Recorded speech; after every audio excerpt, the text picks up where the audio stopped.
The apocalypse has arrived, mana has awakened, and monsters run rampant.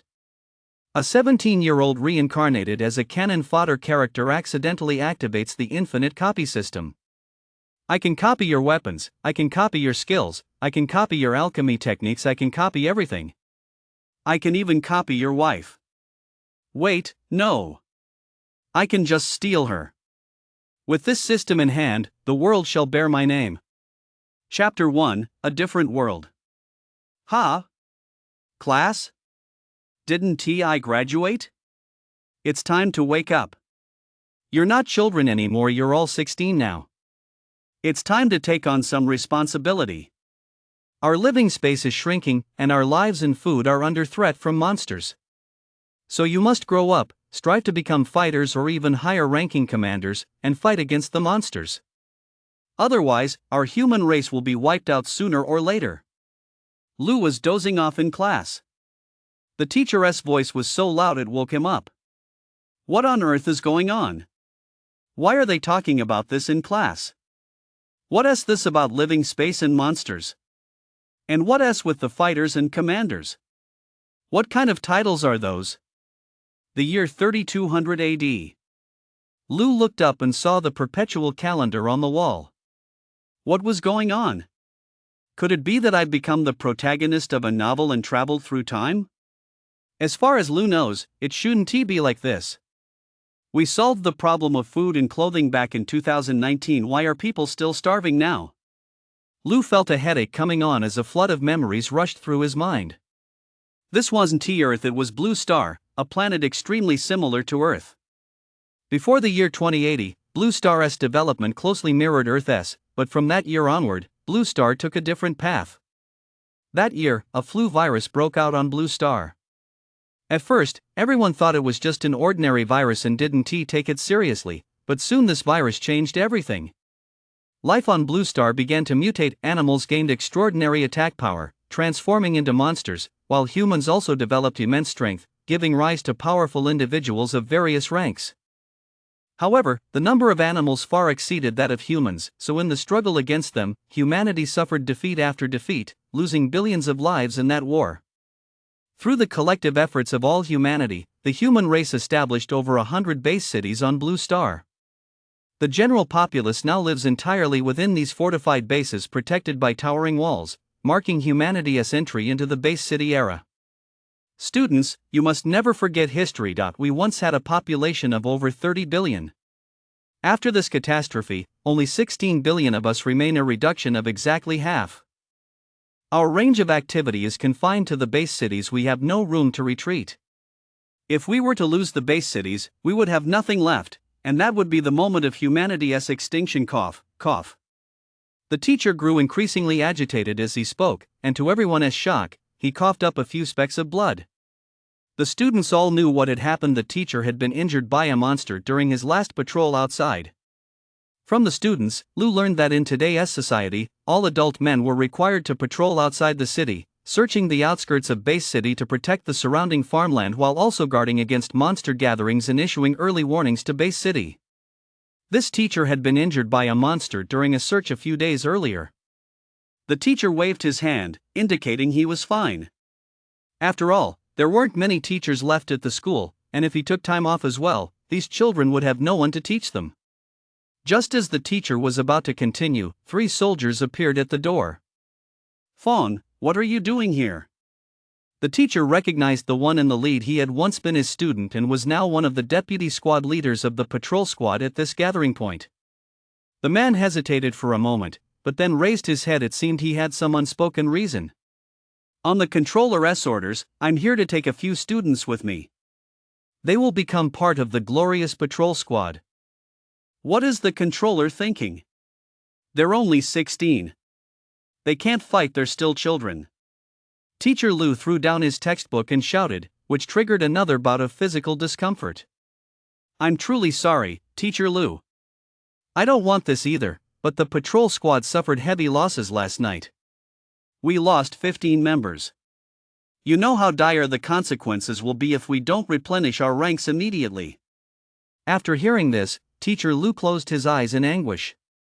Perhaps one of his students was among them. Fong was right. Without enough patrol squad members, the entire base city would be unsafe. Back in the day, Fong had been taken away when he was 17. Now, he never imagined that 16-year-olds would have to join the patrol squad. This was another sign that humanity was on the decline. The age for conscription was getting younger and younger. How many do you need? A few minutes later, Teacher Lu had regained his composure. Our class needs to provide 2 students, Fong said with some difficulty. This wasn't just sending students on an outdoor activity, it was sending them outside the city to patrol. The mortality rate for each mission was as high as 20%, a high-risk operation. Lu Li. Teacher Lu struggled to utter those 2 names. They were the students with the worst grades. Every selection was an agonizing ordeal for the teacher, but it was something that had to be done for the sake of the entire human race. Hearing his name called, Lu's whole body jolted. Though he didn't quite understand what was happening yet, he could tell from their expressions that this couldn't be good news. At the same time, a boy to his left stood up. It seemed he was Li. Congratulations to both of you. From this moment on, you are members of the Honorable Patrol Squad. Furthermore, according to the laws of the human race, you now have the right to marry. Fong said with a smile, though that smile was clearly more painful than a cry. Do you need someone else's approval to get married? Don't you just get married when you're old enough? Some of you might not understand, so I'll explain it plainly. The human community does not approve of casual marriages. To gain the right to marry, you must either join the patrol squad to fight monsters outside the city or get into college to become a researcher. These are the 2 paths to marriage. After Fong's explanation, Lu understood. It seemed this world truly had its own unique characteristics. Wait a minute. Why us 2? We're not the strongest in terms of ability, nor are we the oldest. How did you pick us? Another student who'd been called on stood up, looking a bit agitated. Teacher Lu's expression darkened. Why were you chosen? Because your metrics are the weakest across the board, you have the lowest probability of becoming fighters, and your academic scores are the worst. In other words, you're the most useless. If not you, then who else? The one who answered was Fong. He glared at them with such ferocity that Li could barely stand. Am I a good for nothing? The thought flashed through Lu's mind, but that couldn't be true. Lu looked down at the lower shelf of his desk and, without any effort, punched a hole through the sheet metal. Is this a good for nothing? Chapter 2, Marriage. Class? Didn't I graduate? You need to wake up. You're not children anymore, you're all 16 years old now, and it's time to take on some responsibility. Our living space is already very limited, and our lives and food are under threat from the monsters. So you must grow up and strive to become fighters, or even higher-ranking commanders, to fight against the monsters. Otherwise, our human race will be wiped out sooner or later. Lu was sleeping in class. The teacher's voice was so loud it woke him up. What on earth is going on? Why are they talking about this in class?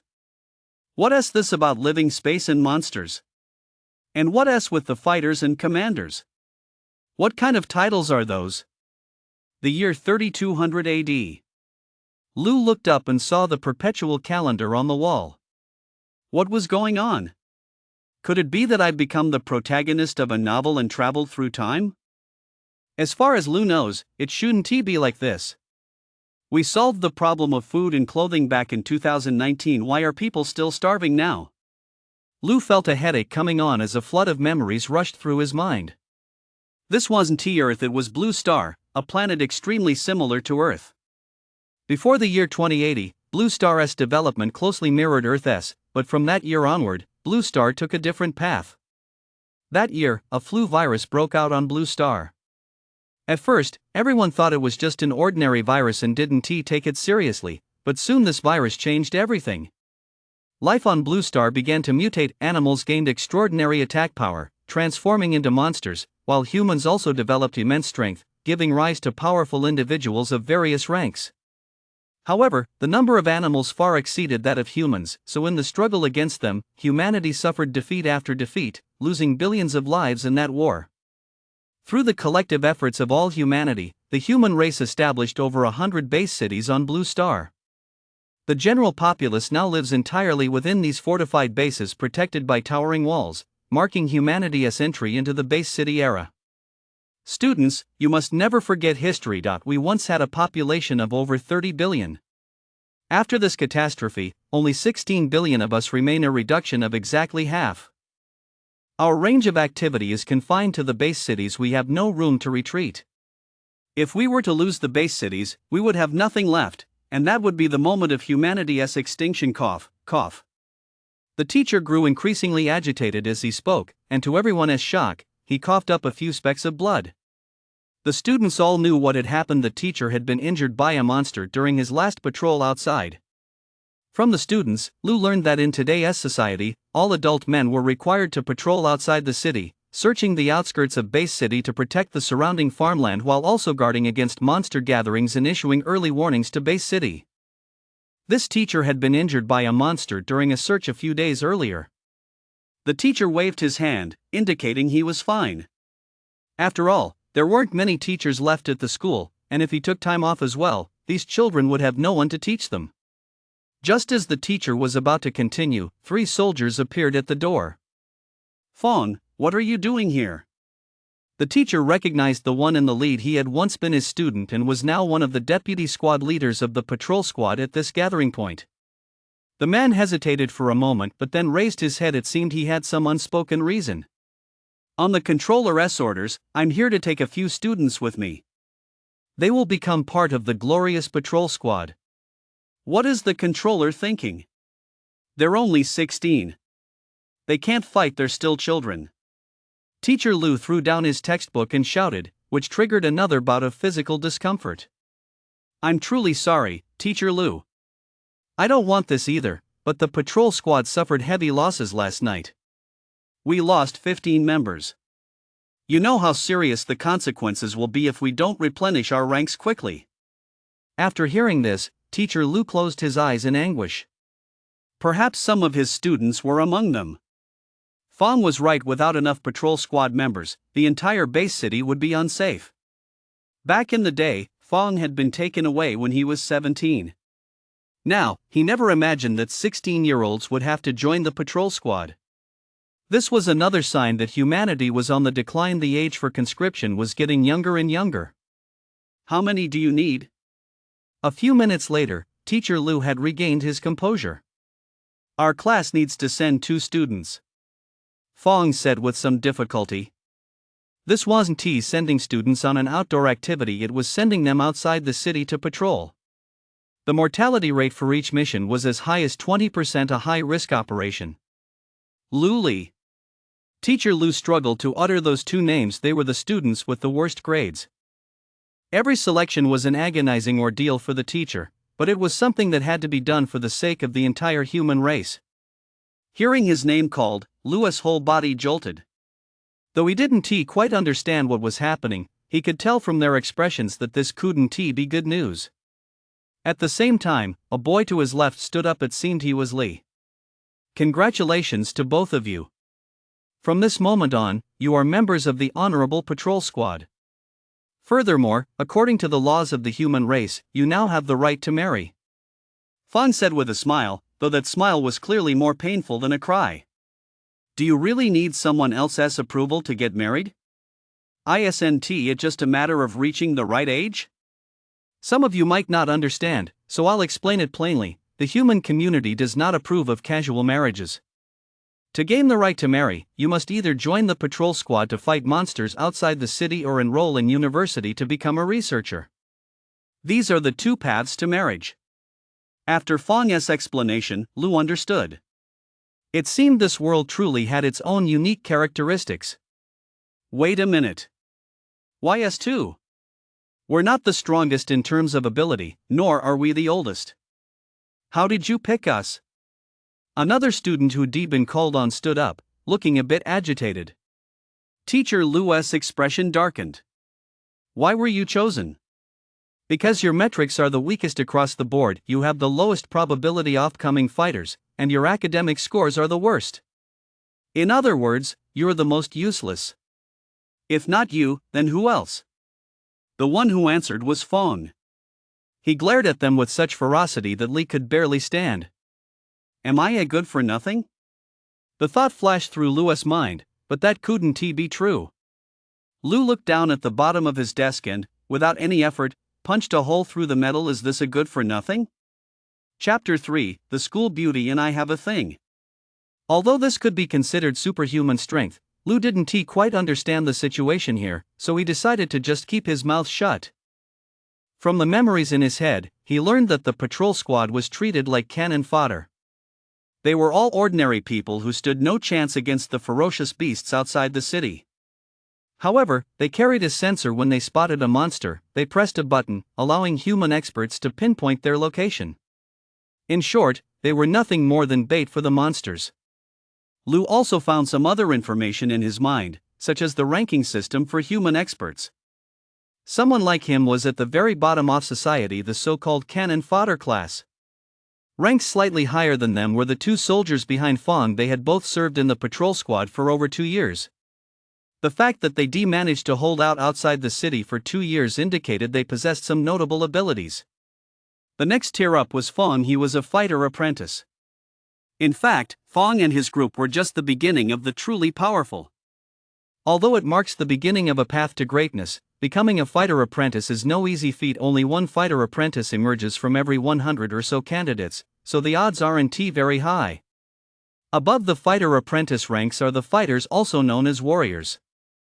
They are the true powerhouses. Out of more than 10,000 people, only those who pass rigorous assessments earn this title. They are the main force in hunting monsters. The controller of Lu's settlement is a warrior. He is also the guardian of this settlement, protecting its more than 15,000 civilians. To ensure the survival of the human race, the authorities have implemented a series of extremely strict protocols. From the moment a person is born, they are assigned a set of data that records their potential and abilities. Whenever a vacancy arises in the patrol squad, the person with the lowest data scores is automatically selected. At the age of 17, Lu and Li were the worst of the bunch. Don't be sad here. Take this money, it's the settlement allowance the community is giving you.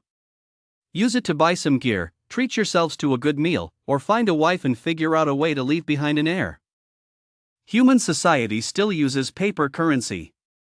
Fong handed over 20,000 yuan, 10,000 each for Lu and Li. This was the absolute maximum the settlement could afford. This 10,000 yuan was the amount stipulated by human tribal law. If the settlement were wealthy, it might have given more, but Lu's settlement was as broke as a church mouse. They were lucky to be able to come up with this much. Prices here were roughly the same as on Earth in 2019, so 10,000 yuan didn't buy much. Getting married was nothing short of a pipe dream. Just try to get by. Teacher Lu walked over to the two of them and pulled all the money out of his pocket, his entire monthly living allowance, which amounted to a mere 2,000 yuan. Just survive, that was what the teacher wanted to tell them. There was so much heartache and helplessness in those words. Based on Teacher Lu's experience, these new recruits were the most likely to meet with misfortune. This farewell might very well be their final goodbye. The two exchanged a glance. Under the watchful eyes of their classmates and teachers, they walked out of the classroom together. From this moment on, they were no longer students, they were now the patrol squad cannon fodder. No matter how noble society portrayed the patrol squad, it could not change their fate as cannon fodder. Stop overthinking it. Go back and get yourselves ready. You have a week to sort out your affairs. In a week, I'll send someone to pick you up. Make the most of your time. Fong patted both of them on the shoulder, then led his soldiers off to recruit more recruits from other classes. Hearing they still had a week, Lu breathed a sigh of relief. He'd been terrified they'd drag him out of the city right away. That would be like delivering himself to the enemy. Alright, let us not hang around here. Anyway, the two of us have already been chosen. Besides you and me, the only other person in the class is Shui. Shui's family is loaded, there's no way they'd pick him. Li said, trying to console himself. Just like on Earth, money determined everything here. There had originally been one other person in the class who was on par with them, but since that person's family was wealthy and influential, they didn't have to go out on patrol like them. They never do something as dangerous as that. Lou wasn't worried about that right now. What he was worried about was his golden finger. Rebirth usually comes with a golden finger, it's standard, so why did he have nothing? He just discovered his superhuman strength, but he needed to find a place to test it out. What good is the right to marry? Aside from these women in their 40s, what young woman would ever want to marry us? While Lou was still pondering his superhuman strength, Lee dragged him over to the big screen. The list of eligible partners had been updated on the screen, with Lou and Lee at the very bottom. Once someone gains the right to marry, their name appears on the big screen. Other women can then click on that name to view their profile and send their own information. If both agree, they can become husband and wife. If not, they continue searching. In this day and age, since the patrol squad was mostly men and many had died, the city had a surplus of women and a shortage of men. Finding a spouse wasn't a big problem, it just depended on what kind of partner one was looking for. For men like them, who had neither power nor influence, only women in their 40s who had lost their husbands were willing to marry them. These women faced financial hardship after their husbands' deaths, but they would never choose capable men. They preferred men like Lou, those with no prospects, because they were betting that their husbands would die on their first mission. That way, they could receive a 10,000 yuan death benefit. They wouldn't have to do a thing just by registering the marriage, they'd get 10,000 yuan. Though this method of making money was unscrupulous, it was highly effective. Lou looked up and saw that in just a moment, 3 names had appeared after his own. Could it be that he was really that in demand? There's even a 50-year-old auntie here. These old men really have good taste. They've set their sights on a young hunk like you. Lou nearly spat out a mouthful of blood. Aside from one 50-year-old, the other 2 were also in their 40s. Was he really the idol of middle-aged and elderly women? Young girls naturally wouldn't choose them. The risk of death was just too high. Young girls preferred men from wealthy, influential families, so they wouldn't have to worry about becoming widows and could enjoy a better life. Look! Isn't that our school beauty, Sophie?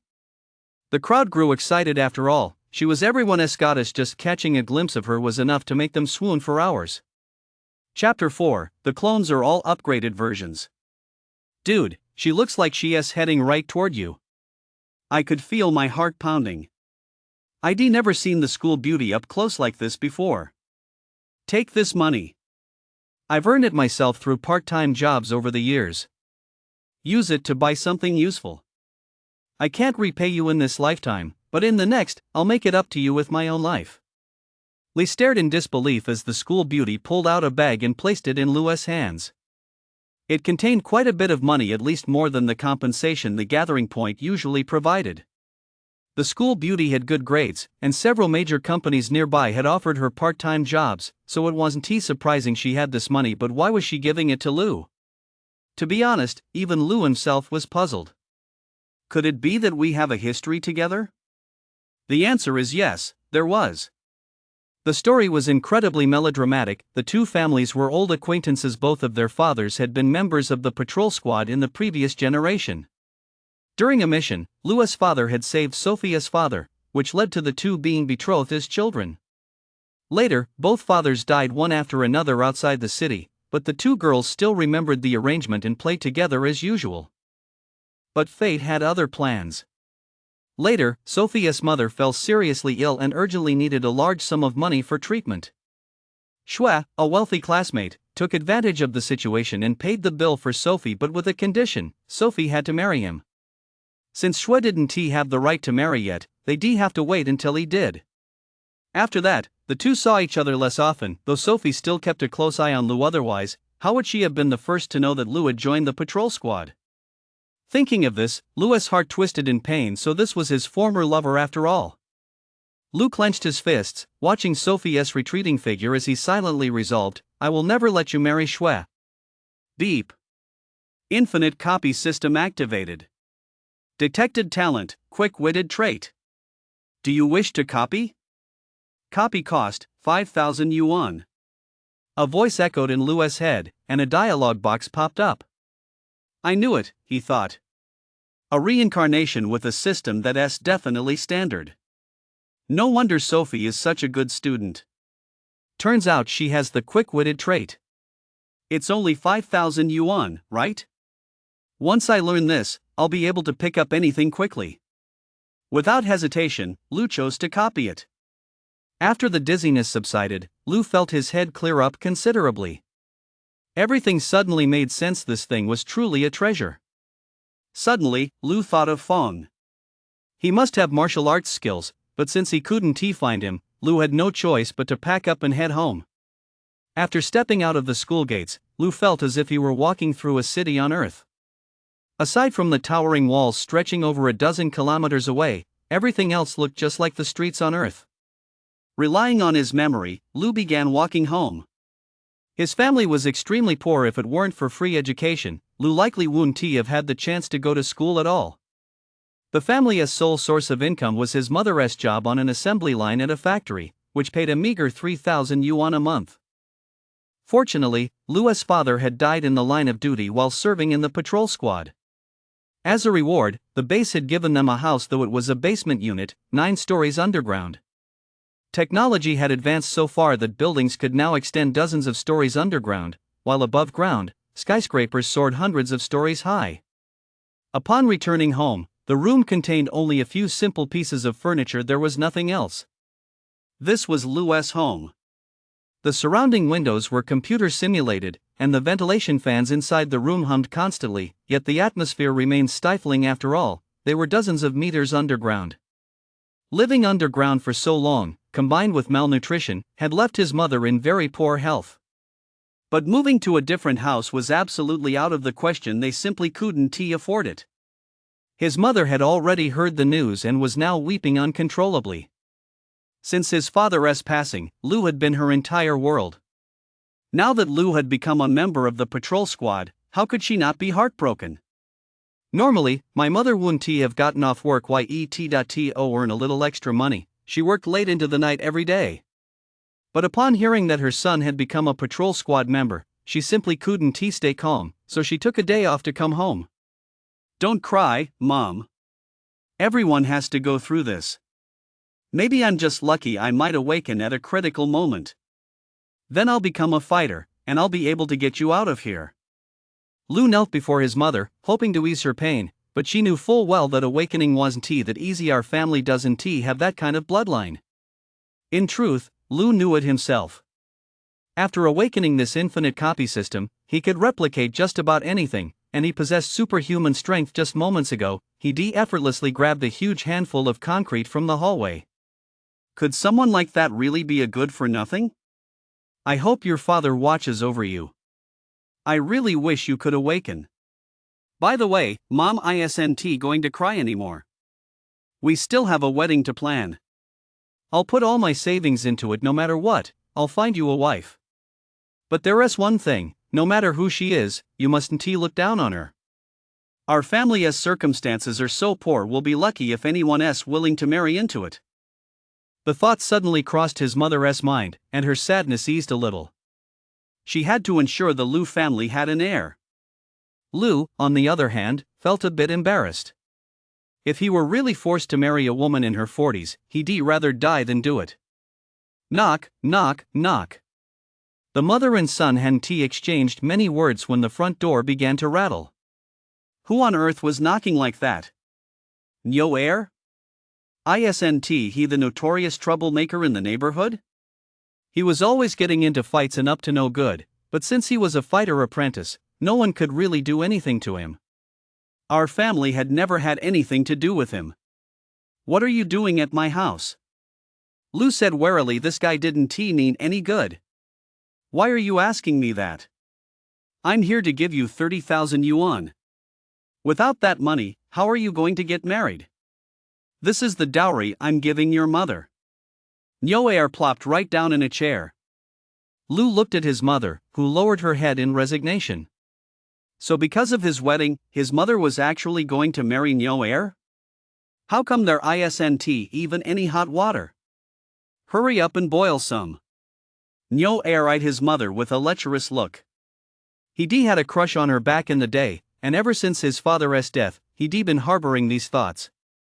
Now, he'd finally seized his chance. His mother nodded meekly and was about to go boil some water. Beep. Discovered martial art, 1,000-pound fist. Do you want to copy it? Copy cost, 10,000 yuan. The infinite copy system activated again. It turned out this was a martial art from nowhere, so Lu naturally copied it over immediately. After all, one must have a skill to rely on. Chapter 5, Emergency Deployment. Get the hell out of here right now. After the replication was complete, Lu seemed to radiate a murderous aura. His usual useless demeanor vanished completely, and Nyoair was actually intimidated. You little brat, I'm about to become your father. Today, I'll teach you a lesson on your father's behalf. How dare you talk to me like that? It took Nyoair about 2 minutes to snap out of it. He ripped off his clothes, revealing his bulging muscles. Sure enough, a fighter apprentice had some serious muscle. No, he is just a child. His mother rushed out to hold Nyoair back, but he'd already lost his temper and was determined to teach Lu a lesson. He shoved his mother aside with one swift motion. I'm gonna fucking cripple you. Seeing his mother knocked down, Lu felt his blood boil. Without a word, he threw a punch. The force of the punch. Nyoair sensed it immediately. This wasn't a punch an ordinary person could throw. Wasn't this kid supposed to be a good-for-nothing? What was going on now? But he didn't have time to think. Nyoair gathered all his strength and met Lu's punch head-on. His mother closed her eyes in fear. Nyoair could knock out a bull with a single punch. How could his son possibly be a match for him? It was all over now. All she heard was a clatter. Someone must have crashed into the table, sending everything on it crashing to the floor. When she opened her eyes, her son was standing there looking incredibly imposing. Nyoair was clutching his arm, staring at the scene in disbelief. What on earth was going on? When had this kid become so powerful? According to Blue Star's standards, a punch with 200 kilograms of force qualifies one as a fighter apprentice. Nyoair had practiced the 1,000-pound fist for 8 or 9 years, and the force of his punch had reached nearly 700 kilograms. Yet even so, he was completely outmatched by this kid. Lu stared at his own fist in astonishment. This infinite copy system was truly incredible. It had copied the opponent's martial arts technique and made it even more powerful than the original. It was practically a plus version. Get the hell out of here. Although Nyoair was unwilling to admit it, he was clearly outmatched. If he stayed any longer, he'd likely get beaten up again. So he scrambled out as fast as he could. As for the 30,000 yuan, he didn't even dare mention it. Asking such a little demon for money would be asking for trouble. Having been on the streets for so long, Nyoair could certainly tell just how formidable Lu was. That punch he just threw was something even a controller might not be able to pull off. What the hell had this kid been taking? Although Nyoair often bullied people, he usually picked on ordinary folks. If he ever ran into a real tough guy, he'd run faster than anyone else. Son, what on earth is going on here? Lu quickly helped his mother to her feet and checked her over, finding nothing wrong. How should I know? I just hit him with everything I had. I had no idea it would pack that much power. There was no way to explain it, so Lu just brushed it off like that. Was he supposed to tell her he had a super infinite copy system? Even if he did, his mother probably wouldn't believe him. His mother started crying again, but this time it was tears of joy. Her son had finally awakened. No matter the reason, if he could beat Nyoair like that, his chances of survival outside the city would be much higher. After all these years of watching her son live a lonely, solitary life, she finally saw a glimmer of hope. His mother knew that the death rate for newcomers venturing outside the city was as high as 60%, so she had always worried about Lu. Now that she saw how formidable he had become, she truly breathed a sigh of relief. Where did this money come from? Mother began tidying up the mess and spotted 80,000 yuan in a cloth bag. Even if she added the 30,000 yuan from Nyoair, the family only had 50,000 yuan. How could Lu have produced 80,000 yuan all at once? Could he have been up to something illegal? Sophie gave it to me. Lu said honestly. In reality, he had 95,000 yuan, but he had already spent 15,000 to replicate Sophia's talent in Neo-Heiress boxing style. She is such an unfortunate child. I never expected she'd still remember you. You mustn't hold a grudge against her in the future. Thinking of Sophia's fate, his mother sighed, but there was nothing they could do to help. That Shui is a scion of the Shueclan Jia, Shi, Wang, Shui. These are the four great families of Blue Star. We common folk can't possibly challenge them. Lu grunted non-committally, then went into his room and quickly turned on that antique computer to look up information on the 1,000 gold fist. In fact, the 1,000-pound fist is a very common martial art. Most fighter apprentices study it. From what he learned online, all martial arts techniques are divided into 10 levels, generally increasing from 1 to 10. Lu had sensed the force of Neo-Heiress punch earlier. It was around 700 kilograms, which should correspond to a level 4 strength. Yet he had knocked him down effortlessly. Could it be that his own fist technique had already reached level 10? Although he wasn't entirely sure of the specifics, he was definitely much stronger than Neo-Heir. The system really was treating him well. This gave him yet another life-saving skill. However, Lu soon had his concerns. This was just a very basic skill, and it cost 10,000 yuan. Wouldn't he need even more money in the future? He'd have to find a way to make some money. Relying on the 3,000 yuan a month from the patrol squad was basically out of the question. But making money isn't that easy. My own life isn't worth 10,000 yuan. Son, hurry up and come out. Aunt Zhang, the matchmaker next door, is here. She has brought some young ladies for you. His mother's words nearly made Lu spit blood. Was she really expecting him to date women in their 40s? He'd rather die than do that. But with his mother persistently pounding on the door, he had no choice but to open it and go out. Aunt Zhang was a matchmaker famous far and wide, and she was also a neighbor of Lu's family. The two households usually got along quite well. When she saw Lu come out, Aunt Zhang's eyes welled up with tears. After all, she'd watched him grow up. To everyone else, Lu seemed perfectly happy, but he was just a good-for-nothing, the kind of guy who'd surely die on any mission. My boy, Aunt Zhang's going to be blunt with you. Families like ours don't have a choice. As long as we can secure an heir for you, anything goes. Don't blame me for being a nag, but while Sophie is a good girl, she is not the right one for us. Aunt Zhang knew Lu was proud and had once been engaged to Sophie. Fearing Lu wouldn't accept a woman like this, she went to great lengths and finally found him a woman in her early 30s, which was no small feat. Chapter 6, Patrol begins. Lu really wanted to blurt out, I've got an infinite copy system. I don't need to marry some older woman. I'm bound to make it big someday. But when he saw the looks on his mother's and Aunt Zhang's faces, Lu swallowed his words. Seeing that Lu hadn't said a word, the two exchanged a smile. The boy had really grown up. Aunt Zhang said a few words, then went to the door and ushered the woman inside. Lu looked up, and his first impression was that she was very plain and very pale. The woman was already 30 years old, 14 years older than Lu. Normally, this wouldn't stand a chance, but in a place like Blue Star, this was the kind of marriage you'd have to beg and plead for. The woman smiled at Lu. She, too, had been divorced once, but she wasn't here to scam him out of money. She genuinely wanted to build a life together. Although her looks weren't quite on par with Sophie's, she would definitely turn heads walking down the street, and most importantly, she had a certain charm about her. Aunt Zhang spoke with Lu's mother for a while. It turned out the woman had no special demands. Since her younger brother was about to join the patrol squad, she had come out to find a husband. She only asked for a 30,000 yuan dowry and nothing else, which was perfectly reasonable. Lu's mother was very pleased with the girl and quickly handed the 30,000 yuan to Aunt Zhang. What happened next was almost frightening in its speed. My mother simply pressed Lu's finger against an electronic device, and the girl did the same. Just like that, the two were married.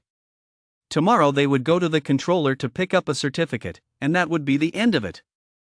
For some reason, the moment his finger touched the device, Lu suddenly thought of Sophie, the girl who made his heart ache. Since Lu only had a week, every moment of their wedding night was precious. That very evening, his mother arranged a wedding banquet and invited all the neighbors and friends. Of course, the meal consisted entirely of vegetarian dishes. Meat was simply too expensive in those days, and they usually couldn't even afford these vegetables. Today was a rare treat. Naturally, everyone brought wedding gifts, so no one was eating or drinking for free. The atmosphere in the community was quite warm and welcoming. After everyone had eaten and drunk their fill, Lou and the bride saw all the guests off. At that moment, Lou actually felt a bit nervous. He had lived 2 lifetimes, yet he had never experienced a wedding night. Although he was only 16, his mind was already mature. Facing a 30-year-old woman, Lou's heart began to race. But fate had other plans. Just as Lou was about to lift the red veil, there was a loud pounding at the front door again. With his hot temper, Lou was about to storm out and confront whoever it was, only to find that it was Fong. "You're being completely ridiculous. I chose my son this morning, and now you want to take him out of town tonight? We've just finished the wedding ceremony. How can you do this?" After hearing Fong's reason for coming, the mother immediately objected. It turned out that the week-long vacation had been cancelled, and they had to go out on patrol tonight. Fong could tell it was their wedding night, and he didn't want to be the bad guy either. But a major incident had occurred outside the city that night. 2 out of 3 patrol squads had been wiped out, so he had to mobilize everyone. Otherwise, there would be a gap in patrol coverage. Without enough patrol squads, they wouldn't know what was happening in the surrounding area.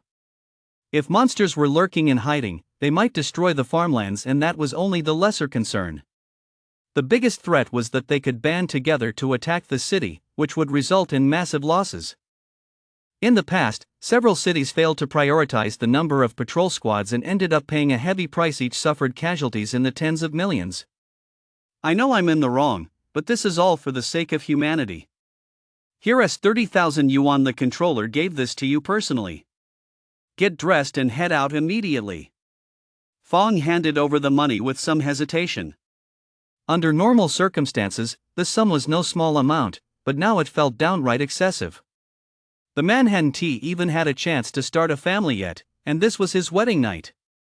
There was a real possibility he'd lose his life on his very first patrol. It was essentially buying his life for 30,000 yuan. Lou's eyes lit up at the sight of the 30,000 yuan. He'd been worried about money. His mother had taken all his savings.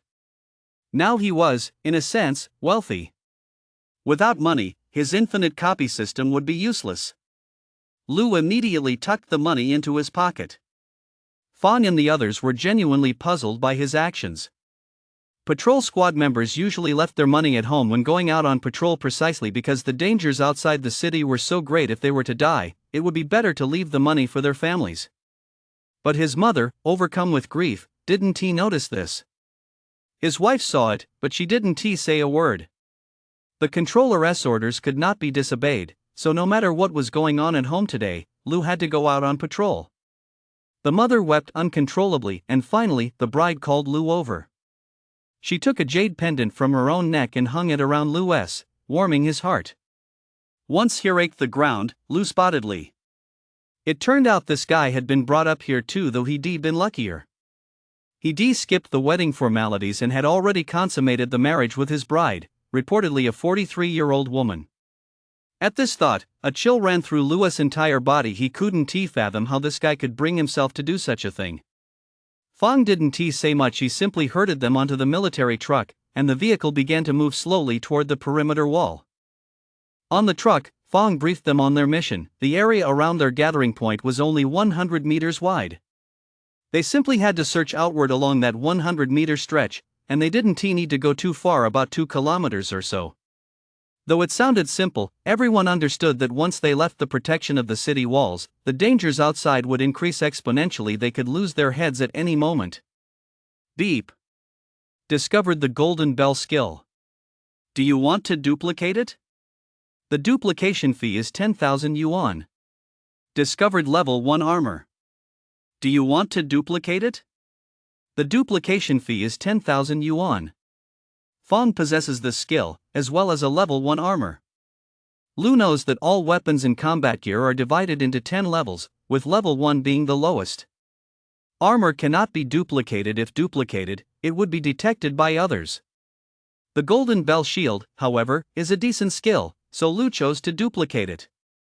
After all, he only has 30,000 yuan, so he has to be frugal with his spending. Chapter 7, Black Horned Ants. Once Lu finished copying the skill, he felt his skin had become somewhat tougher. The people around him looked at him. Though they didn't understand what was going on, they sensed that this kid was different from before. But now they were approaching the city walls, and everyone was worried about their own survival. After all, the death rate out there was too high. Who had time to worry about others here? Soon, the group got off the vehicle from their homes. The city walls had looked like distant mountains, but now that they were actually standing at the base, Lu was utterly awestruck. The walls soared 170 meters high, forcing Lu to crane his neck just to see the top. Led by Fong, the group filed into the elevator. The wall had no gates. If the patrol squad wanted to go out, they first had to take the elevator from the city side up to the top of the wall, and then take another elevator down from the top.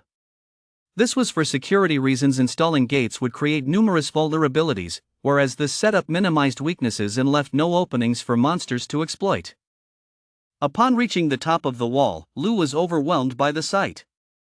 Looking out over the ramparts, the first thing that caught his eye was the array of weapons packed densely along a 170-meter stretch. It was these weapons that kept the monsters at bay. Many who were up there for the first time gazed at the scene in awe. Perhaps this was their finest hour after all. The mortality rate for new recruits on missions was as high as 60%. They might never again have the chance to stand at such a height and look out over the landscape. Even if all they could see was a dense forest, it held a powerful allure for them. It is precisely because of these forests that patrol squads are dispatched. From the city walls, one can only see the forest. It is impossible to know what lies below. If one wishes to ascertain the situation down below, the only option is to send out a patrol squad.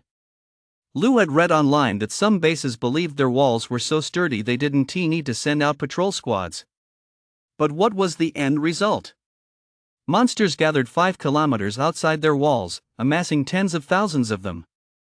Although the base put up the strongest resistance, they lost a third of their walls in that battle, and their population was decimated by over 20 million. It was from that moment on that everyone realized the importance of the patrol squad. Anyone who had opposed sending out a patrol squad fell silent after that battle. Luli, you two come with me. Our patrol shift starts at 9 p.m. tonight and ends at 3 a.m. If you can survive these 6 hours, you'll be official members of the patrol squad. If you don't make it, you'll have only yourselves to blame for your bad luck. Fong was, after all, Lu's senior, so he gave him a bit of preferential treatment. The odds of surviving were slightly higher when paired with a fighter apprentice, since they were highly alert. Lu glanced around. There were about 20 people on this patrol, with only 6 or 7 veterans. The rest were all rookies. He wondered how many would actually make it back by the time the mission ended at midnight. 4 people per group, with me at the center and a 50-meter radius on either side that's the patrol perimeter around our assembly point. Stay alert, everyone. No matter what you encounter, don't forget your duty. Press the alarm immediately. Fong pointed to the red dot on his chest. Since there were so many new recruits this time, he had to be extra thorough. Many of them would run around in a panic when trouble struck, which only delayed the alarm, and every extra minute meant more danger. Wipe that look of awe off your faces. While this place is incredibly beautiful, I have to tell you, it has little to do with us. This isn't our territory. Monsters could be lurking everywhere. Just at this gathering point alone, we lose hundreds of brothers every year. Even warriors can fall. I don't know how much blood has been spilled along this 100-meter defensive line. Fong knew that every newcomer would be awed by the scenery here, so he had to remind them of its cruelty. Warriors are so powerful, how could a warrior possibly die? A newcomer in the group asked this idiotic question. In the eyes of ordinary people, warriors are like gods. They can split mountains and shatter rocks at will. How could they possibly die? Once you're outside the city walls, anyone can die. Do you know what your most important mission is? Fong pointed toward the distant forest, his gaze sending a chill down everyone's spine.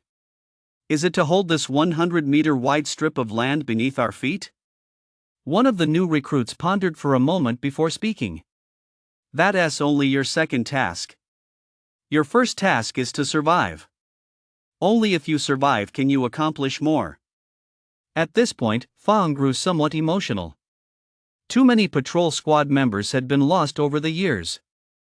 At first, they could limit conscription to 18-year-olds, but later they had to draft 17-year-olds, and now even 16-year-olds were being called up. He had no idea how things would escalate. Perhaps even 13 or 14-year-olds would be patrolling soon. He desperately wanted to put an end to all this, but faced with the situation, he felt powerless. Enough with the nonsense. Everyone stick to your assigned patrol areas. We're about to start. I hope to see you all again at 3 a.m. Fong wiped away his tears. Outside the city walls, no one believed in tears. Everything had to start from right where he stood. Typically, teams consisted of 4 people, but because Fong was strong enough, his team had only 3 members, Lu and Li. This was left behind by your predecessors. It's a bit worn, but it'll still be useful if you wear it. Fong pointed to a battered box. Inside were 2 large machetes, both with slightly bent blades.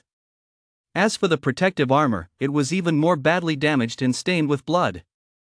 According to the authorities' reasoning, since patrol squads were constantly facing death anyway, there was no need to equip them with high-quality weapons. If every patrol squad were to be fully armed, it would be a massive expense.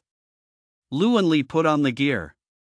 Although it was all tattered and worn, it was still far better than the clothes they'd been wearing before and offered at least some protection. The two encouraged each other, then followed behind Fong as they began their first day of patrol, unaware of what awaited them in the distance. Chapter 8: Killing Monsters. Stay right behind me. You're the 6th group to follow me. The longest serving among them were with me for several months, while the shortest serving were only with me for a few hours.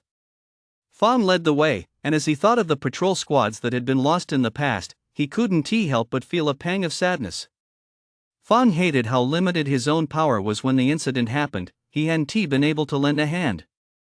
In the wilderness, a fighter apprentice's abilities were simply too meager. Just staying alive was already an incredibly difficult feat. Hearing that the shortest time was only a few hours, Lu and Li swallowed hard.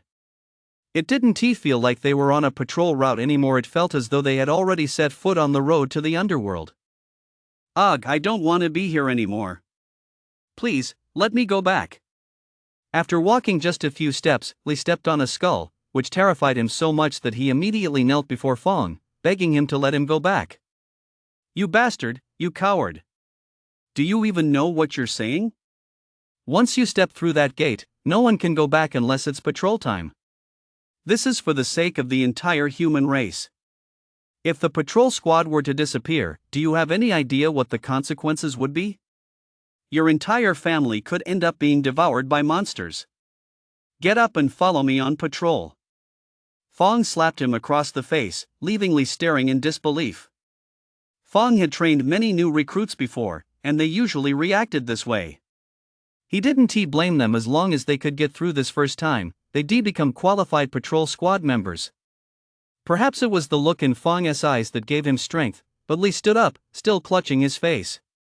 He knew there was no turning back now. He had no choice but to keep close to Fong, as if following the fighter apprentice offered him a little more security. Lu, on the other hand, didn't make a move. Fong nodded at him. The kid really did have guts. Not many people could make it through their first time out without wetting their pants. The other squads had already entered the forest, so Fong's group didn't dare linger. They were now within 500 meters of the city walls.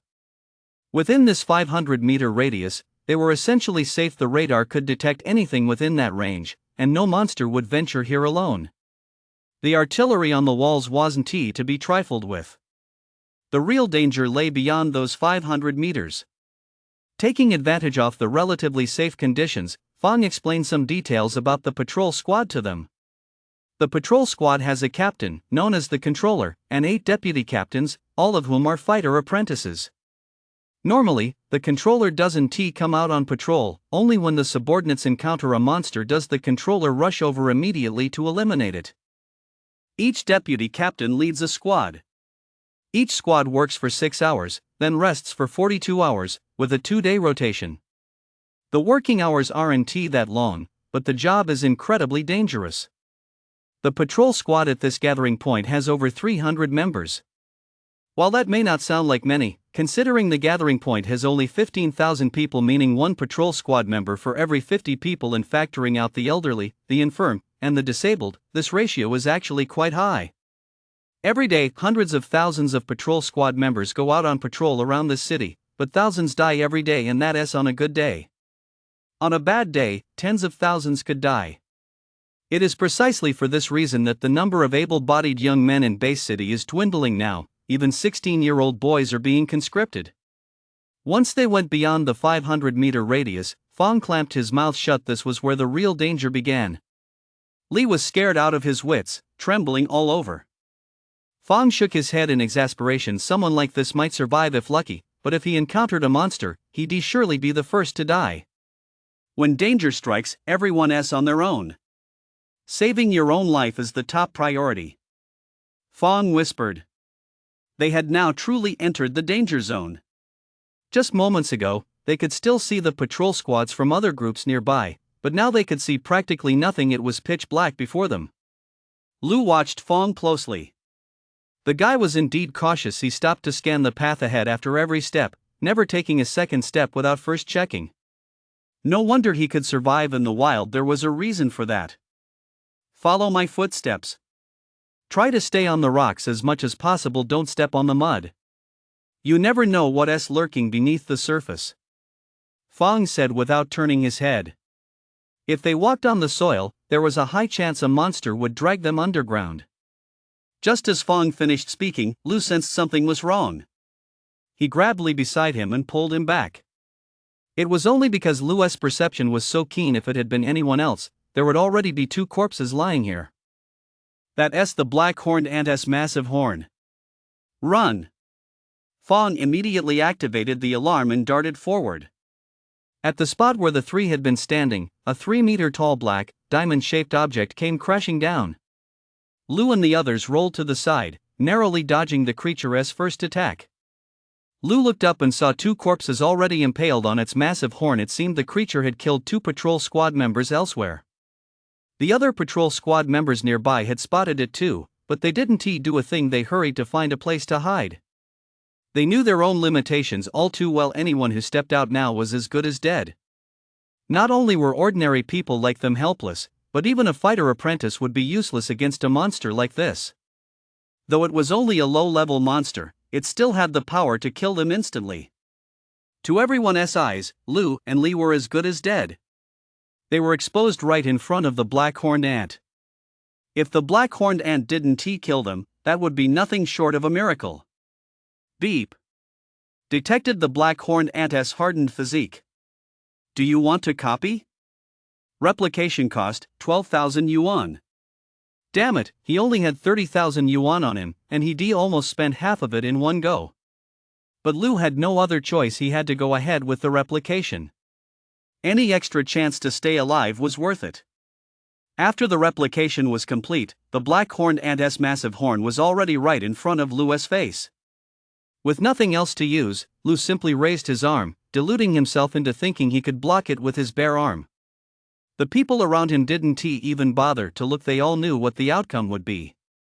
Flesh against a monstrous hard exoskeleton, not to mention weapons, was useless. Clang! Why did that sound like metal clashing? Chapter 9, Someone Reaps the Rewards. Everyone around thought they must have misheard it. They expected to see a scene of flesh and blood flying everywhere. But when they opened their eyes, they discovered that Lu had actually blocked the black-horned ant's crushing attack. What on earth is this guy's arm made of? Why did it sound like metal clashing just now? If Lu had merely absorbed the black-horned ant's physical constitution, he likely wouldn't have been able to block that blow. But Lu also possessed the Golden Bell Shield skill. When the two were combined, the result was far more than just 1 + 1 greater than 2. If one looked closely at the black-horned ant's face, it was clear that it was the one in pain right now. Li was standing closest to the action, and he'd likely never forget what he'd just witnessed.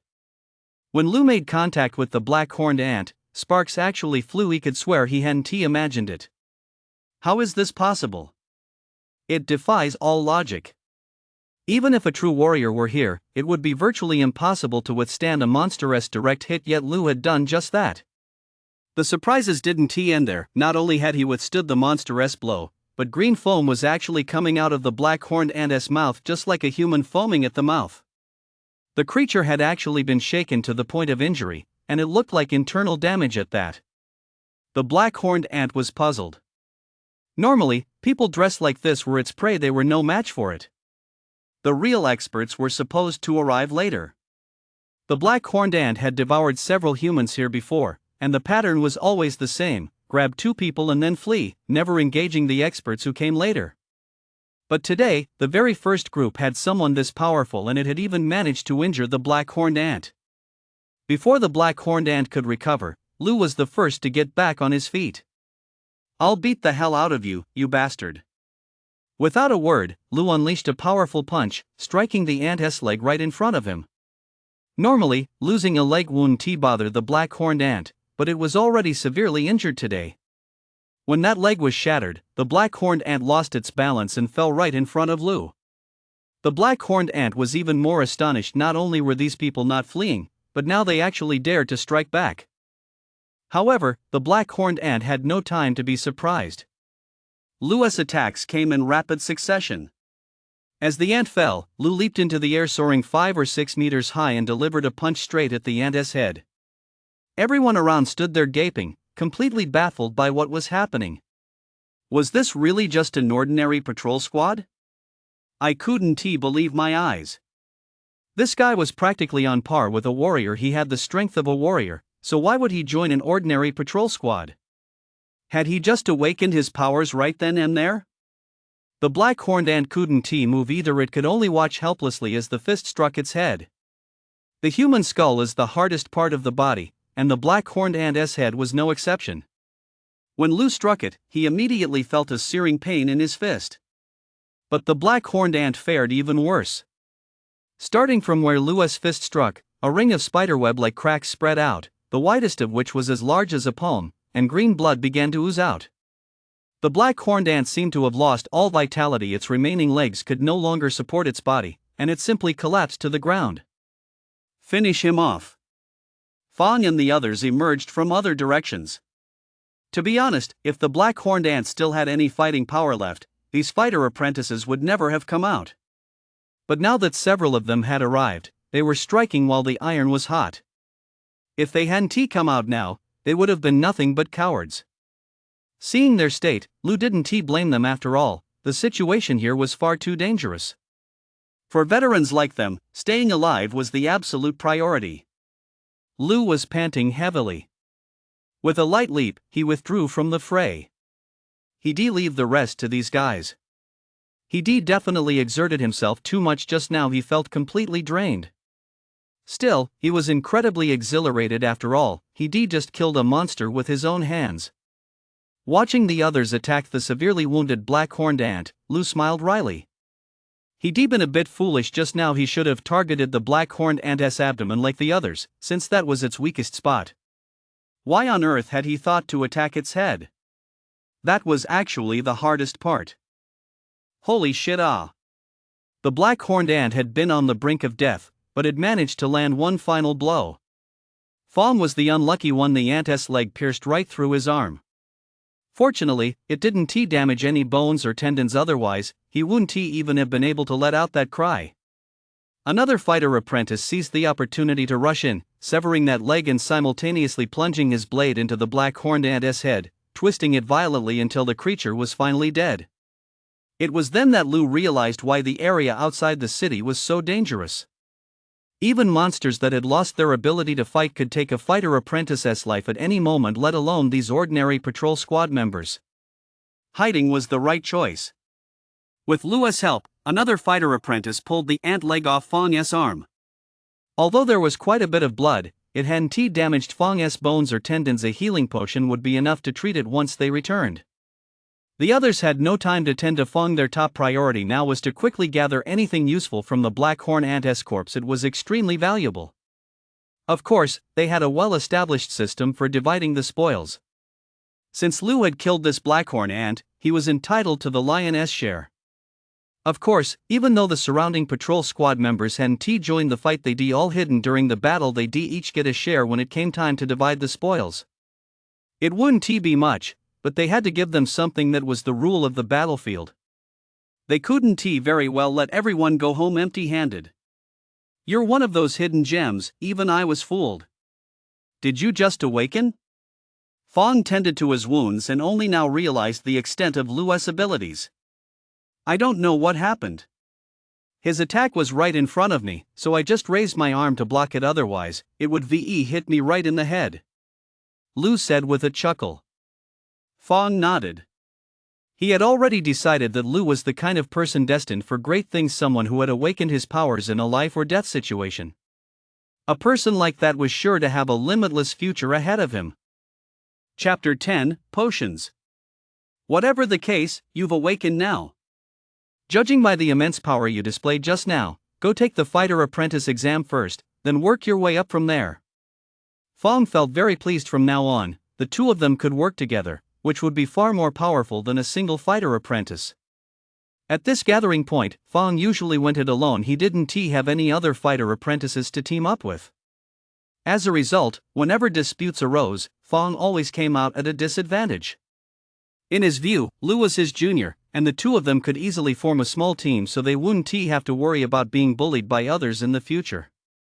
Where there are people, there are rivalries. Even a small gathering point was divided into several factions. Fong shot a disdainful glance at Li beside him. The only reason this guy had survived just now was because Lu had saved him, otherwise, he would have been turned into mincemeat long ago. Noticing Fong's gaze, Li sheepishly lowered his head. After all, he looked far too weak just now. Why take the fighter apprentice exam? What's in it for me? Seeing Li's awkwardness, Lu quickly stepped in to answer. Of course, there are plenty of benefits. Take our gathering point, for example. Only a warrior in charge has 8 fighter apprentices under him. Fighter apprentices get paid for going out on patrol a total of 20,000 yuan a month. An ordinary patrol squad only gets 3,000 yuan. The moment he heard that figure, Lu was livid. His own settlement allowance was only 10,000 yuan, yet a temporary apprentice earned 20,000 yuan a month, which meant a fighter apprentice could earn the equivalent of 2 people less lives in a single month. Actually, this was quite normal. Although the patrol squad was important, compared to a fighter apprentice's patrol squad, it was nothing.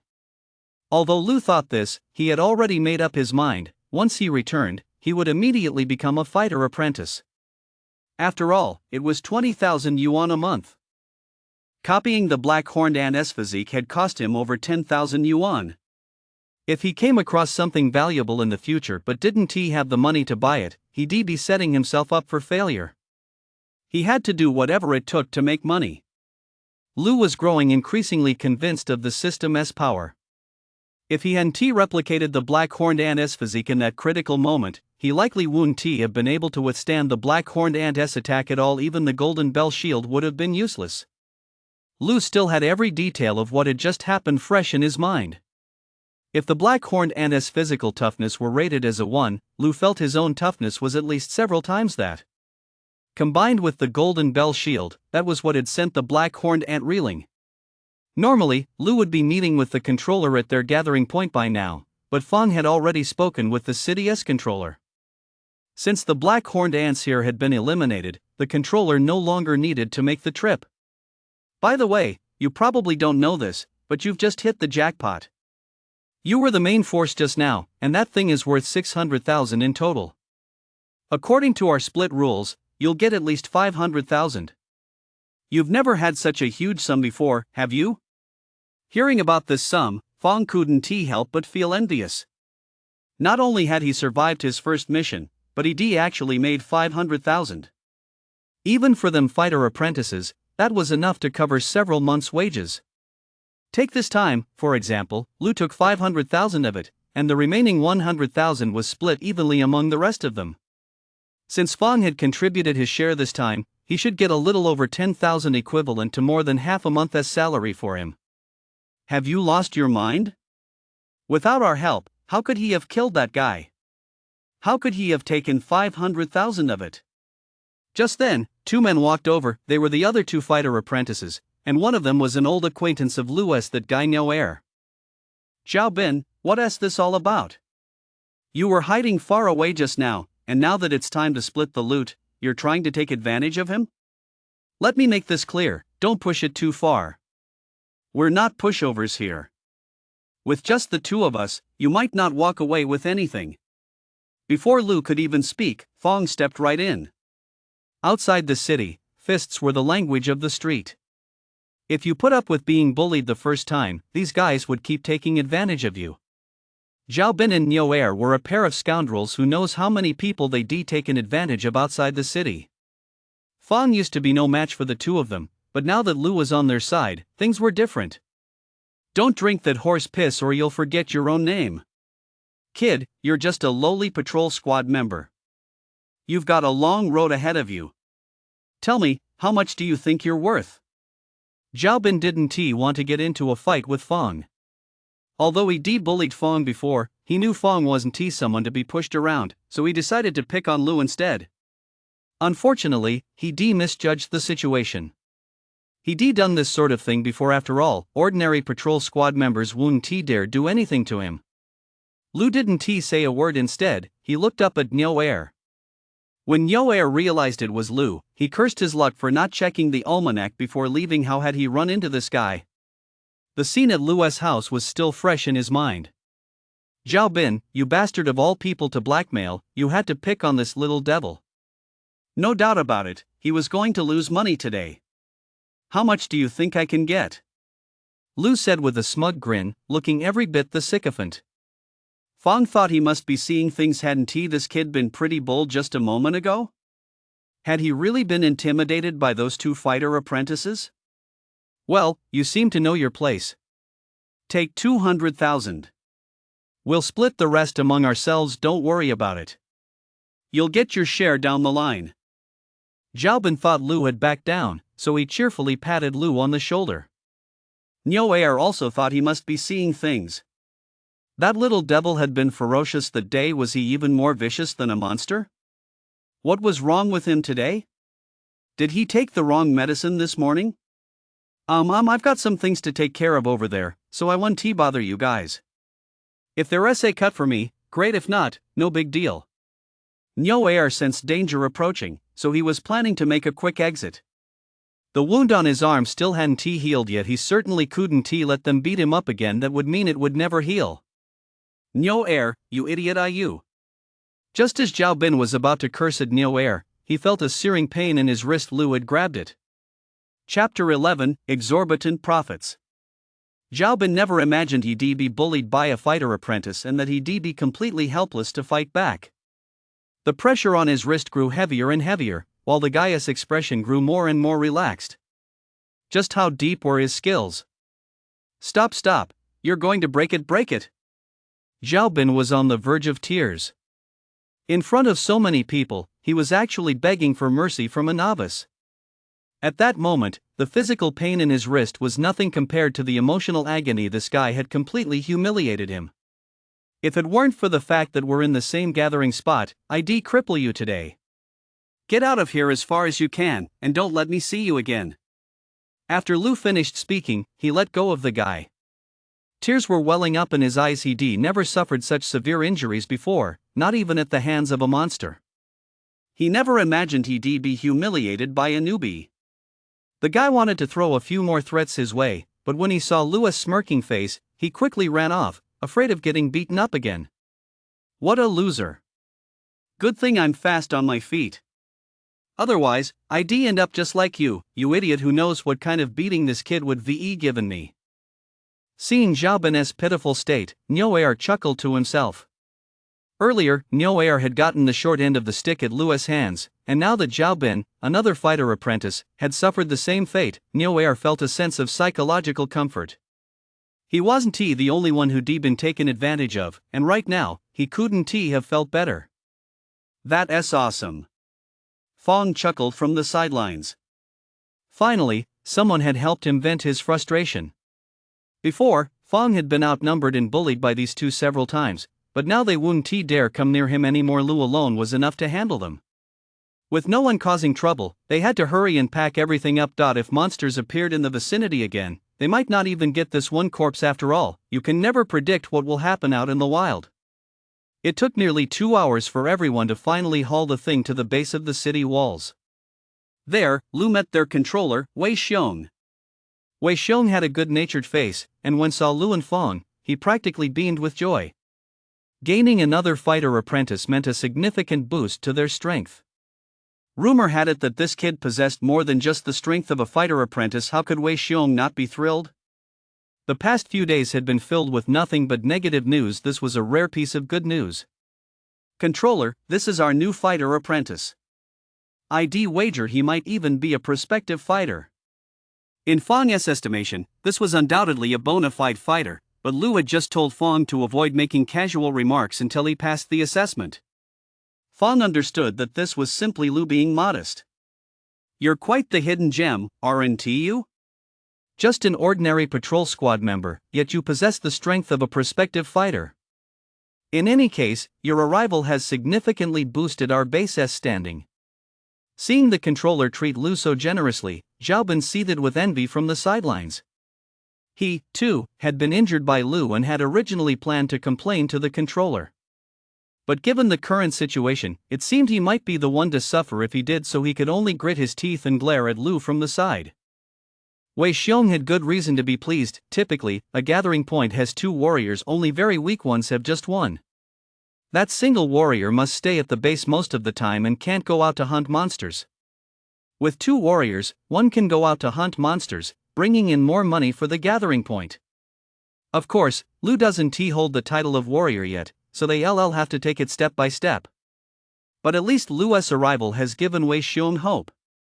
As long as the outpost's funds increased, they could provide their men with equipment and supplies. This would reduce casualties among the troops, preventing the current situation where they had token-script 16-year-old boys. While the group was talking, a team of specialists began dissecting the black-horned ants. According to Wei Xiong, they'd have the money by this time tomorrow. The process was moving quite quickly.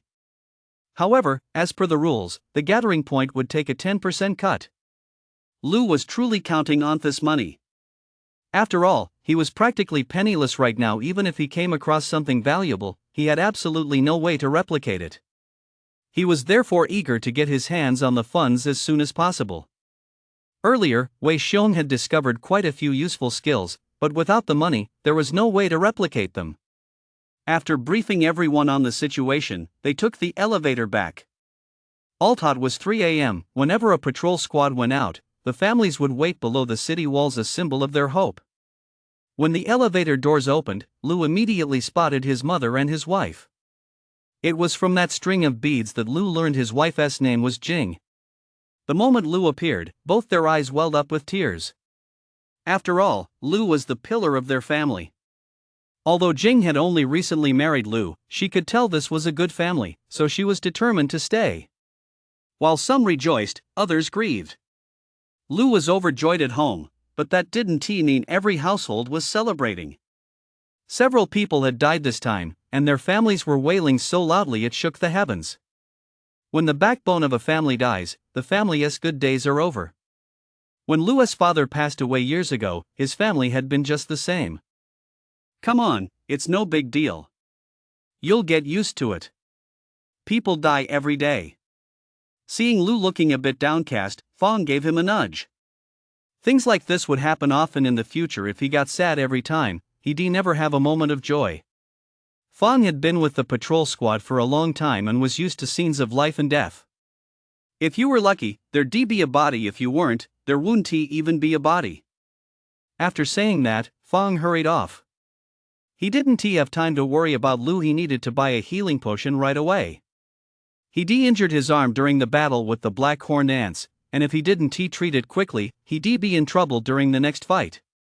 He had to ensure he was in top condition every time he went out. Through Fong's explanation, Lu realized that healing potions existed in this world. They could heal wounds in a short time, though the cost was enormous, not something ordinary people could afford. For example, the one Fong was about to buy was the lowest grade of healing potion available, yet even so, the official price was 200,000 per vial. Lou was shocked. Chapter 12, Ripping You Off. Fanya's monthly salary is 20,000 yuan, yet a single healing potion costs a whopping 200,000 yuan. That means he'd have to work for 10 months straight, and even then, he'd have to go without food or drink for the entire 10 months. However, the effects are truly remarkable. Even though this is the lowest grade healing potion, as long as your bones and tendons aren't damaged, you'll be fully recovered within 12 hours, which is nothing short of miraculous. Of course, there are even more potent healing potions available. As long as you can afford it, the most powerful ones can heal your wounds instantly at a speed visible to the naked eye. Young man, it looks like you got hurt out there. I don't see any damage to your bones or tendons. Would you like to buy a healing potion? I've got them at a good price. Just as Fong was explaining to Lou, a guy with a sharp nose and sunken cheeks pulled out a glass vial of potion. It looked similar to the ones on Earth, but the color was slightly bluish. Drip. Detected a low-grade potion. Do you wish to replicate it? Cloning cost, 15,000 yuan. First-grade potion recipe discovered. Do you want to copy it? The replication cost is 150,000 yuan. Now it was Lu's turn to speak, but he just stood there with his mouth agape, completely dumbfounded. This system was simply too incredible. Copying someone else's potion was one thing, but actually being able to copy the formula? Lu was certain that neither Fong nor the seller had the formula on them. Had the system figured it out on its own? Lu swallowed hard. This stuff sells for 200,000 yuan a bottle, but replicating one himself would only cost 15,000 yuan. That's a profit margin of over 10 times. But he didn't have the money on hand right now, so all he could do was stand there watching, his mouth practically watering. You've got a good eye, kid. Fine, 180,000 it is. You were injured on patrol anyway, so I'll just consider it a contribution to the human race. The guy with the sharp nose and monkey-like cheeks placed the vial in Fong's hand, waiting for Fong to transfer the money. It was 20,000 yuan cheaper than the official price, which was exactly why people preferred to buy from the black market. It saved them a month's salary. Once the transaction was complete, Lu went over to take a look.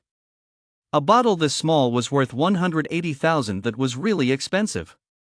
Are you paying for all this out of your own pocket? Doesn't the Gathering Point give you any subsidy? Lu asked with some confusion. After all, this was an injury sustained on the job. Did the settlement really not provide any support? If that were the case, it would be utterly heartless. What are you thinking? According to human clan regulations, there is certainly a subsidy for injuries. But regulations are one thing, and reality is another. Look at our settlement. We're so broke we're practically selling our pants. How much compensation could we possibly give you? Some wealthier settlements not only cover the full cost but also offer a bonus. But I still hope you'll stay and use your own strength to protect our settlement. Lu would eventually come to terms with this reality, and Fong was essentially laying it out for him in advance. In the past, their settlement had produced quite a few powerful individuals, but they had all left one after another. After all, the conditions here were too poor. People like Fong were the exception. Fong also wanted to change Lu's mindset at this moment. If everyone left the settlement after becoming stronger, what hope would a small settlement like this have? Just look at our controller. He is already a fighter with extensive combat experience. If he'd gone out into the world, he'd have amassed a fortune of at least several hundred million by now. Yet Controller still lives a life of poverty here, all for the sake of this gathering point. It's the life's work of him and his son. Fong said somewhat speechlessly, the Controller has to be a fighter. If Wei Xiong leaves here, this settlement will have to disband and be divided among the surrounding settlements. Once absorbed by them, you'll be treated as second-class citizens. You'll have to do whatever they tell you to do, and there's a good chance you'll all be sent out of the city as cannon fodder.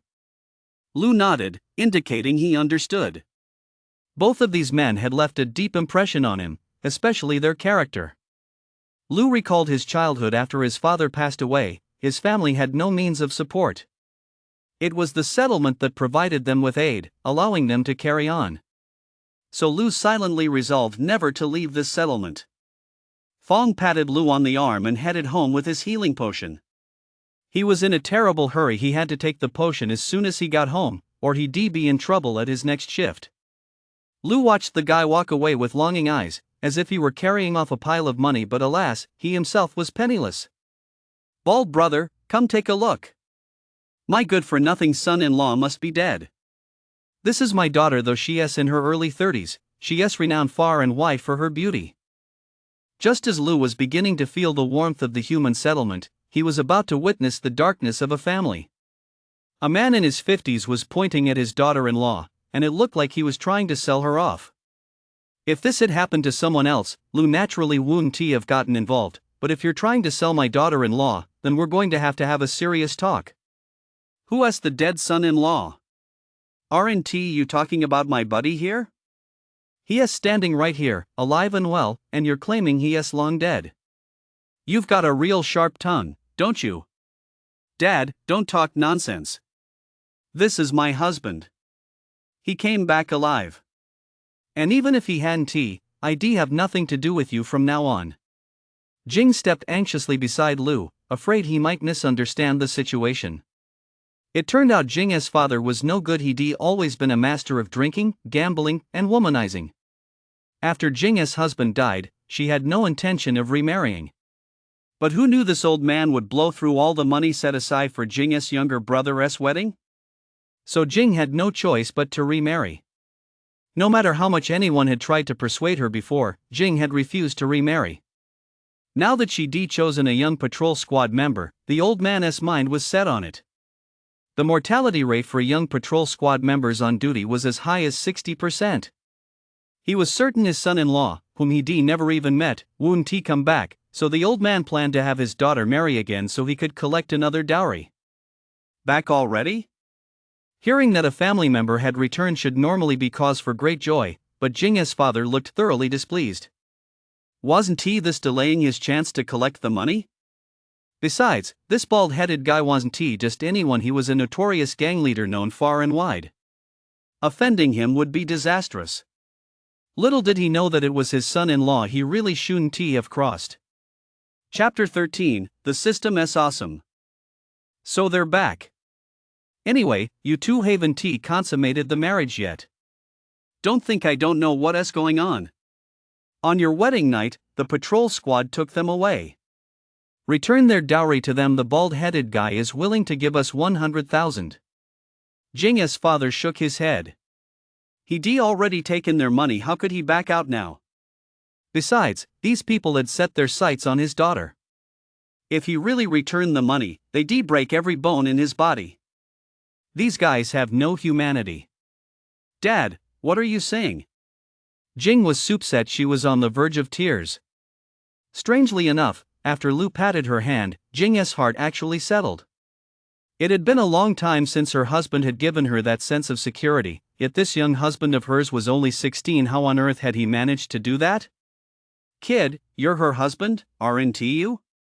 Let us not beat around the bush. Sign a divorce agreement with her right now. I know you paid 30,000 yuan as a dowry. I'll give you 60,000 yuan now. You can find someone better. Don't turn down the offer and end up with the short end of the stick. A bald man in his 50s stepped forward. It was a shame that Jing's father still called him Big Brother. He looked so old. This old guy had a thing for women in their 30s. He'd had his eye on Jing for a long time, but since she'd threatened to kill herself, he hadn't dared to make a move. Now that she was married, he figured it was time to make his move. Your dad took my money, so you're coming with me. As for your patrol squad husband, he is not even on my radar. I've already checked him out, and he is a total loser.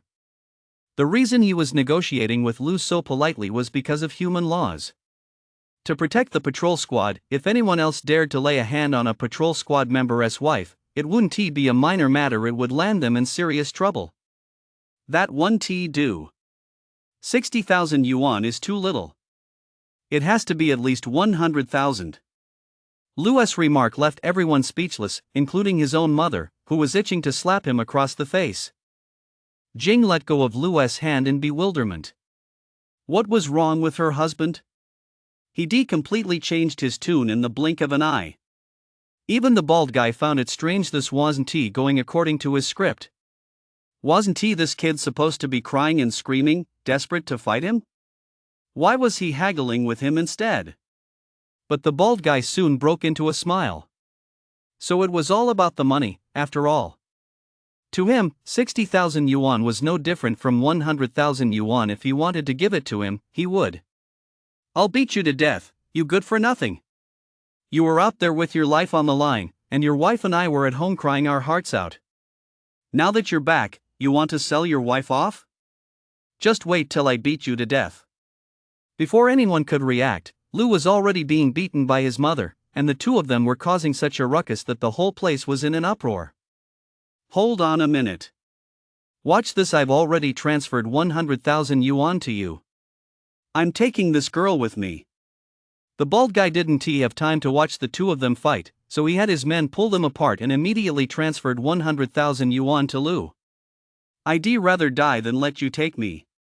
Jing knew exactly what kind of man the bald guy was, a pervert notorious far and wide.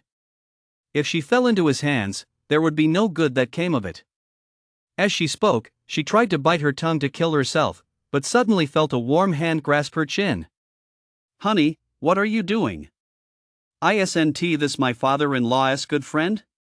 He came all the way here just to give us a 100,000 yuan wedding gift. How could you do something like this? Lu's words left everyone dumbfounded, but the bald man quickly caught on. This kid was actually playing a trick on him, trying to swindle him out of 100,000 yuan right in front of everyone. If he were an ordinary person, he might actually have fallen for it. But was this guy an ordinary person?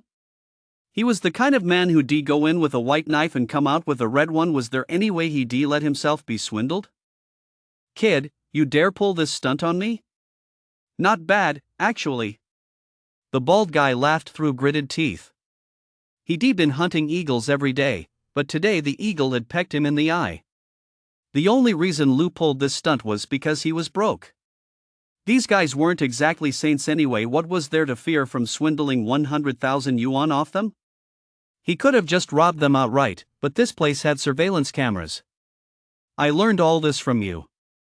If you don't buy it, let us find a place to settle this. If you've got what it takes, take the money back. If I've got what it takes, this money is mine. Lu said with a smirk, not taking these guys seriously at all. You might look tough to ordinary people, but in my eyes, you're nothing. You're a pretty cocky kid. Don't think you're a hero just because you patrolled the streets once. Since that's the case, do you dare come with me to that alley over there? You want 100,000 yuan? I'll give you 100,000 yuan. I'm playing by the rules of the underworld.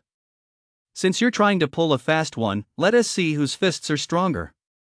I'll give you a way out. Take this 100,000 yuan and get the hell out of here. Leave the guy behind, and I'll let the deception slide. The bald man's eyes gleamed. In reality, he wasn't nearly as generous as he seemed. He was just waiting for Lu and Jing to split up so he could have his men snatch the woman away, beat Lu to a pulp, and take back his 100,000 yuan, leaving Lu with nothing. Lu smiled at him, then pulled his mother and wife into the alley. Do any of you even have 1/20th of a black-horned ant's fighting power? His mother was still thinking of reporting this to the authorities, but Lu quickly stopped her. Is this the time to report it? What if the officials show up? How are we going to swindle them out of their money then? After everyone went inside, the sound of a scuffle could be heard from within. 5 minutes later, Lu emerged, grinning from ear to ear. Not only had he swindled them out of 100,000 yuan earlier, but he also found another 100,000 yuan on them, supposedly high-interest loans they just collected. Well, that money was now confiscated by us. His mother and wife stared at Lu in shock. Wasn't he supposed to be good for nothing? Was this really their son and husband? How had he become so formidable after just one trip out? His mother thought back to when he'd beaten up Nyo Air. Could it be that her son had truly awakened? Those 7 or 8 men had all been incredibly burly, yet her son had beaten them so badly they couldn't even fight back. Lu gave a dark chuckle and quickly pulled his mother and wife onto the nearby bus. After dropping them off at home, Lu had something very important to do. He hadn't had any money earlier, but now he had to hurry and use this money to replicate Fang's potion. If Fang drank it, there would be no way to replicate it anymore. Chapter 14, The Apothecary. Lu was currently just an ordinary patrol squad member, so he rarely had the chance to see healing potions. If no one got injured, who knows how long he'd have to wait, so it was best to copy it right away. It wasn't until he stepped outside that Lu realized he didn't even know where Fang lived. His own home was deep underground, while Fang was a long-established fighter apprentice. His place certainly wouldn't be anything like Lu's.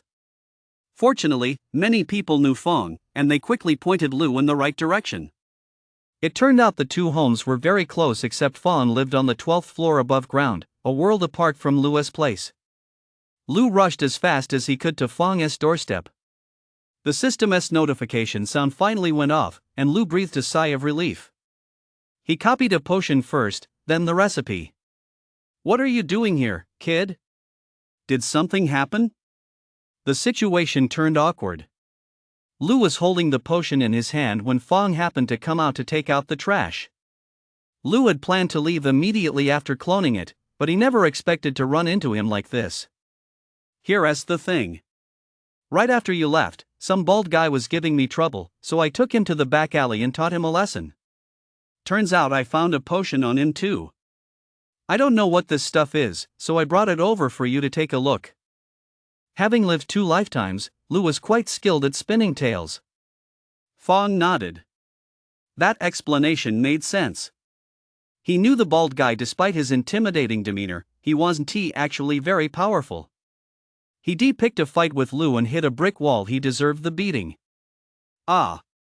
When Fang looked at the potion in Lu's hand, he let out a startled gasp. Aside from the bottle being identical to his own, the contents were far more potent than his. "This potion of yours is way more potent than mine. Do you have any idea what grade this is?"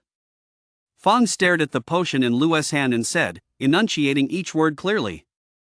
Lu had been a bit nervous earlier, so he hadn't noticed the difference until now. Fang's bottle was practically transparent, containing only a tiny amount, but his own was different. Why was his sky blue? Could it be that the higher the transparency, the higher the grade? Was his just junk? Seeing the bewildered look on Lu's face, Fang realized what was going on.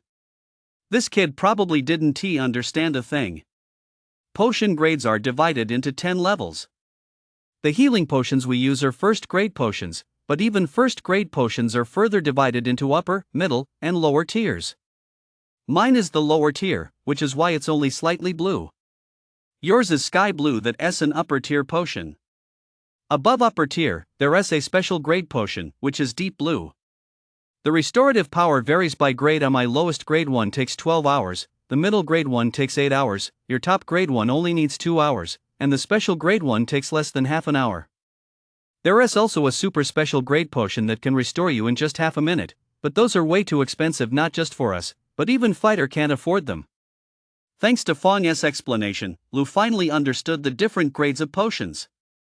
The price differences are huge, too. Take this bottle of mine, for example. It costs 200,000 at the official hospital, but you can buy it for 180,000 on the black market. Your bottle is a different story. You know how every minute counts outside the city, so if you have the money, you should try to buy higher grade potions. Mid-grade potions go for about 300,000, and high-grade ones for 500,000. That special potion in your hand would cost 1 million. Those ultra-special potions cost at least 10 million, and even with money, you can't buy them. They can only be brewed when an alchemist is in a state of extraordinary inspiration. When it came to the prices of these items, Fang shook his head helplessly. Every time he thought about those prices, he felt a sense of helplessness wash over him. Just look at how those alchemists live. They spend tens of millions every single day. Who can blame them when they're so good at making money? Captain, do you have any channels to help me sell this? It took Lu a while to recover from his shock. He realized that the bottle he had was worth 500,000, yet he replicated it for just 15,000. The profit had multiplied beyond measure. Why sell it? Why not keep it on you for future emergencies? Don't think that just because you defeated the monster this time, you'll be so lucky next time. Fong said with some surprise.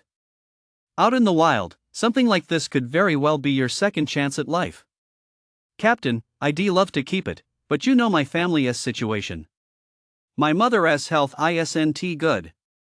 I want to sell this potion and combine it with the money from that monster to see if I can find a new place nearby, preferably one above ground. Otherwise, my mother's condition will only get worse. As Lu spoke, he surveyed Fong's home. Though it was only about 60 square meters, at least it was above ground.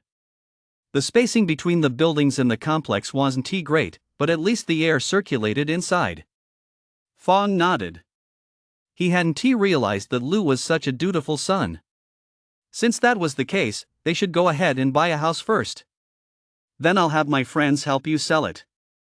They'll take a cut, but it's better than you trying to sell it yourself. The second-hand market is too dangerous. Murders and robberies happen all the time. It's best to stay out of it if you can. Fong nodded. Everything he said was true. Don't assume that all of Base City is safe. It's only safe under surveillance. In unmonitored areas, all sorts of things happen. It's even darker than the old society. The official price for this bottle is 500,000, but if you let them sell it, you'd be lucky to get 450,000. It's more likely to be around 400,000. But I can guarantee it'll sell for 400,000. Add that to your share from the collection point, and it should be enough to buy a house. We're in the suburbs here. Houses on the ground floor go for over 10,000 per square meter. You and your family of 3 can get a smaller one. After hearing Fong's words, Lu nodded in agreement. Of course, he'd buy a house with the money, but his first priority was to keep cloning. This stuff made money fast.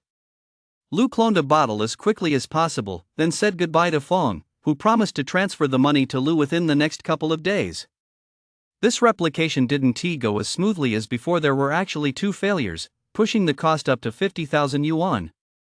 Still, it was profitable. Chapter 15: The 4 Great Families: Jia, Shi, Wang, and Shui. Cloning failures had never happened before. This was the first time.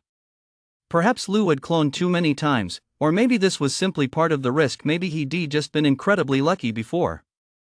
But Lu didn't dwell on it. Even at a cost of 50,000 yuan, he'd still make a tenfold profit.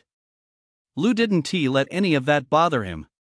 He still had some money left, so he planned to continue replicating. But the next prompt really made him want to curse. Beep. Any item can only be duplicated 3 times per month. The count resets on the first day of the following month. A huge vein popped out on Lu's forehead. He'd known all along that the system wouldn't let him just keep cloning things to make money. There were bound to be some catch. He hadn't expected it to hit him so soon, only 3 copies per item. That was definitely a restriction. Lu shook his head in exasperation. The system was clearly trying to make him work for it. Of course, it wasn't going to let him sit around and live off his savings. If copying were unlimited, he could fill a whole room in no time. But Lu quickly thought of the skill to brew potions. Hadn't he just mastered it completely? At worst, he'd brew them himself. Everyone says alchemists are rare, but why should he be afraid of that? He was one now. Judging by the system's past behavior, even if he became an alchemist, he'd surely be a 1 in a million master. At this thought, Lu's spirits soared. He immediately hailed a taxi. You have to understand that in this era, taxis are a luxury. The ride home wasn't far, but the fare was 100 yuan because the base fare alone was 100 yuan. Lu's face twitched. That was really expensive, but he couldn't get out now. He'd just have to pretend he was rich for once. It would be a good chance to look up information about alchemists while in the car. From what Lu had learned online, anyone could concoct potions, but those made by ordinary people were essentially useless, a pure waste of ingredients. They couldn't even be called potions. They were just a pot of water. There was another profession here, the alchemist's apprentice. The potions they brewed succeeded about once every 20 attempts, which basically ate up their entire investment. So alchemist's apprentices rarely brewed potions themselves. They mostly assisted the alchemists. After learning the ropes, they gradually start brewing on their own. Of course, most ended up disappointed. Only a tiny fraction of apprentices ever succeeded. Next come the formidable alchemists. Alchemists are divided into 10 distinct tiers, each with clear boundaries. Naturally, when a high-tier alchemist prepares a low-tier potion, the success rate is exceptionally high, and the quality is outstanding. Online sources have emphasized just how rare alchemists are. There is one warrior for every 10,000 people, but when it comes to alchemists, there is only one apprentice for every 100,000 people. Only one alchemist emerges from every 100 alchemist apprentices. In other words, there is only one alchemist in every 10 million people. That level of rarity is quite high. Moreover, as mentioned online, the vast majority are low-level alchemists who can only craft potions of level 4 or below, while high-level alchemists make up only 10% of the total. Therefore, every alchemist is a hot commodity. Lou sat in the taxi grinning like an idiot. It seemed he really was a hot commodity. He even made the taxi driver feel a bit uneasy with his laughter. Lou quickly checked the prices of the herbs to see how much he could make.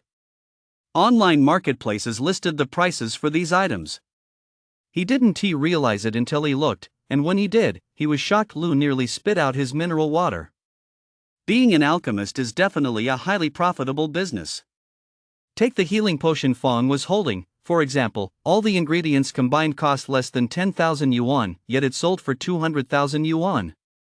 Even at a lower wholesale price, it would still fetch over 150,000 yuan, a whopping 15-fold profit. Moreover, according to online sources, a skilled alchemist can typically produce 100-200 milliliters of potion per batch, whereas the one Fong held was only 10 milliliters. Since the market standard is 10 milliliters per dose, a successful alchemist could easily produce 10 to 20 doses at once. 10 doses would be 1.5 million yuan, already 150 times the cost of raw materials. These people are truly ruthless, even more so than the most unscrupulous merchants. Still, Lou was delighted, for he had now joined their ranks. "Master, take me to the biggest pharmacy." Lou finally stopped sitting there grinning like an idiot and said this to his master. The master wasn't sure what was going on, but going to the biggest pharmacy would cost extra. It would definitely be more expensive than the original fare, so he immediately turned the corner. When people first learn about alchemists, their expressions are usually just like Lou's was just now. Countless people dream of becoming alchemists, especially those with weak cultivation abilities. Alchemy seems like a shortcut to them. But 99.99% of them end up disappointed, having produced nothing but a pile of junk.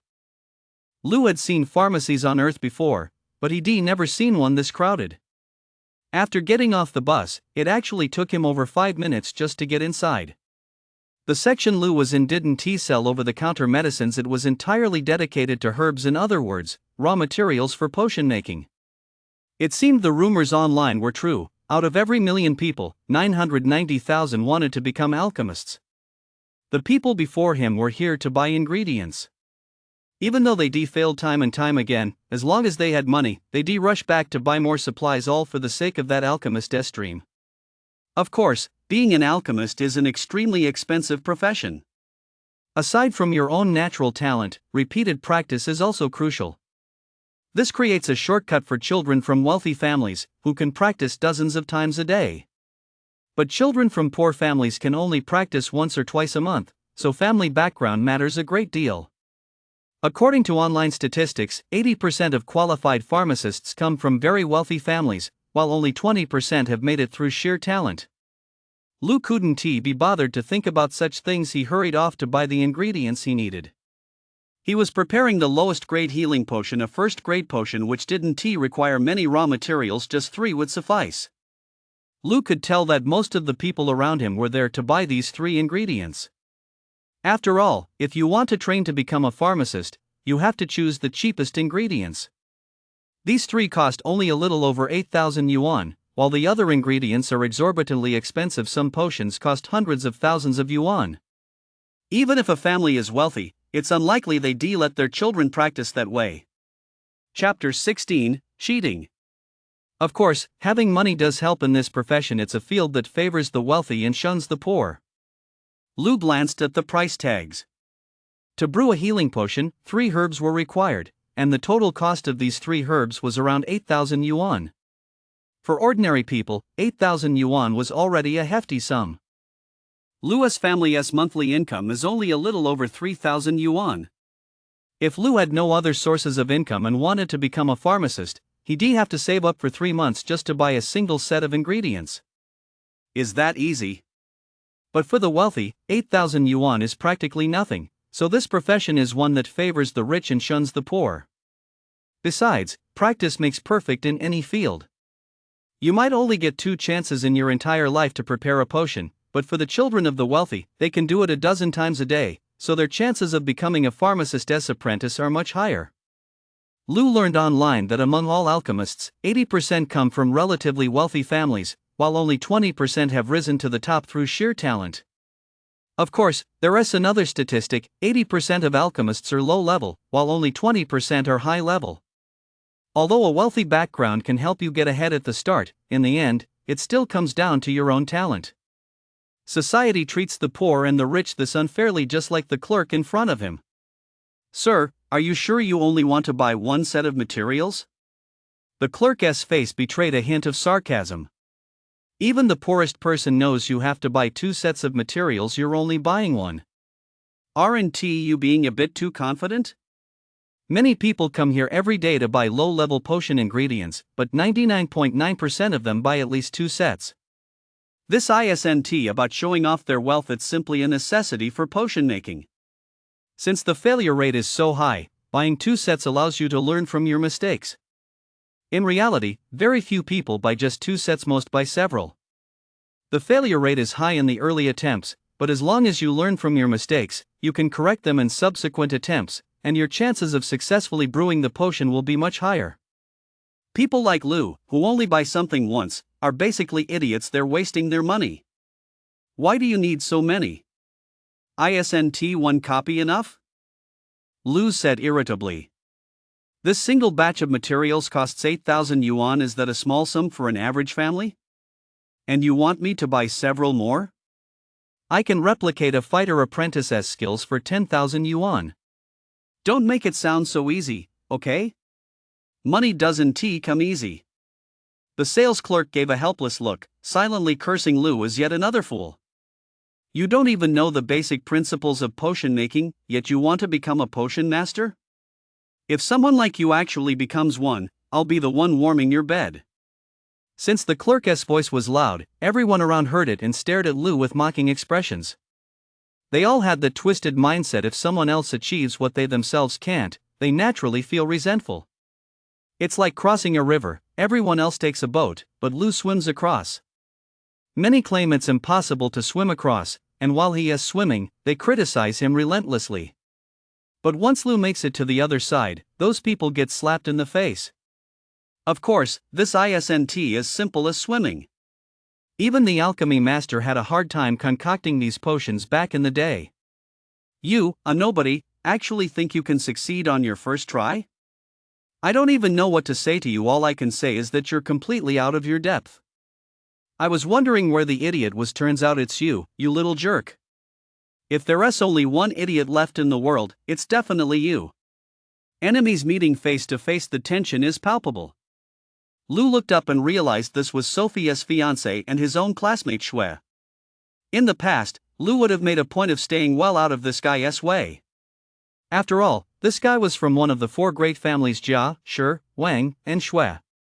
Even if he was a distant branch of a distant branch, he was still far beyond the reach of an ordinary person like Lu. Normally, someone from such a family would never attend the same high school as Lu and his friends, but the moment this guy laid eyes on Sophie, he fell hopelessly in love with her. So he pulled some strings with his family connections to get into their crappy high school. Later, when Sophia's mother fell ill, he took advantage of the situation to arrange a betrothal with her. From that moment on, Lu became a thorn in his side. Whenever Lu saw this guy, every memory was tinged with humiliation. Even the slightest glance at Sophie from afar would get him chased around the school and beaten up by this guy's lackeys. His new clothes were torn to shreds by this guy. He humiliated him right in front of Sophie. He had people beat him up on the way home from school. In the worst cases, he even broke my ribs. That day, when Lu joined the patrol squad, Shui was overjoyed, secretly hoping the guy would die outside the city, but to his surprise, the guy actually came back. Actually, Shui saw Sophie giving Lu money.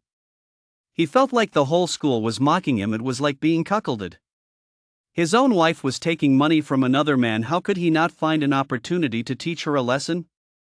But he didn't expect the guy to be so quick on his feet. He went out on patrol that very day, so Shui never got the chance. Today, though, they have a good laugh. Why did you only buy one potion? How are you ever going to become an alchemist like this? Is it because you don't have enough money? If you don't have enough money, go beg a woman for it. Go be a kept man. Isn't that your specialty? Shui stood in the path Lu had to take to leave. He wasn't going to let Lu get away that easily. There were already plenty of onlookers around. Earlier, these people had been mocking Lu, but since they didn't know what kind of person he was, they hadn't dared to speak up. After all, young Master Shui was a top-tier figure in the city.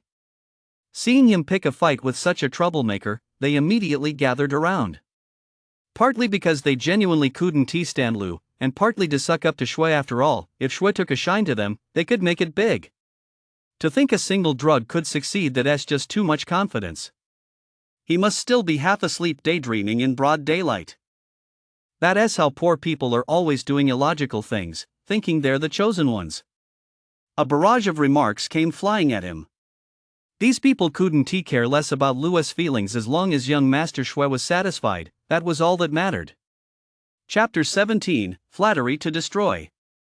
Lu stared at them speechless. He had no quarrel with any of them. Why were they so convinced he was a failure? Was it just to curry favor with young Master Shui? Had human nature really sunk this low?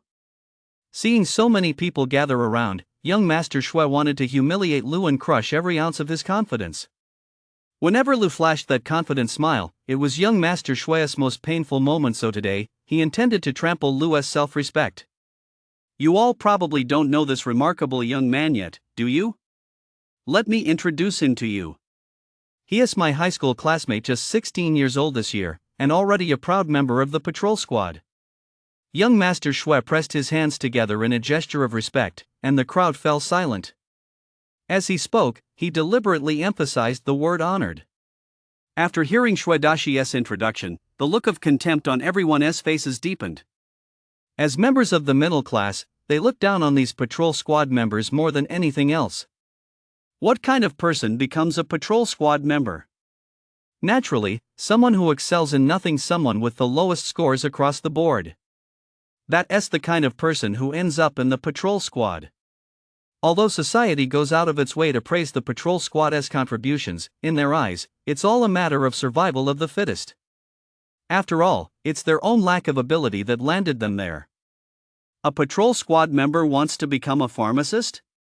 Does that mean pharmacists are just low-end goods you can find on the street? Every patrol squad member gets only 10,000 yuan in relocation allowance. This single batch of materials is worth your life. Ha ha ha. A 16-year-old patrol squad member? That's truly rare. Just how low must his potential be?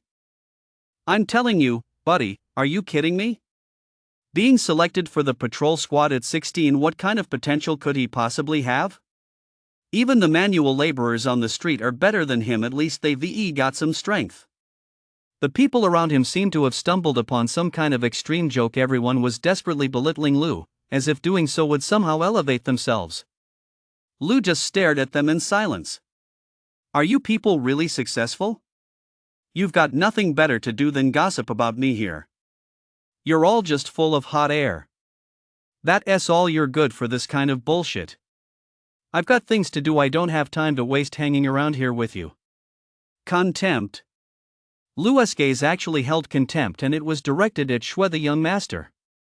How could young Master Shui possibly tolerate this? He already humiliated the kid today, but he never expected someone like him to be looked down upon. Back when Yu's taught each Lu a lesson, fear had filled Lu's eyes, yet today, Lu actually dared to look down on him? What right did Lu have to look down on him? No matter what, he had to make Lu look like a fool. What business could you possibly have?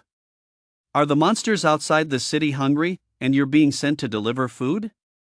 Your scrawny frame probably won't even be enough for one of their meals. Didn't you just buy some herbs? Why don't you concoct a potion right here on the spot, so we can see how a once-in-a-century genius prepares a potion? Xue, of course, knew Lu's true capabilities. Although pharmacology was a subject in high school, Lu had never passed it in 3 years. How could he possibly know how to brew potions? Maybe he just bought these for someone else. If Lu actually brews it, he'll have no way to explain himself to them. If he doesn't, then he'll just have to trample all over you, kid. Who told you to show off when you've got no skills to back it up? Although the others didn't know Lu, seeing young Master Xue picking on him like that, they immediately figured out what was going on. Tough luck, kid. A once-in-a-century genius? Is that even true? I don't buy it. He is just a kid. How could he be a once-in-a-century genius? Kids these days just blow their own horns to the sky. They don't have a single skill to their name. These people were all standing around making snide remarks, all for one reason: they hoped Lu would accept the challenge. They had a whole arsenal of vicious insults ready, eager to teach this arrogant kid a lesson. In their eyes, Lu was an outsider, and now he'd gone and offended young Master Xue. If they didn't teach a lesson to someone like him, who else would they teach a lesson to? Lu frowned. In truth, he was reluctant to brew a potion in public.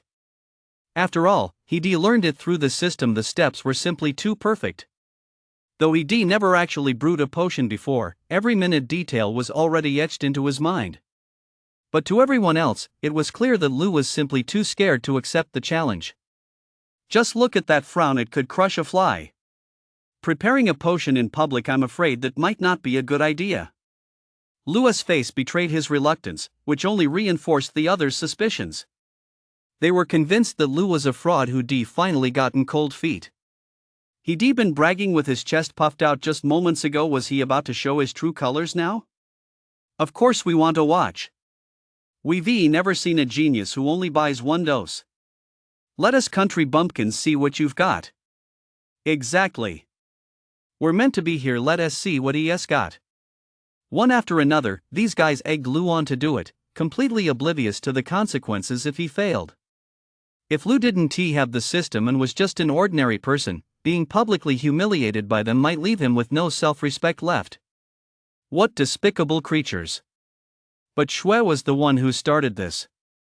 Lu doesn't have time to deal with all of them, but you, kid, aren't getting away with this. It seems you know a thing or two about concocting potions? Ignoring what the others were saying, Lu turned his gaze to Xue, the young master standing across from him. The guy looked completely slovenly, his body sagging all over. It was obvious that a life of drinking and debauchery had drained him dry. Seeing Lu speak to him like this, Xue felt a twinge of discomfort. You used to be all meek and submissive around me, but today you've got some nerve. Looks like those monsters outside the city have really given you some guts. You're really out of touch, aren't you? What do you mean, some research? Do you think our school is just for ordinary people? I've already earned my apprentice alchemist certification.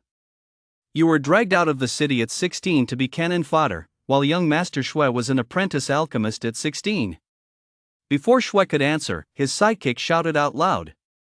Xue wore a smug look on his face. This was true showboating. When it came time to brag, you couldn't do it yourself, you had to let others say it for you. So that's how it is. Lu seemed to have figured something out. Out of the 3 students at the bottom of the class, only the other 2 were picked for the patrol squad, while young Master Xue remained unscathed. It must be because of this pharmacy apprentice status, otherwise, young Master Xue would have had a chance to go on patrol too. Chapter 18, All Set. When it comes to odds, an alchemist apprentice is far rarer than a fighter apprentice. The fighter apprentice has a 1% chance, while the alchemist apprentice has a 1 in 500 chance. This ties directly into the issue of money. You can pass the fighter apprentice exam even if you don't have much money, but that is not the case with the alchemist apprentice. If you don't have money, don't even try. That's the nature of the alchemist profession. Unless you have exceptional talent and are sponsored by a major family, you won't be able to become an alchemist apprentice. A 16-year-old alchemist apprentice versus a 16-year-old patrol squad member. As long as you're not mentally impaired, the difference is crystal clear. But Lu knew his classmate well. He was basically a complete idiot. How could he possibly become an apprentice alchemist? There had to be some shady dealings involved. While the garrison always emphasized fairness, justice, and transparency to the common people, in the face of the wealthy and powerful, any backdoor could be opened. A 16-year-old pharmacy apprentice is really something else. Lu nodded in agreement from the side. Just knowing it's impressive is enough. Someone like you isn't even in the same league as young Master Shui. Young Master Shui's henchman took the opportunity to throw a few jabs at Lu, a clear show of loyalty to his master. Well, if he is so amazing, does he have the guts to spar with me? Let us not compare anything else, let us just talk about potion making. As soon as Lu finished speaking, the entire room fell silent. You're really a bull calf that's not afraid of tigers, aren't you? You're just a 16-year-old patrol squad member. How dare you challenge a 16-year-old apprentice pharmacist? You must be feverish and delirious. You want to challenge me? Shui Dashi felt his stomach ache from laughing so hard. A total loser like this wants to compete with me? I wonder how many times I'll crush you. While speaking, Lu was also intently observing this guy. Although young Master Shui's expression was quite exaggerated, Lu still caught a hint of panic. This guy didn't dare to compete at all. This apprentice pharmacist was definitely up to no good. To be honest, while alchemist apprentices were rare, the qualification exam wasn't that difficult. Most large pharmacies offered such training. Young Master Shui had taken his exam at his family's pharmacy. Back then, he wasted nearly 90 sets of ingredients before finally concocting a passable potion. He deleted the footage of the first 89 failed attempts, and that's how he became an alchemist apprentice. Of course, the Alchemists Guild had also rewarded him with a hefty sum. You're right. I do want to test my skills against you. I'm just a rotten fish in a pond. I want to see how an eagle soaring in the blue sky formulates potions. I wonder if young Master Shui dares to accept the challenge. Lu answered young Master Shui's question head-on, causing the smile on young Master Shui's face to stiffen. Could this brat have heard some rumors? That's impossible. It's my family's pharmacy. How could word have gotten out? Do those employees not want to keep their jobs? The people around them didn't notice a thing, as their attention was entirely focused on Lu. Seeing him act so brazenly, calling himself a rotten fish in a pond yet still daring to challenge young Master Shui, they all thought young Master Shui should crush him. After all, not just anyone could become a 16-year-old pharmacy apprentice. What an idiot. Even if he wanted to challenge someone, he certainly shouldn't have picked young Master Shui. The guy has been a household name in this field for ages. Young Master Shui, get in there already. Crush this guy and teach him a lesson. Show him that there is always someone better out there. Let us see how the scions of a great family brew potions. Right, that stupid kid. The people around him were chattering away, practically roasting young Master Shui over a fire. You lot are flattering him to death. You lot haven't seen it, have you? I've watched young Master Shui prepare potions before. His movements are truly as smooth as flowing water. And the potions he creates? They're top tier right off the bat. In this day and age, the only person in all of Base City capable of such achievement is young Master Shui. At the back of the crowd, there was a guy who'd been dying to suck up to young Master Shui but had never found the chance. Now he finally had his moment. To be honest, even though everyone was fawning over him, none of them had actually seen him brew potions. This guy's words pushed the topic to a fever pitch. Now that someone had confirmed it, the crowd became even more relentless, urging young Master Shui to brew a potion right then and there. A wave of heat surged to young Master Shui's forehead. He really wanted to beat the crap out of this brainless fool standing in front of him. It was one thing for him to lie and suck up as usual, but couldn't he see what kind of situation this was? I'm going to be screwed over by you today. Are your eyes stuck up your ass? When have you ever seen me mix a potion? public opinion was overwhelmingly against him. Everyone felt that Lu was as good as dead at this point. Who told you to be so arrogant? If they weren't targeting you, who else would they target? Who do you think you are, daring to challenge me? Why don't you take a good look at yourself in the mirror? Young Master Shui said with great arrogance, but Lu had clearly caught a glimpse of his fear. The people around them were also puzzled. Although he still had his usual swagger, most of them could tell there was a slight tremor in young Master Shui's voice. That shouldn't be possible. Given young Master Shui's personality, if he had even the slightest skill, he'd be bragging about it 100-fold and would ve already gone out there to crush this kid. Could it be? Some of the sharper-witted onlookers felt a jolt of unease. Had they actually made things worse? Was young Master Shui, like other aristocratic scions, merely holding a certificate without any real skills? They recalled some rumors circulating online. Noble young masters, with their power and influence, could easily secure apprentice certificates after all. There were loopholes in the system. Could it be that young Master Shui? At this thought, they broke out in a cold sweat. So they'd been sucking up to the wrong person all along. No wonder young Master Shui's face was covered in sweat. You're right in your eyes, I'm indeed worthless. But even someone as worthless as me wants to test his skills against someone like you. Are all members of the Shui clan so cowardly? This isn't asking you to patrol the city walls, it's merely a chance to look down on our skills. Are you really too afraid to accept the challenge? I'm afraid the Shui clan's ancestors would be deeply troubled by this. After hearing that, young Master Shui felt like he could eat Lu alive. If you want to compete, just compete. Why drag our family's ancestor into this? Now I'm in a real bind. Chapter 19, Rapid Potion Preparation. Lu had actually hit this guy's weak spot. For these young masters from prominent families, other forms of prestige don't matter, but the family's reputation is everything. If they lose face in public, they won't even need others to cause them trouble. The family's disciplinary squad alone would be enough to give them a hard time. Although this young Master Shui was only a collateral descendant, he was still listed in the clan's genealogy. If he fled without fighting today, he'd likely be shamed for years to come. By then, a guy like him rejected by the Shui clan would be devoured alive by his old enemies. What nonsense are you spouting, you little punk? Why wouldn't I dare to fight? But I've made a name for myself over the years, and I'm a member of the Shui clan, not you're just a lowly nobody. Should I just agree to a duel with you? That would make me look completely out of touch. Here's what we'll do, let us add a little incentive. How about 500,000? Born into a family like this, Shui Dashi had experienced far more than the average person. How could he not know how to handle a situation like this? He knew Lu came from a poor background. Forget 500,000, he probably couldn't even come up with 50,000. Crushing someone with financial might was a common tactic among the aristocracy. 500,000? Lu looked utterly stunned.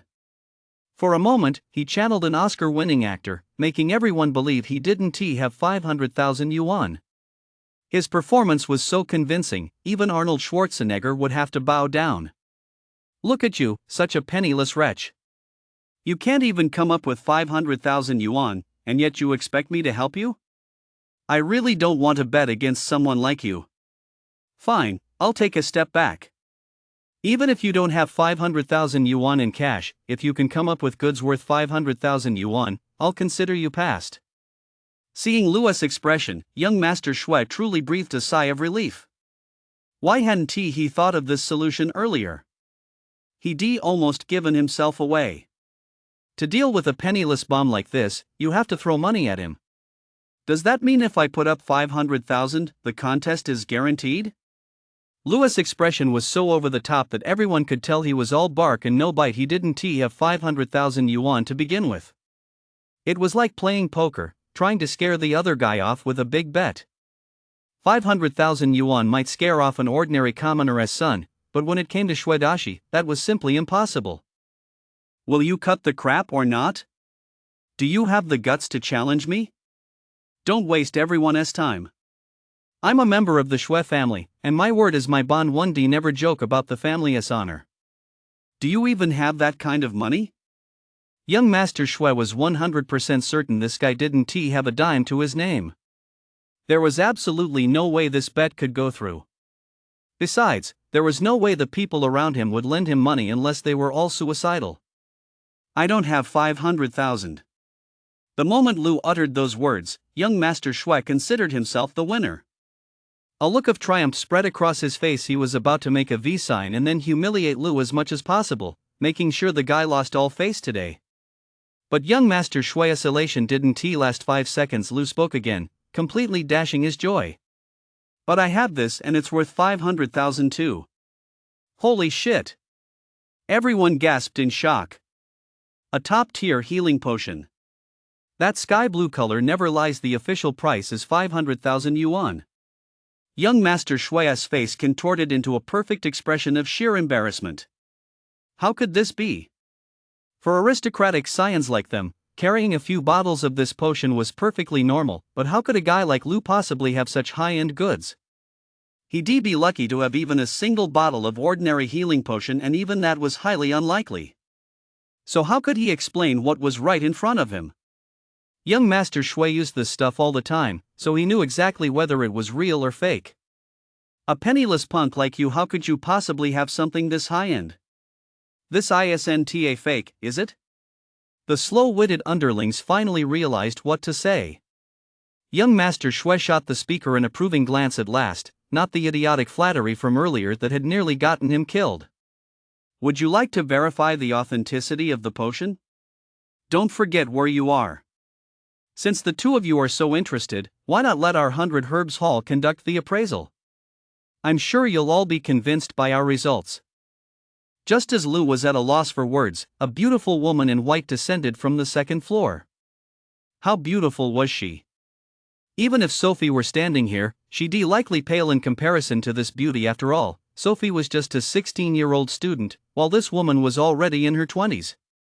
Perhaps Sophie might reach this level by the time she is that age, but for now, Sophia's face still carried a hint of youthfulness, while this woman was already in her prime. Miss Bai has arrived. This is the owner of Bai Chao Hall, Miss Bai Lu. From the conversation, Lu also realized who Miss Bai was. This was Bai Chao Hall, the world's largest pharmaceutical enterprise, and this young woman was the second daughter of the Bai family. Miss Bai was also an apprentice pharmacist. She had appeared in the newspapers before. Unexpectedly, she was even more beautiful in person than in her photos. Even someone like Lu found himself mesmerized by her. She resembled the South Korean star Jeon Ji-hyun, yet her features were even more delicate. Speaking of Bai Chao Hall, Lu had seen it online as well. It was the world's largest pharmaceutical company, and their test results were sometimes even more accurate than those of official agencies. After all, businesspeople were more concerned about their reputation. Young Master Shui opened his mouth to speak, but upon realizing the gulf between them, he shut it again. Although the Bai family was a second-tier clan somewhat inferior to the 4 first-tier families, he himself was a nobody within those 4 families. Likely no one even remembered him. Miss Bai, however, was the apple of the Bai family's eye. Miss Bai had precisely this in mind. If she spoke up, she would inevitably offend young Master Shui. Had he been a direct descendant of the Shui family, she likely wouldn't have dared to speak, but since he was merely a collateral branch, there was nothing to hold back. The reason Miss Bai helped Lu was that she had seen through him from the very beginning. Everyone assumed she was just an apprentice alchemist, but in reality, she was a master at reading people. She had long since figured out the situation here, so she recognized Lu as an outstanding alchemist and offered her help. After all, alchemists are precisely the kind of talent that companies like theirs are desperately seeking. Chapter 20: A Bowl of Medicine. Although Bai Chao Ting is the industry leader, there are other companies competing with them. The addition of any pharmacist is a crucial asset for them, so after weighing the pros and cons, offending young Master Shui was inevitable. You bastard, why weren't you watching? You nearly ran me over. At this point, young Master Shui closed his eyes and slapped the first person nearby.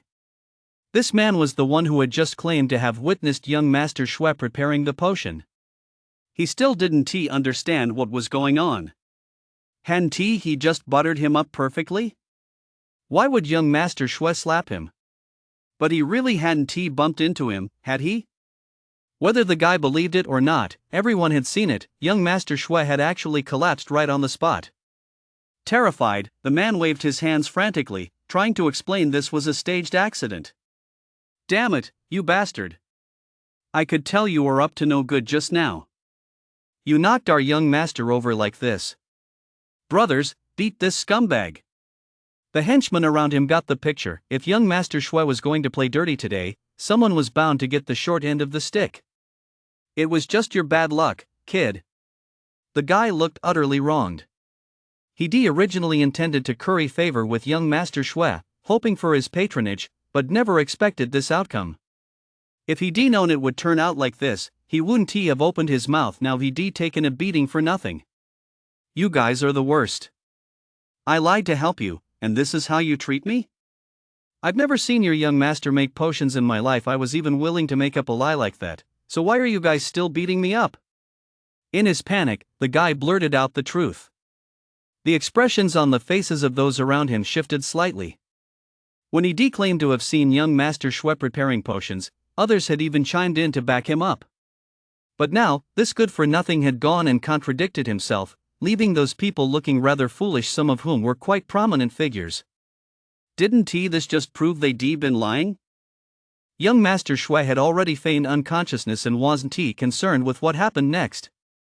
His henchmen quickly carried the guy away. The others, their faces red with embarrassment, took the opportunity to slip away as well.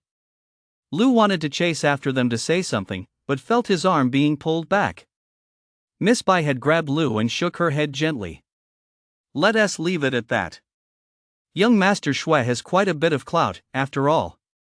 Lu appreciated Miss Bai's kindness. After all, he knew he was no match for young Master Shui right now. "Please wrap up these materials for the gentleman.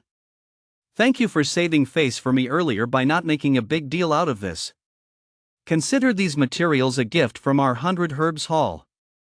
I couldn't possibly accept that. I'm not the type to take advantage of women.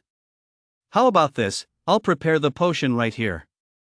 Once it's ready, we'll split it 50-50. Lu genuinely meant it, partly to thank Miss Bai, and partly because she had indeed provided the ingredients. But to the others listening, it sounded like Lu was pulling a fast one. "Are you kidding me?" they thought. "You expect to brew a potion in a single go? Who in the world could do that? And you're taking advantage of Miss Bai even if it's only a little over 8,000 yuan, that's the bottom line." Lu paid no heed to what others were thinking and simply took the herbs into the adjacent preparation room. As a leading enterprise, the 100 Herbs Hall naturally had such facilities. Many alchemists would begin preparing their potions the moment they acquired the ingredients, unwilling to waste a single minute. Once inside, Lu simply tossed the herbs onto the table, showing none of the care one would expect from a potion master. Everyone around them was rolling their eyes. "You, of all people, want to brew a potion? That's just a pipe dream. Could you please pull the curtain down? I don't like having so many people watching me when I'm brewing potions. It makes me feel a bit self-conscious." Lu pointed at the curtain by the door. Even the staff looked down on him, let alone the people outside. "Who wants to watch you brew a potion? If Miss Bai weren't standing here, the rest of us would ve left ages ago. No one wants to cater to a braggart like you, especially one who talks such a big game. That guy's got no shame. He keeps going on and on about mixing potions, but look at that move he just made. It was clearly the work of a complete amateur. And he says he doesn't want people watching? As if we actually want to watch. Let us tear him apart when he comes out." Once the curtain was drawn, the people around began chattering away. After all, not many of them had high hopes for Lu. Even Miss Bai was starting to be swayed by the talk. Lu's movements just now certainly didn't look like those of a potion master. A potion master is always extremely careful in everything they do, but Lu had been far too rough just now. No matter where she went, Miss Bai seemed to be the center of attention. Seeing her standing there, people coming in to buy medicine started asking around. Soon, a crowd of dozens had gathered outside. They all wanted to see who this braggart was, someone who could make Miss Bai wait at the door. "Are you kidding me? It's only been 5 minutes. Listen, that's the sound of a mixer. Has this guy already started mixing? Said a senior manager from the 100 Herbs Hall. He had always had a soft spot for Miss Bai, but the vast gap between them had long since dashed any hopes he might have harbored. Hearing her speak so gently to Lu just now had stirred up a wave of jealousy among the senior management. A look of anxiety also appeared on Miss Bai's face. Logically, it shouldn't have been this fast. The process of preparing a potion is generally divided into 4 steps. Step 1 is examining the herbs, the most critical step, requiring at least 15 minutes. Step 2 is turning on the mixer and adding the herbs in the correct proportions. Step 3 is adding water to dilute all the powders. Step 4 is to light the alcohol lamp, heat the mixture, and finally extract the elixir. Look, the water gauge is moving. It hasn't even been 10 minutes, and this guy is already adding water. He really has no common sense at all. Although they didn't know what was happening inside, the various gauges on the outside allowed them to guess the process. If he were to start adding water, it should have been at least 40 minutes in, but only 10 minutes had passed. Does this kid actually know what he is doing? 90% of the people had already written Lu off, believing he was just showing off that he didn't know a thing and was only doing this to catch Miss Bai's attention. Chapter 21, The Apothecary Apprentice. To be honest, based on Miss Bai's observations, she had initially believed her assessment was correct, that Lu must be a highly capable individual. Yet everything before her eyes seemed to overturn her assumptions. No matter how capable he might be, it was simply impossible to accomplish this in such a short time. Miss Bai had even witnessed a renowned master alchemist preparing a potion, and even that process likely wouldn't have been this quick. Phew! Before Miss Bai and the others could form any further theories, the curtain at the entrance was suddenly pulled aside. Hey, could someone get me a glass container? The one you prepared for me is too small, I can't fit all this stuff in it. I happened to see a broken bowl on the ground, so I put it in there. Lu was indeed holding a broken bowl in his hands. Everyone looked at him in disbelief, ready to give Lu a hard time. You concocted a potion in just 15 minutes and even made extra? Are you pulling our leg? But just as they were about to speak, their eyes were drawn to the bowl in his hands. This. Everyone was frozen in place. How the hell did this bastard brew that? The liquid inside was a deep blue. This wasn't just a high-grade potion, it was a top-tier potion, worth over $1 million per bottle. If someone were injured, they'd be fully healed in just 20 minutes. Everyone felt as if the oxygen in the room was running out. Could this guy be a potion master? But even some potion masters who stream their concoctions online don't work this fast. What is going on with this kid? Can someone get me a glass container? I don't think this bowl is very sturdy. Lu's words snapped everyone out of their stunned silence. What are you all standing there for? Hurry up and find a glass vessel for the master. Miss Bai said anxiously. Her own staff had been terribly rude. The man standing before them was clearly a senior alchemist, yet her subordinates had treated him like a novice. Alchemists had notoriously unpredictable tempers. If they were to offend him, even a pharmaceutical giant like theirs would face trouble. Lu handed the items to someone else, then brushed himself off. I'm truly sorry. I've only managed to prepare some top-grade potions. I haven't been able to make any super top-grade ones yet. It's mainly because I lack the necessary skill. Once I've honed my skills enough, I'll definitely be able to make super top-grade potions. I wouldn't want to waste your ingredients. The moment Lu finished speaking, everyone froze in shock. You'd be better off keeping your mouth shut. Who talks like that? Most people might never be able to brew even a special grade potion in their entire lives, but to you, it's practically trash. Look at what you're saying. If brewing a potion like that counts as wasting ingredients, then all of us, including some high-level alchemists, might as well just give up on life. Speaking of proficiency, the system did indeed issue a prompt just now. Since this was Lu's first time crafting a potion, his proficiency was only 1/1000. The system had explained to him that once he successfully crafted 1000 top-tier potions, the next batch would be super top-tier, the kind that sells for over 10 million per vial. It was precisely because of the system's prompt that Lu felt dissatisfied with the products in his hands. These items were only worth a little over $1 million each, while those super premium potions were over $10 million. The gap between the two was simply too vast. That's why Lou looked down on what he had just concocted. But in the eyes of others, this was already quite impressive. You've managed to produce so many at once, each one is worth $1 million, after all. Just how many doses are in that huge bowl of yours? As for what Lou had said, Miss Bai didn't know how to respond. She had truly never encountered anyone like this before. What level of expertise must such a person possess? He didn't even bat an eye at a whole bowl of special grade potions. What kind of potion would he even consider good? The staff worked quickly and finished testing the potions in no time. One of them nodded at Miss Bai. All the potions were genuine as they could possibly be. 40 minutes later, the potions were all bottled of full 50 doses. Everyone had been standing there for 40 minutes, eager to witness the miracle unfold. Many were left speechless.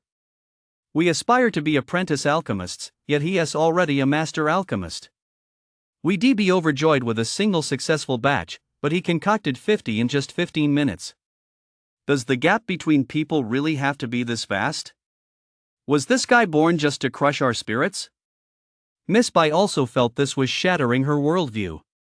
In her mind, producing 200 milliliters in one go was already the absolute pinnacle, but Lou had just whipped up 500 milliliters.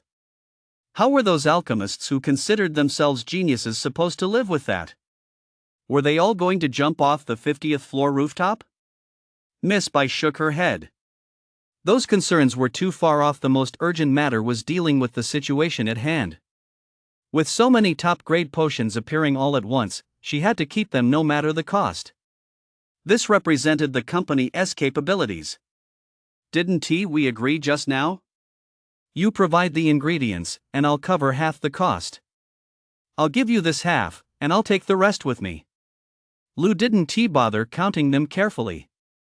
He simply stretched out his arm and pushed half the vials on the table toward Miss Bai. Miss Bai and the group of executives quickly gathered around. Although the vials were still quite far from the edge of the table, everyone was a bit worried. If even one bottle were to fall to the ground, that would be over $1 million yuan. This kid really doesn't treat these things like treasures. Either he doesn't recognize them, or he is just so rich he is used to it. Hugh was able to concoct that many in just 15 minutes. How could he not recognize them? That earlier action also proved he simply doesn't care about this stuff. In your eyes, these are precious potions, but to him, they're probably no different from foot-soaking water. Otherwise, how could he push them away so casually? Sir, you've misunderstood. I never intended to ask for half. All of this belongs to you. I was just wondering if it's convenient for you, you might be willing to sell these potions to us? Of course, the price is negotiable. We can offer 75 million. Miss Bai saw an elderly man gesturing in the distance and immediately knew how much to offer. Chapter 22, The Fair-Faced One's Talent? In Lu's estimation, these items should be worth 1 million per bottle. That's what Fong had said back then. In reality, this was a misconception after all. Fong was merely a fighter apprentice and didn't know much about these things. He had only ever dealt with ordinary potions and had never even come into contact with this kind of top-grade potion. The lower the grade, the more abundant the supply, so the purchase price is lower than the official price. The higher the grade, the scarcer the supply, so the purchase price is higher than the official price. These items are in high demand but scarce on the market. Although Bai Chao-Ting's purchase price is 1.5 million per bottle, they have their own extensive sales network and can get the potions into the hands of those who want them, so they still turn a profit. Oh, I see. I thought we'd split it 50-50. If you're willing to take it, I'll sell it to you at your price. Lou said with a silly grin. Of course, Lou wasn't actually stupid. He was doing this to try to befriend Miss Bai. Aside from her beauty, he was also eyeing Bai Chao-Ting's sales channels. He would likely have to rely on this to make money for quite some time, so how could he not build a good relationship with her? The people around him also breathed a sigh of relief. They had originally thought Lou would ask for a higher price. If he had, their profit margins would have been squeezed. Although gaining some reputation was nice, what businessman wouldn't want actual profits? I'm truly grateful, sir. No matter what kind of herbs you need in the future, just give me a call, and I'll have them delivered immediately. Miss Bai was truly moved. She knew many high-level alchemists, but none of them were nearly as easy to deal with. They always make all sorts of demands. None of them were as down to earth as the man standing before her. There's no need to be so polite. My master taught me that even a drop of kindness should be repaid with a gushing spring. You helped me with that annoying person earlier, so I'm just handing these things over to you. It's not like these are valuable items.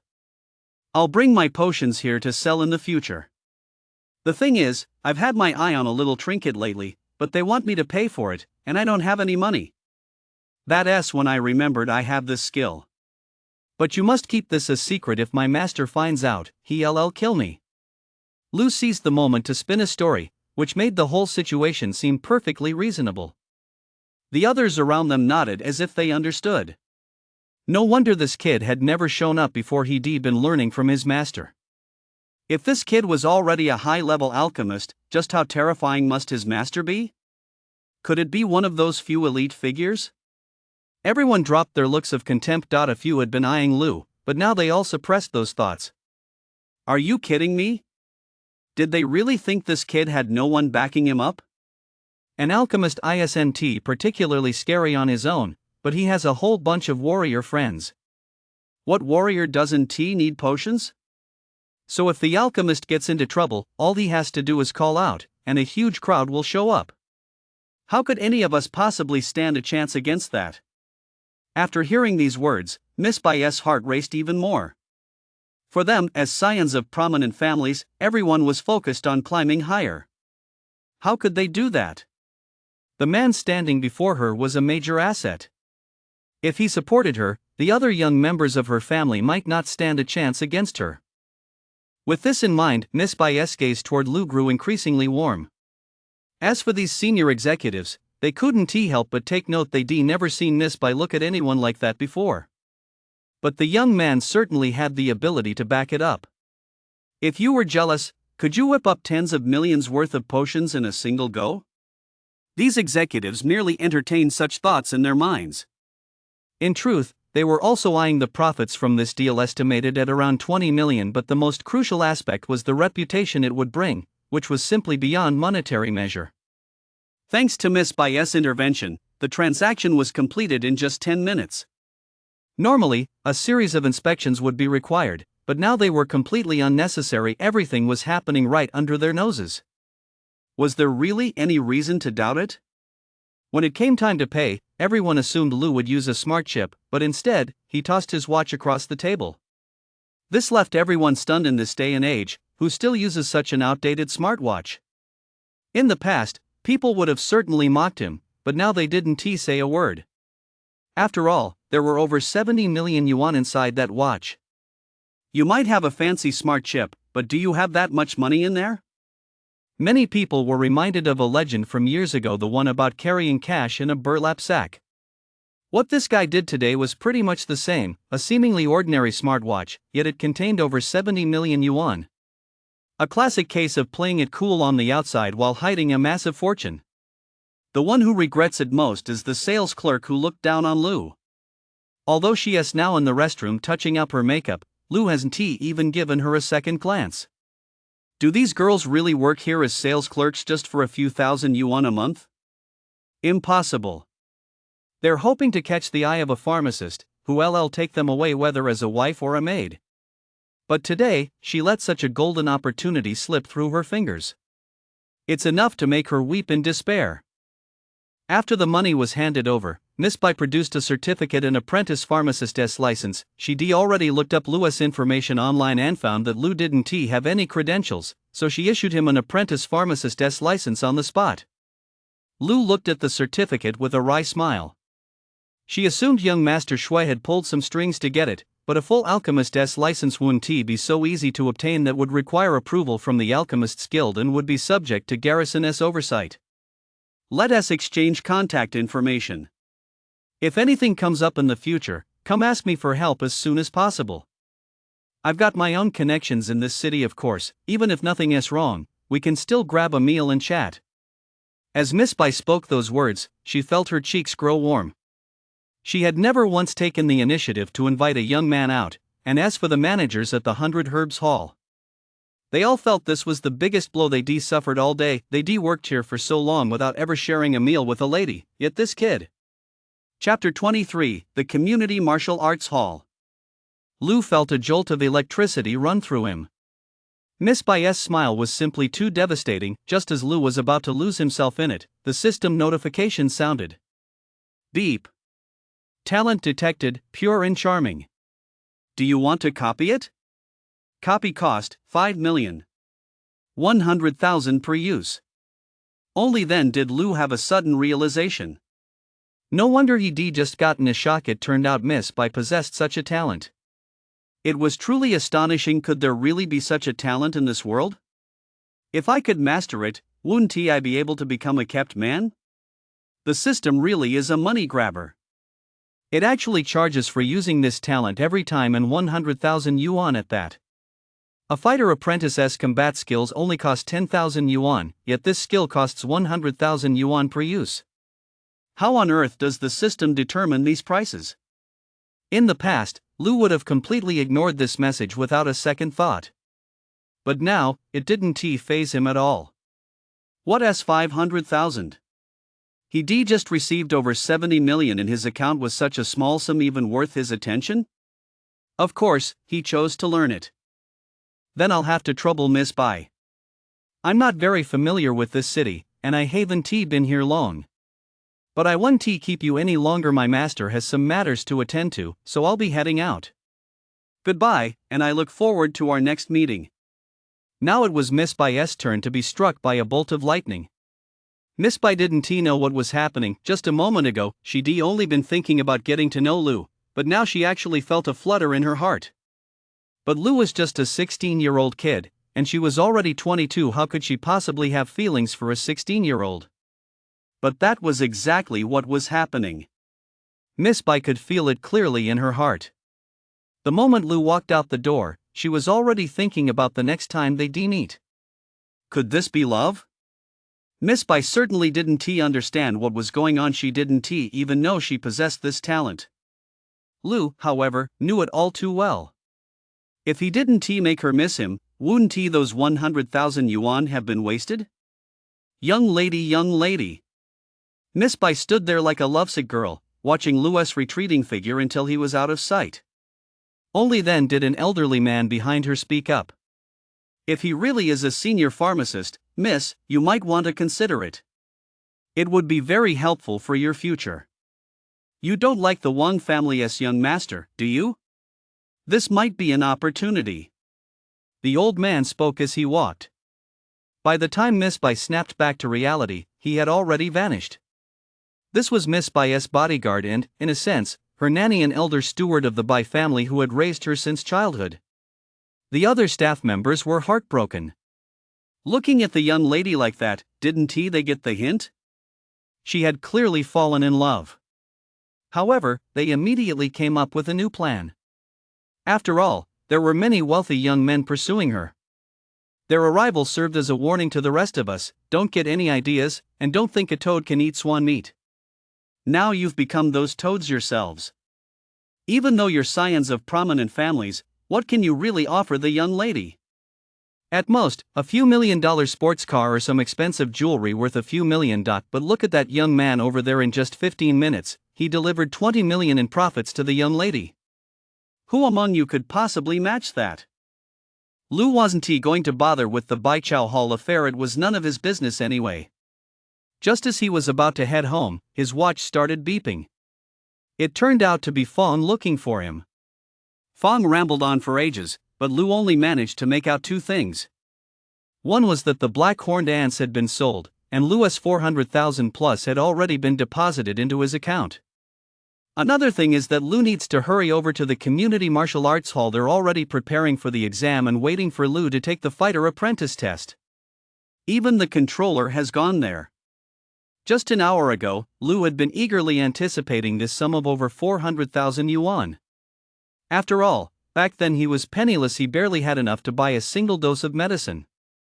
But now it's a completely different story. Watching those 400,000 plus yuan hit his account, Lu felt absolutely nothing. After all, he already had over 70 million in his account. This 400,000 plus yuan was just a drop in the bucket. Besides, he'd just been spending money like water. He'd blown over 100,000 yuan in an instant just to impress Miss Bai. What did this 400,000 plus yuan even amount to?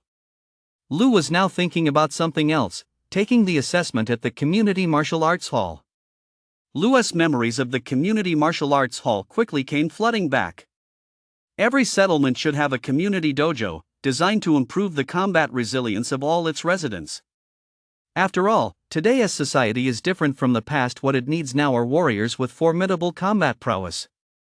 The Community Martial Arts Hall is where everyone trains, but Lu's settlement is simply too poor to bear the cost of maintaining one on its own, so they have no choice but to partner with a neighboring settlement to run one together.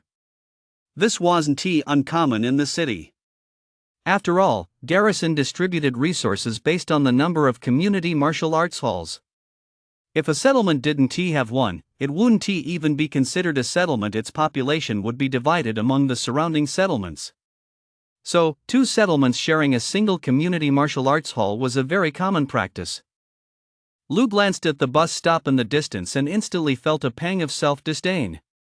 With over 70 million credits to his name, why was he even thinking about taking the bus? Look at all those people waiting. If I went through the line step by step, the sun might set by this afternoon. I can't very well make the controller wait for me. He waved down a taxi on the spot. A few $100? That's no big deal for a guy like me. For Lu right now, time is money. But what is money, anyway?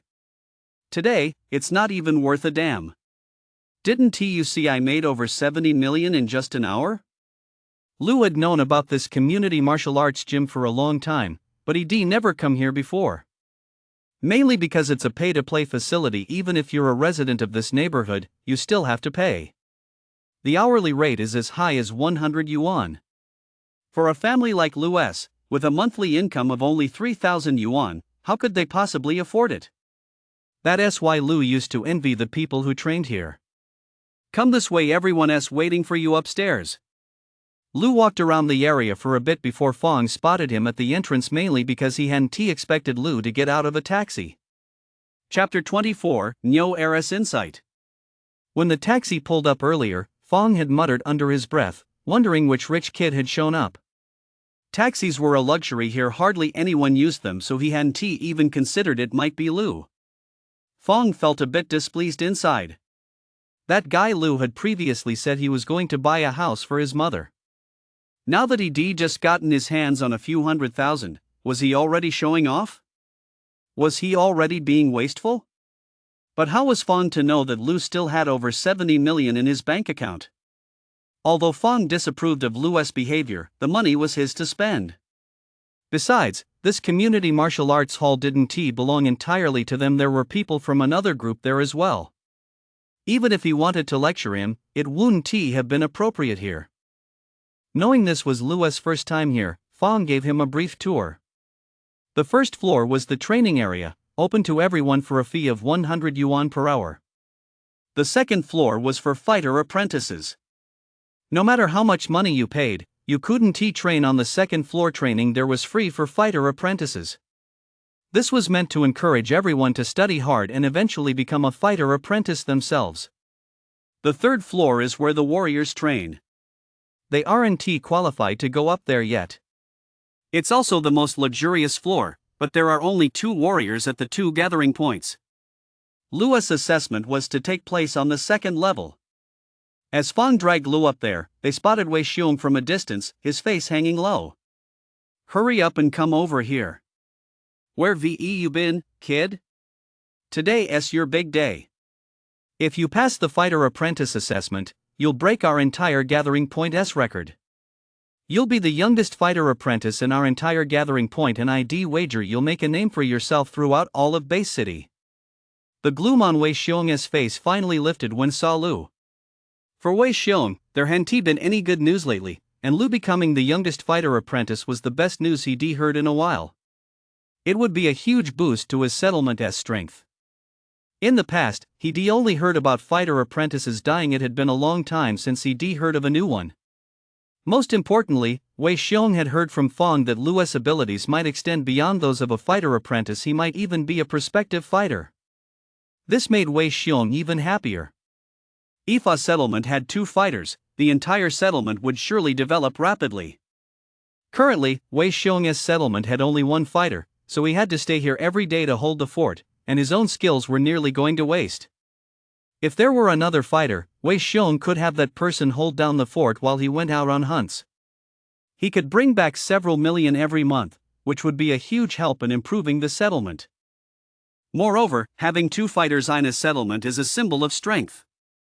Powerful individuals from neighboring regions would likely come to join them, and life would only get better and better.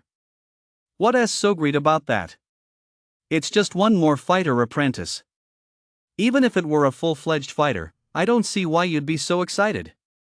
Besides, the evaluation isn't even over yet. Aren't you getting ahead of yourself? A discordant voice cut in. Wei Xiong had just been arguing with this guy, a man who was no pushover himself. He was the controller of another gathering point, and the 2 gathering points had joined forces to establish this community martial arts hall. Resources were distributed according to the community martial arts hall. Since the 2 gathering points had established a single community martial arts hall, they were in a competitive relationship. They would argue fiercely over resources every time. Wei Xiong was not very articulate and tended to be straightforward, so he had suffered quite a few setbacks during previous resource allocations. Zhang Chu, are you jealous? If you have something to say, just say it straight out. No need to be so sarcastic.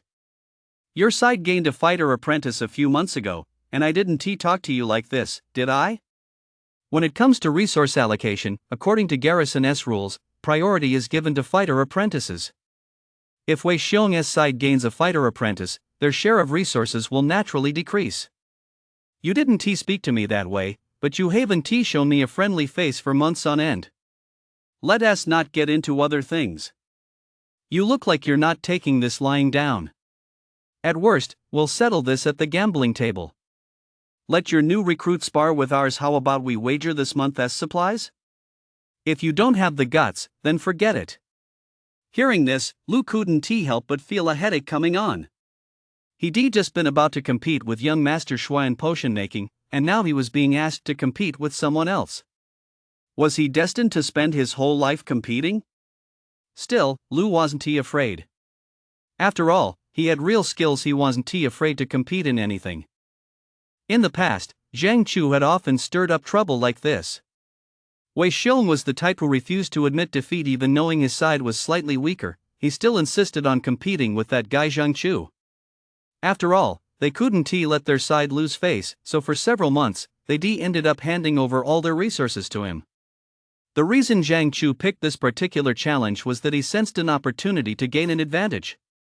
Seeing Lu just now only confirmed his suspicion. Lu was far too young to possess any real depth of skill. Although the others on his side were also newcomers, they had already been fighter apprentices for a month and had performed quite well on several missions. Lu, on the other hand, had only been out on a single mission, so the odds of winning were much higher. To be honest, Wei Xiong didn't want to participate in this kind of contest. It clearly showed that our side wasn't very strong. If we actually lost, we wouldn't have any resources for 2 months, and life would be tough for the common folk. The reason the patrol squad has lost so badly these past few times is directly related to losing resources in the previous 2 rounds. But if we don't participate, it'll make us look too cowardly. The brothers below start to question us? In the community martial arts hall, the garrison not only allows but actually encourages these kinds of matches, precisely to boost everyone's strength. In this setting, Lu was a junior member, so it wasn't appropriate for him to speak up. When Lu looked up, the fighter apprentice across from him was waving his fists around, as if taunting Lu. The sight was utterly despicable. Lu really wanted to go over there and teach him a lesson. Chapter 25, Raising the Stakes. Controller, maybe we shouldn't participate after all. Our people back home are already suffering enough. Some families have been eating protein bars for a month now. If there's no grain this time, I'm afraid they won't be able to hold on. said a fighter apprentice from Wei Xiong's side. These men didn't have much confidence in Lu either after all, they hadn't seen him in action. They only heard about the situation from Fong, but they knew the kid on Zhang Chua's side. He was incredibly formidable. Hesitation flashed across Wei Xiong's face. He thought about the hard times his group had been through, all a result of their previous battles. They lost a significant amount of resources, which had also increased the patrol squad's losses. If they managed to get their hands on those suits of armor, perhaps so many people wouldn't have died. But if they just played it safe and backed down now, who knew how that Zhang Chu guy would spin the story? Everyone, come take a look. Here's another great chance to make some money. 2 newbies from our 2 gathering points are going to face off. The guy from our gathering point is a bit stronger, so the odds are 1 to 0.4. The guy on Brother Wei's side is a newbie. This is your chance to cash in. The odds are 1 to 3. Hurry up and place your bets. Before Wei Xiong could even make a decision, that guy Zhang Chu had already started making a fuss. All the fighter apprentices on the second floor had gathered, nearly 20 people at the 2 meeting points, and now they were all rushing over. Wei Xiong was in a bind and had no choice but to agree to participate. Upon hearing those odds, Lu felt not the slightest bit of anger. On the contrary, he sensed a golden opportunity to make a killing was just around the corner. He actually prepared a whole series of scenarios, hoping to lure you right into the trap yourself, but now there was no need to rush. Since you're so eager to play along, there is nothing more to say. Whatever you've swallowed in the past, I'll make you spit it all out in one go. With 3 to 1 odds, let us have some real fun. After all, we're not afraid of anything. Damn, this really is a great chance to make some money. I'm betting 200,000. No one expected that the first one to jump in and place a bet would be Niu Air. Hey, Niu Air, you've got some serious guts. Are you risking your life for money? Your boss is still standing right here and you're already betting on our side? Don't go winning this and then having a rough time back home. Zhang Chu said with a chuckle, taking a dig at Wei Xiong at the same time. Wei Xiong's people were furious. Niu Air was always unreliable, and he couldn't be counted on in a pinch. Now that they were betting against each other between the 2 gathering points, even if he didn't support their side, there was no need to put money on the other side. This was boosting the enemy's morale and crushing their own. Wei Xiong was itching to go over and beat him up. Brother Zhang, I think you've got this all mixed up. I didn't say I was betting on Li Tai's side, I said I was betting on ours. Niu Air pointed at that incredibly burly guy. So that guy's name was Li Tai, the youngest fighter apprentice on Zhang Chua's side. The smile on Zhang Chua's face froze instantly. He wondered if he heard wrong, and the people around him were just as stunned. Niu Air was the type who always looked to get the upper hand, though he usually lost more than he won when betting, but the situation was so clear-cut today. Was he really going to hand us money? Besides, the kid didn't even have 200,000 yuan. That money was most likely borrowed. In everyone's mind, Lu's chances of winning were practically non-existent, almost zero. How could a mere 16-year-old kid possibly stand a chance against Li Tai? Li Tai's Iron Fist technique was delivered with such ferocity. Hey, Niu Air, you're still hungover from last night, aren't you? Look closely, don't let those 1 to 3 odds fool you. You've got to bet on the winner. Zhang Chu said skeptically. Had Niu Air really lost his mind? Even if he had, you couldn't just throw 200,000 yuan away like that. No way. I didn't drink a drop last night. So, Brother Zhang, are you in or out? Niu Air paid no heed to Zhang Chua's interference and instead kept urging the guy to write him a betting slip. Lu was speechless. He never expected the person who trusted him most to be the very one he'd beaten up. It was true after all, Niu Air had been thoroughly beaten by Lu back then, so he knew exactly how powerful Lu's punches were. The upcoming contest would be like 2 people facing off against a boxing machine. Whoever had the greater strength would win.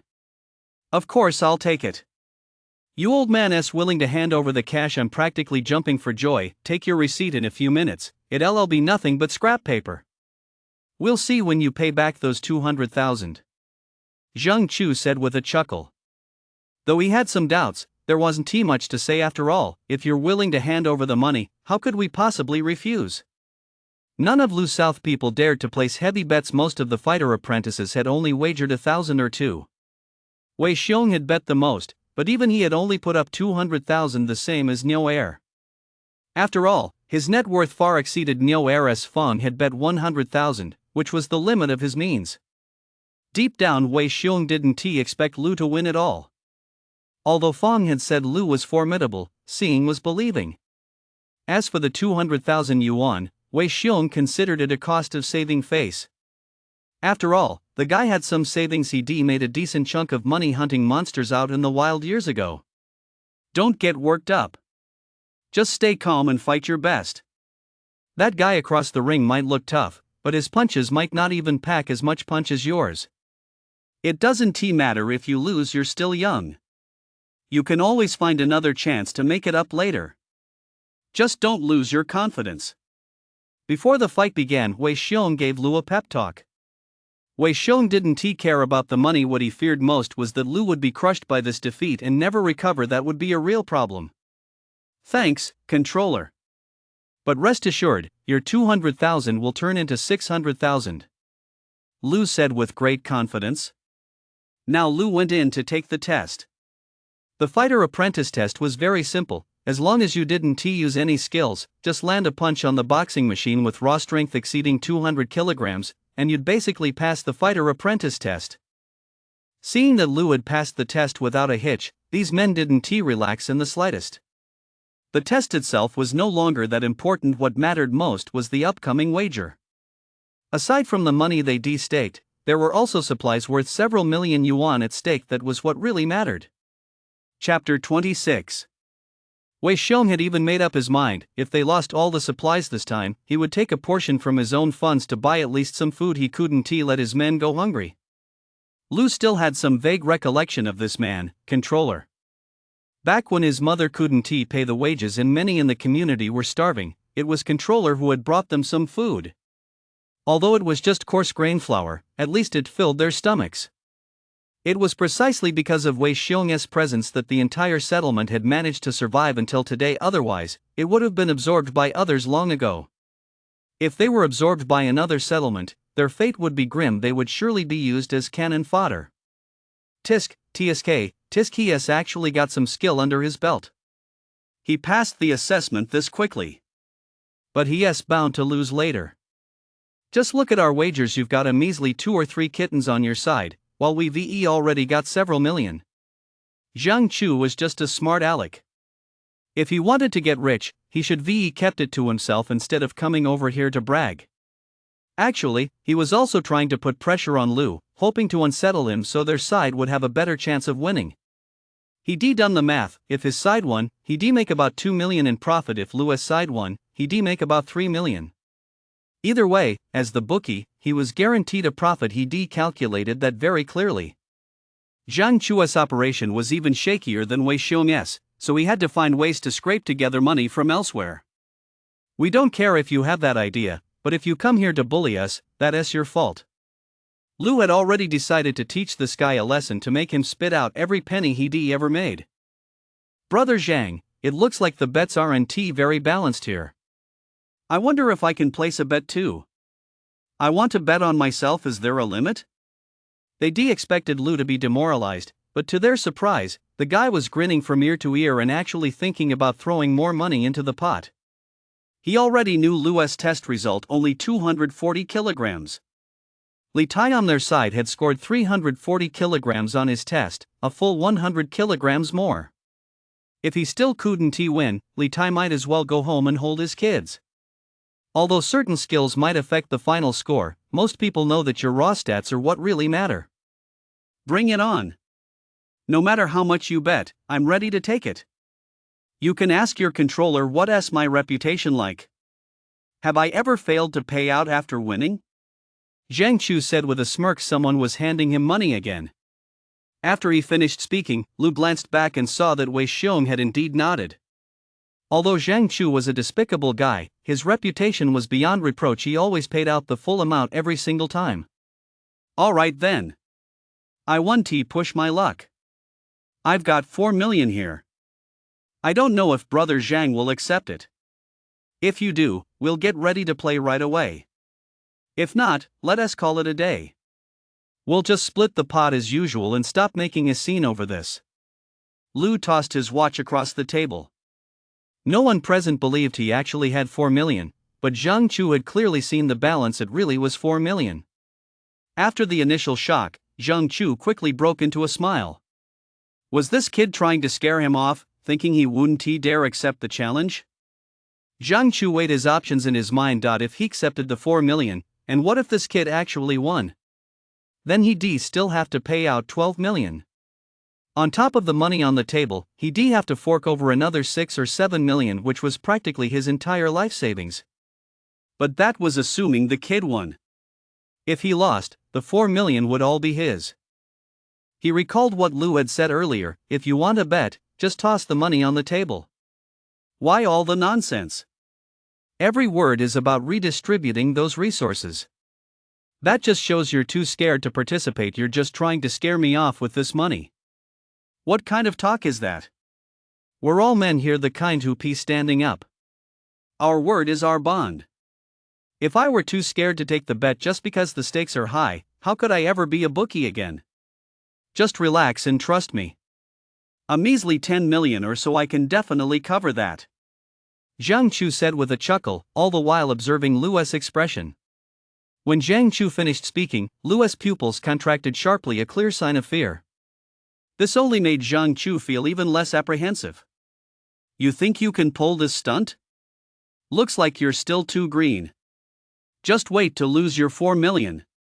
Lu's money was quickly deducted. Everyone present gasped in shock. For the city's upper class, such a wager might be nothing. They'd likely bet 10 or even 100 times that amount. But these two were from relatively poor neighborhoods, living in the suburbs. Yet here they were, placing a bet of over 10 million. How could anyone not be astonished? Don't worry. This kid's skills are nowhere near yours. Just play to your usual level, and we'll walk away with this money. Once we got it, 1 million of it is yours. You can use that million to buy nutrient solutions and keep boosting the power of your iron fist. Zhang Chu called Li Tai over and told him something completely different from what Lu had said. He was using a mix of threats and inducements to pressure the kid into winning as quickly as possible, so they could secure the money. Don't let Zhang Chu's calm demeanor fool you. Deep down, he is actually a little scared. If he really loses, he'll be completely ruined. He has taken quite a few advantages from Wei Xiong's gathering spot in the past, and he certainly doesn't want to lose it all in one go. That would render all his previous schemes meaningless. Over on Wei Xiong's side, Niuer was probably the happiest of the bunch. The guy was jumping up and down, constantly rambling about what he'd do with the winnings. Everyone else was starting to think he was crazy. How can you be so sure you'll win? Niuer couldn't really explain it now. After all, getting beaten up that time was a personal humiliation. If he could have explained it, he would have done so long ago. Chapter 27, Treating Everyone to a Meal. Li Tai was the first to throw a punch.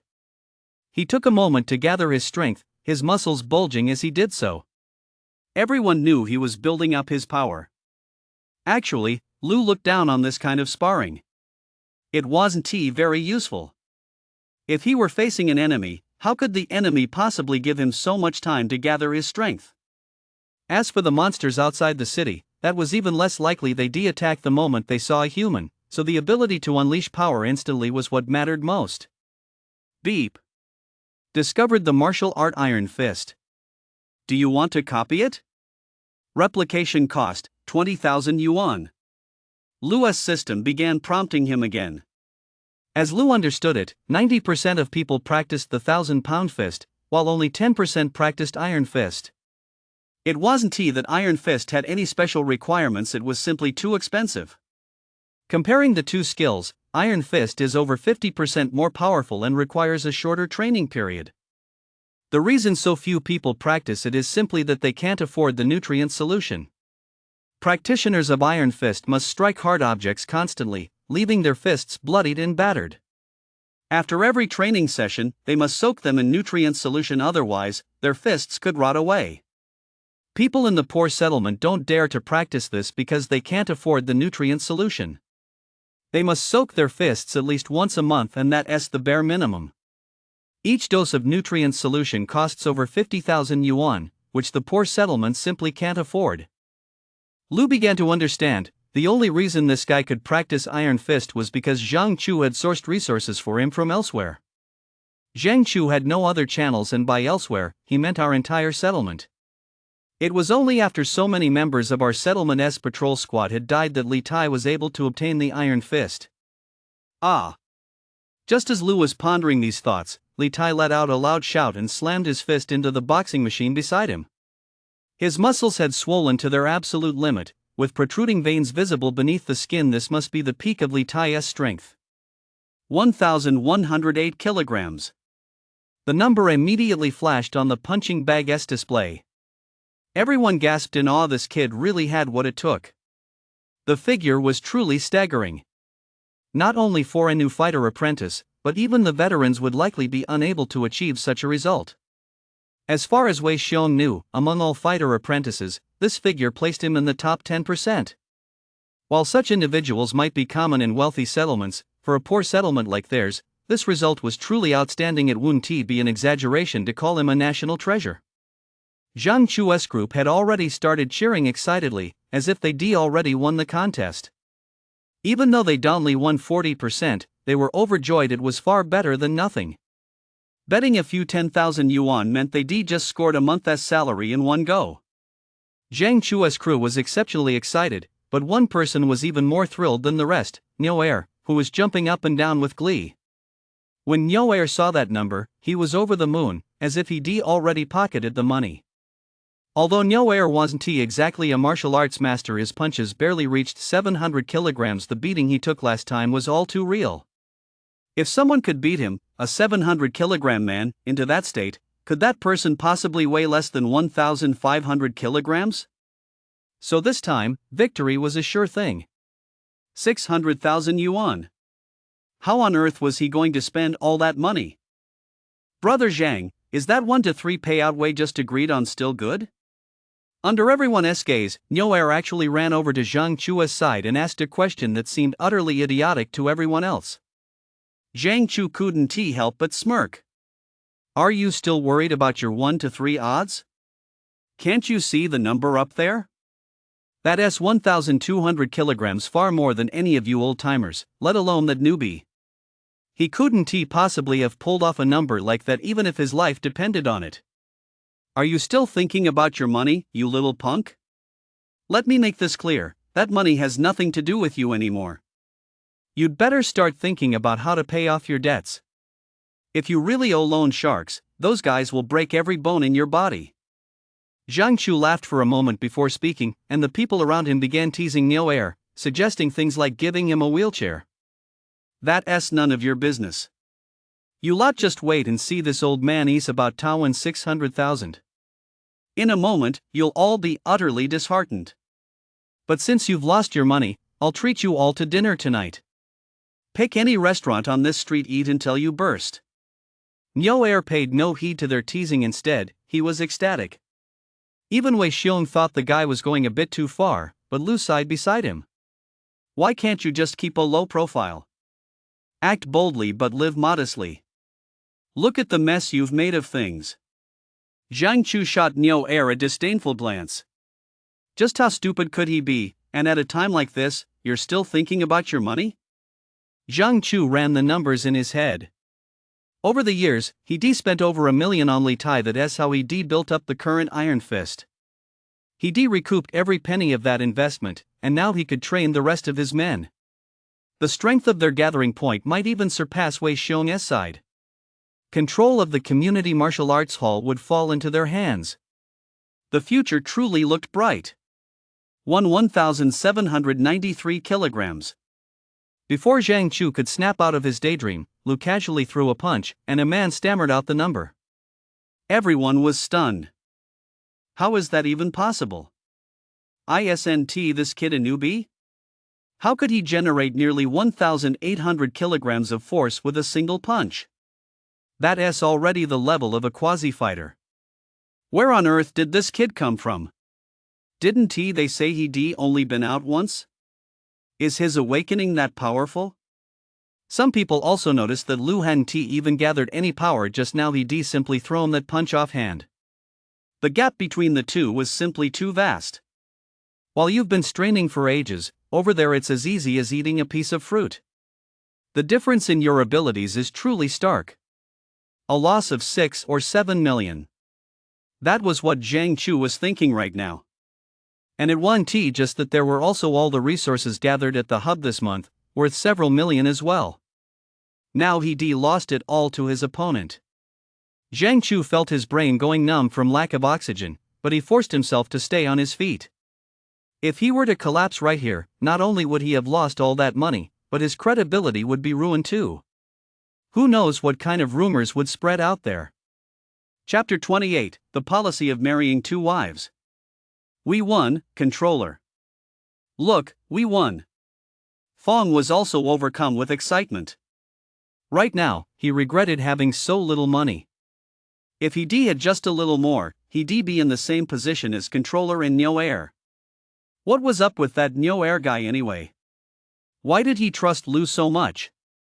But Fong didn't have time to think about that. Now he, too, was immersed in immense joy. Wei Xiong shook his head self-deprecatingly.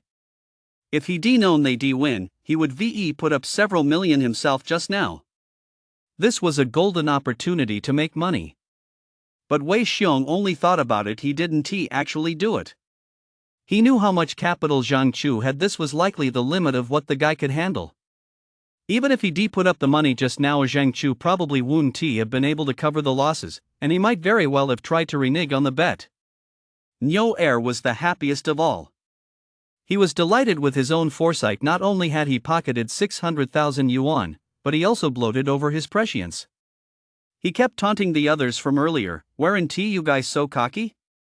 Didn't you have all sorts of clever ideas? Now you're all keeping quiet, aren't you?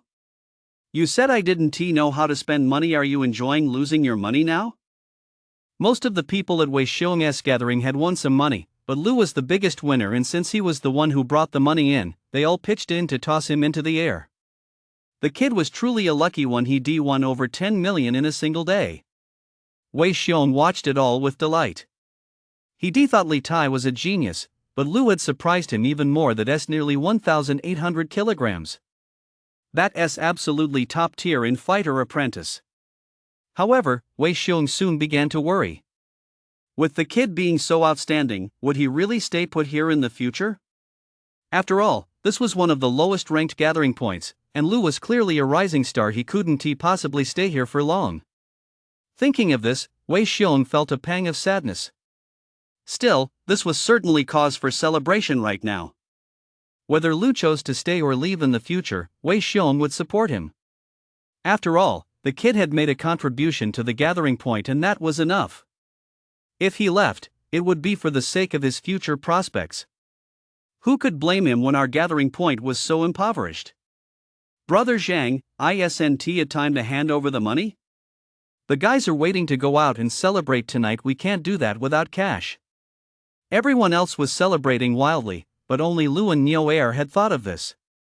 When Lu looked at Nyo Air immediately understood.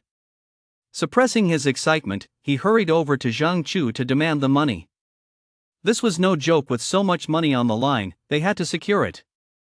After Nyo Air spoke, Wei Xiong's men also came to their senses. They'd certainly gotten a bit carried away earlier. Although Zhang Chu usually had a good reputation, this time it involved tens of millions of yuan. There was no guarantee this old guy wouldn't take desperate measures. So, a few of them discreetly blocked the door. If you try to renege, it won't be so easy today. Zhang Chu gave a wry smile. Deep down, he'd actually considered that option. At worst, they'd simply go their separate ways. But his entire group was much poorer, and compared to Wei Xiong's side, they might not even match up in terms of combat strength. If things really came to a showdown, it would be nothing but trouble for them. So, he had no choice but to pay up. Zhang Chu nodded gloomily and transferred all the money into Wei Xiong's account, including a portion from his own personal account. When Wei Xiong saw the money hit his account, he gave a thumbs up, and only then did the group really start cheering. Hey, Guys, why are you leaving already? I'm telling you the truth, I really am treating you to dinner tonight. No matter what restaurant you pick, no air, am picking up the tab tonight, all that bragging I did before? Tonight, every word of it is true. Zhang Chu led the group away in a state of despair, while Nyoair, that guy, couldn't resist rubbing salt in the wound. You little bastard, get over here. Don't be so cocky at a time like this. Can't you just keep a low profile? You need to keep a low profile, got it? Seeing Nyoair's cocky attitude, Wei Xiong was livid. He called the guy over and gave him a good scolding. Nyoair usually wouldn't listen to anyone, but when faced with the controller, he behave himself. However, what happened next left him deeply dissatisfied. Let us throw a huge celebration tonight. Let every gathering spot in the area know that we produced a genius fighter apprentice. Let us bring out all 10,000 people for a feast. This kid's treating us. Wei Xiong's voice boomed so loudly it seemed to shake the windows around them. Nyoair stood nearby, seething. Was I being flashy just now? Was I getting carried away? Compared to you, I'm nothing. No problem. Everyone who was here tonight, every single one, eat until you burst. I'll cover the bill. Lu said cheerfully. After his father's death, their family had suffered quite a bit at the gathering point. After all, he won so much money, now treating everyone to a massive feast was only natural, and besides, it wouldn't cost much. The gathering spot's courtyard could only fit 50 tables, accommodating at most 700 or 800 people for the meal. The rest would have takeout delivered to them. At 50 yuan per person, that would come to 5 or 60,000 yuan, but that was actually quite decent. Everyone usually subsisted on protein bars. Getting to eat a proper meal today was practically like celebrating a holiday. At this point, Lu had another document in his hands, the Fighter Apprentice Certificate. On the way back, since Lu had some free time, he took a look at what was written on the Fighter Apprentice Certificate. The first clause mentioned a monthly salary of 20,000 yuan. Originally, Lu had cared deeply about this salary. After all, he'd been so poor he was nearly down to his last pair of pants, but now that his bank account was so well stocked, he naturally didn't care about that anymore. That amount of money was now insignificant to him, so he skipped right over it. The second clause piqued Lu's interest. It actually allowed him to take 2 wives. The system really treats fighter apprentices well. In fact, this was a policy of the human race. Different standards applied to ordinary citizens and fighter apprentices. Since fighter apprentices lived among the common people and constituted the largest tier of fighters, improving their living standards would inspire ordinary citizens to aspire to the same, encouraging more people to become fighter apprentices and thereby strengthening humanity's overall power. Chapter 29, The Biker Gang. In addition to being able to marry 2 wives, these wives also enjoy significant benefits. If a fighter apprentice dies in battle, each of his 2 wives is entitled to a monthly living allowance of 3,000 yuan. If they remain unmarried and raise the children, this allowance continues until their own death. If they remarry, the allowance is transferred directly to the children. There is also a policy to encourage childbirth. Even in this era, bloodlines still matter. For example, Wei Xiong's father was a fighter, and he is a fighter as well. Therefore, the garrison encourages high-ranking individuals to have children. For instance, at the fighter apprentice level, you can receive a 5,000 yuan childbirth bonus for each child born. There is no limit on the number of children you can have as long as you can afford to raise them, which is completely different from the situation for ordinary people. The higher-ups are eager to see more fighter apprentices emerge, as they are highly valuable outside the city. A single fighter apprentice is almost equivalent to 20 ordinary patrol squad members. Next came what interested Lu even more: how to become a fighter. After reading through it carefully, Lu's mood took a turn for the worse. Becoming a fighter apprentice is very simple. As long as your punching power exceeds 200 kilograms, you can naturally become a fighter apprentice. However, becoming a fighter isn't that simple. First, you must become a provisional fighter. To become a provisional fighter, you must first meet the eligibility requirements. If you don't meet these requirements, the garrison won't even consider you for evaluation. The first requirement is a raw punching power of 1,000 kilograms, a standard Lu can meet. The second requirement is to hunt 10 monsters. Lu cannot meet this one so far, he has only hunted one. There is also a specific rule here: if you hunt the monsters entirely on your own, it can be officially recorded. If you hunt them with others, it will only be recorded based on your contribution. Once both requirements are met, you must also pay the 100,000 yuan fee. After all, you are no longer an ordinary person, you must make a contribution to the human race. Only then will you qualify for the provisional fighter assessment. Once you pass the provisional fighter assessment, the higher-ups will schedule your full fighter evaluation within 3 months. This final test is far from simple. They'll designate an area outside the city and send you there to hunt monsters.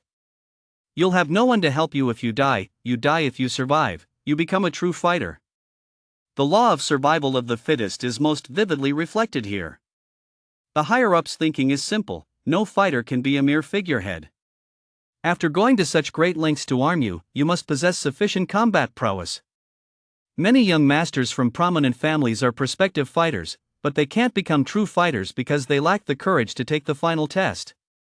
That is because there is no way to cheat on the final test unless you can negotiate with the monsters, but that is something you won't even dream of. After arriving at the small square at the gathering point, Lu had witnessed it all. It seemed he still had a long road ahead of him. Having the strength alone wasn't enough to bypass these trials, as each one had a strict time limit. By the time Lu and his group emerged, the place had turned into a sea of celebration. For everyone at the gathering point, it had been a long time since such a joyous occasion had occurred, and with someone footing the bill, of course they were going to have a good time.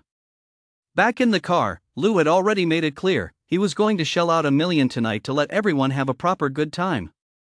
After all, it had been ages since the gathering point had seen a scene like this.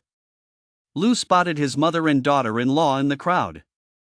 At this moment, the two of them had become the hosts after all. Lu was treating everyone tonight. They held the final say on who could and couldn't attend, so both wore beaming smiles, having never held such authority before. Your son has really made something of himself. My son joined the army, but he is just a slave to his work. Look at your son, he is truly impressive. We've lived this long, but when have we ever seen a scene like this? Treating everyone in the gathering spot to a feast. My mother's close friends were truly envious, they'd never seen anything like this before. Xiaojing, I'm so envious of you. Among our group, you're the prettiest and you've married the best man. Look at the rest of us, we're all married to ordinary patrol squad members. Who knows when we'll ever make it big? If we ever need help in the future, you can't say no. We're all classmates, after all. My wife's ears were practically calloused from listening. For the entire afternoon, these people talked almost exclusively about this. Even relatives and friends who were once barely acquainted had now come over. Fortunately, both his mother and his wife handled it well. In the past, both of them had felt a bit insecure, but starting from this moment, judging by the smiles on their faces, insecurity was definitely not a word that applied to them. It was just that Jing felt a little worried. After all, Lu was now a fighter apprentice. Originally, when Lu married her, it was considered a match where he was marrying above his station given her appearance, that was obvious. But now, the tables had turned, and she was the one marrying above his station. Lu was reportedly on the verge of becoming a dancer, and since she was so much older than him, would he end up divorcing her? Thinking of this, Jing found herself spacing out. Hey, honey, what are you standing there spacing out for? Didn't you hear Mom call you just now? Hurry up and greet our neighbors, you're the hostess tonight. You don't have time to space out here. I'll tell you this now, I'll be out drinking with the controller later, so I won't be able to help. Don't wear Mom out. Lu, having lived 2 lifetimes, was naturally a shrewd guy. Seeing Jing's expression, he immediately understood what was going on. Not knowing how to persuade her, he simply went over and said those words which, in fact, worked even better than if Lu had sworn an oath. Jing instantly wiped away her tears and smiled. Don't worry about it. Go ahead and enjoy your drinks. It's been a long time since we've had this much fun together. I'll get to work right away, I can't let Mom get tired. Jing said gently. By saying this, Lu put Jing's mind at ease, especially since he spoke in such plain terms without any flowery language, just like they did in their everyday lives. Although the two hadn't yet taken things that far, they had been married for a long time. In this day and age, a couple who has lasted a month together is already considered an old married couple. Chapter 30, Help has arrived. Seeing that Jing had gone to greet the guests apparently with no lingering reservations, Lu didn't linger there any longer. Today was indeed a day worth celebrating. Everyone's lives had been so hectic lately, it was a rare chance to take a break from the hustle and bustle, so today they were going to drink their fill. Since Lu was treating everyone to dinner, everyone was happy to raise a glass to him. They all heard from controller that this young man had a bright future ahead of him, so it never hurt to build connections early.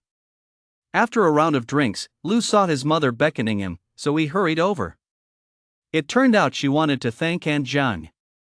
And she certainly deserved thanks. Just a few days ago, Lu was a down-and-out guy, let alone getting married. He was lucky if anyone even gave him a second glance. She was the one who persuaded Jing to come here. Now that he has made it big, how could he not thank her? Aunt Zhang, please take this money. I owe you so much for your help earlier, otherwise, I wouldn't have such a wonderful daughter-in-law. No matter how much or how little it is, this is a token of our gratitude. Lu stood beside his mother as she slipped 20,000 yuan into Aunt Zhang's pocket. Although Lu was now quite wealthy, he understood that money could sometimes bring trouble. Besides, in a slum like this, 20,000 yuan was indeed a substantial sum. Recruiting a single patrol squad member only cost 10,000 yuan. Sister-in-law, strictly speaking, I shouldn't be taking this money. Given the relationship between our two families, I really shouldn't accept it. But my family is truly struggling. He'll be 15 inches the blink of an eye. If he is as capable as his older brother, he might awaken on his first mission, and that would bring me peace of mind. I'm just afraid he might not come back. I also need to think about finding him a wife. The two families got along quite well. Huzi was the Zhang's youngest son, now 15 years old. Logically, there was no need to worry yet, but Lu had been conscripted at 16. If the situation outside the city continued to deteriorate, who knew if they might start sending off even 15-year-olds? At this point, the smiles faded from everyone's faces. It wasn't just their settlement, basically all of humanity was like this. There were fewer and fewer young people. Just as Lu was about to offer a few words of comfort, the roar of a high-powered engine echoed through the air. In this city, energy was a precious commodity. Ordinary people could never afford something like this. Tell the civilians to go home immediately. Those are the biker gangs, they mean trouble. We'll play it by ear later. Lu immediately went to Wei Xiong's side, and Wei Xiong began organizing the evacuation. The biker gang was a local criminal organization, a massive, illegal syndicate that committed every conceivable crime in the area. Composed of some undocumented immigrants, their strength was not to be underestimated, otherwise, they wouldn't be able to extort these gathering spots.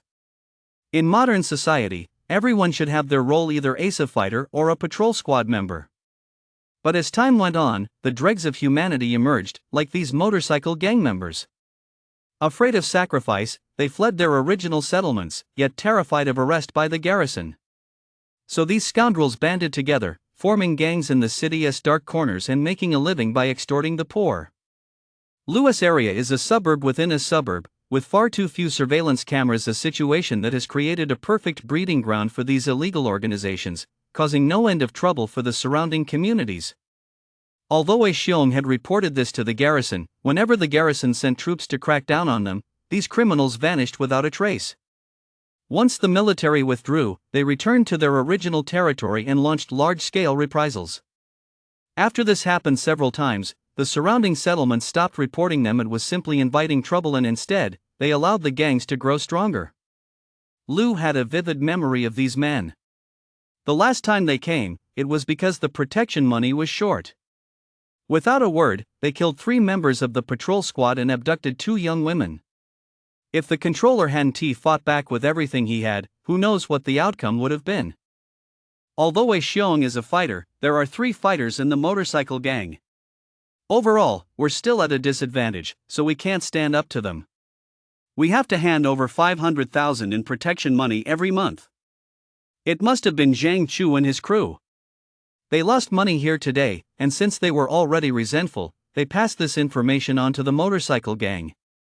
Nyoer pulled out his dagger. This guy wasn't running away either. In the past, whenever trouble arose, Nyoer would find a way to hide, but today he stood right up front. It was because the biker gang had killed his mother. Every time he encountered them, he fought with everything. He had a blood feud that made them sworn enemies. Don't jump to conclusions just yet. Whether they did it or not, the most important thing right now is how to get through this crisis. You guys all stay right here and don't make a single move. If we're really backed into a corner, then we'll go all out and make a huge scene. The folks at Garrison 1T be able to just sit back and watch. Even if they have a protective network up there, this matter will have to be thoroughly investigated. Wei Xiong's plan was a last resort. Everyone knew the street gangs had connections, which was why their reports never amounted to anything. But if enough people died, the higher-ups would have to take action. Otherwise, the public won't stand for it. It's no secret that the street gangs have connections within Garrison. Whenever they get out of hand, all it takes is a hefty bribe to get the higher-ups to look the other way. After all, the gangs know better than to cause trouble anywhere but the poor neighborhoods areas Garrison couldn't be bothered to manage.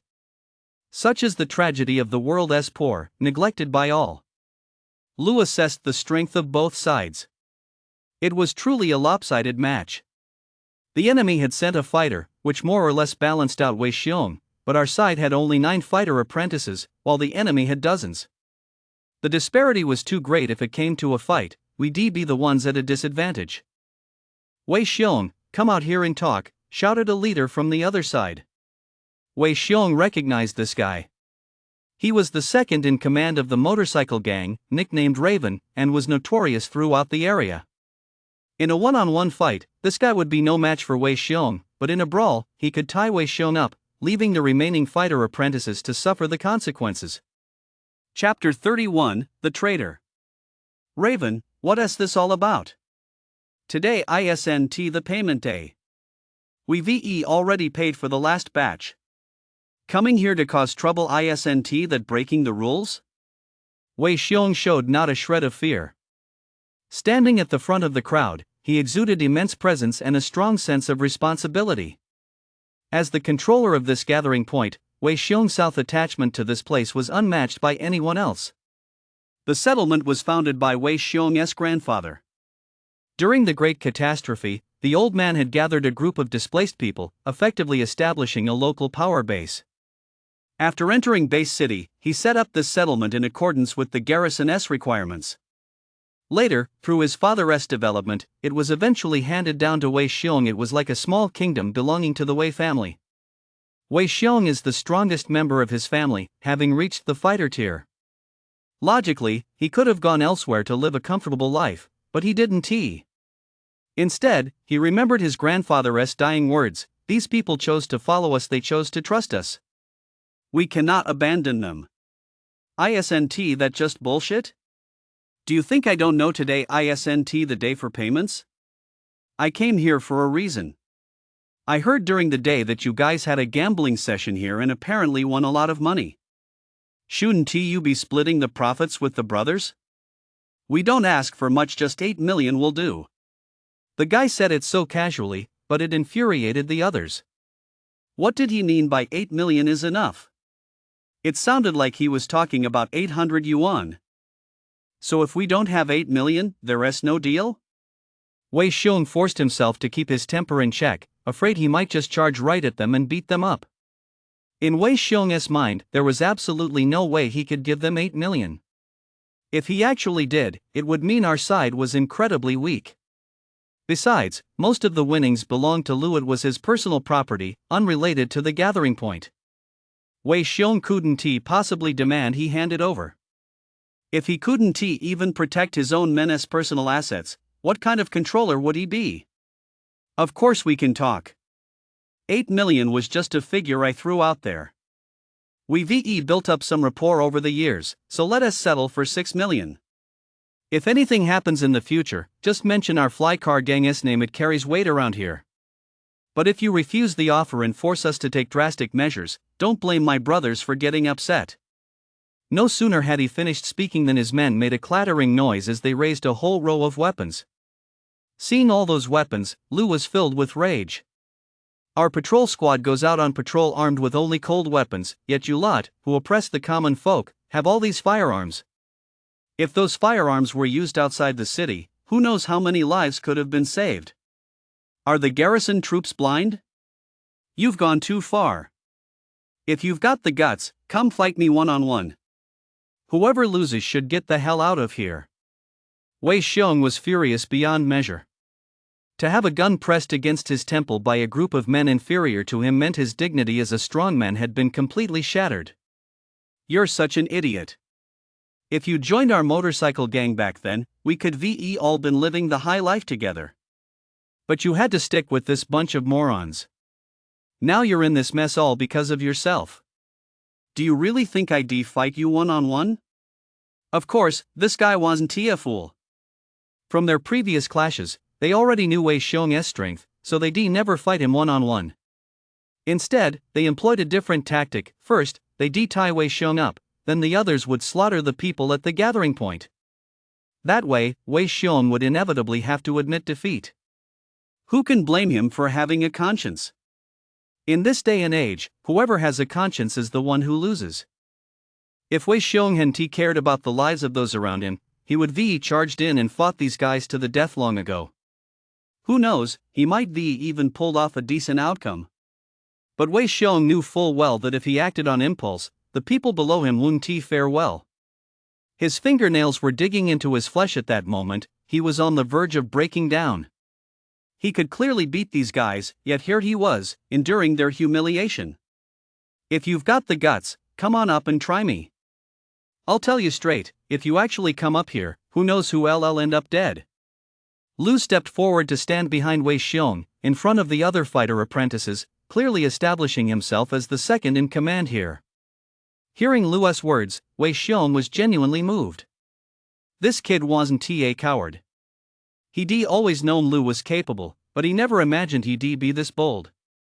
Having never witnessed a scene like this before, Lu still dared to stand up for the common people. He was a real man. But you're still too young, you don't understand the cruelty of these motorcycle gangs. Wu Yi looked at Lu as if he were already dead. He'd never heard of anyone from this hangout being particularly formidable, yet this kid dared to challenge him. If he wasn't willing to back down, Wu Yi would make him pay with his own blood. Just as he was about to give the order, another dozen or so people burst in from outside. Judging by their skills, they weren't ordinary people, and leading them was none other than Zhang Chu, the controller of the neighboring hangout. Wei Xiong's people began to feel nervous. Could it be true, just as Niu Er had said, that Zhang Chu was the one who leaked this information? They just had a clash earlier that day. If Zhang Chu sided with the motorcycle gangs, then their gang would have absolutely no chance of survival. They might even face total annihilation today. Wu Yi had no idea what these people were up to, but the moment Zhang Chu stood beside Wei Xiong, he understood the situation. These guys had come to help Wei Xiong. A bunch of beggars, they sure have some nerve. What's so strange about that? Our two families live so close together that if one of us farts, the neighbors can smell it. If he wipes you out, we'll be next. Wei Xiong and Zhang Chu had been at odds their whole lives, usually glaring at each other in anger, but today Zhang Chu was surprisingly endearing. It turned out this guy actually understood the principle that when the lips are gone, the teeth feel the cold, and from this, it was clear that the informant definitely wasn't from Zhang Chu's side. Zhang Chu and his crew's arrival had completely shifted the balance of power. Now there were two fighters on their side, and Zhang Chu had brought along 8 fighter apprentices. If it came down to a straight-up brawl, the biker gang wouldn't stand a chance. They might even get overrun. If that happened, the biker gang would suffer heavy losses, and Crow wouldn't have a good explanation to give when he got back. I'm going to kill you first, you little bastard. Before anyone could react, Crow had already launched a surprise attack in Lu. Crow knew a head-on clash was out of the question. He had to use bloodshed to intimidate these people. Neither Wei Xiong nor Zhang Chu would be easy to deal with, so he'd start by making this kid bleed. After all, who told him to show off just now? Chapter 32, Buying a House. No one at the gathering point ever imagined that the traitor would be Zhao Bin. This guy had always been petty. After getting into an argument with Lou, he'd been ostracized. Once Lou became a big shot at the gathering point, his life got even harder. So he turned to the motorcycle gang, deluding himself that he could use them to take down Lou. Little did he know it would end like this. As soon as the news broke, he fled as fast as he could. Lou had no intention of chasing after him. After all, a scumbag like that wasn't capable of accomplishing anything significant. Besides, once he fled this place, Zhao Bin would become an undocumented immigrant, doomed to a life of drifting through the underworld. Seeing that Lou had nothing more to say, Crow and his men hurriedly left. Every extra minute spent here was pure torture for them. Old Zhang, you've really impressed me today. I never expected you'd come to our aid. I, Wei Xiong, will remember this favor. As soon as Wei Xiong finished speaking, Zhang Chu received a bank transfer of 500,000 yuan. Verbal thanks were one thing, but this was the real deal. If Wei Xiong had more money on hand, he would certainly have given them a bit more, but unfortunately, we were broke as a church mouse. This amount was already quite substantial. Zhang Chu nodded with a smile. What surprised him most was that guy Lou. If he'd known Lou was this capable, how could he have organized such a gambling scheme? It was pure suicide and a pit he'd dug for himself. You're really something, kid. You've got a bright future ahead of you. Originally, Zhang Chu hadn't taken a liking to Lou, mainly because he'd lost so much money. But after tonight's events, Zhang Chu found himself increasingly impressed by Lou. There are plenty of capable people out there, but not everyone is willing to sacrifice for their own group. And even fewer are like Lou, stepping up when danger strikes. From this alone, it was clear that this kid's character was beyond reproach. After exchanging a few more words, Zhang Chu led his men back. The celebration, of course, couldn't go on. Lou said his goodbyes to everyone and headed home. The moment he walked in the door, Lou sensed a murderous aura even more intense than the one from the motorcycle gang earlier.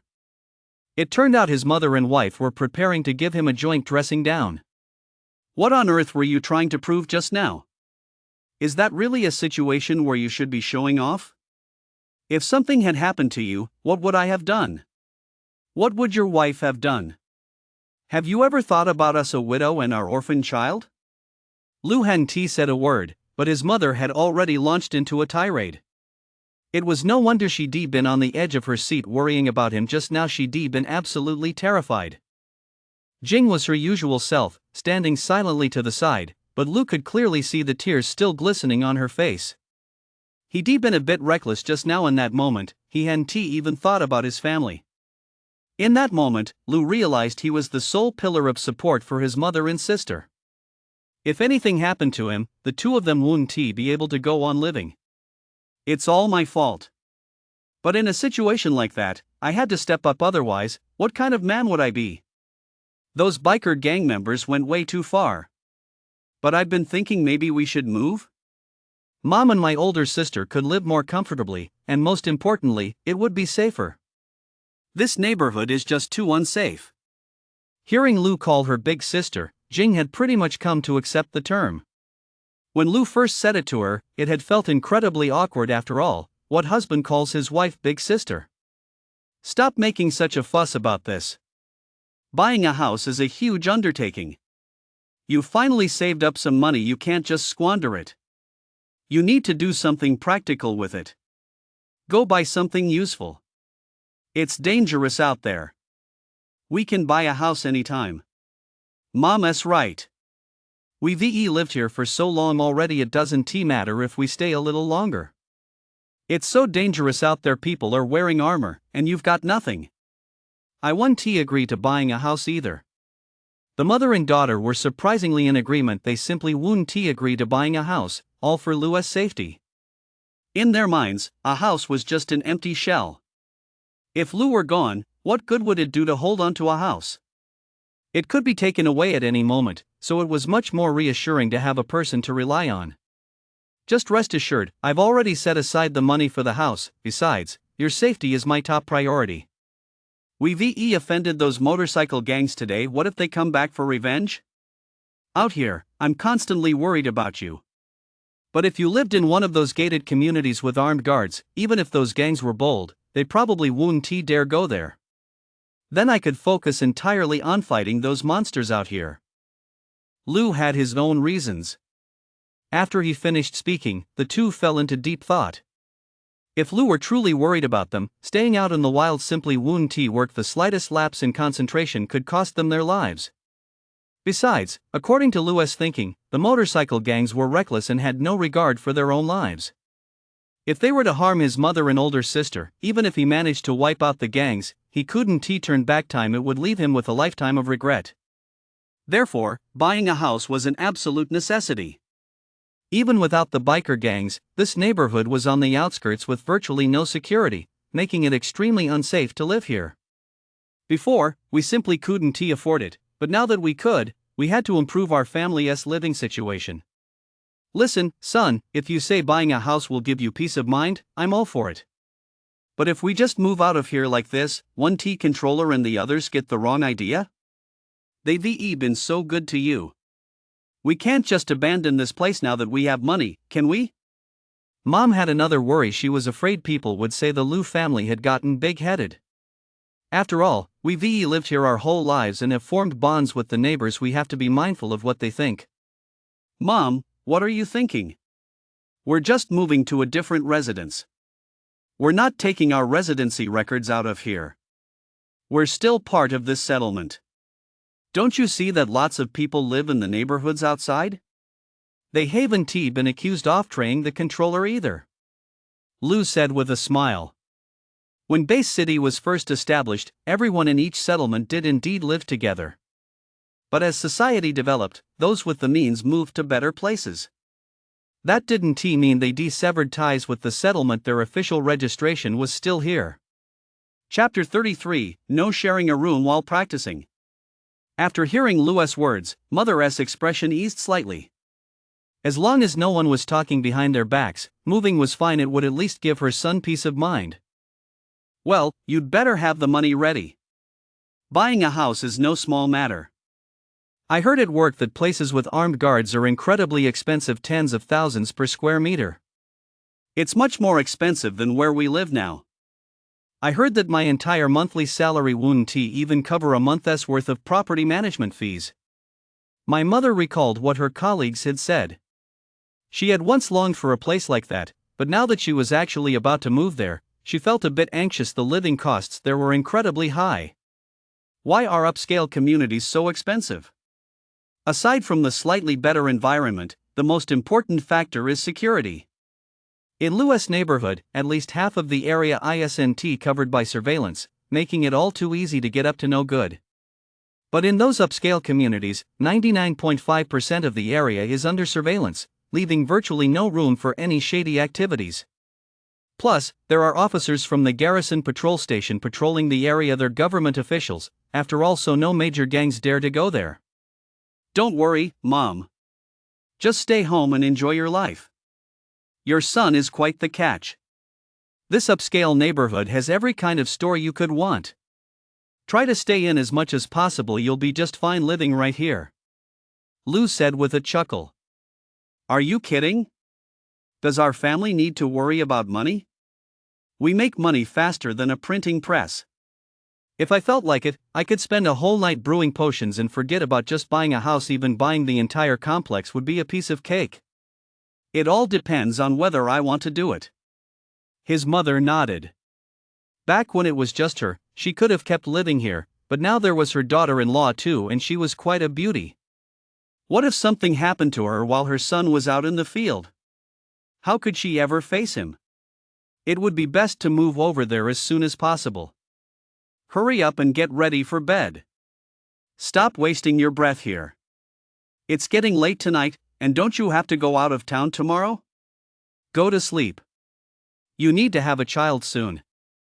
The mother glanced at the clock. It was already nearly midnight. She still remembered what happened last time the two hadn't consummated their marriage yet, and she couldn't let them waste any more time. The mother spoke rather quickly, without a care for what the two were thinking. After she finished, both of them blushed. At her mother's urging, the two entered the bedroom one after the other. The double happiness character they deposted last time was still there. The room didn't have any luxurious furniture, but Jing had kept it spotless. It was clear she was a neat and tidy girl. Jing had truly made this place her home. Lu felt a bit awkward and didn't know what to say. When facing Monster and the biker gang, Lu could handle things with ease, but when faced with his own wife, he didn't know what to do. If they were to actually consummate the marriage, Lu felt their relationship wasn't quite there yet, but if they did nothing, it would inevitably hurt Jing's feelings. You still find me unattractive, don't you? I knew those young girls were hitting on you earlier. It's only natural you think that way. After all, they're so young, and I'm just an old woman. Don't worry, I won't be sticking around here. I'll pack my things and leave first thing tomorrow morning. Although Jing spoke lightly, her eyes were actually brimming with tears. What nonsense are you spouting? I just have something to tell you.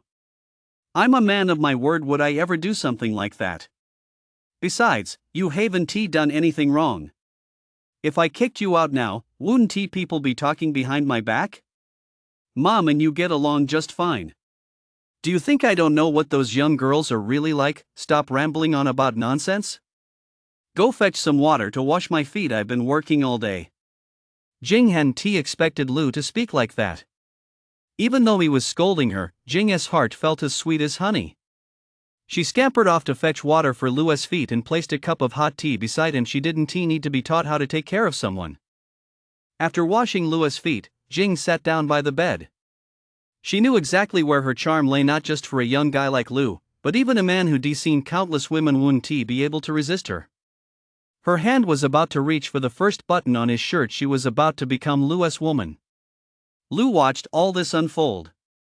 Though his whole body was burning with desire, he still felt a bit hesitant to make a move.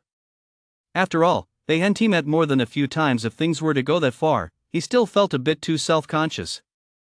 Sis, it's not that I have any other intentions.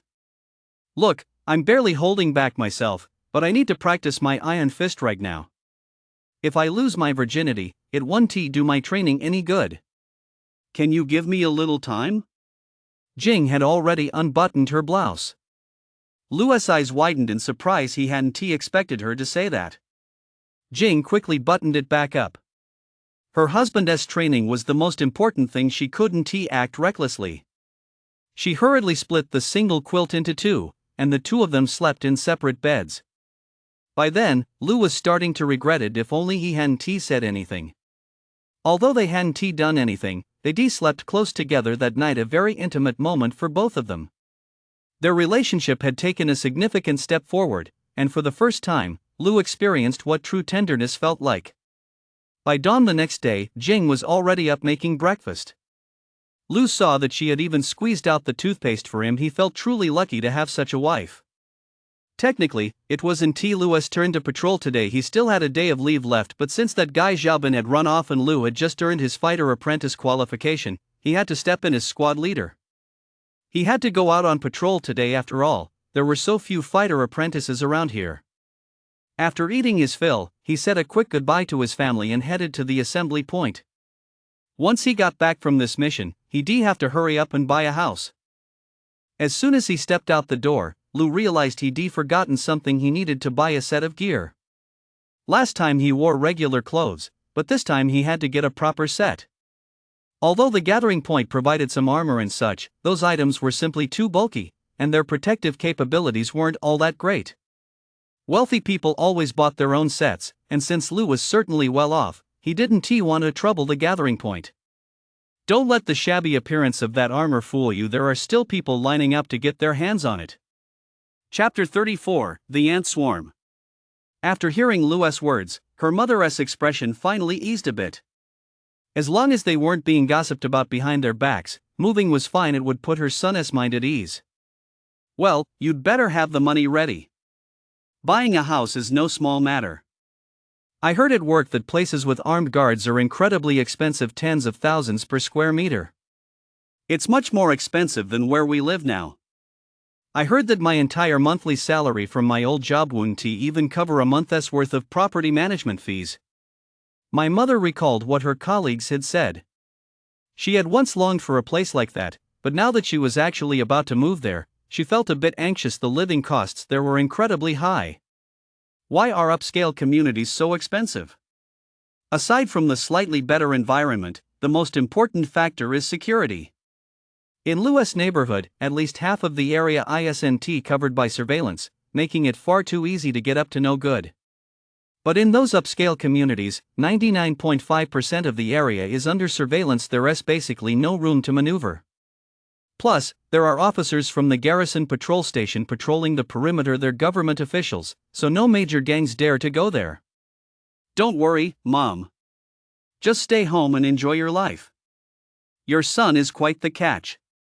High-end communities have every kind of store you could want. Try to stay inside as much as possible. You'll live just fine there, Lu said with a chuckle. As if. Does our family need to worry about money? We make money faster than a printing press. If I felt like it, I could spend a whole night brewing potions and forget about just buying a house. Buying the entire complex would be a piece of cake. It all depends on whether I want to do it. His mother nodded. Back when it was just him, she could have stayed here, but now there was his wife too, and she was exceptionally beautiful. What if something happened to his wife while he was out in the field? How could she ever face him?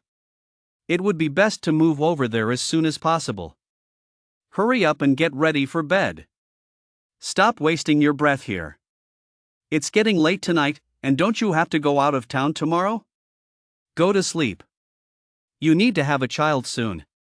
The mother glanced at the clock. It was already nearly midnight. She still remembered what happened last time the two hadn't consummated their marriage yet. She couldn't let them waste any more time. The mother spoke rather quickly, without a second thought for what the two were thinking. After she finished, both of them blushed. At their mother's urging, the two entered the bedroom one after the other. The double happiness character they deposted last time was still there.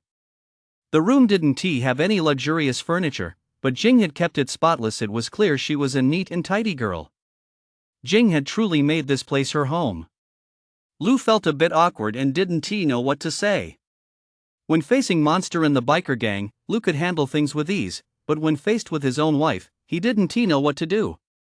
If they were to actually consummate the marriage, Lu felt their relationship wasn't quite there yet, but if they did nothing, it would inevitably hurt Jing's feelings. You still find me unattractive, don't you? I knew those young girls were hitting on you earlier. It's only natural you'd think that way. After all, they're so young, and I'm just an old woman. Don't worry, I won't be sticking around here. I'll pack my things and leave first thing tomorrow morning. Although Jing spoke lightly, her eyes were actually brimming with tears. What nonsense are you talking about? I just have something to tell you. I'm a man of my word. Would I ever do something like that? Besides, you haven't done anything wrong. If I kicked you out now, wouldn't people be talking behind my back? Mom and you get along just fine. Do you think I don't know what those young girls are really like? Stop rambling on about nonsense. Go fetch some water to wash my feet. I've been working all day. Jing hadn't expected Lu to speak like that. Even though he was scolding her, Jing's heart felt as sweet as honey. She scampered off to fetch water for Lu's feet and placed a cup of hot tea beside him. She didn't need to be taught how to take care of someone. After washing Lu's feet, Jing sat down by the bed. She knew exactly where her charm lay, not just for a young guy like Lu, but even a man who'd seen countless women wouldn't be able to resist her. Her hand was about to reach for the first button on his shirt. She was about to become Lu's woman. Lu watched all this unfold. Though his whole body was burning with desire, he still felt a bit hesitant to make a move. After all, they hadn't met more than a few times. If things were to go that far, he still felt a bit too self-conscious. Sis, it's not that I have any other intentions. Look, I'm barely holding back myself, but I need to practice my iron fist right now. If I lose my virginity, it won't do my training any good. Can you give me a little time? Jing had already unbuttoned her blouse. Lu's eyes widened in shock. He hadn't expected her to say that. Jing quickly buttoned it back up.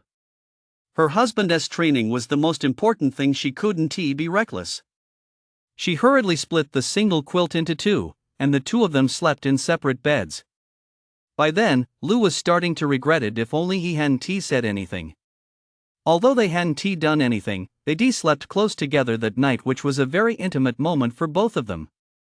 Their relationship had taken a big step forward, and for the first time, Lou experienced what true tenderness felt like. By dawn the next day, Jing was already up making breakfast. Lou saw that she had even squeezed out the toothpaste for him. He felt truly lucky to have such a wife.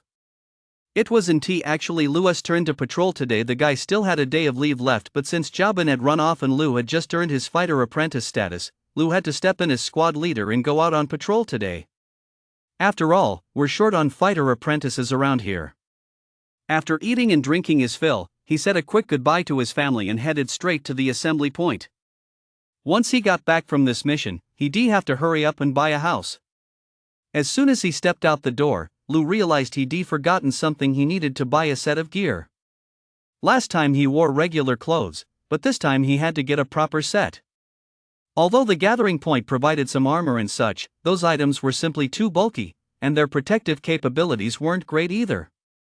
Wealthy people all bought their own sets, and since Lou was certainly well off, he wouldn't bother the gathering point. Don't let the shabby appearance of that armor fool you. There are still people clamoring for it. Chapter 35, Level 2 Alert. Once inside the weapon shop, Lou realized the selection here wouldn't satisfy him. Since there weren't many wealthy people in the area, and the shop owner wasn't particularly well connected, they only carried the lowest grade gear. In this world, weapons and equipment are classified into grades A, B, C, D, E, F, G, and H, with H being the lowest. That's exactly what the gathering point provided. Here, G-grade gear sells for around 100,000 credits. Each higher tier costs 10 times as much, but the performance boost isn't that significant. A few percentage points is about all you can expect. Lou spent 400,000 yuan on a combat suit and another 100,000 yuan on a dagger. Since Lou still didn't know what kind of weapon would be best, he decided to stick with these for now. After talking to the staff at the weapon shop, Lou understood why Crow hadn't used a good weapon that day.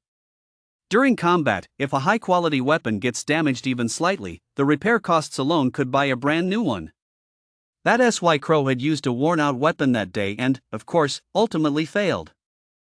For many fighters, weapon repairs are a major expense in their daily lives, but Lou doesn't have to worry about that. He'll buy a weapon, duplicate it, and then pile up the broken ones somewhere to sell them off gradually. Of course, you can't just sell off a whole batch at once. People will ask where you got them, and many will suspect you stole them from someone. If that raises the garrison's suspicions, you'll be in big trouble. You really don't mind spending money on yourself, do you? You're decked out in a brand new set from head to toe. Back when I was buying gear, not a single piece was new. It was all secondhand. These guys are your squad members. Go out and test them first. Next time, you'll be the squad leader and have to lead even more people. Once they arrived at the gathering square, Fong looked genuinely envious. Thanks to Lou's influence over the past couple of days, Fong had been living the high life. His old rivals no longer dared to cross him. Instead, he was using Lou's clout to bully them mercilessly.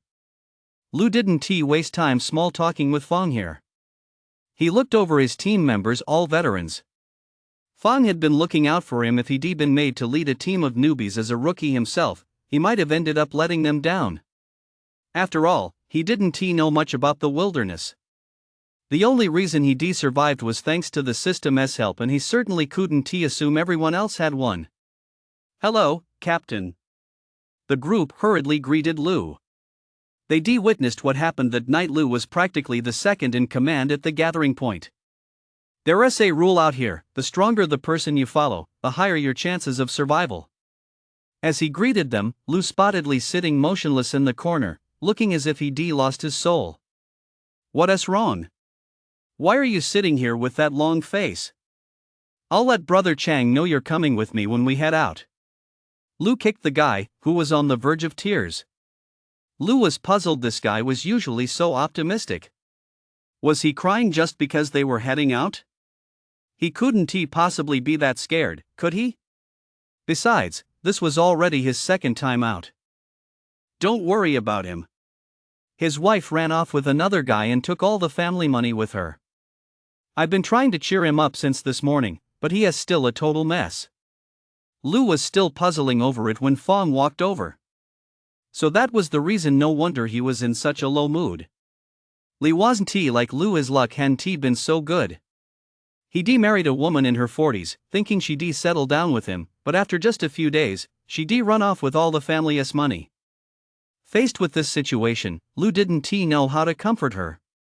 In today's space city, there were plenty of people like that. They weren't really thinking about building a life with you, they were just after the death benefit you'd leave behind. But since Li had come back alive, they saw they wouldn't get that money, so naturally they found a way to leave and look for other opportunities out there. After getting a good scolding from the guys, Li's mood improved slightly. Deep down, he knew that people like that were bound to leave sooner or later, it was just a matter of time. He just couldn't wrap his head around it right now, but once he did, he'd be fine. Cheer up. We're about to head out. We don't have time for you to mope around. Every time we go out, we're walking a tightrope. I can't save you every time, you've got to rely on yourself. Lu patted the guy on the shoulder, and the guy perked up a little. Soon, they took the elevator out of the city. Unlike last time when Lu had followed behind Fong, this time Lu would lead the way. That was the duty of a fighter apprentice, they couldn't very well let an ordinary patrol squad take the lead. Li kept close behind. Last time, Lu had saved his life, so this time he'd learned his lesson and stayed even closer, his chances of survival would be that much better.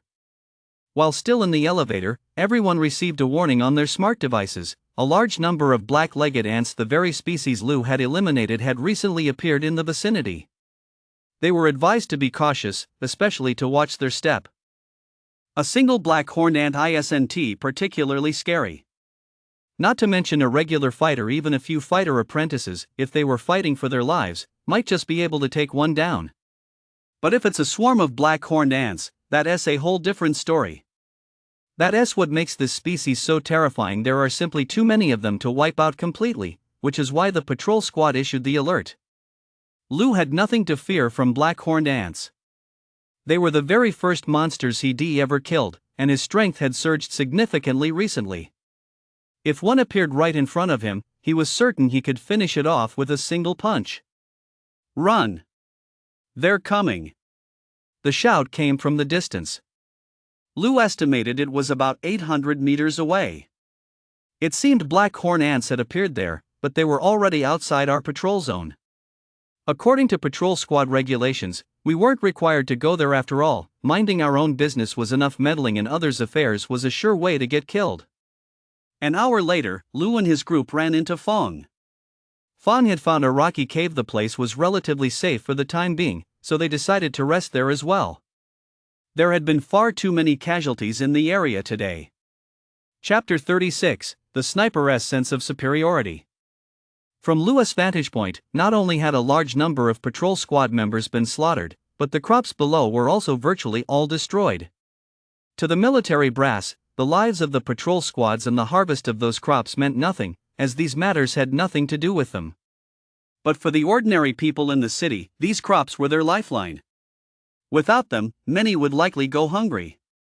Protein blocks could only supplement their nutritional needs, they were absolutely no match for staving off hunger. The upper echelons have no shortage of food. Even if this area is destroyed, it's unlikely that the entire surrounding region has been ravaged. They can still import grain from other base cities, though at a slightly higher price. But the ordinary people are in a dire situation. They simply cannot afford grain from outside and can only survive on protein blocks. If they were just living within the city, it wouldn't be so bad, but if they have to go out on patrol, these protein blocks cannot provide them with enough stamina, and then death is not far off.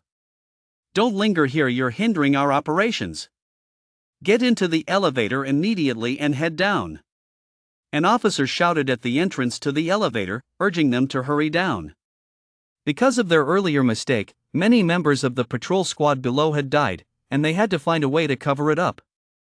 If more people remained here, they wouldn't be able to explain it to their superiors. Most of the men harbored resentment toward them, but they couldn't voice it now. Even if they did, it would only bring trouble upon themselves. There was nothing they could do about it. These men had risen to become officers in the military. They had powerful backers above. Besides, having made their fortunes from artillery shells, they couldn't possibly keep it all for themselves. A well-established protective network already existed at the top, so causing a disturbance would be pointless. Strictly speaking, the patrol squad is also part of the military structure, but it's different from these regular troops, much like the difference between the Central Army and the irregular forces. If a conflict arises between the two, the court-martial will always side with the Central Army. If the irregular forces cause trouble here, they'll face severe punishment, regardless of whether they're right or wrong. That's just how the world works. After all, when the monsters attack, the garrison still has to rely on the Central Army. The irregular troops are only out on patrols during peacetime, so Lou can't do anything to change that. Get the hell out of here. Didn't you hear our commander's orders? What are you all still doing here? Do you think you can kill monsters with your eyes? Don't stand in our way, you're just getting in the way of us killing monsters. You useless pieces of trash. A man carrying a sniper rifle shouted loudly. His words were heard by many. If this guy hadn't shoved Lou, he might have enjoyed his moment of bravado today. But unfortunately, he picked a fight with the wrong person. Lou had already been feeling uneasy ever since learning about the shells, and now this guy had shoved him. On top of that, the brat was spewing filth.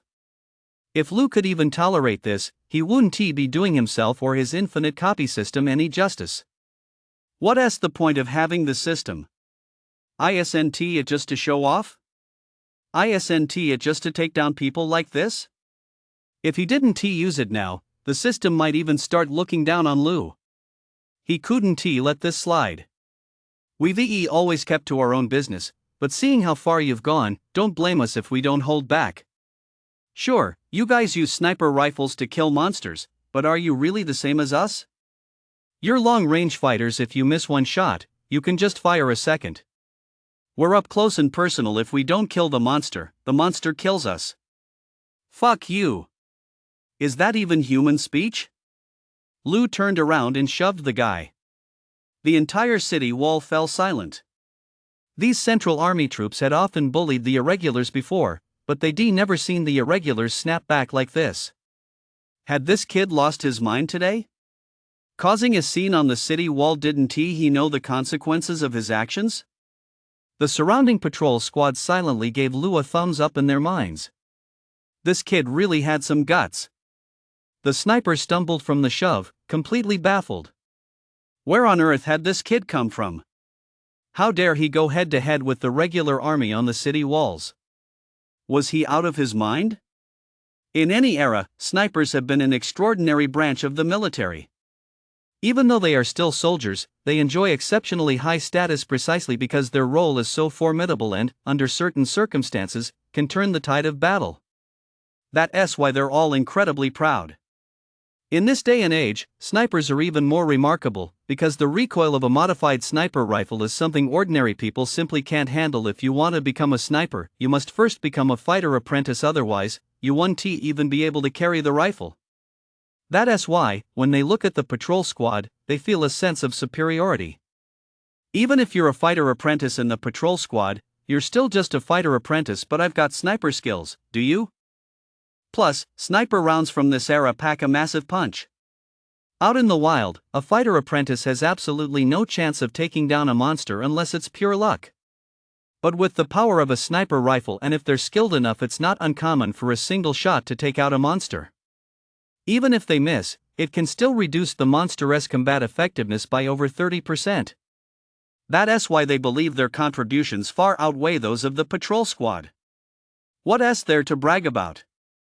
You're just a patrol squad. Did I say something wrong? Aren't you guys just a bunch of losers? With all of you, you can't even handle these monsters. You're just a fighter apprentice, aren't you? How many monsters have you killed? See the markings on my gun? I've already taken down 4 monsters. The guy said this with great arrogance. In reality, this way of calculating was completely wrong. You guys relied on all sorts of equipment, but what did the patrol squad have? Seeing that Lou didn't respond, the guy assumed his track record had intimidated him. So, smugly, he made a derogatory gesture, thumbing down to humiliate the patrol squad. How could Lou just let that slide? He was about to roll up his sleeves and teach this guy a lesson, but was immediately held back by Fong and several other patrol squad members. Don't be reckless, kid. This is the city wall, we're right next to our gathering point. Chapter 37, Never Misses. Hearing that it would endanger the gathering point, Lou decided not to act here, otherwise, he would have definitely taught that kid a lesson. Beep. Skill discovered, never misses. Do you wish to copy it? Copy price, 70,000 yuan. The system prompt sounded, and Lou was somewhat surprised. From this perspective, the kid really did have some skills. For an ordinary fighter apprentice, their skills are only worth 10,000 yuan, but this guy's were actually worth 70,000 yuan. Even so, that doesn't mean you can just go around insulting the patrol squad. Lou chose to copy without hesitation. Since he couldn't beat the crap out of you right here, he'd use your own abilities to slap you in the face. Lou knew the copied skills would be superior to the opponent's. He'd make you bastard, apologize in a minute. What's so great about that? You just know how to shoot, right? If I were in your shoes, I'd do just as well. Lou's words caught the attention of the other snipers. Originally, they'd been fighting monsters while listening in, but now, hearing Lou being so cocky, they were puzzled. Where on earth does this kid get his nerve? Do you really think snipers are just picked up off the street? Why did we become snipers? It's because we fired a pile of bullets heavier than our own bodies. The guy who spoken earlier let out a cold laugh, walked to his post with a look of contempt on his face, then pulled out his sniper rifle, cocked the bolt, aimed, and fired all in one fluid motion. No wonder his skills are so expensive, it seems he really does have some talent. Hit the black-horned ant's forehead. The black-horned ant's combat effectiveness has decreased by 40%. The observer beside him had been watching the entire time, otherwise, there'd be no way to credit him with the kill. After firing, the sniper looked at Lou with a smug air. The message clear, can you do that?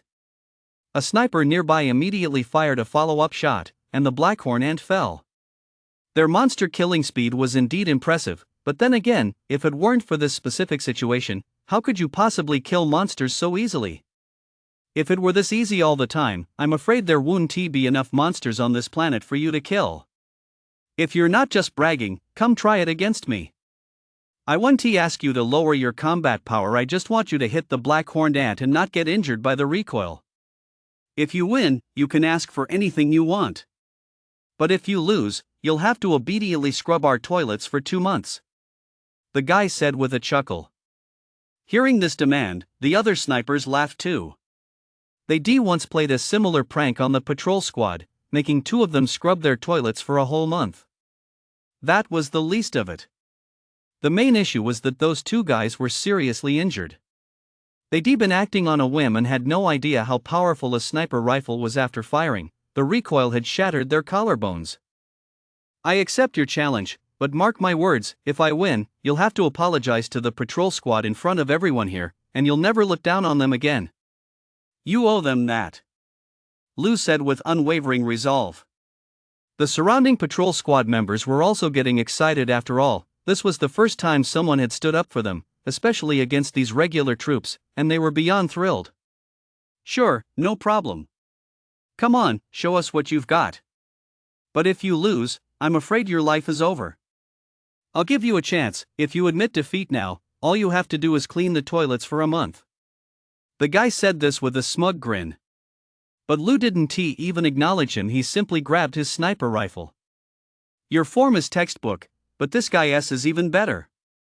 At that moment, Lou seemed possessed by the spirit of a gun god. Every single movement was flawless. No one among them had ever performed like that before, not even the military officers. They were all drawn in by Lou's series of movements. This was clearly at the level of a drill sergeant. The guy who had just taunted him started to have second thoughts. Was he really going to have to apologize in front of all these people? That would be utterly humiliating. As Lou lay there, everyone felt the pressure. He seemed like a colossus even if you tried not to think about him, that pressure was still palpable. It took just 10 seconds from the moment Lou dropped to the ground to the moment the gun fired. He was absolutely a military sharpshooter extraordinaire. What was the score? That voice didn't come from the guy who'd been taunting him, but from an officer standing nearby. Reporting, "Sir, hit the Black Hornet SI, combat effectiveness reduced by 60%. When they heard this result, everyone was stunned. With a performance like this, how could this guy possibly be just an ordinary patrol squad member? The military would never let talent like this slip through their fingers. Yet, judging by his uniform, he really was just a ragtag soldier. Smack! Before anyone knew it, a colonel, a high-ranking officer stationed on the city walls, had walked over and slapped the guy who'd been taunting them twice. Dad! No wonder this guy was so arrogant. It turned out this high-ranking officer was his father. "I'm sorry. I didn't discipline my son properly. I apologize to you on his behalf. I used to be a member of the patrol squad myself, and I have the utmost respect for all members of the patrol squad." The colonel heard there was a dispute here, so he hurried over, but he didn't come out. He watched everything unfold from the sidelines. Members of the patrol squad, although there are some other opinions circulating in society, I can assure you with full responsibility that you will always be worthy of our respect. No matter what they say, it is your presence that keeps the entire base city safe. Everyone remembers the contributions you have made to the human race. They are merely a small minority in society. After the officer finished speaking, he saluted all the patrol squad members. It was clear that he truly respected them. Yet everyone knew that this officer was actually part of that small minority. Those who looked down on the patrol squad were the majority in society. After all, the patrol squad's scores were consistently low, placing them at the very bottom of the social hierarchy. Lou nodded without responding. His own father had come to apologize. Was there any point in continuing the commotion here? Besides, he had to keep the bigger picture in mind. During the earlier disturbance, those snipers should have continued their work instead of standing by watching. And changing all this wasn't something that could be done in a day or two. Chapter 38, Disaster. Hearing that the gathering point would be implicated, Lou decided not to take action here. Otherwise, he would have definitely taught that kid a lesson. Beep. Skill detected, never misses. Do you want to copy it? Replication cost, 70,000 yuan. The system prompt sounded, and Lou was somewhat surprised. From this perspective, the kid really did have some skills. For an ordinary fighter apprentice, their skills are only worth 10,000 yuan, but this guy's were actually worth 70,000 yuan. Even so, that doesn't mean you can just go around insulting the patrol squad. Lou chose to copy without hesitation. Since he couldn't beat the crap out of you right here, he'd use your own abilities to humiliate you. Lou knew the copied skills were superior to the opponent's. He'd make you bastard, apologize in a minute. What's so great about that? You just know how to shoot, right? If I were in your shoes, I'd do just as well. Lou's words caught the attention of the other snipers. Originally, they'd been fighting monsters while listening in, but now, hearing Lou being so cocky, they were puzzled. Where on earth does this kid get his nerve? Do you really think snipers are just picked up off the street? Why did we become snipers? It's because we fired a pile of bullets heavier than our own bodies.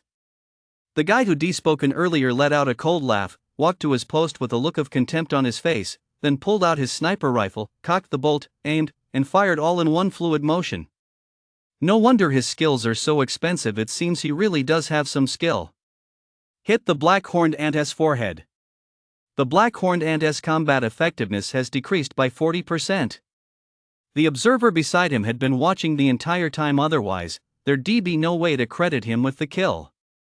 After firing, the sniper looked at Lou with a smug air. The message clear. Can you do that?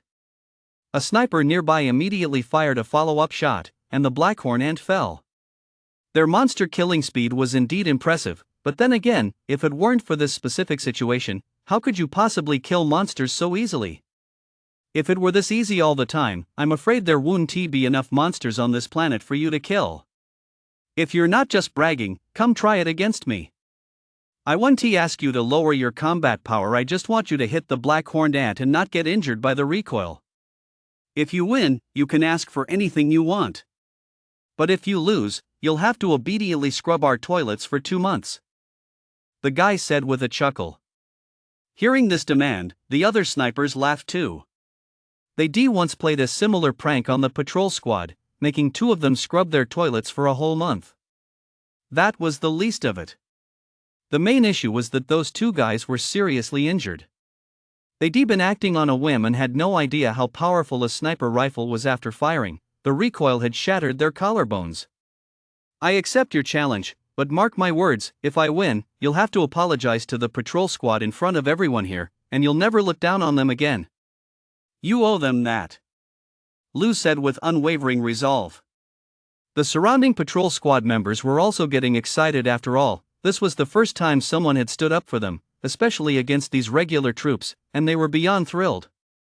Sure, no problem. Come on, show us what you've got. But if you lose, I'm afraid your life will be ruined. I'll give you a chance. If you admit defeat now, all you have to do is clean the toilets for a month. The guy said this with a smug grin. But Lou didn't even acknowledge him, he simply grabbed his sniper rifle. Your form is textbook, but this guy's is even better. At that moment, Lou seemed possessed by a gun god. Every single movement was flawless. No one among them had ever performed like that before, not even the military officers. They were all drawn in by Lou's series of movements. This was clearly at the level of a drill sergeant. The guy who had just taunted him started to have second thoughts. Was he really going to have to apologize in front of all these people? That would be utterly humiliating. As Lou lay there, everyone felt the pressure. He seemed like a colossus. Even if you tried not to think about him, that pressure remained. It took just 10 seconds from the moment Lou dropped to the ground to the moment the gun fired. He was absolutely a marksman of military caliber. What was the score? That voice didn't come from the guy who'd been taunting him, but from an officer standing nearby. Reporting, sir, hit the Black Hornet SI, combat effectiveness reduced by 60%. When they heard this result, everyone was stunned. With a performance like this, how could this kid possibly be just an ordinary patrol squad member? The military would never let talent like this slip through their fingers. Yet, judging by his uniform, he really was just a ragtag soldier. Smack! Before anyone knew it, a colonel, a high-ranking officer stationed on the city walls, had walked over and slapped the guy who'd been taunting them twice. Dad! No wonder the guy was so arrogant. It turned out this high-ranking officer was his father. I'm sorry. I haven't disciplined my son properly. I apologize to you on his behalf. I used to be a patrol squad member myself, and I have the utmost respect for all patrol squads. The colonel had heard about the altercation and rushed over, but he didn't step forward. He stood to the side and watched the entire scene unfold. Members of the patrol squad, although there are some other opinions in society, I can assure you with full responsibility that you will always be worthy of our respect. No matter what they say, it is your presence that keeps the entire base city safe. Everyone remembers the contributions you've made to the human race. They are just a small minority in society. After the officer finished speaking, he saluted all the patrol squad members. It was clear that he truly respected them. Yet everyone knew that this officer was actually part of that small minority. Those who looked down on the patrol squad were the majority in society. After all, the patrol squad's scores were consistently low, placing them at the very bottom of the social hierarchy. Lou nodded without responding. His own father had come to apologize. Was there any point in continuing the commotion here? Besides, he had to keep the bigger picture in mind. During the earlier disturbance, those snipers should have continued their work instead of standing by watching. And changing all this wasn't something that could be done in a day or two. Chapter 39, A Moment of Crisis. On the way to the gathering point, Lou recalled the scene from a few days ago. He had just been reborn and hadn't even figured out what was going on yet. A 16-year-old student had become a patrol squad member. The losses this time were far greater than before. Perhaps children even younger than himself would also embark on the path of patrol duty. But did those people have the system? Of course not. The road ahead for humanity was only going to get harder. Upon arriving at the community martial arts hall, Lou was stunned by the sea of white cloth before him. He had no idea how many people were gathered here for a mass funeral. Since so many had not returned, there were not even any bodies, most were symbolic graves. The square echoed with deafening wails. Wei Xiong stood awkwardly to the side, at a loss for words in the face of this scene. He had already done his utmost. He had given each family 15,000 yuan in compensation according to the original regulations. It was only supposed to be 10,000 yuan, but he had scraped together every last cash reserve from the gathering points to add an extra 5,000 yuan. Yet even with that extra 5,000 yuan, what good would it do? The people were gone. 50 people, a full 50 people haven't come back. Do you know what that means? It means younger kids will have to go to the front lines, kids even younger than you. If that really happens, there'll be a generational gap at our gathering point, and sooner or later, we'll be finished. Once inside the conference room, with only the gathering point's high-ranking officials present and not in front of the ordinary people, Wei Xiong completely broke down. He had been holding things together all these years, but this disaster was more than he could bear. Was he supposed to sacrifice every young person in this gathering point? Wei Xiong didn't blame anyone, because the fighter apprentices leading the team weren't at fault either. Under these circumstances, they had already done their absolute best. If they had to take on the responsibility of those ordinary patrol squads as well, they likely wouldn't make it back either, and for a settlement like this, that would only make matters worse. Everyone's faces were grim.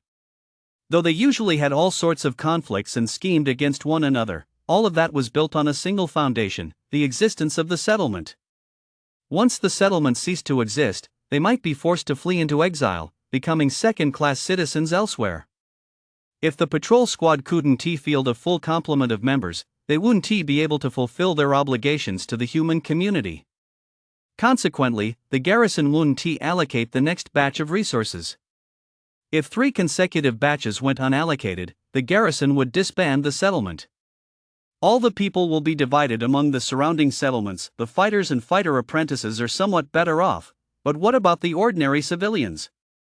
The settlements on the outskirts aren't so considerate whether you're an old person or a child. They'll all rush to draft you into the patrol squad. What is the mortality rate for the elderly in the wild? It's 100%. Controller, I've finished my calculations. We need to conscript everyone over 15, plus 3 14-year-olds, to fully staff all the patrol squads. But during the upcoming operation, the patrol squads are bound to suffer casualties. Based on a minimum casualty rate of 20%, we'll have to notify the parents of 13-year-olds they might have to go up too. The situation was even worse than Lou had anticipated. He originally thought 15 would be the cutoff, but now they had to start counting from 13. If they sent those children up, the gathering point would likely be finished for good with no future left. Fong felt a deep sense of sorrow. When he first joined, he still had some semblance of a man's bearing. Later, it was Lu's age group, still carrying a touch of boyishness. Then came the 15-year-olds and now, these 13-year-olds. Wei Xiong let out a long sigh. To preserve this gathering point, sacrifices were inevitable. If the patrol squad wasn't fully replenished, this settlement would be left with no one at all. All things considered, it was better to conscript these children. Wei Xiong signed his name with decisive strokes, his heart aching as if it were bleeding. He was essentially staving off the end of this gathering point's future. Go and read out me orders. We must fill the patrol squad no matter what. Explain it clearly to these people. It's not that I want to send them to the front lines, but we simply have no other choice right now. If we don't sacrifice them, we won't be able to protect the elderly and their families, nor the children younger than them. And then, the women of the settlement. Wei Xiong's voice choked with emotion. He couldn't bring himself to say more. These times were driving people to the brink of madness. If the settlement were truly disbanded, none of the people here would have a bright future. Of course, the fighters and fighter apprentices might still manage to survive, but as for the rest of the ordinary folk, the men would be used as cannon fodder, and the women would likely be sold into slavery. Everyone at the gathering point understood this was a case of killing the goose that lays the golden eggs, but they had no way to stop it. After all, this was the only option unless they disbanded the gathering point, but that outcome was even more unbearable to them. Controller, can't we hire a patrol squad? There are reports about that online. Lou seemed to have discovered a new world. The expressions on the others' faces were priceless. They looked both amused and exasperated. Lou didn't understand what was going on. Could it be that he was wrong? If anyone else had said that, they'd likely have been mocked, but Lou was still just a 16-year-old kid, inexperienced in the ways of the world and not very familiar with the situation outside. So everyone could forgive him. Hiring a patrol squad was certainly an option, but Lou probably didn't fully grasp the cost involved. Let me break it down for you. Each patrol squad member works a 6-hour shift. At current market rates, we have to pay them 1,000 yuan for every 6 hours, and when they report for duty, we have to pay them 40,000 yuan upfront. This is already the standard market rate. It can't go any lower, only higher. Just think about how much more this is than our original expenses. We lost a man here, and we could only come up with 15,000 yuan. You do the math.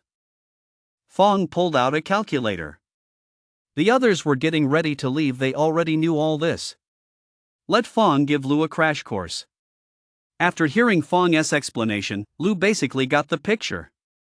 Hiring the patrol squad wasn't out of the question, but how could we possibly have that kind of financial clout? It was simply impossible. Chapter 40, Hunting Outside the City.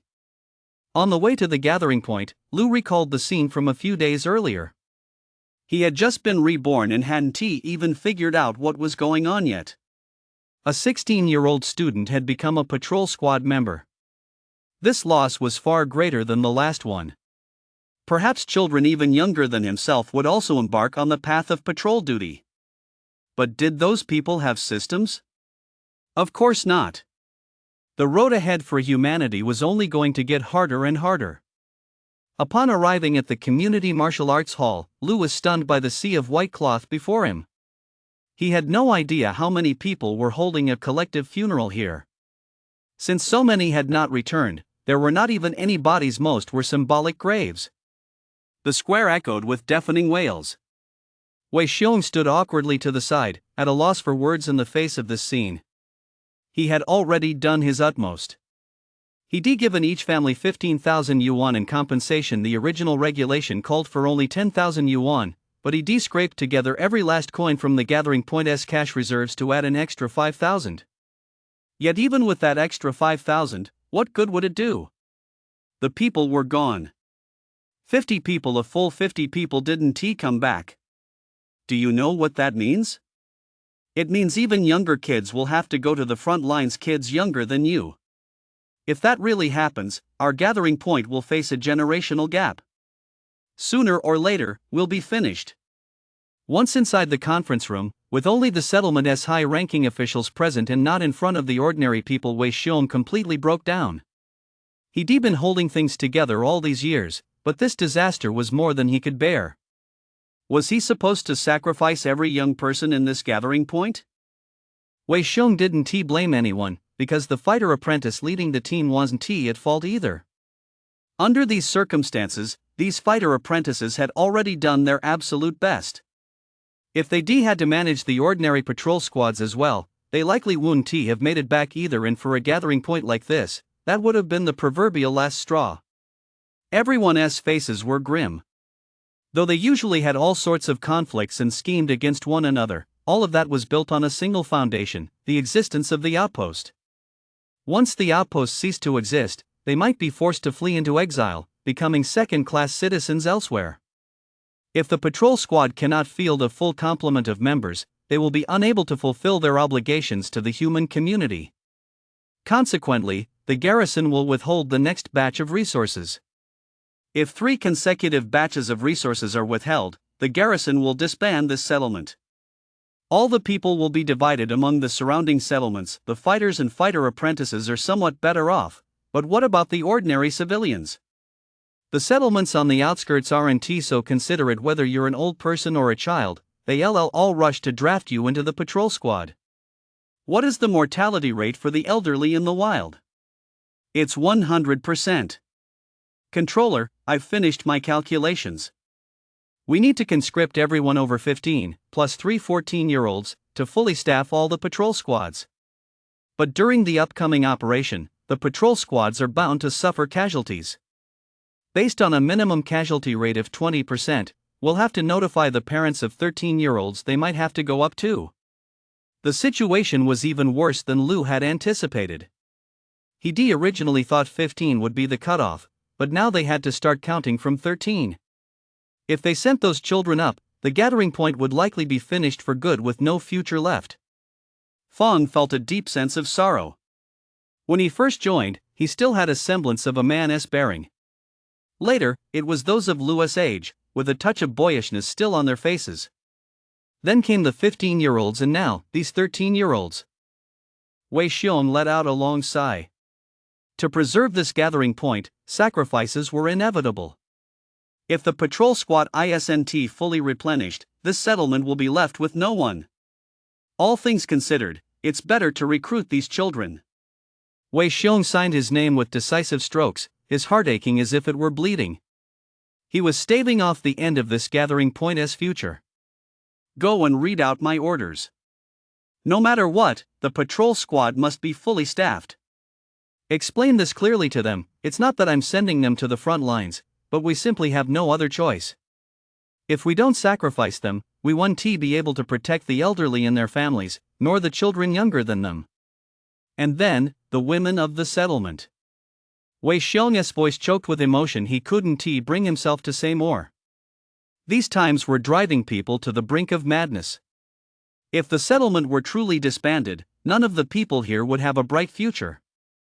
Of course, the fighters and fighter apprentices might still manage to survive, but as for the rest of the ordinary folk, the men would be used as cannon fodder, and the women would likely be sold into slavery. Everyone at the gathering point understood this was akin to killing the goose that lays the golden eggs, but they had no way to stop it. After all, this was the only option unless they disbanded the gathering point, but that outcome was even more unbearable to them. Controller, can't we hire a patrol squad? There are reports of that online. Lou looked as if he had discovered a new continent. The expressions on the others' faces in response to his suggestion were priceless. They seemed torn between laughter and exasperation. Lou didn't understand what was going on. Could it be that he was wrong? If anyone else had said something like that, they would likely have been mocked, but Lou was still just a 16-year-old kid, inexperienced in the ways of the world and not very familiar with the outside situation, so everyone could forgive him. Hiring a patrol squad is certainly an option, but Lou probably doesn't fully grasp the cost involved. Let me break it down for you. Each patrol squad member works a 6-hour shift. At current market rates, we have to pay them 1,000 yuan for every 6 hours, and when they report for duty, we have to pay them 40,000 yuan upfront. This is already the standard market rate. It can't go any lower, only higher. Just think about how much more this is than our original expenses. We lost a man here, and we could only come up with 15,000 yuan. You do the math. Fong pulled out a calculator. The others were already getting ready to leave. They knew all this already. Let Fong give Lou a crash course. After hearing Fong's explanation, Lou basically got the picture. Hiring the patrol squad wasn't out of the question, but how could we possibly have that kind of financial clout? It was simply impossible. Chapter 41, Partnering with Zhang Chu. When Lou said this, everyone's mind flashed back to the events of that night. If it hadn't been for Zhang Chu and his men, the motorcycle gang would likely have engaged in a full-scale battle with them, and who knows who might have died. Controller, this is a great idea. If we mobilize our entire force, our base will be left without any strong fighters to hold the fort. But if we team up with Zhang Chu and his group, things will be much easier. We only need to contribute a portion of our strong fighters, and they do the same. Then, the remaining strong fighters could join forces, ensuring the safety of both bases. Our strength outside the city would also be bolstered. It's a win-win situation. Fong analyzed the situation carefully. Everyone agreed that this was a sound plan and waited for Controller's decision. Although there had been constant friction between the two sides over the years, at least they knew each other inside and out. In the wilderness, cooperating with strangers requires immense courage. Alright, since you all agree, there is nothing more to discuss. I'll go talk it over with them right away. You all go back and get ready, bring out your best potions and gear. This time, we're going out to fight for our lives, there is no point in holding back on those supplies. I don't know who I'll take with me or how many people we'll bring, but just make sure you're all prepared. We'll head out in the next couple of days. Wei Xiong was a decisive man. He made up his mind on the spot and headed over to Zhang Chua's place with Lu and Feng. When they arrived at their gathering point, Lu knew they'd come to the right place. This gathering point was even more run down than ours. How did Lu tell? Just look at the tents in the square. Although our place is poor too, most people live in buildings, even if they're in basements of buildings with over a dozen floors. But here? There's a huge shanty town. Lu's guess was spot on. This settlement had been struggling terribly these past few years. To raise enough funds, Zhang Chu had sold off most of the decent housing in the settlement, leaving some people with nowhere to live and forcing them to set up tents here. Don't give me all sorts of excuses. We have our difficulties, and so do others. If we just hang in there a little longer, we'll get through this. No matter how old you are, everyone must go out on patrol now. If we can't carry out the garrison's orders, do you know what will happen to us? We'll likely be disbanded by the garrison. You all know better than I do what that would mean. In a corner of the square, Wei Xiong and the others spotted Zhang Chu. He was shouting at a group of about a dozen men, the conscription officers. After making the rounds, these men simply couldn't bring themselves to act. Here, they even found children as young as 12. The situation was far more pitiful than over at Lu's side. Zhang Chu also spotted Wei Xiong. After making a few arrangements, he invited Wei Xiong into the house. Here to laugh at my misfortune? Zhang Chu wore a bitter expression, all traces of his former shrewdness gone. No matter how clever you might be, in the face of such a massive catastrophe, everyone must bow their heads. Do I look like I have that much free time? I want to beat around the bush. I want to form a hunter squad. You and the strong ones here should join too. We'll split everything 50-50, make some money, and then hire a patrol squad to give our kids some breathing room. If you're a real man, let us go. Wei Xiong cut straight to the chase. It's not that I haven't considered what you're saying, but it's just too dangerous outside the city. What if our entire force is wiped out? Then these two gathering points will be left unguarded. Don't count on the few fighter apprentices left behind. They'll be taken out by others in a matter of days. By then, forget about 12-year-olds, you'll have to send out 8-year-olds. Zhang Chu said with some concern. His worries weren't unfounded. Many had gone out with the hope of making money, but in the end, not even a single body had returned. It was simply too dangerous outside the city. Even commander-level powerhouses died every day, let alone ordinary fighters like them. You're right about all that, but if we don't go out today, it's 12-year-olds, tomorrow it'll be 10-year-olds. When there's finally no one left to send, we just be swallowed up by others anyway? That's just a matter of a couple more days. But what if we go out and come back? That would mean a glimmer of hope. Where's your fighter spirit gone? Even if there's just a sliver of hope, we have to fight for it with our own hands. Wei Xiong had already made up his mind, but he had to bring Zhang Chu and his group on board to increase their chances, otherwise, it would be too risky for his side alone. Controller, why don't we go out and fight it out? Let these kids go out and risk their lives. I just can't stand staying here anymore. I'd rather go out and fight myself. Li Tai, who had been sparring with Lu, spoke up. This kid was a real man too. The others also voiced their opinions one after another. Most were willing to go out and fight. It was better than sending these kids into battle.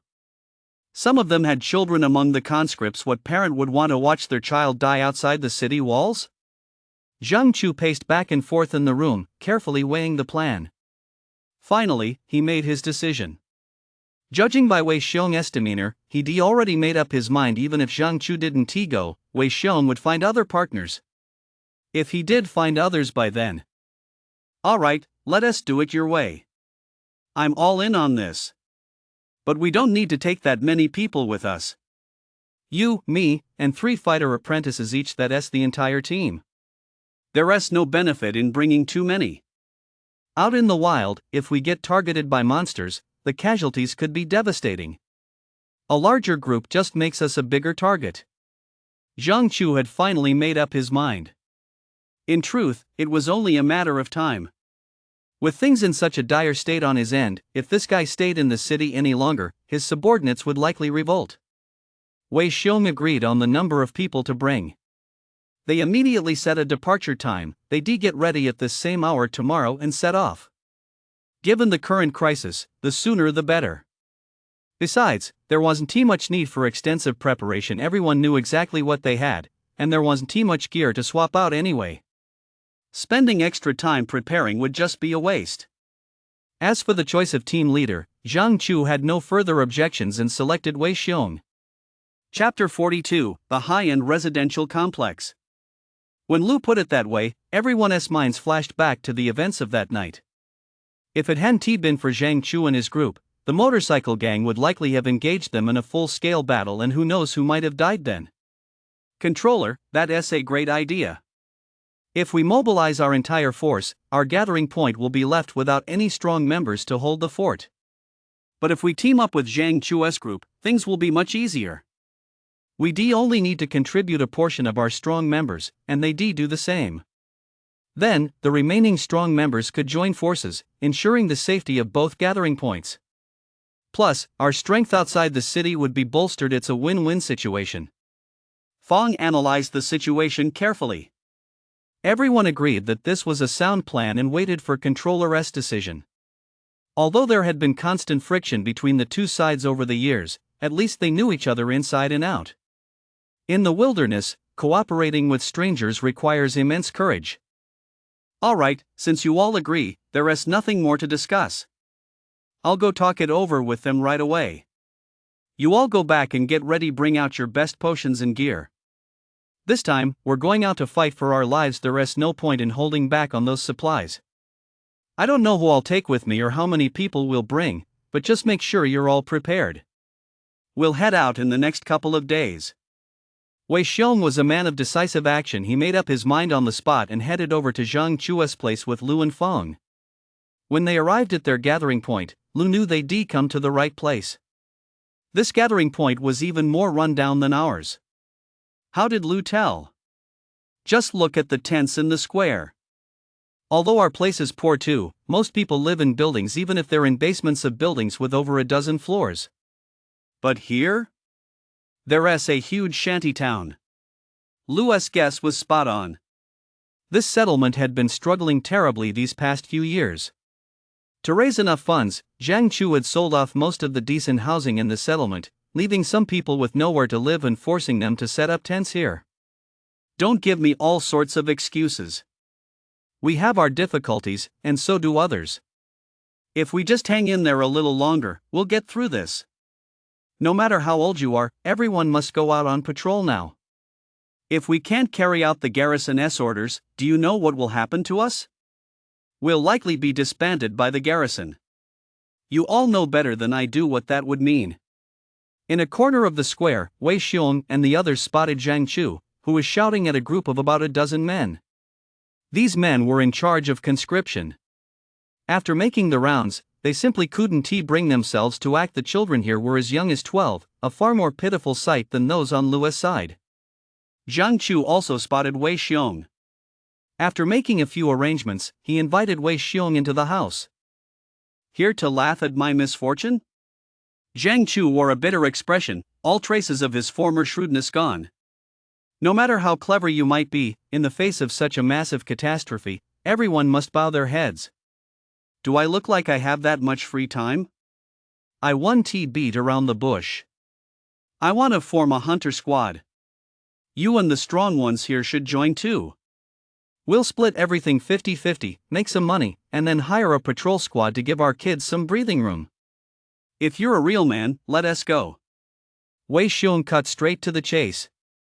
It's not that I haven't considered what you're proposing, but it's just too dangerous outside the city. What if our entire force is wiped out? Then no one will be left to manage these two gathering points. Don't count on the few fighter apprentices who remain, they'll be taken out by others in a matter of days. By then, forget about 12-year-olds, you'll have to send out 8-year-olds. Zhang Chu said with some concern, and he had good reason to feel this way. Many people set out with the hope of making money, but in the end, not even a single body returned. The area outside the city was simply too dangerous, even commander-level warriors died every day, let alone ordinary fighters like them. You're absolutely right. But if we don't go out, today it's 12-year-olds, tomorrow it'll be 10-year-olds. When there's finally no one left to send, we just be swallowed up by others anyway? That's just a matter of a couple more days. But what if we go out and come back? That would mean a glimmer of hope. Where has your fighter spirit gone? Even if there's just a sliver of hope, we have to fight for it with our own hands. Wei Xiong had already made up his mind, but he had to bring Zhang Chu and his group on board to increase their chances, otherwise, it would be too risky for his side alone. Controller, why don't we go out and fight it out? Let these kids go out and risk their lives, I just can't stand staying here anymore. I'd rather go out and fight myself. Li Tai, who had been sparring with Lu, spoke up. This kid was a real man too. The others also voiced their opinions one after another. Most were willing to go out and fight, it was better than sending these kids into battle. Some of them had children among the conscripts. What parent would want to watch their child die outside the city walls? Zhang Chu paced back and forth in the room, carefully weighing the plan. Finally, he made up his mind. Judging by Wei Xiong's demeanor, he'd already decided even if Zhang Chu didn't go, Wei Xiong would seek out other partners. If he found them by then. Alright, let us do it your way. I'm all in on this. But we don't need to take that many people with us. You, me, and 3 fighter apprentices each, that's the entire team. There's no benefit in bringing too many. Out in the wild, if we get targeted by monsters, the casualties could be devastating. A larger group just makes us a bigger target. Zhang Chu had finally made up his mind. In truth, it was only a matter of time. With things in such a dire state on his end, if he stayed in the city any longer, his men would likely revolt. Wei Xiong agreed on the number of people to bring. They immediately set a departure time, they'd get ready at this same hour tomorrow and set off. Given the current hardships, the sooner the better. Besides, there wasn't too much need for extensive preparation, everyone knew exactly what they had, and there wasn't too much gear to swap out anyway. Spending extra time preparing would just be a waste. As for the choice of team leader, Zhang Chu had no further objections and selected Wei Xiong. Chapter 43, Purchase Permissions. You little rascal, are you just going to buy a house like this? We haven't even had a proper look yet. This isn't like buying cabbage, you can't just buy whatever you want. We're talking about several million here. His mother looked thoroughly displeased. Buying a house this hastily was ridiculous, she didn't even rush to buy a nice piece of clothing like this. In truth, Lu didn't want to do it this way either, but he was pressed for time and didn't have the energy to go out and negotiate. Besides, Lu had plenty of money now. Just by mixing this potion, he could make tens of millions. He could just stay in this house temporarily for now and move out later if necessary. In Lu's eyes, a few million wasn't even worth mentioning anymore. Mom, big sis, just take a look. I've checked out this place online several times. The biggest advantage is safety. The residents here are mostly families of fighters, along with government officials and the like. Nothing bad will happen. That old neighborhood wasn't very safe. Besides, if you don't want to live here, we can always move later. In this area, we won't have any trouble selling it. Lu said with a smile. In reality, he hadn't told his family he was going out of town to hunt. He'd always told them he was going out on patrol, afraid they'd worry. When the topic of safety came up, neither the mother nor the daughter said a word. The old place really wasn't very safe. During the earlier tour, the mother and daughter had seen that the entire complex was under the watchful eye of surveillance cameras. There were absolutely no blind spots. Anyone who tried to commit a crime here would simply be asking for trouble. Looking at the crime records for the area, there had been only one incident in the past 2 years. Even before the Great Cataclysm, a crime rate like that would have been alarmingly low. Just as the three of them were strolling around, the saleswoman jogged back, her high heels clicking loudly on the ground. The allure of money is irresistible. What's a little running around to earn 5,000 yuan? That's almost as much as her usual base salary. The saleswoman apologized for her earlier rudeness, and while speaking to Lu, she made a point of brushing against him, or perhaps it was just a coincidence. But Lu had no interest in her. The foundation on her face was so thick he wondered if she dipped her face in a vat of flour. This covers the remaining years of property management fees. Please pay this for me first. If anything comes up at home, call me at this number. I'll reward you handsomely. Lu left his contact information. He was worried his mother and the others might be reluctant to spend the money, or that they might be hiding something from him, so he needed someone to stay behind. The saleswoman immediately understood. Lu was likely heading out of town to handle some business, just like those fighters, and wasn't he entirely at ease about his family, so he wanted her to keep an eye on things. Don't worry, sir. Our complex is fully equipped with all amenities, and I can give my contact information to your wife. If anything happens, I'll be there whenever you need me. Seeing that Lu wasn't interested in her, the woman immediately adopted a professional demeanor. She'd just have to find another way to make money. She'd originally wanted to be his personal assistant, but now she'd be his housekeeper, whatever the job, as long as he paid. Once inside the new house, they found that virtually all the furniture was brand new. But with mealtime approaching, they had to eat. Before the family could even figure out what to do, Lu tapped the smart screen that covered the entire wall, surprising the mother and daughter once again. Without seeing how Lu operated it, food was delivered in no time. In such a high-end residential complex, there's a dining hall open 24 hours a day. Of course, this meal wasn't cheap. Just 6 dishes and a soup cost 800 yuan here, which is who knows how much more expensive than outside. Seeing how Lu was spending money, his mother pursed her lips. Though she didn't say anything, Lu could tell she wasn't very pleased. It was only natural for a housewife earning 3,000 yuan a month. 800 yuan was a significant sum. But why did Lu do this? It was to constantly remind his mother that her son was now earning money and didn't need to live as frugally as before. Lu had tried to reason with her for ages before, but seeing that it had no effect, he decided to say nothing at all and simply let his mother see through his actions. However, his mother had made up her mind. She would never eat like this again. Spending 800 yuan on a single meal was simply too much. After the meal, his mother started using the Smart Map app, which made Lu quite happy. She used to have no interest in such things, but now, to save money on groceries, she has even started using these smart devices. After eating her fill, Lu had to get ready to head out. In his original community, Lu could only purchase the lowest tier gear. That gear was sufficient within the city walls, but it likely wouldn't be enough if he ventured outside. Lu needed to buy higher tier equipment. Technically, Lu could have had someone duplicate a set for him, but base city enforced strict regulations on such gear. If an investigation were to uncover it later, especially if the person Lu had copied happened to die, the matter would likely be traced back to him. Since the serial numbers from a duplicate would be identical to the original, Lu thought it over carefully and ultimately decided to buy a set. Although it might cost a bit more, since it's his own, there's nothing to complain about. He won't need repairs in the future. If anything breaks, he can just duplicate it, and then sell it later. After all, his purchase record will be on file, so it counts as legitimate gear, not black market goods. The garrison conducts an annual inspection of the gear carried by fighters. Although the inspections have become increasingly lax, Lu didn't want to invite that kind of trouble. It was just like the annual vehicle inspections back on Earth. Getting into trouble meant a whole lot of hassle. It was better to spend a little money. After all, he wasn't short on cash. Lu was wearing H-grade combat gear worth 400,000 credits. The next tier up costs 10 times as much, around 5 million credits, but the increase in defense isn't tenfold. It's actually a bit of a ripoff, really.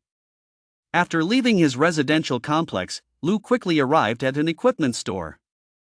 This was a relatively affluent area, stocked with all sorts of goods. The selection of high-end gear was dazzling, far superior to that of the previous weapons shop. What did you say?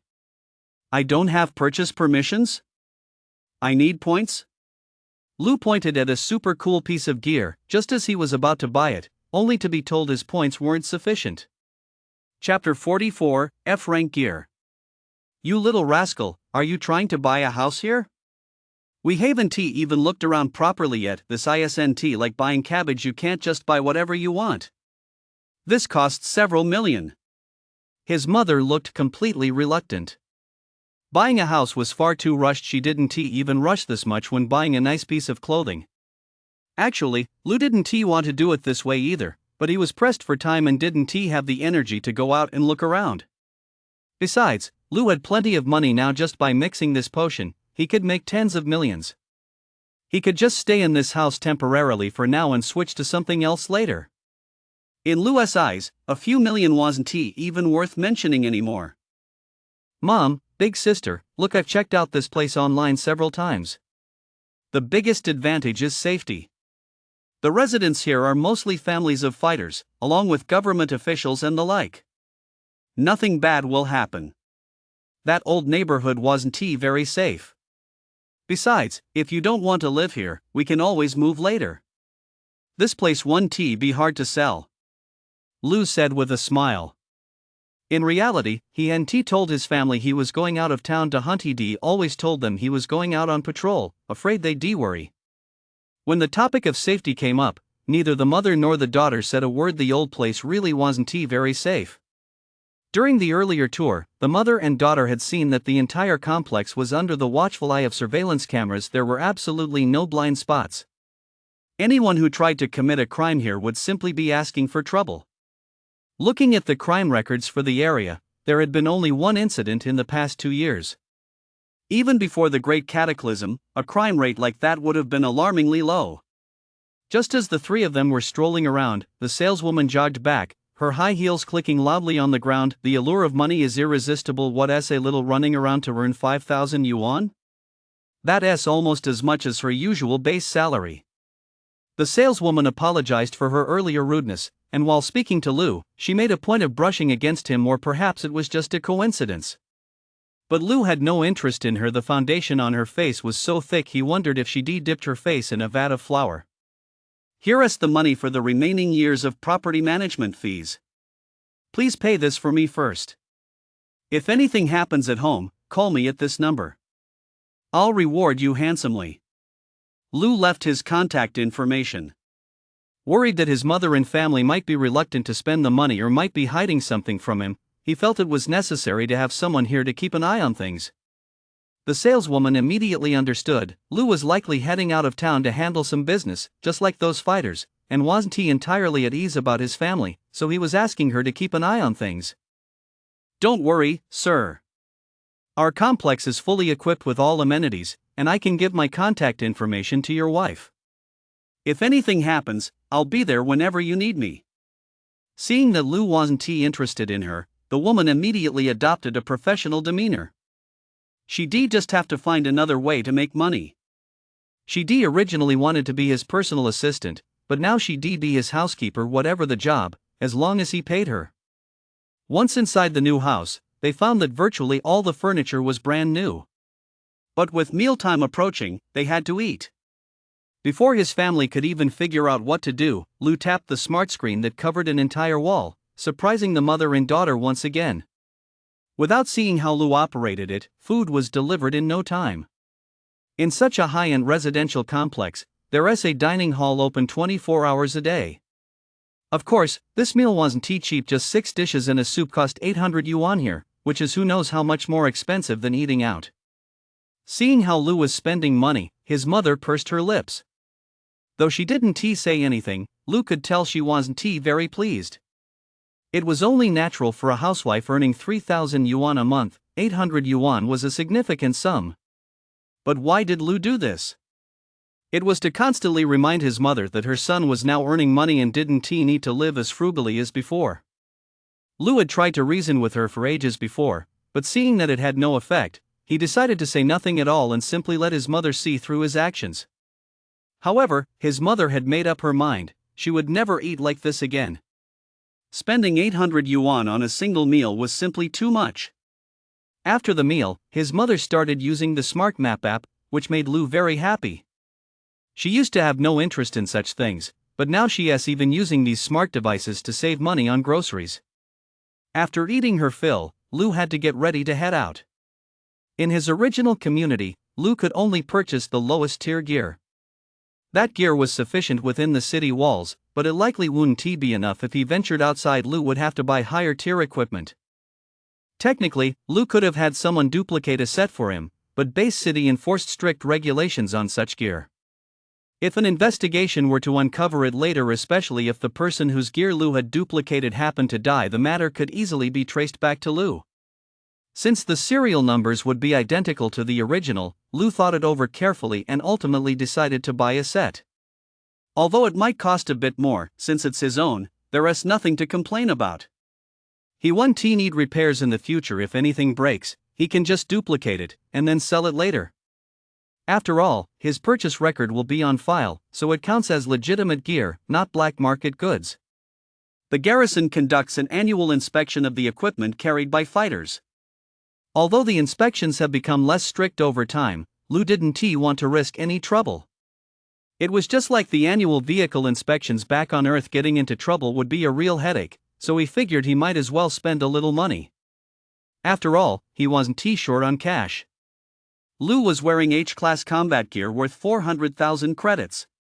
The next tier up costs 10 times as much, around 5 million credits, but the increase in defense isn't tenfold. It's actually a bit of a ripoff, really. After leaving his residential complex, Lu quickly arrived at an equipment store. This was a relatively affluent area, stocked with all kinds of goods. The high-end gear was dazzlingly varied, far superior to the previous weapons shop.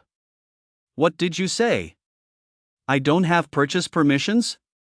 I need points? Lu pointed at a super cool piece of gear, just as he was about to buy it, only to be told his points weren't enough.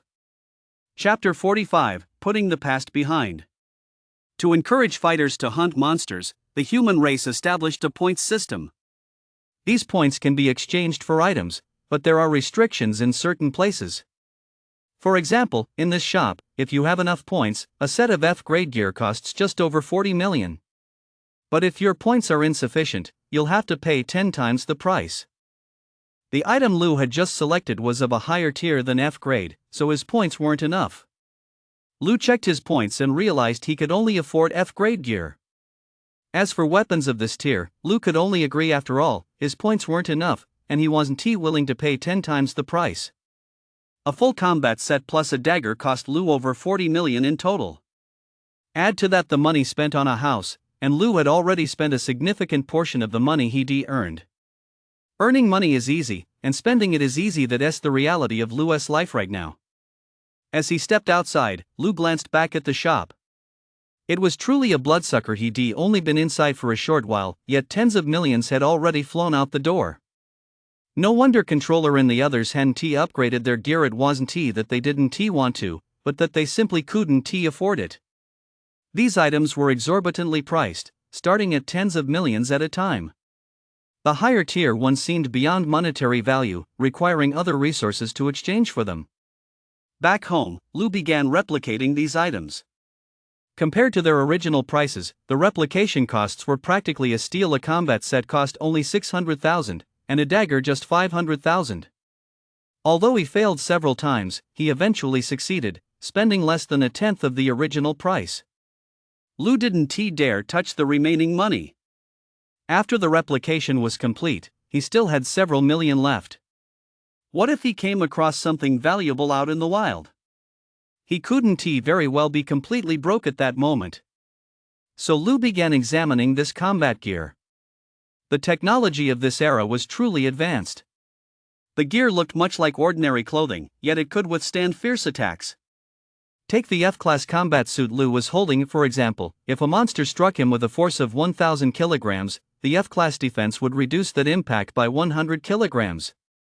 Don't underestimate that 10% reduction. Sometimes, that 10% could save your life. In addition, attached to the back of this high-end combat suit is a massive foldable backpack. If you unfold it, it can hold an enormous amount of gear. According to online sources, as long as the weight is under 2 tons and the volume is under 2 cubic meters, you can basically fit everything inside provided you can carry it. When hunting monsters in the wild, you'll want to bring everything back. After all, every part of a monster is a treasure. If you have more storage space, you can bring back more loot, which means more money. With such a large backpack, Lou can bring back more loot, a small consolation for the tens of millions he spent. That evening, Lou had a meal at home and went to bed early. After all, he had to head out again tomorrow.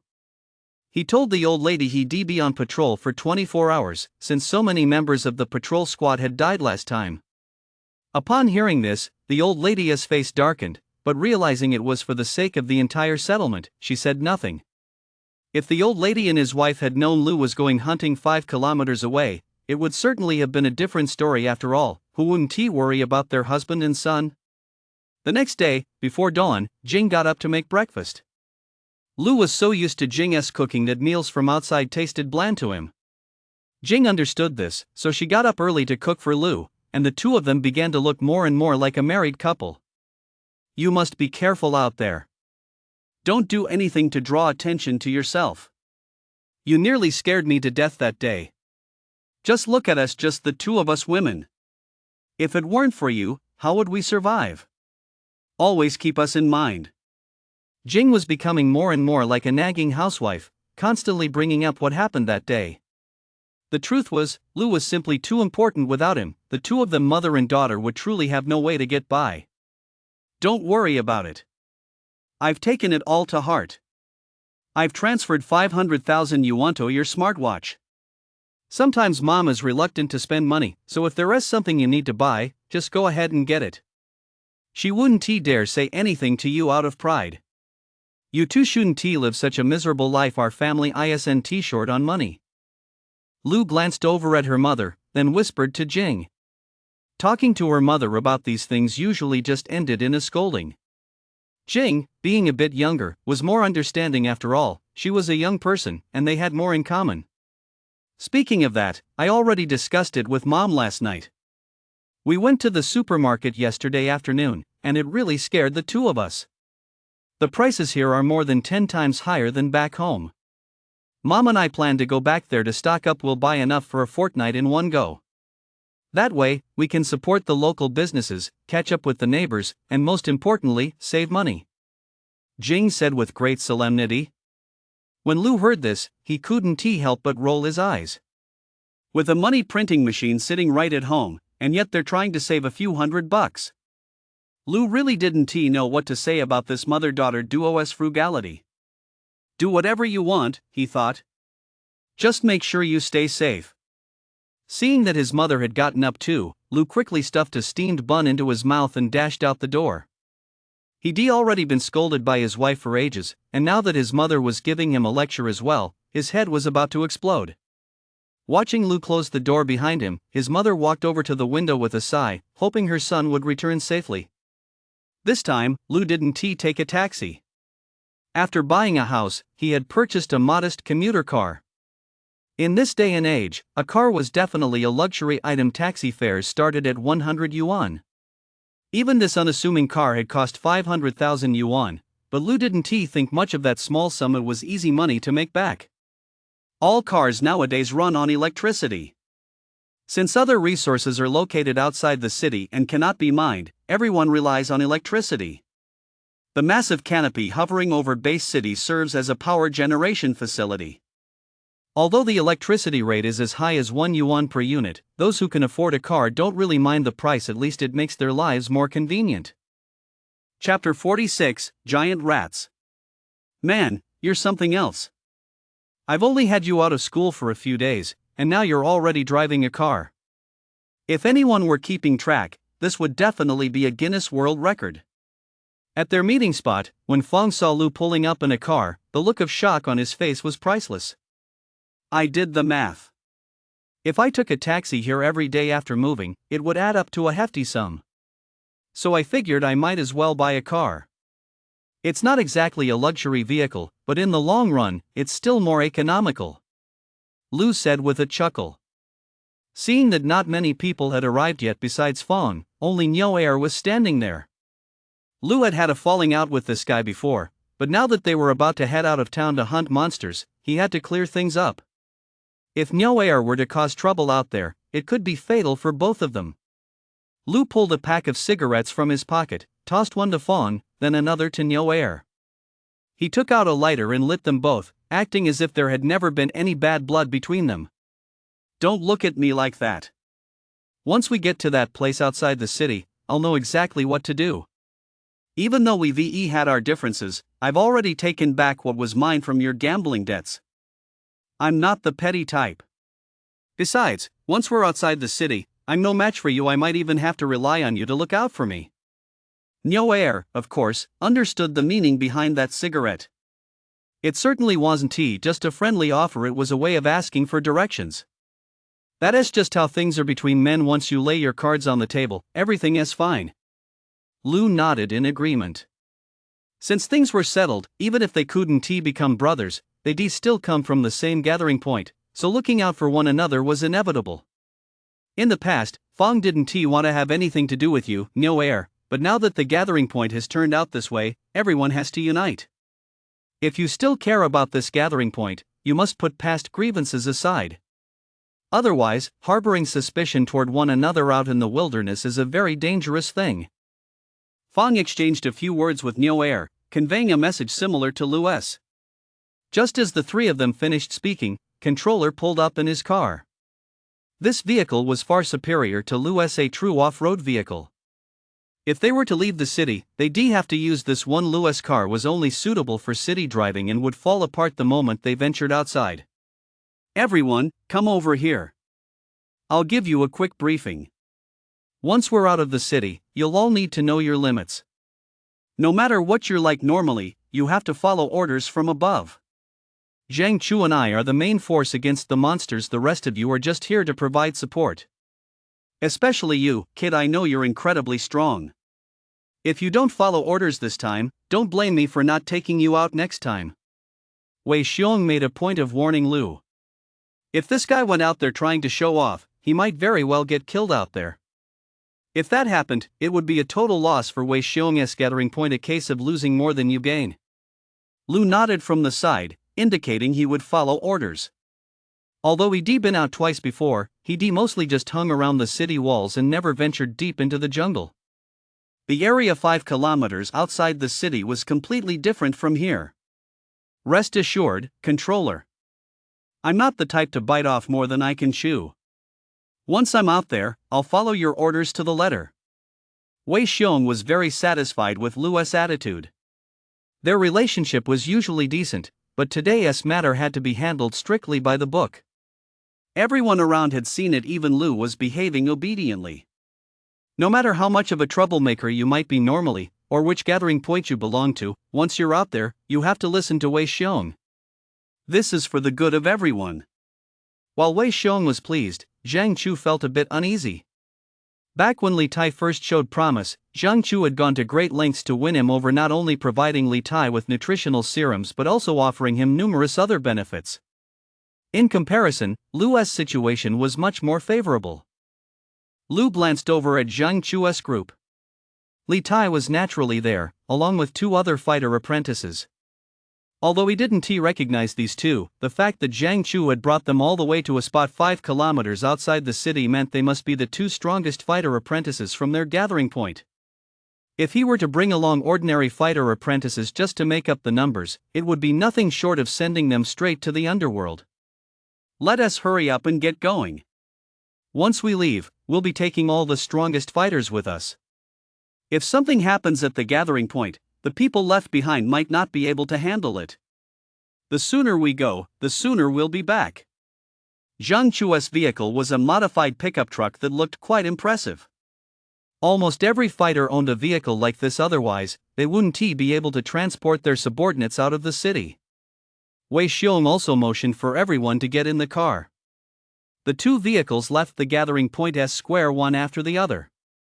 Around the square, people had spontaneously gathered to see off the fighters from their gathering point, all hoping they would return safely. After all, everyone's future rested on their shoulders. Once they reached the base of the city walls, Wei Xiong went to handle the formalities. Lou was a bit confused. Why do we need to go through all this paperwork? Can't we just head out? You really don't understand anything. Outside the city, we can search for the killer during the day, but we can't stay out in the open at night. It's not like being near the city walls, it's extremely dangerous out there. At night, we have to go to the secret bases. Signing up now is like reserving a room. If we don't sign up, the secret bases might be full when we get there, and they won't let us in. If they're full now, we'll have to pick another time to go out. Seeing that Lou didn't understand, Fong explained to him. Garrison had established over a dozen secret bases outside the city, mostly underground, specifically to serve these hunting squads. Of course, Garrison didn't provide these services for free. If you wanted to go in at night to rest, you had to pay first. Establishing these bases had required significant manpower and resources, so this was a paid service. Hearing this explanation, Lou nodded in agreement. It seemed human society was quite impressive. After all, they weren't simply retreating, they even had secret bases like this outside the city. Hey! Are you heading out of town to hunt? Do you remember me? I'm the sniper from the other day. Just call me Wang Jun. Chapter 47, Training New Recruits. Looking at the guy in front of him, Lou felt a vague sense of recognition. Wasn't this the cocky sniper? Although Lou had emerged victorious from the confrontation that day, he didn't have a particularly good impression of the guy and merely nodded in acknowledgement. I want to apologize for what happened that day. It's because I didn't know much about the patrol squad. If possible, I'll buy you a drink when you get back if you make it back alive. After he finished speaking, he hurried back to his post on the city walls. After all, it wasn't break time, and he only come down because he spotted Lou. Everyone else was surprised by what he said. The regular army and the patrol squad were worlds apart. The regular army had looked down on the patrol squad for ages. What was up with this guy? That smile just now was definitely genuine. If it was fake, he'd be an Oscar-worthy actor. Come back alive. Though just 4 simple words, they represented the best blessing of this era. Whenever someone left the city, other well wishes were useless. This phrase was the most important. It seemed this guy wasn't a bad person at heart, just a bit of a foul-mouthed one. Lou wasn't a saint, but he certainly wasn't the type to hold a grudge over every little thing. Wei Xiong finished the paperwork, and the group hurried out of the city. Once they were outside the city walls, the car began to rattle, and protective shields appeared over all the windows. Out here, things were completely different from inside the city. You never knew where danger might come from. So Wei Xiong floored the gas pedal, pushing the car to top speed, determined to reach the secret base as quickly as possible. The stretch of road from the city walls to the secret base was practically free of monsters. Countless people traveled this route daily, and even if a few monsters appeared nearby, they'd likely already been dealt with by those travelers. Moreover, the monsters possessed intelligence. They understood the combat prowess of these hunting squads, which far surpassed that of a patrol squad. They knew one simple truth: the closer they got to this road, the quicker their demise. Thus, these monsters stayed away from this area. With the car speeding along, Lou and his team soon arrived at the secret base. It was Lou's first time here, and he would definitely give the camouflage a perfect score of 100. From the outside, it looked like nothing more than an ordinary small mound of earth. You'd never guess it was a secret base. Take a look at this. This is the pinnacle of human ingenuity, our bridge Hadinto, the monster world. Though it's only 5 kilometers from the city walls, it has sheltered countless hunting squads over the years. Without this secret base, half the hunting squad would have perished out there at night. Don't be fooled by its unassuming exterior, it's actually massive underneath, built entirely of high-grade steel. Back when it first came into use, it really served us well. Not only Lou, but also Li Tai and the other fighter apprentices were unaware of the secret base, so Zhang Chu gave a brief introduction. There is something I need to make clear to you all. We're 5 kilometers from the city walls. You've probably heard about the dangers here, but let me put it more vividly. In this area, we fighters are just like the fighter apprentices stationed along the walls, and you fighter apprentices here are just like ordinary patrol squads. Death is that simple. So no matter what you do, be careful, don't put the whole squad in danger. Wei Xiong said as he packed up. The most dangerous thing about fighting in a place like this is these new recruits. They don't know anything. Lu thought he was already a veteran, but once he got here, he had to start all over again as a rookie. They stored their gear here and then left the secret base. They weren't here to rest, and besides, they'd driven all the way here, so there was no need to linger in the secret base. Every minute costs money. After leaving the secret base, they began patrolling along the narrow paths on either side. They didn't dare venture too deep into the jungle after all, it was rife with danger. If any monsters approached the paths, they would eliminate them right there. This was the most basic form of hunting. If they were truly powerful, they certainly wouldn't choose to stay around the secret base, since the area was filled with low-level monsters. They could easily venture deep into the jungle that was the monsters' paradise, where they could kill as many as they wanted, provided they were strong enough. Otherwise, they'd just become the monster's prey. After walking for about 5 minutes, Wei Xiong raised his fist. As previously agreed, this signaled that prey had been spotted ahead, and everyone immediately crouched down. Looking in the direction Wei Xiong was pointing, Lu also spotted the creature, a rat from the time of the Great Catastrophe, now grown into a monster weighing 200 gen and standing 1.8 meters tall. Furthermore, the rat's hind legs had become much more powerful, and its forelimbs had transformed into 2 side-like arms, its primary means of attack. This type of rat was known as a giant rat. Li Tai, this one's yours. It's the lowest level monster. As long as you watch out for its 2 forelimbs, you'll definitely be able to take it down. Li Tai was a newcomer here, and when encountering such a low-level monster, it was usually handed over to a rookie for training. Since such opportunities are rare, this one was given to Li Tai. The next one would inevitably go to Lu. There was no point in arguing about it. They couldn't possibly give all the good opportunities to you guys. To qualify as a warrior, one must submit materials from 10 monsters and they must be killed single-handedly. That's why fighter apprentices are encouraged to take on these battles themselves, allowing them to gain experience so they can win on their own in future assessments. If they rely on others' help now, no one will be there to assist them later. Li Tai took out his weapons. His strongest attack was his iron fist, so he hadn't purchased any other weapons. Instead, he bought a pair of gauntlets. These gauntlets were forged from gold and iron, and on the backs of his hands were 4 protruding iron spikes. If they struck a monster, they could slice right through its skin, inflicting significant damage. For Lu, 100,000 yuan worth of gear was nothing, but for Li Tai, it was nearly a third of his life savings, so naturally, he had to take great care of it. Chapter 48, A Winning Start. Once fully armed, Li Tai began to move forward cautiously. Li Tai's plan was simple: sneak up on the monster without being detected, deliver a fatal blow, and then proceed to thoroughly beat it down.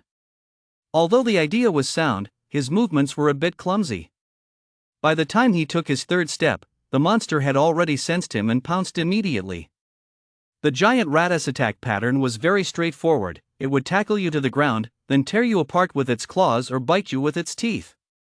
It had no other attack methods. As the giant rat lunged, Li Tai instinctively swung his right fist.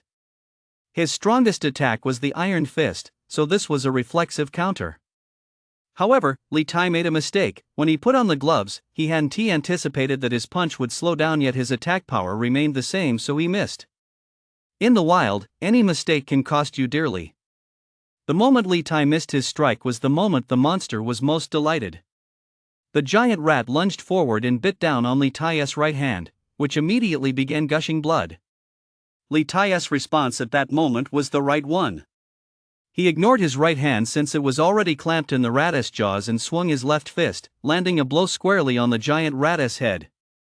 Although his left hand wasn't as strong as his right, in the heat of the moment, Li Tai put all his might into that punch. The giant rat's head took a heavy blow, and its jaws naturally snapped open. It felt a bit like a besieged way to rescue Zhao maneuver. From the way the giant rat struggled to stand, it was clear it had been severely injured, with its combat effectiveness reduced by at least 30%. However, Li Tai's right hand was now useless, significantly diminishing his own combat effectiveness as well. Their first encounter could be described as a stalemate. Lu wanted to step in to help, but Wei Xiong immediately pulled him back. At this moment, you absolutely must not intervene. This is Li Tai's first time facing a monster. Regardless of victory or defeat, he must see it through on his own. If you step in to help, you might temporarily relieve Li Tai's pressure, but every time he recalls this moment, he'll come to rely on others and he'll never become an independent fighter. Helping him would actually be doing him a disservice. Didn't you notice that Zhang Chu and the others didn't step in either? To be honest, Li Tai was genuinely panicking right now. In a place like the wilderness, if he didn't stay calm, he'd likely suffer the consequences. Sure enough, just as Li Tai's mind was wandering, the giant rat launched its second wave of attacks. This time, Li Tai didn't dodge, he was knocked to the ground by the giant rat. The powerful impact caused him to spit blood. It seemed his internal organs had been damaged. Fortunately, Li Tai's wits were still sharp. His left hand immediately struck the rat's abdomen, landing 5 or 6 consecutive punches until the rat's belly was reduced to a pulp. In agony, the giant rat rolled away to the side. It had just bitten off a chunk of flesh from Li Tai's shoulder, but compared to Li Tai's injuries, its own wounds were life-threatening. Blood was streaming from its head, and its intestines were practically spilling out of its abdomen. The creature wasn't entirely without intelligence. It surveyed its surroundings and realized that even if it could defeat Li Tai, it couldn't escape the ambush of the people closing in. So, it simply took off running. Since no one had come to help earlier, everyone was still quite a distance away. Chasing after the giant rat wouldn't be easy, so they hurried over to check on Li Tai's injuries. Li Tai pulled out a bottle of the lowest grade healing potion and gulped it down. Although it would take 12 hours to fully heal, the bleeding had stopped though the pain remained. Fortunately, it was only a superficial wound, a stroke of luck in the midst of misfortune. You were too cautious at the start. If you'd struck decisively, the outcome wouldn't have been like this. Luckily, you snapped out of it later, otherwise, you'd be dead by now. This time, your performance barely scrapes by. I'd call it a Pyrrhic victory. Zhang Chu gave Li Tai a debriefing. After all, he needed to make sure the guy understood where he'd gone wrong. I've examined your injuries. Your right hand is no longer functional. Although the bleeding has stopped, that's only thanks to the healing potion. Your stamina hasn't recovered either. You won't be able to help us in the upcoming battles, so you won't be getting a share of the spoils from now on. But you can still tag along with us, just treat it as a learning experience. Zhang Chu was being fair about this.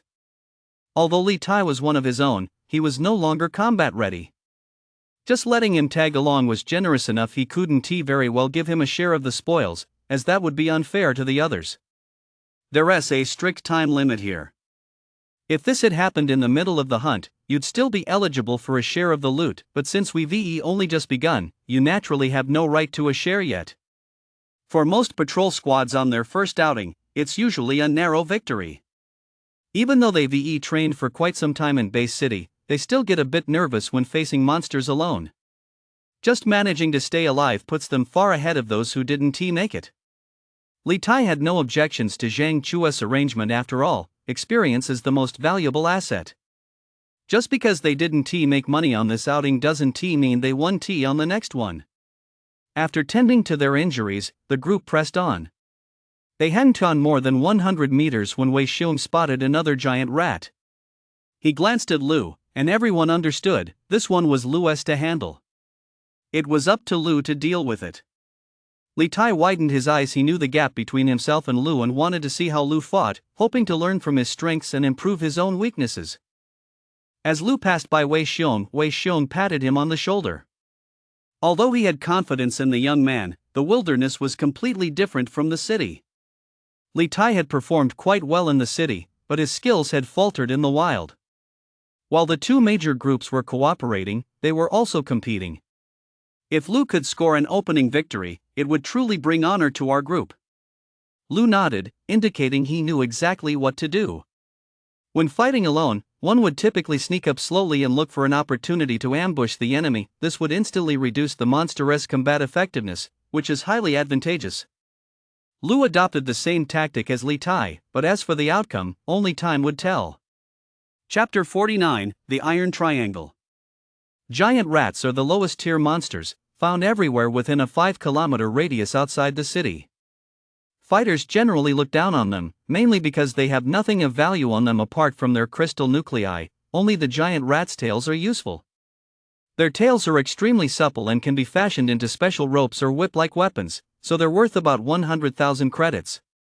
Combined, the two items are worth no more than 200,000 credits, utterly unattractive to a fighter.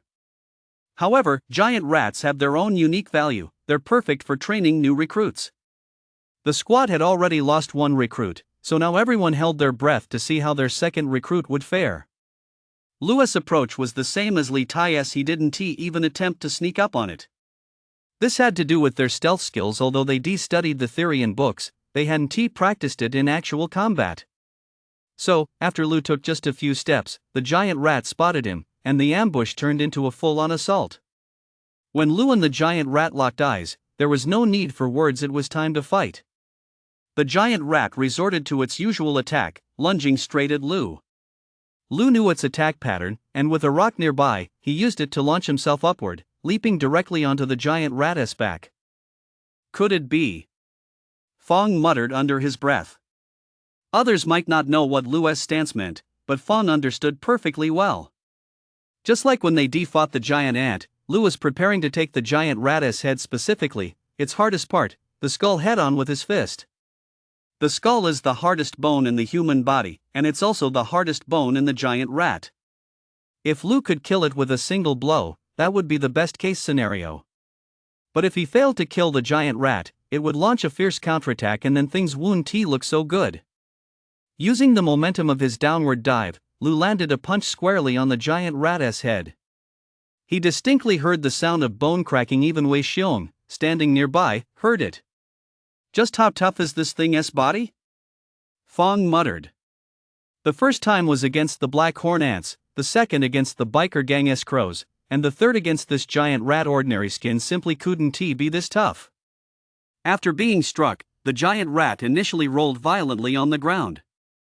Lu quickly jumped out of the circle, but 30 seconds later, the rat's rolling slowed noticeably, then stopped entirely. Finally, it fell completely silent, a sign that it was definitely dead. The skull was incredibly hard, but once Lu shattered it, the creature's life force slowly drained away. It lasted only a few dozen seconds before becoming a corpse. Everyone around was stunned. This kid had won decisively. If there were a grading system, this would be an excellent ++. Zhang Chu looked at Wei Xiong with deep envy. Setting aside yesterday's gambling match, just considering today's young men's contest, both were considered the most outstanding youths in their respective gathering points. Now, the difference in their abilities was crystal clear. The gap between Li Tai and Lu was by no means insignificant. During yesterday's wager, Zhang Chu had thought that even if Li Tai was a bit lacking, he wasn't that far behind. With proper training, he could still catch up. But now that today's result was out, Zhang Chu was utterly disheartened. There was simply no way he could ever catch up to the other guy. Zhang Chu could already see it. Lu was no ordinary player. He was destined to become a warrior. Once that happened, Wei Xiong's faction would have 2 warriors, and Wei Xiong's reputation would be unmatched. There was no hope for his own faction to catch up. He would have to take a different path, one that involved befriending Wei Xiong. Lu never imagined that a simple kill of his would actually alter Zhang Chu's future path, a true butterfly effect, one might say. After confirming the death, Lu pulled out his dagger, went over to extract the crystal core, and then severed the tail at the base. He looked it up online. These 2 items were the most valuable parts of a giant rat. Although the fur and other parts were worth a little money, when hunting monsters in the wild, one must never be greedy. Don't take what you shouldn't eat. Every extra item you carry slows you down and poses a threat to your life, so take only what's most useful. You killed this thing yourself. It's worth about 200,000 inches total. Don't forget why we're here. So 100,000 goes to the public treasury, and the other 100,000 we split among ourselves. You take 90,000 of that, and the remaining 10,000 we split evenly among the 4 of us. That's the rule of the hunting squad. If you get the meat, you let others have a taste of the broth. Under normal circumstances, Wei Xiong wouldn't have explained it in such detail, and now wasn't exactly the time for a division of spoils. But with so many newcomers here, he needed to make sure everyone understood the logic behind the split to avoid future trouble. Apart from Li Tai, the remaining 4 people split 10,000 yuan, which came to 2,500 yuan each. For everyone, it was a drop in the bucket, but if they saved up enough over time, it could amount to hundreds of thousands. That's why this rule had to be followed. Lu didn't object to this distribution, it was standard procedure, and controller wouldn't shortchange him. I've got to give you a piece of my mind, kid. Your fighting style just now was all wrong. You didn't conserve your stamina as much as you could have. Stamina is crucial out here in the wild. We've only just set out, so you're full of energy now, but what if we're out here for 10 or more hours? You might not have that much energy left. When that giant rat jumped up just now, its belly was right there in front of you. Why didn't you just attack its belly? Instead, you went head to head with it. How much stamina did you waste? Wei Xiong felt he had to review this battle. There are lessons to be learned from defeat and experiences to be gained from victory. When it came to managing stamina, Wei Xiong had to make sure Lu understood. Lu nodded humbly beside him, but his thoughts were elsewhere. Lu had never felt himself run out of strength. He truly didn't know where all this power came from. Perhaps this was another perk of being reborn: superhuman strength. For the next hour, the group wandered around the area and encountered several giant rats. They let the other members of the party go and gain some experience. They couldn't leave all the opportunities to Lu. Chapter 50, A Small Windfall. Of course, Zhang Chu and Wei Xiong remained inactive the whole time. There were reasons for their inaction. At first, they looked down on such low-level monsters. Second, they wanted to let the others earn more money. After all, since these could be handled solo, the group would split the loot more generously, and they didn't want to take a cut of that. About an hour later, with no monsters left in the vicinity, everyone took a short break to drink some water and recover their stamina. Stamina is crucial in the wild. If you run out of it, death isn't far off. That's why Wei Xiong had emphasized the importance of stamina to Lu before he went in to attack. Even during breaks, everyone had to stay on high alert. They sat back to back, each person responsible for the area in front of them.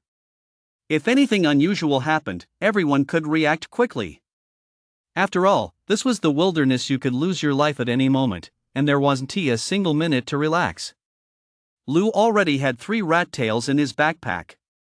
During the previous battle, he basically figured out the trick, so his combat speed was getting faster and faster. Just as the group was reviewing their combat experience, Wei Xiong suddenly dropped to the ground, a clear sign he detected danger. If even a fighter could sense the threat, the others dared not take it lightly and hurriedly sought cover. Spotting the monster in the distance, Lu immediately assumed it was a giant rat. It's just a giant rat, right? There's no need to be this scared, is there? But as the monster approached, Lu was utterly stunned. This wasn't an ordinary giant rat, it actually had 2 heads. Upon closer inspection, he noticed that in addition to the 2 heads, it had 4 arms, the tips of which had evolved into sharp claws. Zhang Chu and Wei Xiong exchanged glances. While others might not know what this creature was, the two of them were well aware: it was a mutated giant rat. Its combat prowess far surpassed that of a regular giant rat. It would be no exaggeration to call it the Rat King. Moreover, this monster was fighter tier. It seemed their fighter apprentice status was of no use here. While they'd been able to assist from the sidelines moments ago, they now had to retreat far away. If they got too close to the 2-headed rat, it would likely spell their doom. Find a place to hide. No one is to come out until the battle is over. This thing is beyond your capabilities. Get out of here. No sooner had Wei Xiong finished speaking than the fighter apprentices quickly retreated. This was what they agreed upon earlier. Now was not the time to play the hero. With the exception of Lu, the other fighter apprentices had mostly scattered. Wei Xiong and Zhang Chu knew Lu well enough. It was fine for him to stay behind, but he couldn't lead the charge. He could only assist from the sidelines, given his lack of combat experience. Take this. Beside Lu, a pair of gloves had appeared out of nowhere. Li Tai had tossed them down from the tree. If Lu used the gauntlet, it could easily boost his combat effectiveness by over 40%, which was why Li Tai had tossed it to him. As always, Lu didn't treat this 100,000 yuan item as a mere trinket, but Li Tai was a different story. This was a significant asset to him, and the fact that he was willing to toss it to Lu at this moment showed he was looking out for the greater good and treating Lu like a brother. Lu smiled at Li Tai and quickly put on the gloves. After all, the monster was already very close. Lu could sense that its attack power was formidable, so he decided to arm himself. He had a dagger in his backpack, but Lu preferred to use his fists, which is exactly where gloves came in handy. After their exchange, the team seemed to bond a little more. That's how brotherhood is built. Only through giving can you deepen your bonds. Beep. Blade finger detected. Do you want to clone it? Cloning cost 400,000 yuan. The system alert sounded, and Lu immediately selected no. This was the first time Lu had chosen not to copy. The idea was simply too repulsive. Although it would boost his combat power, he couldn't very well walk around with such long fingernails forever. In human society, who knows how many people would view him as a monster? He might even be captured for scientific research. As soon as the two-headed rat arrived, it launched an attack. Wei Xiong and Zhang Chu fought with fierce intensity, but the two-headed rat had few weaknesses. Plus, with two heads, it had virtually no blind spots in combat. Sneak attacks were out of the question. Before you could even get close, it was already waiting right in front of you. Several times, Lu tried to sneak up for a surprise attack, but the creature's fingernails moved too fast, so Lu had no choice but to give up. Since they couldn't end the fight quickly, Wei Xiong changed tactics. The two began coordinating their attacks to wear the creature down. Once its stamina was depleted, they would launch another assault, which should yield significant results. The two-headed rat was no pushover. He could easily see what Wei Xiong and his crew were up to, so he began to consider changing his tactics. But no matter how he adjusted his tactics, he simply couldn't break out of the iron triangle they deformed. For now, his only option was to flee. Though it was somewhat humiliating, it was far better than losing his life. The two-headed rat observed for a while. Wei Xiong and Zhang Chu were extremely powerful, and although Lu wasn't weak either, his combat experience was sorely lacking. If he wanted to break through, his only option was to go around Lu. That was his sole weakness. The two-headed rat feinted a lunge originally aimed at Wei Xiong but abruptly changed direction mid-air, charging straight at Lu. He hoped his fingernails could tear through Lu's skin, allowing him to break out of the encirclement on that side. This sudden change took everyone by surprise. No one expected the two-headed rat to act this way, not even Lu. Fortunately, Lu's reflexes were sharp, and he immediately threw himself to the ground.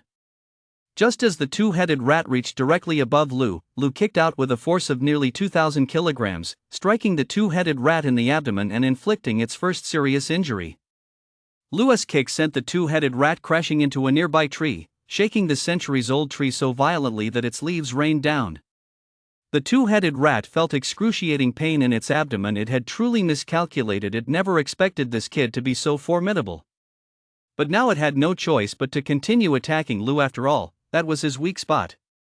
Chapter 51, The True Powerhouse. Having learned his lesson this time, the two-headed rat didn't jump. When he was still 3 meters away from Lu, his feet left the ground, and he flew toward Lu in a horizontal trajectory, making absolutely sure not to expose his abdomen. If he took another hit there, the two-headed rat knew exactly what his fate would be. Seeing the two-headed rat's strategy, Lu felt a surge of quiet delight. As the rat approached, Lu spun his body around like a bullfighter, simultaneously raising his gloved hand. Without exerting much force, he let the spikes on the glove make contact with the rat's hide, using the rat's own momentum to slice through its skin. Lu had analyzed the situation earlier. While landing a direct punch on the two-headed rat would certainly injure it, it would never be as severe as this. The two-headed rat's momentum was simply too powerful. At such high speed, it took Lu a mere 0.5 seconds to slice a half-meter-long gash into the creature's body. When the two-headed rat hit the ground, its entire body was unsteady, and its combat effectiveness had dropped by at least 30%. Zhang Chu and Wei Xiong were both delighted to witness this. Lu's combat style had always been to charge straight in, relying on his unmatched strength to win, but this time he finally used his head. This was a golden opportunity. Zhang Chu and Wei Xiong didn't let Lu fight alone. Although they believed Lu could take down the two-headed rat on his own, what if other monsters appeared nearby? This was a prime chance for training, so they all joined forces to finish off the wounded two-headed rat. The rest of the battle was relatively straightforward. There was no need to get close to the two-headed rat after all, it still had some fighting power left. Getting scratched by its claws would be a major hassle, given the poison inside them. So they simply threw objects from a distance, rocks, wooden stakes, and the like, all of which could inflict damage on the two-headed rat. For the first 5 minutes, the two-headed rat was able to dodge constantly, but by the 8th minute, its speed had dropped by more than half. As its speed dropped, Lou and his team's accuracy improved significantly. Several stones struck the two-headed rat in quick succession. Combined with its previous wounds, the creature could no longer hold on. With a powerful blow from Wei Xiong, the two-headed rat finally met its end. We really struck it rich. Setting everything else aside, just from dissecting this single two-headed rat, we'll get at least 3 million. You deserve the credit for this. If you used your gauntlet to slit its skin, we probably wouldn't have won so easily. You actually used your brain for the first time. You did a great job. The rest of the team climbed down from the surrounding areas. To them, 3 million was an astronomical sum. They never imagined a single monster could be worth that much. An ordinary fighter apprentice only makes 20,000 a month. Even with other bonuses, they barely scrape together 40,000 a month. This one monster was worth 3 million, equivalent to their earnings from many years of work. In truth, Zhang Chu and Wei Xiong had hunted countless 3 million yuan targets before, but they never been this thrilled. There were 2 reasons for their current elation. One was Lu's growth, and the other was that their team had suffered 0 casualties. Taking down a monster with no losses was what every hunting squad cherished most. If a monster had taken a man's life, what would there be to celebrate? Under Wei Xiong's direction, everyone pulled out their knives and began dissecting the two-headed rat. Only Lu stood to the side, holding a dagger, unsure where to start. You clumsy fool. Go back and study hard, catch up on everything you've missed. What else do you do at school besides sleep? You're lucky you came out with us. No one here will take advantage of you. If you'd gone out with others, they'd probably have given you a bunch of useless materials. Seeing Lu's flustered and helpless expression, Wei Xiong couldn't help but get angry. What kind of fighter apprentice was this? He didn't even know how to dissect anything. Lu felt deeply wronged himself. It wasn't that he hadn't studied hard, it was simply that he traveled here from another place, and those memories had vanished into thin air. He blamed his own brain. Some memories would suddenly resurface, while others remained absent. Lu had figured it out. Whenever a memory was missing, it meant this guy had been sound asleep back then. No wonder he was such a dunce in school. Thanks so much for just now. Seeing Li Tai come down, the fight was over. Lu had to return the gloves to him. After all, for a fighter apprentice, they were quite precious. Just keep them.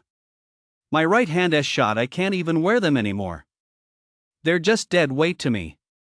Just return them to me when you get back to town. Li Tai said sincerely. In truth, he realized that Han Lu weren't in the same league. He originally thought about competing with him, but now that he seen the real gap between them, he realized there was no point in even trying. Alright, I won. Beat around the bush. Consider this item rented from you. I'll give you 100,000 yuan later. Don't say you don't want the money. If you do, I'll turn on my heel and leave. I won't use it if you just leave it here. Lu wouldn't take advantage of a brother, and besides, Li Tai would indeed need a large sum of money once he returned to the city. After all, his injuries were quite severe. Li Tai understood what Lu meant, and his nose stung a little. Though they only known each other for a few days, Lu's 100,000 yuan would indeed allow Li Tai to get a lot done.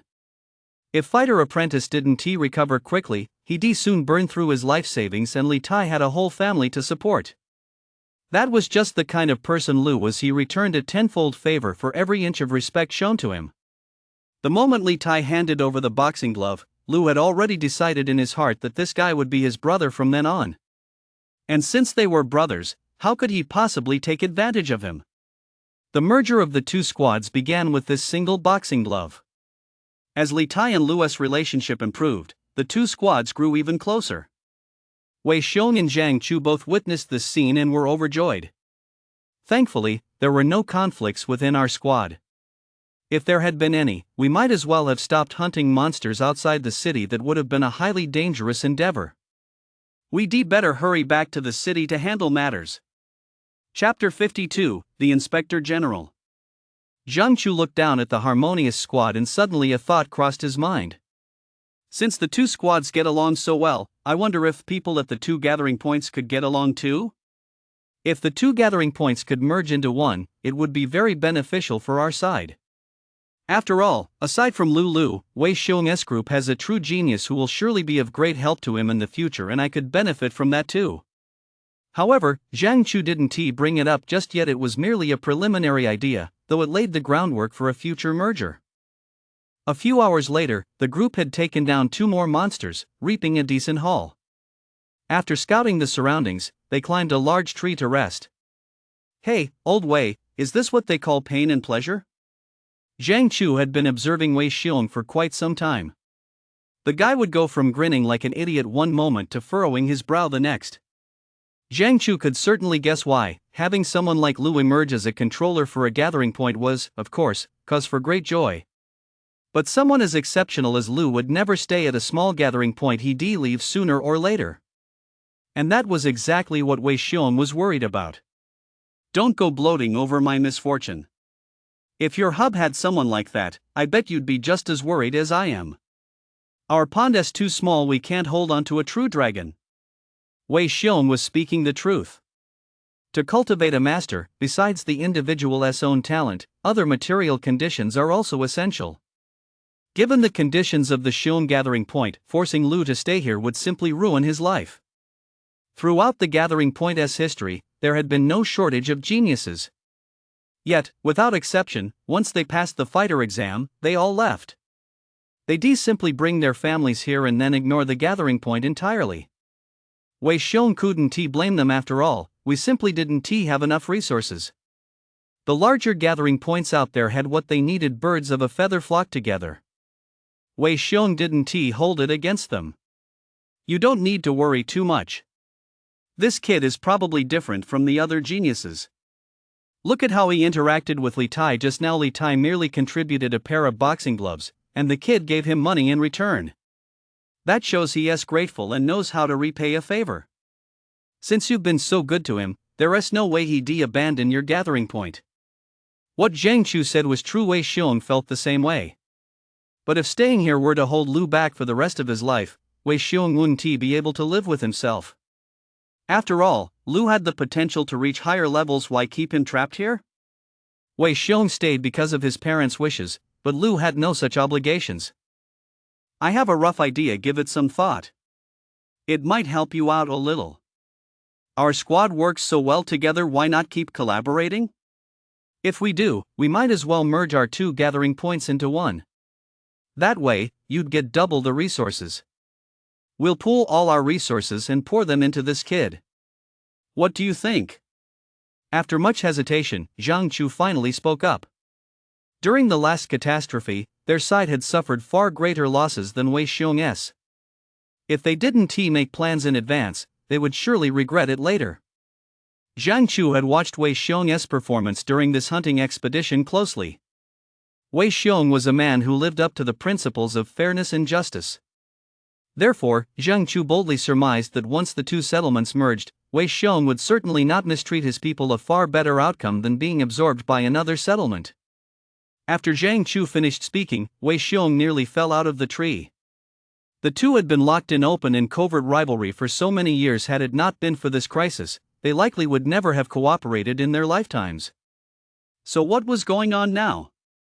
To say Wei Xiong wasn't pleased would be a lie.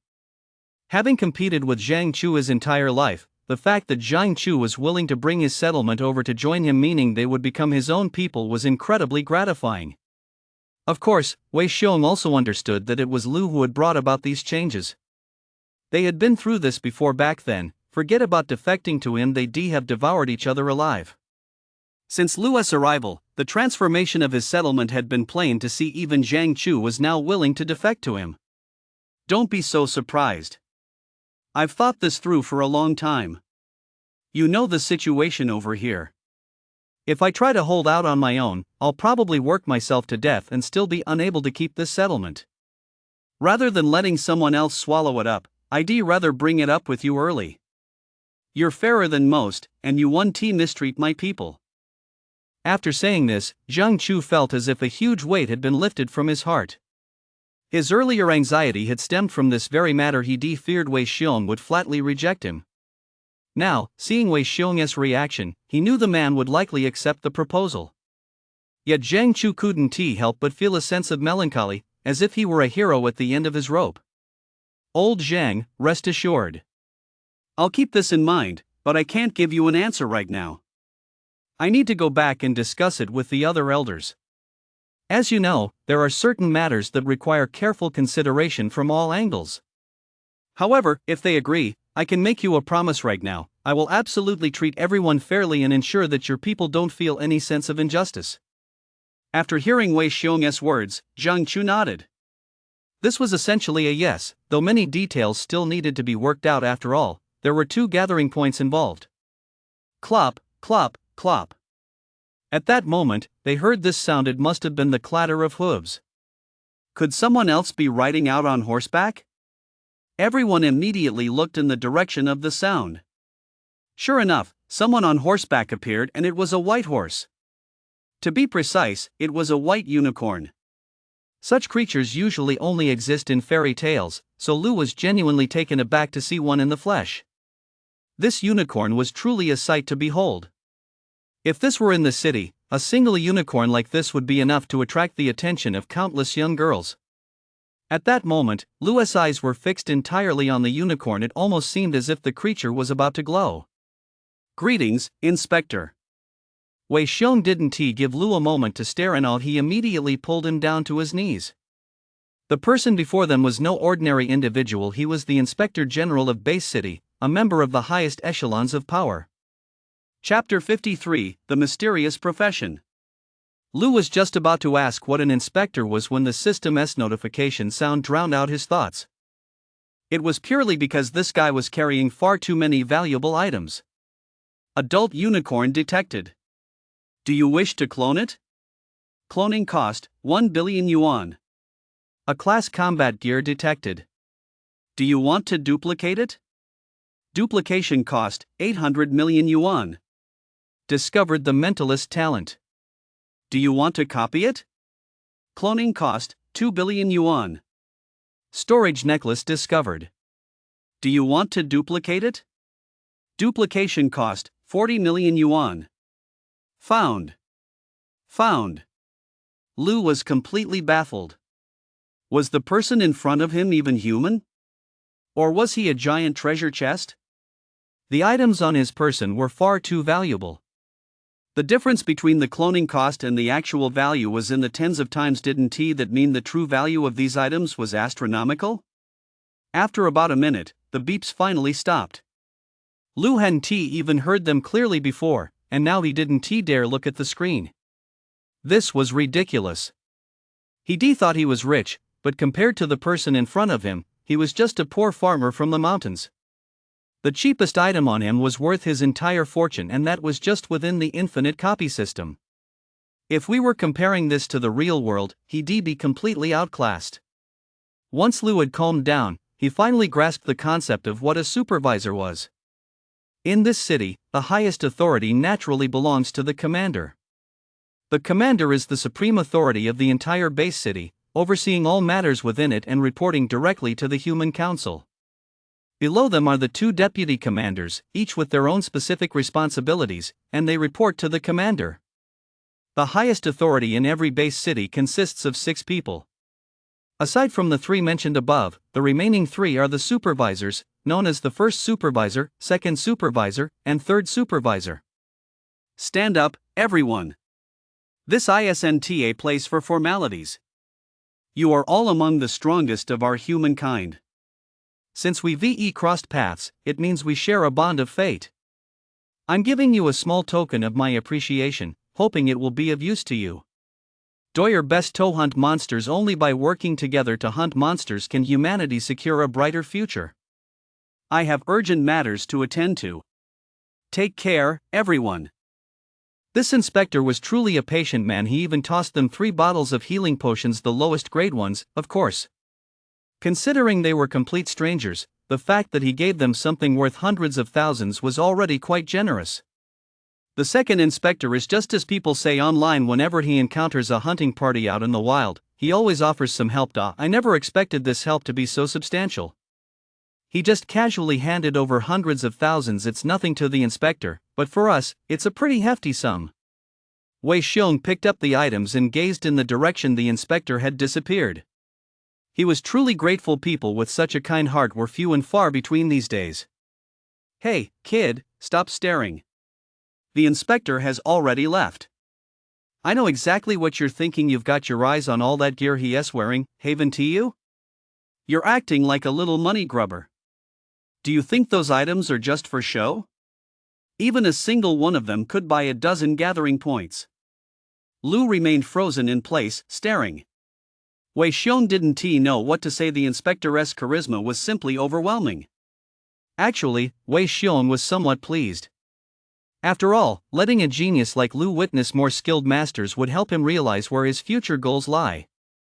It would prevent him from becoming arrogant and conceited. There are always people better than you, and the sky is the limit. Don't think that just because you're a genius in a small gathering point like this, there is no one stronger than you out there. In reality, the world is vast. Why is the inspector able to tame monsters? Can these creatures really be tamed? It took Lu quite a while to snap out of it and ask such a stupid question. Although no one said anything, the looks of contempt on their faces spoke volumes. This should have been common knowledge, but Lu, being the clueless guy he was, simply didn't know. Considering his humble background and the fact that he likely never had the time to look into such matters before, Fong, as Louis Sr., naturally felt compelled to explain these things to him. In modern society, it is of course possible to tame monsters, and there are 2 methods. One method is to subdue the monster through combat and then form a soul contract with it. This is the most common approach. Although it sounds simple, it's not that easy in practice. Monsters have no desire to cooperate with humans. Even if you kill them, only 1% of monsters are willing to enter into a soul contract. Among monsters, they're known as traitors. The other method is much rarer, the mage's skill, Light of Seduction. When a mage uses this skill, it can render a monster mindless. If the spell is powerful enough, the monster will become the mage's property. After Fong finished speaking, Lu was even more puzzled. Were there actually mages in this world? Seeing the astonishment on Lu's face, the others had no choice but to explain things to him as they walked. Since there were no other monsters around, they might as well give him a crash course. Otherwise, if he kept that look on his face when they went out later, no one would want to travel with him. It would be a real embarrassment to us all. In this world, aside from fighters, there are 2 other professions. One is the mentalist, the profession of the second inspector, and the other is the mage. In simple terms, a psychic is someone who can manipulate objects from a distance, turning anything into a weapon. Generally, they use smaller weapons, such as iron balls or small knives. Depending on the strength of their psychic power, the number of objects they can control varies. If they were to demonstrate their abilities, these objects would swirl around them, and they would use their minds to attack people or monsters within a radius of several dozen meters.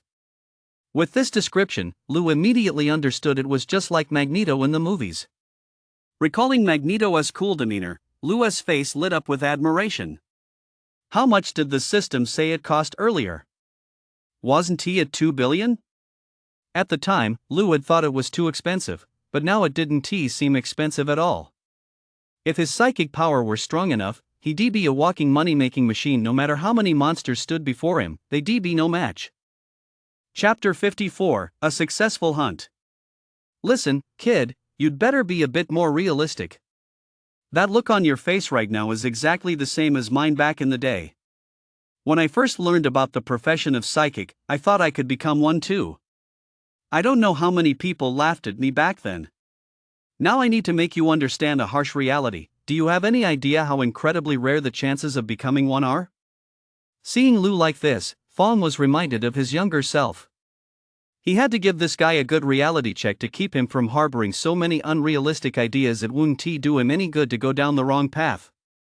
Watching Lu shake his head, Fong felt a deep sense of satisfaction, as if he were a teacher. Do I think fighters are rare? There's only one fighter in over 10,000 people. Well, let me tell you this, there's only one psychic in over 50 million people. And most of them don't have much psychic power, they can only control relatively light objects. As for true combat level psychics, there's only one in about 100 million who can reach the level of our inspector.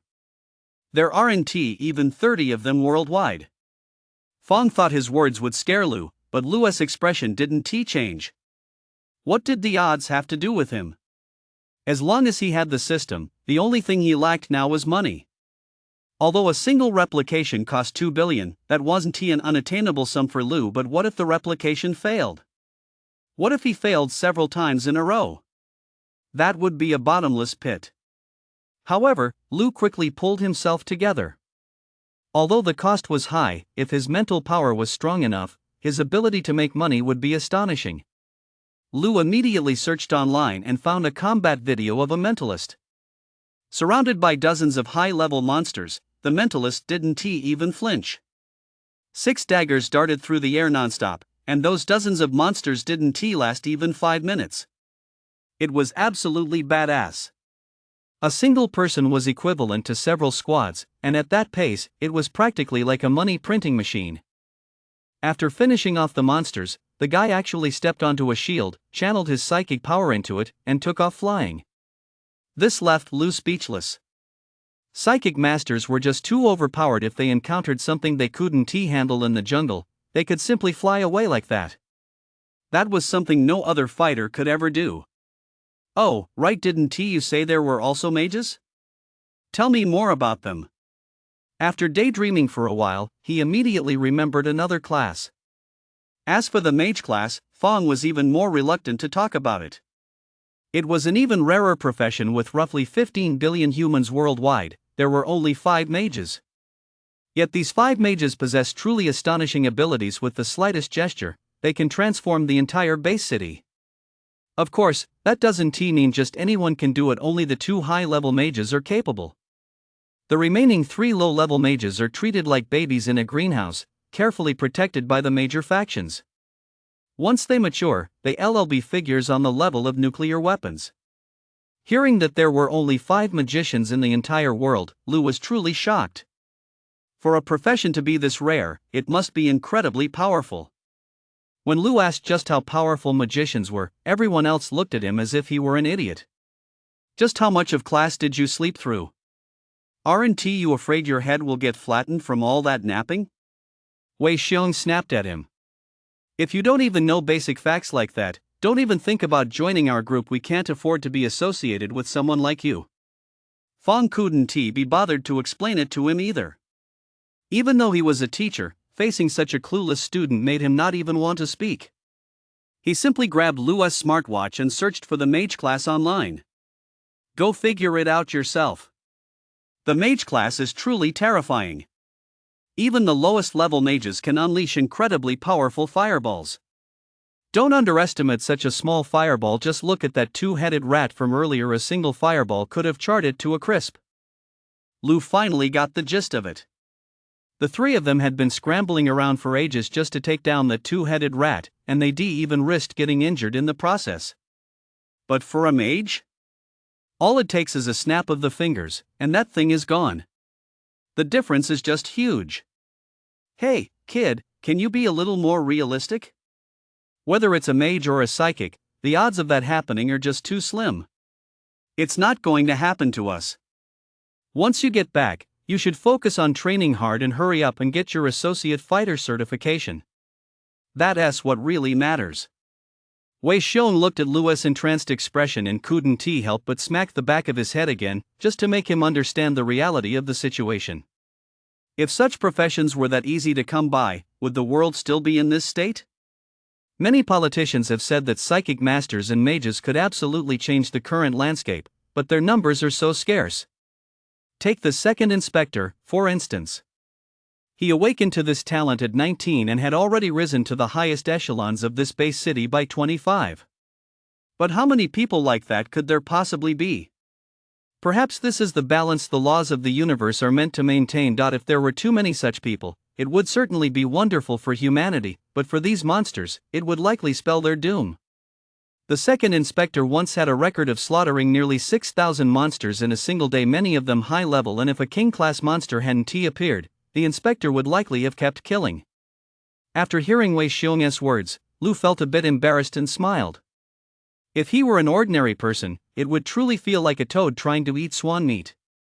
But with the incredibly powerful infinite copy system backing him, as long as he could provide enough money, sooner or later he would be able to acquire all these talents. Of course, there was no way to explain any of this, so he could only follow the group forward. But deep down, Lu had already found someone to look up to, or more accurately, he now had a short-term goal. His immediate objective was to scrape together a massive sum of money, enough to perform at least 2 or 3 copies, so he could finally acquire this talent. Otherwise, he wouldn't be able to sleep a wink. Chapter 55, Self-Selling. Stop thinking about it. A monster is coming up ahead. Hurry up and fight. At Wei Xiong's command, everyone resumed their battle. Things were going much better than before. After all, they developed some coordination by now, and the monster wasn't particularly powerful, so they easily took it down and reaped a bountiful reward. Afterward, they reflected on the situation. As long as Lu didn't go in head-on and fought according to proper combat techniques, they could win easily. So Wei Xiong gave Lu a few more instructions, telling him to use finesse and never go for a direct clash.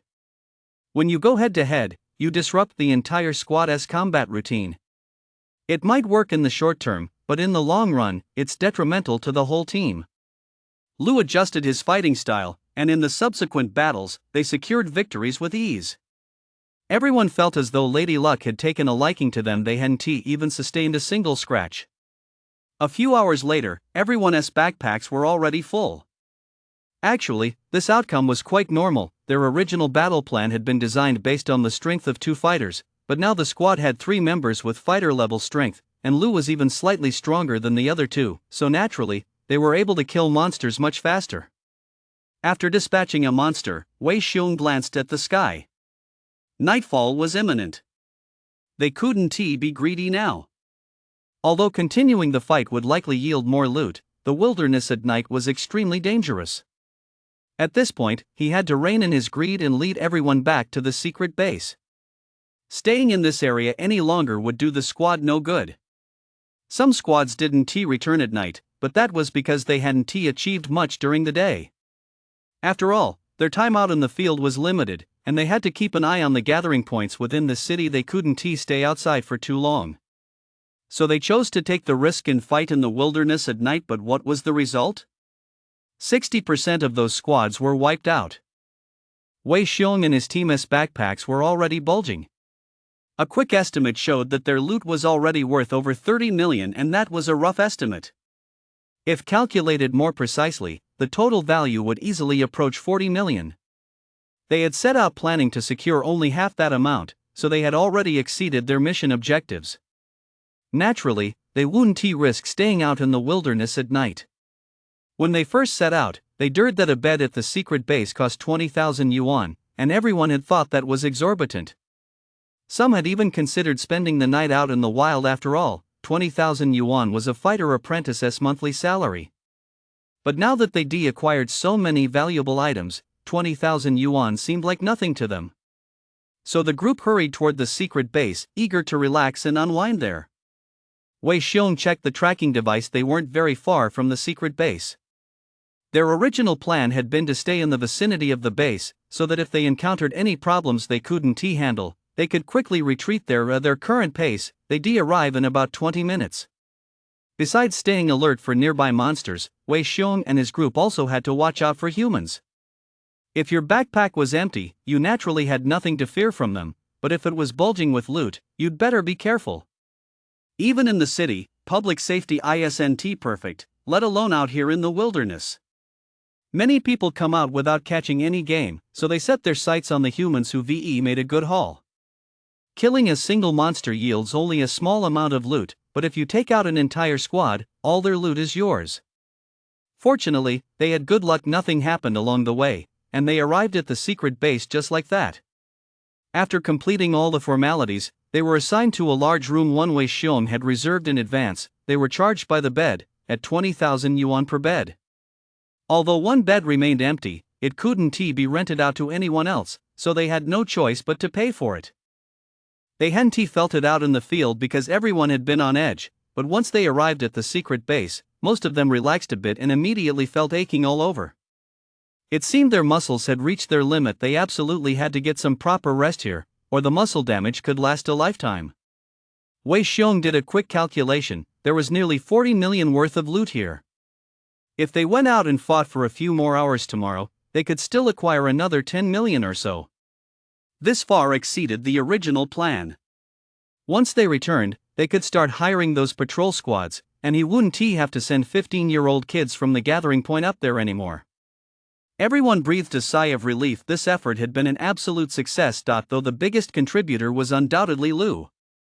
I had actually intended to give him a few words of praise, but as soon as he walked in, he climbed into bed, and within moments, he was already snoring loudly. Lu had been running around a lot outside, so he burned through a lot of energy. This was exactly what you'd expect from someone who was exhausted, so no one bothered to wake him up. About an hour later, Lu had woken up from his nap, but the people downstairs were still talking. Lu didn't want to get involved at first, but when he heard what sounded like an argument, he sat up to listen. It turned out to be a dispute over shipping the goods. The secret base offered a service where they would help transport your belongings back for a fee. Based on the items Lu and his group had, the cost would be at least 2 million. In exchange, Garrison S troops would handle the transport, and if anything went wrong along the way, they would provide full compensation. This 2 million fee also included a portion for insurance. I don't think we need to ship it back. Our squad is highly capable. There's no need to hand that money over to them. We can just bring it back ourselves. That's a full 2 million. I wonder how many patrol squads we could hire with that. We can't waste money on something like this. Even though we're rich now, we still have to remember when we were poor back then. We didn't dare spend even a few 10,000. Zhang Chu's voice drifted over. He and his men didn't want to arrange for shipping. They simply couldn't bear to part with that 2 million yuan. Chapter 56, Encounter with Bandits. Old Zhang, don't be so stubborn. You should listen to me on this one. Let them transport the goods back. We haven't traveled outside the city in years, so we have no idea how much those bandits have grown in strength. If they're still just small-time operations, of course we have nothing to fear. But if they've expanded, we're no match for them. Compared to the value of our cargo, 2 million really isn't that much. Wei Xiong pleaded earnestly. This was the first time the two had disagreed, and their respective followers had gathered behind their controllers to voice their support. Back when Wei Xiong was still part of a hunting squad, returning from the secret base to the city walls, there were countless bandits along the way. These people were just as bad as the street gangs inside the city, basically all scum. Instead of hunting monsters themselves, they set their sights on the returning hunting squads. Who knows how many people lost their lives at their hands? These are the real scum of humanity. Now, if you take the goods there, you're just handing them a meal on a platter.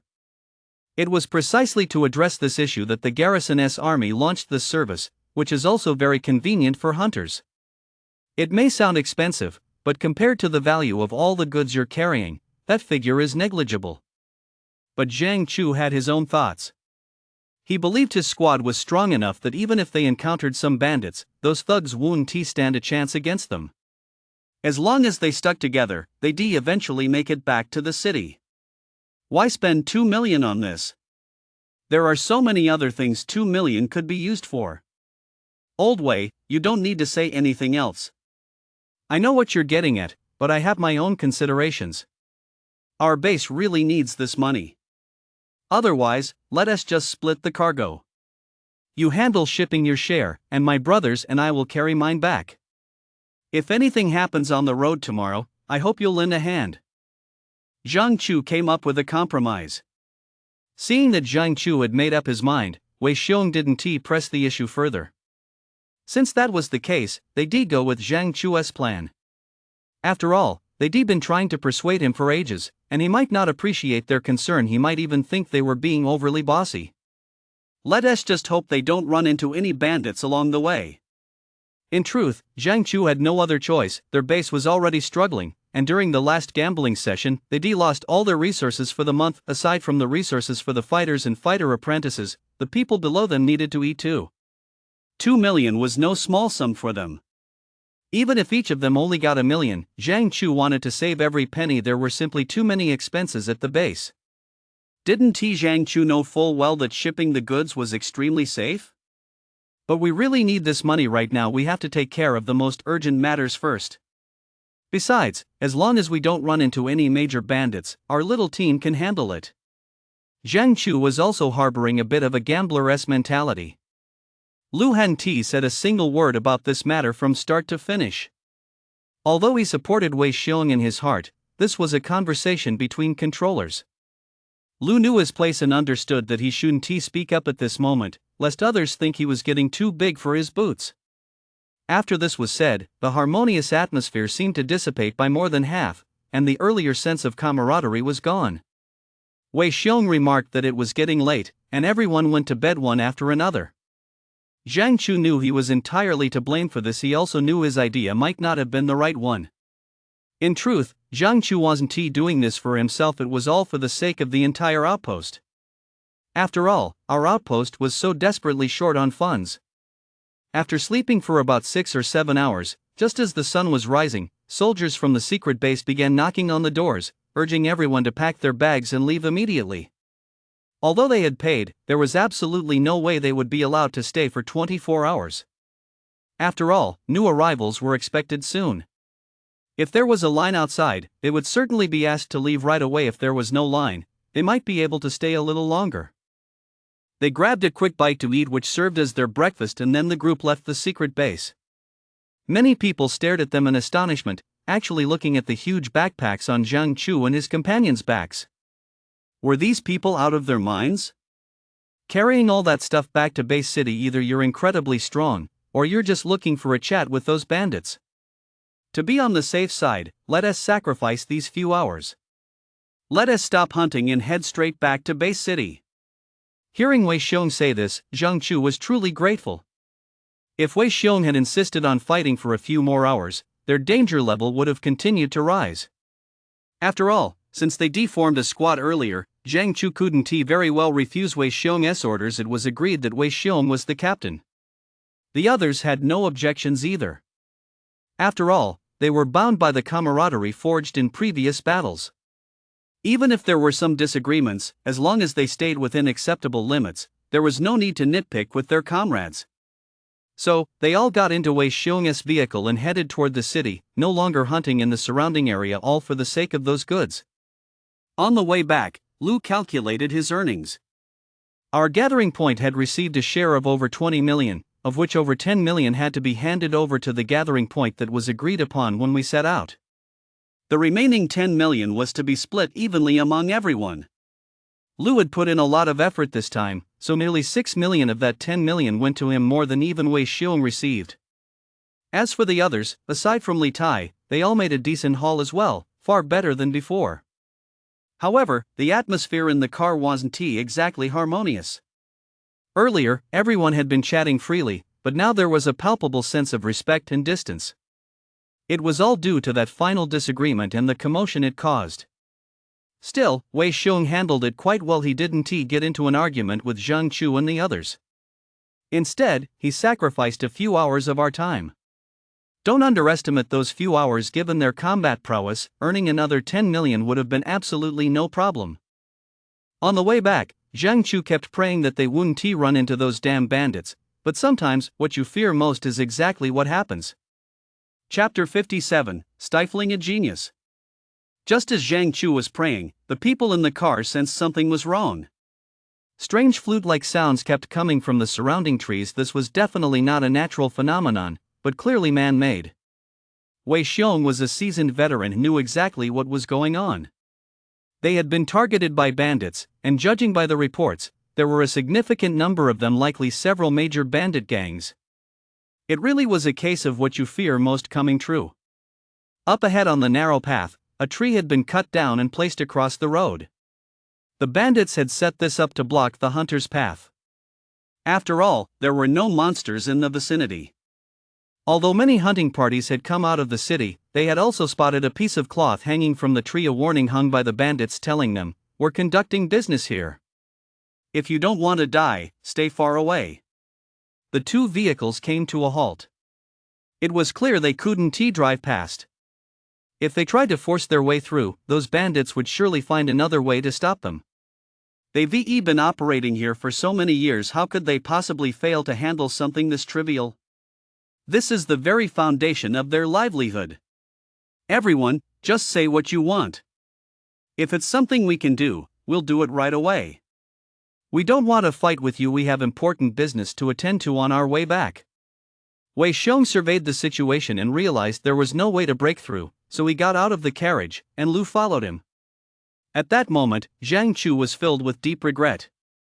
Looking at the situation around him, he knew this wouldn't be something that could be resolved with a mere sum of money. With so many men mobilized, the price demanded would surely be astronomical, otherwise, it wouldn't even cover their travel expenses. For these bandits, they didn't necessarily have to resort to violence every time they robbed someone. If they fought every single time, they'd likely have been wiped out long ago. That's why they preferred to subdue their opponents without a fight. As long as they named a figure and you paid it in full, they'd play by the rules and let you all leave immediately. I didn't realize you were a man who plays by the rules. Since that's the case, I'll give you a discount.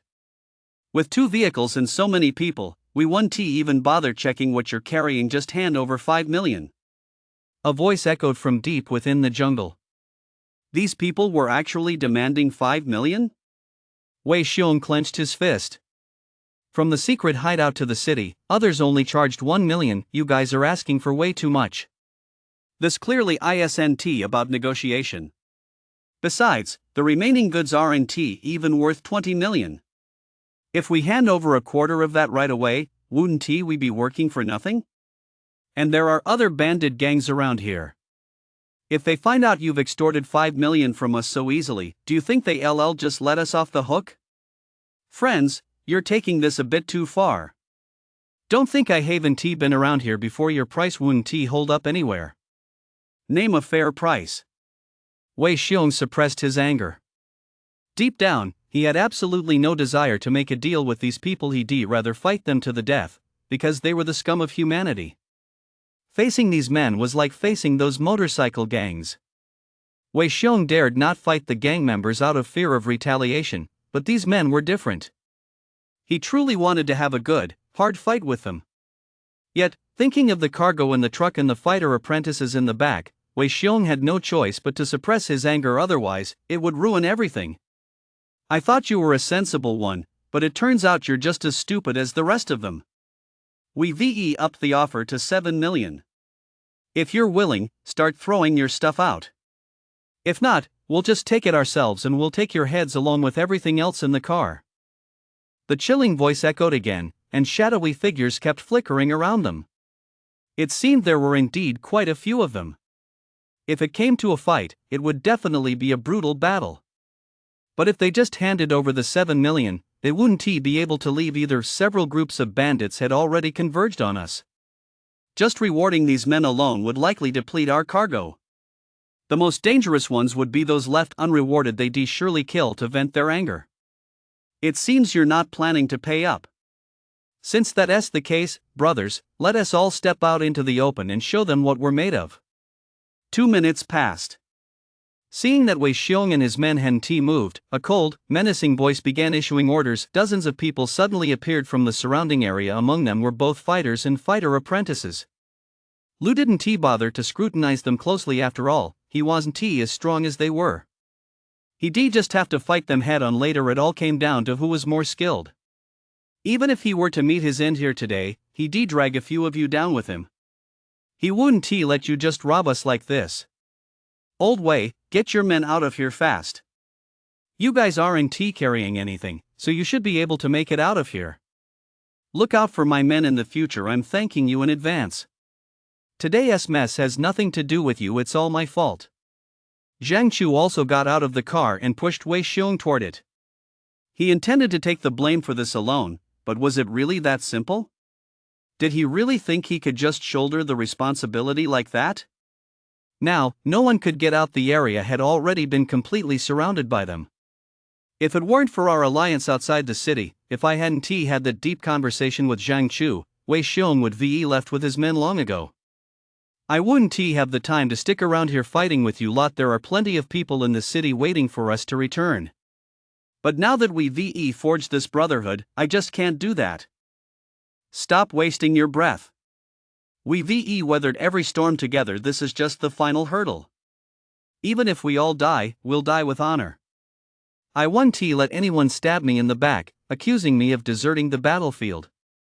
If I do that, my father and grandfather won't let me rest in peace. Wei Xiong also drew his weapon. Just as if they were fighting in the jungle, the two men stood side by side again. The men in the truck had all gotten out as well. At that moment, their spirits soared high. So what if they died together? It was far better than running back in disgrace. Very well, since that's the case, I'll grant your wish. Kill them. No sooner had the words left his mouth than a flurry of spears flew out of the jungle. One of them pierced a fighter apprentice under Zhang Chu's command, and it was clear the man wouldn't survive.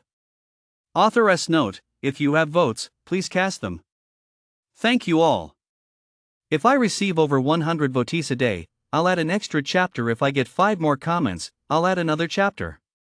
Chapter 58, Wiping Out the Party. Since they frequently ambushed travelers here, these men were naturally well prepared. If negotiations could be reached, they would prefer not to resort to violence. But if negotiations failed, these men were ruthless.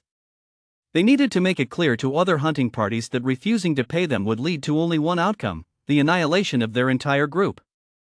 Put everything you've got into this. If we don't break through this standoff, we'll all die here, especially you, kid. Don't hold back now. Use every ounce of your strength.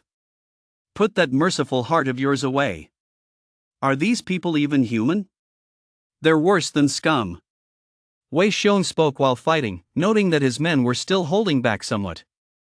After all, humans are different from monsters. Lu had no trouble killing monsters, but when facing humans, he couldn't help but feel a bit of hesitation. After all, they were fellow creatures. Lu took a step back.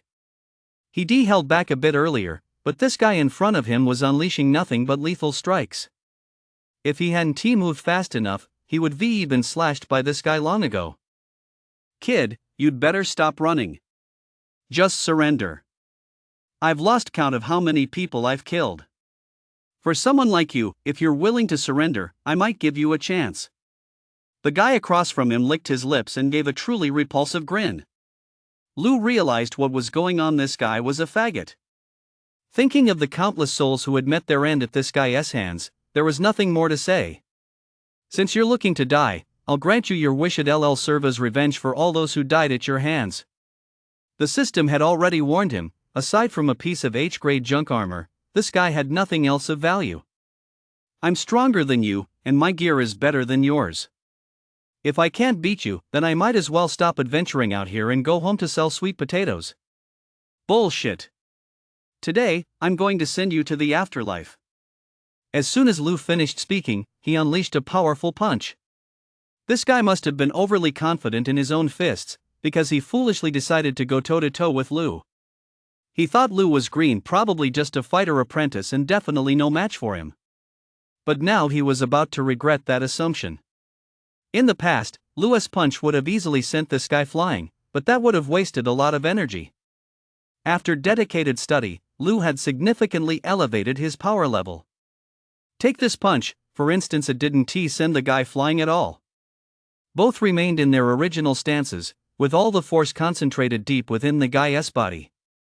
Lu let out a cold laugh. The guy felt his fist begin to change first, an excruciating pain shot through his entire fist, then its color started to shift. The original flesh-toned hue had vanished, all the blood had rushed to his fist, and he felt a swelling sensation there. He couldn't explain what was happening, but 20 seconds later, his entire fist seemed to have been fed into a meat grinder. It actually began to tear apart, blood spurted everywhere. And this was only the beginning. Because all the force was concentrated on his arm, it began to crack open bit by bit, from his fist all the way up to his shoulder. Blood and shreds of flesh sprayed in every direction, causing him excruciating pain. Watching his arm disintegrate right before his eyes was a truly terrifying ordeal. The people around them had been fighting fiercely, but upon witnessing this scene, they all stopped in unison. It's possible to be so strong that you knock your opponent flying or break his arm. That's all within the realm of possibility. But a situation like this was truly the first time anyone had ever seen it. Even the bandit leader had stopped fighting. They were all stunned by what they just witnessed. Having roamed the wilderness for so long, this was truly the first time they encountered such a situation. If this were real, then this young man might just be the greatest fighter among them. The bandit leader asked himself, even in a fistfight with others, he might not be able to reach this level. There are different levels of force control.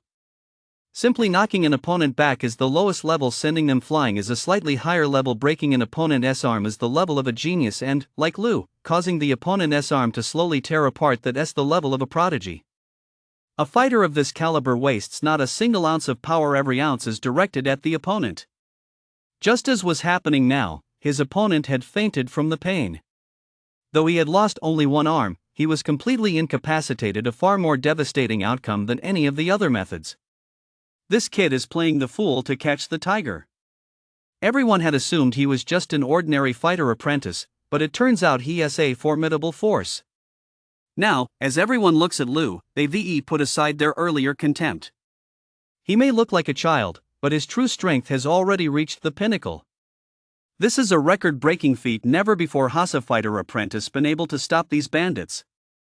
Even a long-established fighter would have to pull out all the stops to do so. This kid has truly accomplished what others couldn't. Although Zhang Chu and Wei Xiong were on his side, this was the first time they witnessed Lu's mastery of his power. It was truly astonishing. They always known Lu was a young prodigy, but now they exchanged glances. Among young prodigies, this kid was absolutely in a league of his own. Recalling the incident with the motorcycle gang, the two quickly returned to Lu's side. This was no joke. If another ambush were to occur, Lu might not be so lucky next time. He really is a formidable kid. There's no way I'm letting you walk out of here today. If I let you go, our team will be in trouble down the line. But you can take pride in this. I built quite a reputation out here in the wilderness. Dying by my hand, you'll have gotten your money's worth. The bandit leader said with a sinister grin. For people like them, leaving any potential threat behind was out of the question. If Lu managed to escape, a super genius like him was no joke. Given time, he'd become a top-tier master and would surely return to seek revenge. How could their band of thieves possibly withstand that? Naturally, they had to nip the super genius in the bud before he had a chance to grow. For people like them, eliminating a super genius and gaining control over a future master was a deeply satisfying prospect. Chapter 59, A Young Master from a Wealthy Family? Just by looking at the look in their eyes, it was clear they now viewed Lu as a thorn in their side. If they didn't deal with Lu, they feared they wouldn't have an easy life ahead. Zhang Chu and Wei Xiong stood beside Lu, making their stance clear. They would never let Lu fight alone. Don't be a hero, kid. He is a whole tier above all of us. He is a mid-tier fighter. If you get a chance later, you've got to get out of here fast. None of us stand a chance, but you're the gathering point's last hope. At this critical moment, Wei Xiong displayed a truly fearless spirit. He knew that even if he managed to escape, it wouldn't do much good. The gathering point would remain just as it was. But if Lu escaped, he might be able to revive and expand the gathering point, given Lu's superior strength. Old Wei's right. You'd better listen, kid. Otherwise, our 2 old lives will have been wasted. Zhang Chu also tore off his tattered clothes, revealing his well-defined muscles. Now they had to fight with everything they had, not just for their own lives, but for the future of the gathering point. What a touching story. I'm truly moved by the camaraderie you two share right now. But take a good look around. You're just 2 low-level fighters. Look around. Besides our band of thieves, there are several other groups here. Even if this kid manages to escape, they'll eventually catch him. Besides, I won't let him get away. I'll offer you a deal. Leave the kid and all the goods here, and I won't pursue the rest of you. Just get out of here. After he finished speaking, Wei Xiong's expression darkened. Sure enough, it was just as he said there wasn't just one bandit gang in the vicinity. They made too much noise, and with so many bags on their backs, most of them had chosen to check their luggage. These bandits hadn't come across such a juicy target in a long time. While this particular gang was too powerful for the smaller, nearby groups to dare challenge, they certainly wouldn't hesitate to pounce on any stragglers. The situation was indeed dangerous, but Wei Xiong and Zhang Chu simply couldn't bring themselves to abandon their brothers in arms. The two remained by Lu's side, making their stance clear. The other fighter apprentices felt the same way. They had come out together, so they would return together. They would never abandon a single person. Even if they all died here, it would be far better than living a life of cowardice. Damn it, they really are a bunch of brainless fools. Since that's the case, what are you standing around for? Kill every last one of them. I'll take care of that kid myself. The bandit leader, furious and humiliated perhaps because these people weren't taking his words seriously, immediately ordered the attack. Out here in the wilderness, if you just keep trying to persuade them to surrender, other bandit groups will laugh at you.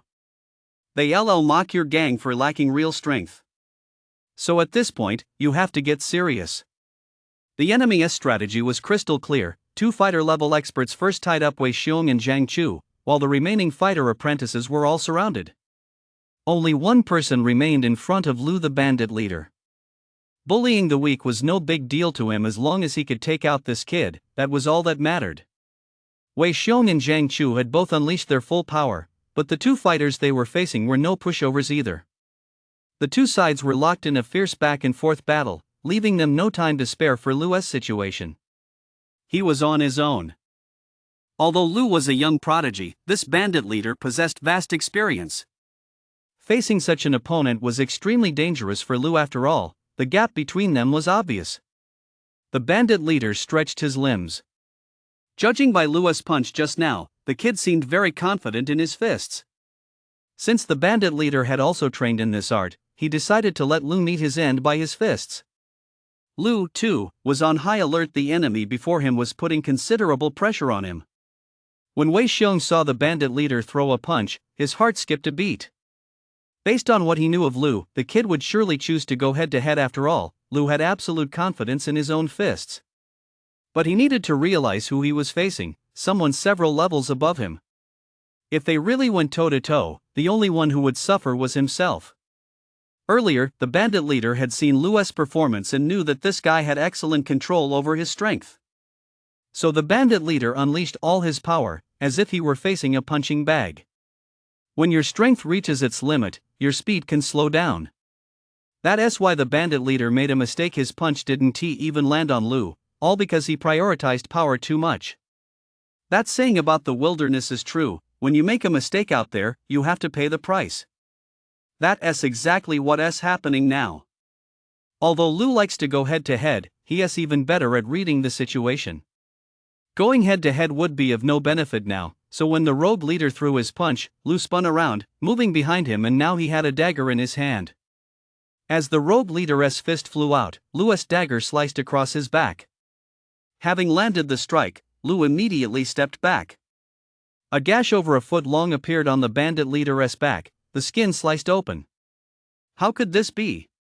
The bandit leader couldn't believe what had just happened. First, there was Lu's footwork. It was so cunning that even he hadn't been able to see it clearly just now. Was this really just a young man? Then there was the weapon in Lu's hand. He was wearing F-grade combat gear. If Lu intended to slash, the weapon in his hand must be at least F-grade as well, an item worth tens of millions. Wasn't this kid just a fighter apprentice? Are fighter apprentices even equipped with weapons of this caliber these days? Never mind that he is from a poor settlement. Even the young prodigies of the garrison probably aren't all equipped with F-grade weapons, are they? Wait a minute, this kid's combat suit is also unusual. Aside from the F-class dagger in his hand, his combat suit is F-class as well. The thief leader wears the same grade, but he can tell his is an older model, while this kid's is the new version. It's worth several million more than mine. Something's off here. This kid is worth 50 million from head to toe, yet he is just a fighter apprentice.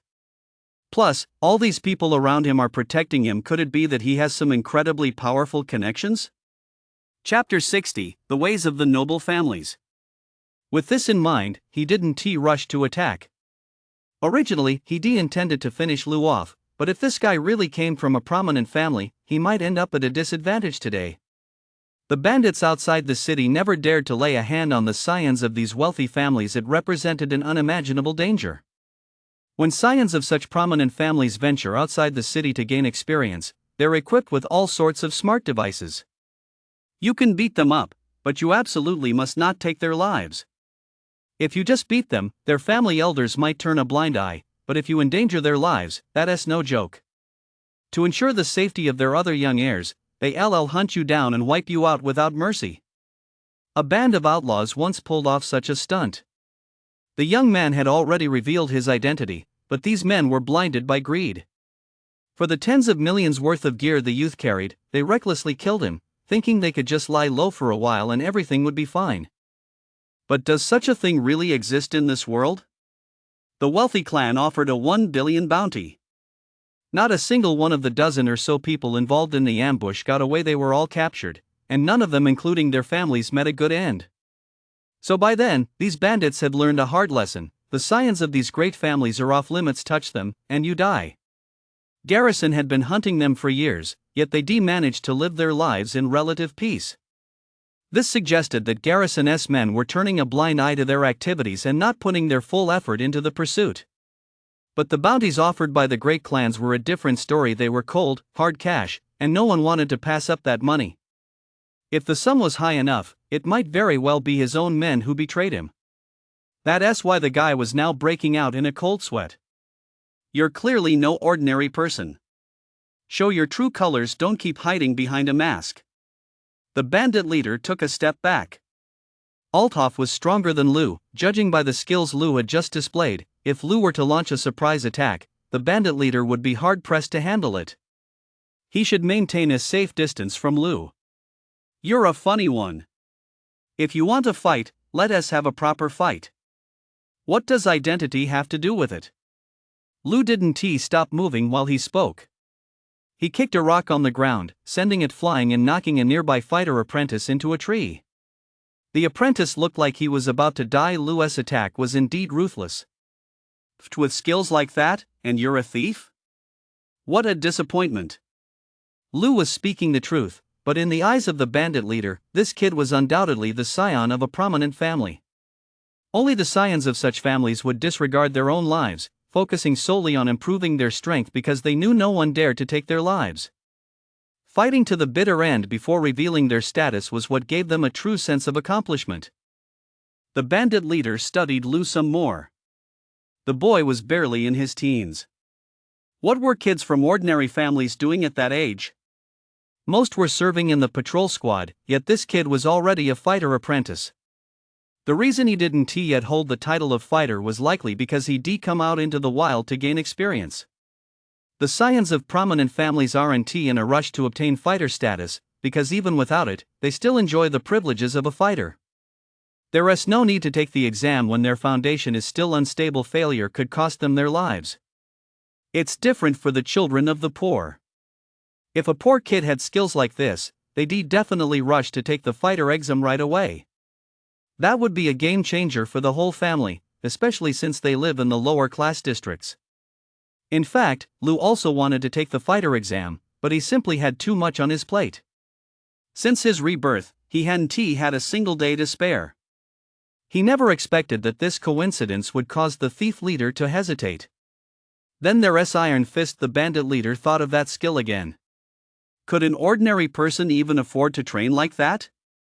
Never mind that this kid is only in his teens. Even if he were in his 30s, he likely still couldn't develop such strength. He must have had a renowned master guiding him, plus the power of nutrient solutions. Not all nutrient solutions are created equal. The highest grade ones can make your hands as hard as iron. For this kid to be so formidable, he must be using the very best. Could a child from an ordinary family afford that? A single milliliter costs tens of thousands of dollars, and he uses a whole tubful every time he soaks. With that thought, the bandit leader was virtually certain Lu must be the scion of a prominent family and a direct heir at that. Otherwise, he couldn't possibly have access to the resources required for such training.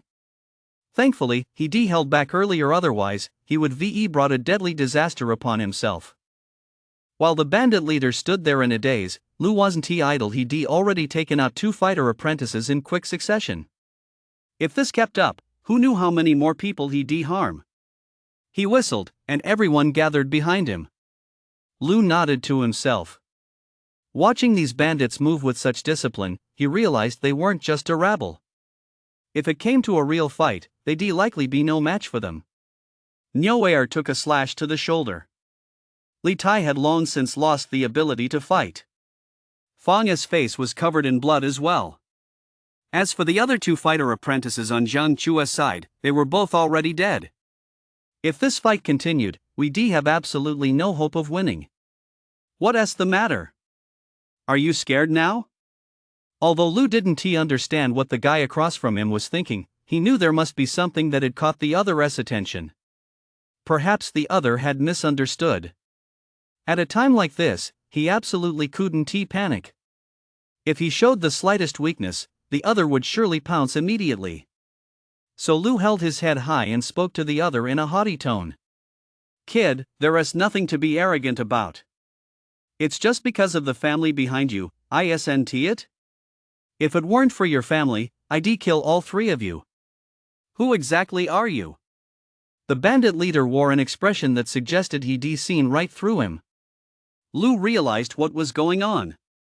They'd assumed he was the scion of a prominent family. Since that was the case, he might as well go with the flow. The bandit leader scrutinized Lu closely. If Lu were truly the scion of a prominent family, then this arrogance would come from the heart after all. They were born with a silver spoon in their mouths, inherently more noble than others. But if Lu were just putting on a show, there would inevitably be a trace of fear. As long as he could find that sliver of fear, Lu and his crew would be finished. Someone had mentioned before that after taking out the scions of the great clans, we could easily head to other base cities. But traveling to other base cities without using the town hall's transportation would be a suicide mission. Chapter 61, Escaping Death. Apart from this approach, some choose to live in seclusion in the wilderness for extended periods, thus avoiding the pursuit of the great clans. However, experience has shown this approach to be flawed. When you're out in the wilderness, your nerves are constantly on edge. If you don't take time to relax, you'll end up a wreck. So you'll still have to return to the city under a false identity. The moment you set foot in the city, you'll be hunted down by those major clans. Don't think you're hiding while the capabilities of the major clans are far beyond what a single thief could ever imagine. The wealthy clans go to such lengths not only to make a point to all thieves that if you dare to kill our young heirs, don't blame us for being ruthless, but also to intimidate other bandit groups. It's fine to test our descendants, but if you harm them, we'll see if your neck is tough enough. Wei Xiong and Zhang Chu were still very concerned about Lu's performance. While others might not know Lu's background, the 2 of them were well aware of it. Lu came from a poor background and was a genuine commoner. How could he possibly measure up to those privileged young masters? But Lu didn't see it that way. He wasn't exactly the arrogant rich kid type himself, but he knew how to play the part. Having watched so many soap operas in his past life, he figured that if he couldn't even pull off this much acting, he'd be wasting the electricity used to power the TV. What's wrong with you guys? You're clearly so much stronger than us. We've already lost several men on our side. Hurry up and make your move. It's no easy feat for a young master like me to get out of the city. It takes forever to process all those permits. I was looking forward to a good fight out here, but who knew the monsters outside would be such pushovers? Finally, I managed to run into a bunch of you, and you're all scared of this and that. If you want to make a fortune, that's no way to go about it. Lu spoke as if he were looking out for them, but the bandit leader grew even more terrified. Logically, since you're all part of the same hunting party, you should be deeply saddened by the loss of your comrades. But there wasn't a trace of sorrow on this kid's face. That tells you one thing: he doesn't care about them at all. These people are just servants in his household. What noble young master would care about the lives of mere servants? Besides, this kid just wants to have a good fight with someone. He is clearly the kind of spoiled rich kid who has been bottling up his frustration. Look at you cowards, are you even capable of fighting? After speaking, Lu punched a tree so massive it took 2 men to encircle it. Leaves rained down from the canopy, leaving the bandit leader even more astonished. This kid must possess superhuman strength. Even if the bandit leader were to strike such a massive tree, he likely couldn't achieve anything like this. Moreover, Lu Nt used any skills just now. He'd done it purely with his own strength. Could a child from an ordinary family possess such immense strength? The odds of such natural talent were incredibly slim, but for the scions of wealthy families, this was quite common. Having been raised on rare herbs and elixirs since childhood, possessing such strength was hardly surprising. Once doubt takes root in one's mind, whatever you do, your thoughts will inevitably gravitate toward that conclusion. The bandit leader was now certain Lu was most likely the scion of a wealthy family, though he had no idea which one.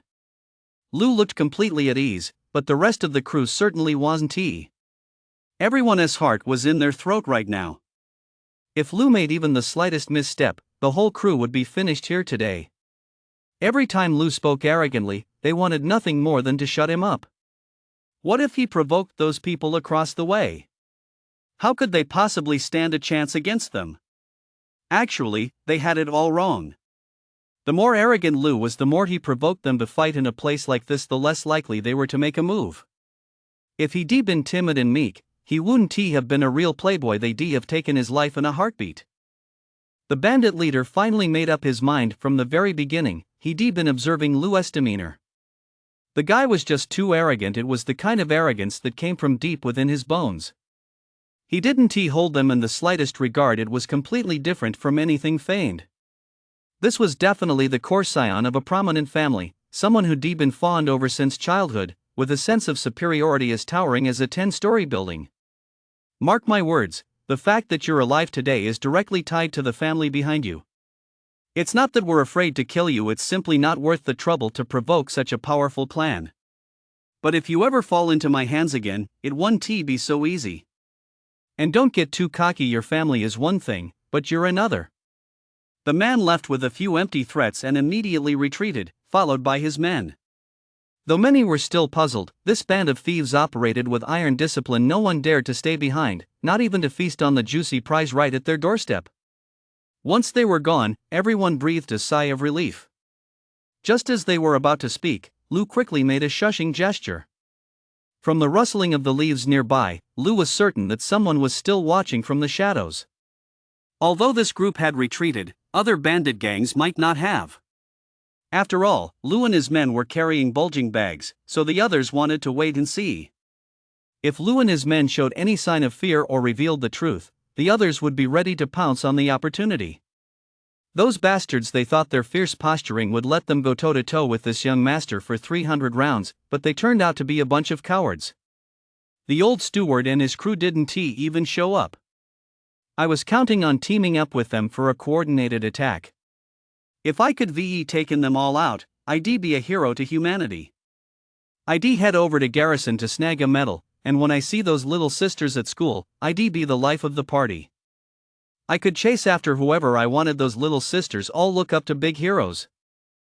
The people around him heard Lu's words and immediately scattered. Turns out there were experts around him after all. I knew it. How could a young master from a major clan possibly travel with just this small group? The fact that those experts didn't step in means they wanted to give the young master a proper test. If a fight had broken out just now, those experts would definitely intervened. We'd have been wiped out by them in no time. We faced off against those clan bodyguards before. The result was heavy casualties on our side, while they came out unscathed. Hearing a commotion in the surrounding jungle, Wei Xiong and his men were startled. In terms of strategic thinking, they still had some catching up to do compared to Lu. Thankfully, they hadn't given anything away. Chapter 62, Merger. It should be clear now. Let us not linger here. Pack up quickly and head back. This place is just too dangerous. Seeing that things had quieted down, Lu hurried everyone to pack up. Staying here another minute would make their hearts race at 180 beats per minute. Besides, everyone was injured now, and Zhang Chu and Wei Xiong's combat effectiveness had dropped significantly. At a time like this, they absolutely couldn't afford any mishaps. Even the slightest one could wipe out the entire group. Everyone knew how terrifying this place was, so they packed up very quickly. As for the two fallen comrades, all they could do was apologize. For those who died in the wild, no one would retrieve their bodies. Doing so might drag the living to their deaths as well. That was an ironclad rule. Of course, their deaths cannot go in vain. After all, they died for the gathering point. Once we return, we must provide their families with adequate compensation, otherwise, no one will be willing to make sacrifices for the gathering point in the future. They have written an important chapter in the history of the gathering point. Without their sacrifice, those children would have had to come out on patrol. According to regulations, the compensation due to them this time must be doubled. Furthermore, the settlement must set aside 3,000 yuan every month to support their families until the children come of age. Once the children are grown or the widows remarry, the settlement's obligations to them will cease. Once everything was ready, Wei Xiong floored the accelerator. At this point, he didn't care about the wear and tear on the car. Getting back as quickly as possible was the only thing that mattered. The entire squad was at its weakest. Aside from Lu, no one else could maintain their full combat strength. Moreover, this was an area infested with bandits, so the faster they could get away, the better. After a while, Lu breathed a sigh of relief, for he had spotted the patrol squad ahead. Seeing the patrol squad meant they had entered the coverage area of Bay City. Bandits would never dare to operate here unless they were suicidal. Before, just being here felt dangerous, but now it felt safe. Since they'd all spent time in the area 5 kilometers outside the city, the monster density here seemed incredibly low in comparison, so everyone felt exceptionally at ease. Seeing the hunting squads return, the patrol squad outside the city walls quickly moved closer.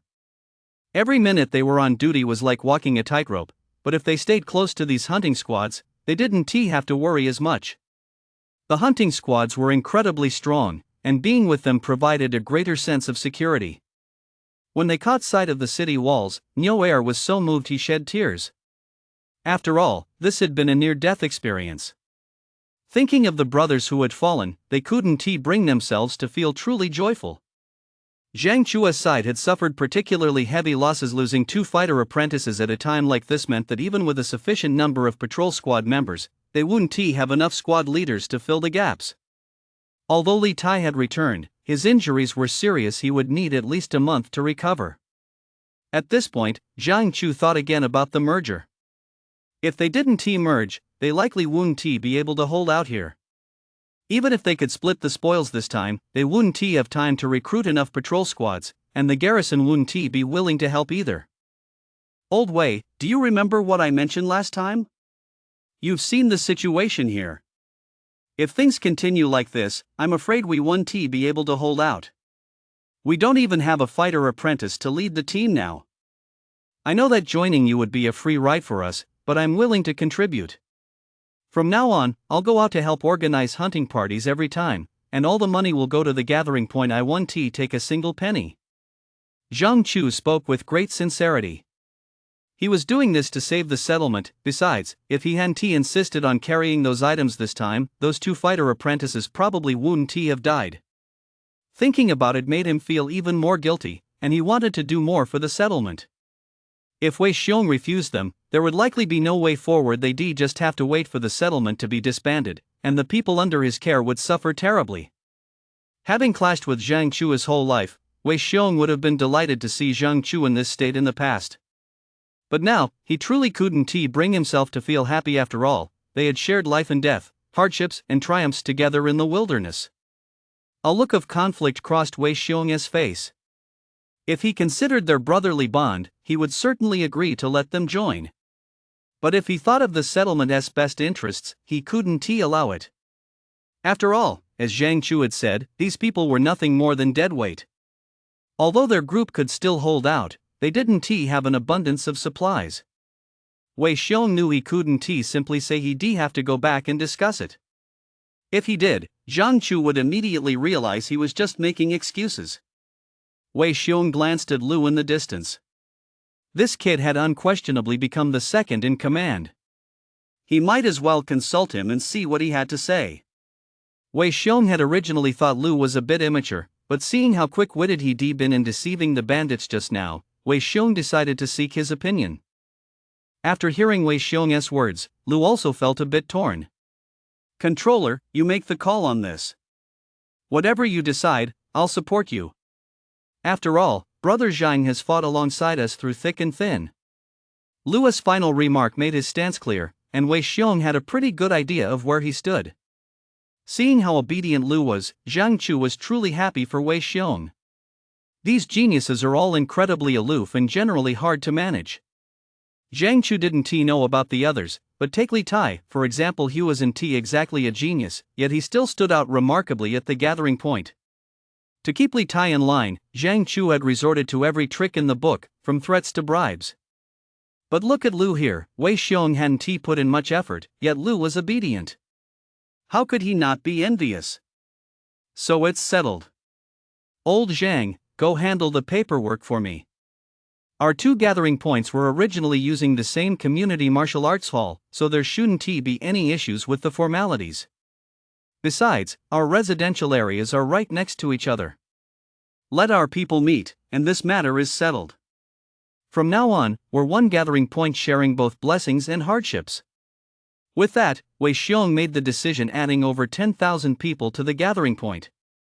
Chapter 63, Family Lost.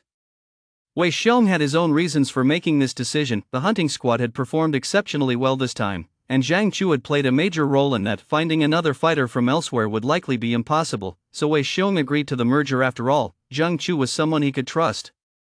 Thank you all. I know exactly what our situation is. From now on, you're in charge. I'll follow your lead on everything. I really don't know how to repay you, so let us just be brothers for the rest of our days. Zhang Chu said with some emotion. After all, their settlement had deteriorated to the point of no return and was on the brink of collapse. If Wei Xiong hadn't taken them in, they likely wouldn't have lasted even a month. This was truly a lifeline. Knowing Wei Xiong as he did, Zhang Chu was certain Wei Xiong would treat the people from both settlements fairly. If they'd been absorbed into other settlements, those groups wouldn't have been so generous. They would treated them as cannon fodder. Within 4 months, the people in this settlement would been wiped out, and Zhang Chu would been left with nothing but a hollow title.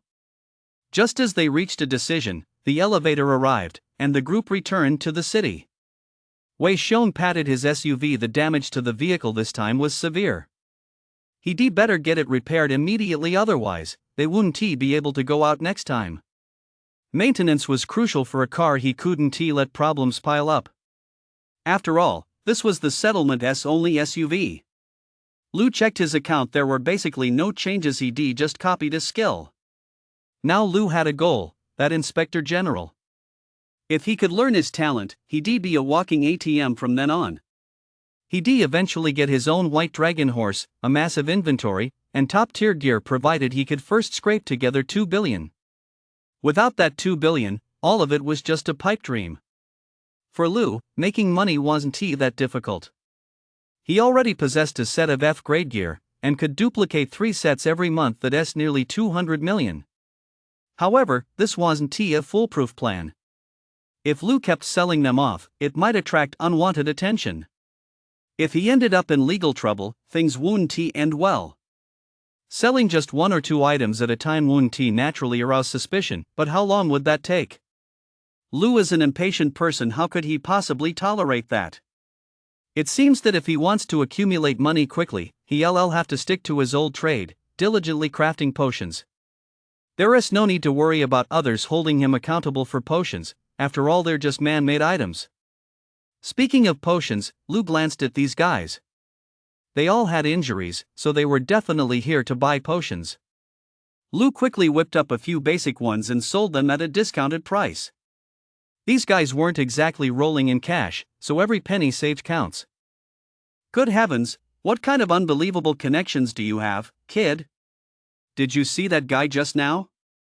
He has been in this business for ages and is actually somewhat related to me. Even he charged me 150,000 yuan for that. Yet you're selling a bottle for just 120,000 yuan. Are you sure you're not losing money on this? Wei Xiong was having a hard time believing it. He couldn't help but suspect that Lu was actually subsidizing the price out of his own pocket. If that were the case, the guys absolutely couldn't let him take a loss even though he had plenty of money. Everyone still had their pride. Lu had anticipated their reaction long ago, otherwise, he wouldn't have brought these items out in the first place. I knew you wouldn't believe me. Remember that sniper from last time? I just went over and got it from him. He has special connections in the military, so it's way cheaper than what we usually buy. That guy has changed a lot lately. He has been a huge help to me. Lu said with a chuckle, pointing at the soldiers on the city walls. He knew they wouldn't go up to ask, so he just made up a story on the spot. No one really knew much about that guy's relationship with Lu, but the guy clearly wanted to be friends with him. We wouldn't ask why, but the fact that he could produce these potions shows their relationship isn't superficial. I figured as much. I thought you'd just pulled them out of thin air. You'd better build a good relationship with him. As long as we have this source, we can get our hands on more of this stuff in the future. Of course, just tell him that we won't be selling it, it's only for our own use. We don't want to mess with his money-making opportunities. Wei Xiong was a shrewd guy. He understood exactly how the other guy got his hands on this stuff and how he made his money. We couldn't stand in the way of his livelihood, we'd just use it ourselves. That would save us a pretty penny, too. Lu nodded with a smile. This stuff was produced in-house. Once everyone was better off, they could offer higher-end versions. While giving it away for free might not be to their liking, helping them save money was still a way of looking out for everyone. Lu's intentions were sincere. For a fighter, a few tens of thousands might be pocket change, but for a fighter apprentice, if they don't go hunting, they only make 20,000 a month. That's more than enough to cover basic household expenses, but when you factor in buying potions and repairing gear, that amount really doesn't go very far. While gathering at the hunting hub can indeed bring in money, such opportunities are rare. Who would willingly go to such a place for no reason? So being able to save a few bucks is a huge relief for them, especially when it comes to potions, which are likely their biggest expense. After receiving everyone's transfers, Lu went his separate way. After all, they didn't all live in the same place. Since Lu's return time was uncertain, his mother and wife hadn't come to pick him up. Lu called them from the car. He assumed the two of them would be at home, but to his surprise, no one answered the home phone. This gave him a bad feeling, so he sped up and drove straight home. When he arrived home, everything looked exactly as it had when he left except for the two of them. The home security footage showed that the mother and daughter had left early that morning, and Jing had been crying as they left. Lu hurried over to the property management office. They had access to the entire complex's surveillance footage, whereas the home camera only covered a single building. As he checked the footage to see where they had gone, Lu's uneasy feeling grew even stronger. Chapter 64, The Dark Zone. The property management company goes above and beyond to serve the residents of the complex, as those who can afford homes here are either wealthy or influential. They chose this place precisely because of its safety. If anything bad were to happen within the complex, it would reflect poorly on the management's reputation. After a thorough investigation by the property management company, it was discovered that the mother and daughter had left the complex that morning. Since nothing had happened within the complex, everyone breathed a sigh of relief. Mr. Lu, I suggest you go to the patrol and management office. Our surveillance cameras are all inside the complex. While they can capture a few streets outside, the coverage isn't comprehensive. The patrol and management office has the complete surveillance footage. The property manager said apologetically. The so-called patrol management office was essentially the same as the old police station, only renamed after the Great Cataclysm. Lu nodded, knowing they had done their best. After leaving 1,000 yuan, he hurried off to the nearest patrol management office. A little money goes a long way. After receiving the money, the property manager immediately instructed his staff to keep an eye on Mr. Lu's family and report any leads immediately. Mr. Lu was clearly not a stingy man. He tipped 1,000 yuan. Upon arriving at the patrol station, Lu first presented his credentials. As a fighter apprentice and an apprentice pharmacist, he was in a completely different league from ordinary people. Human law stipulates that the families of fighters are protected, as the old saying goes, don't take it out on their wives and children.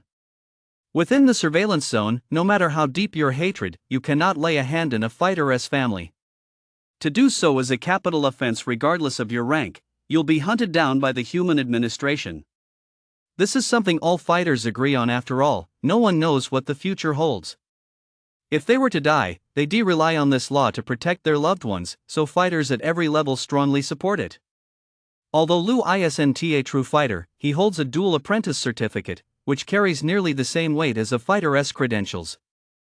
The patrol team didn't dare to take him lightly and immediately began their investigation at the address Lu provided. Of course, Lu's money played a role as well. After slipping 20,000 yuan into the guy's pocket, an amount equivalent to several months' salary, he moved faster than if he were doing a favor for his own father. Look here, this is where your family went missing.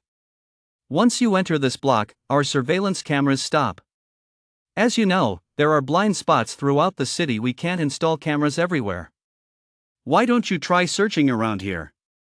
If you still haven't found anything, you can come back in 24 hours to file a report, and we'll help you look.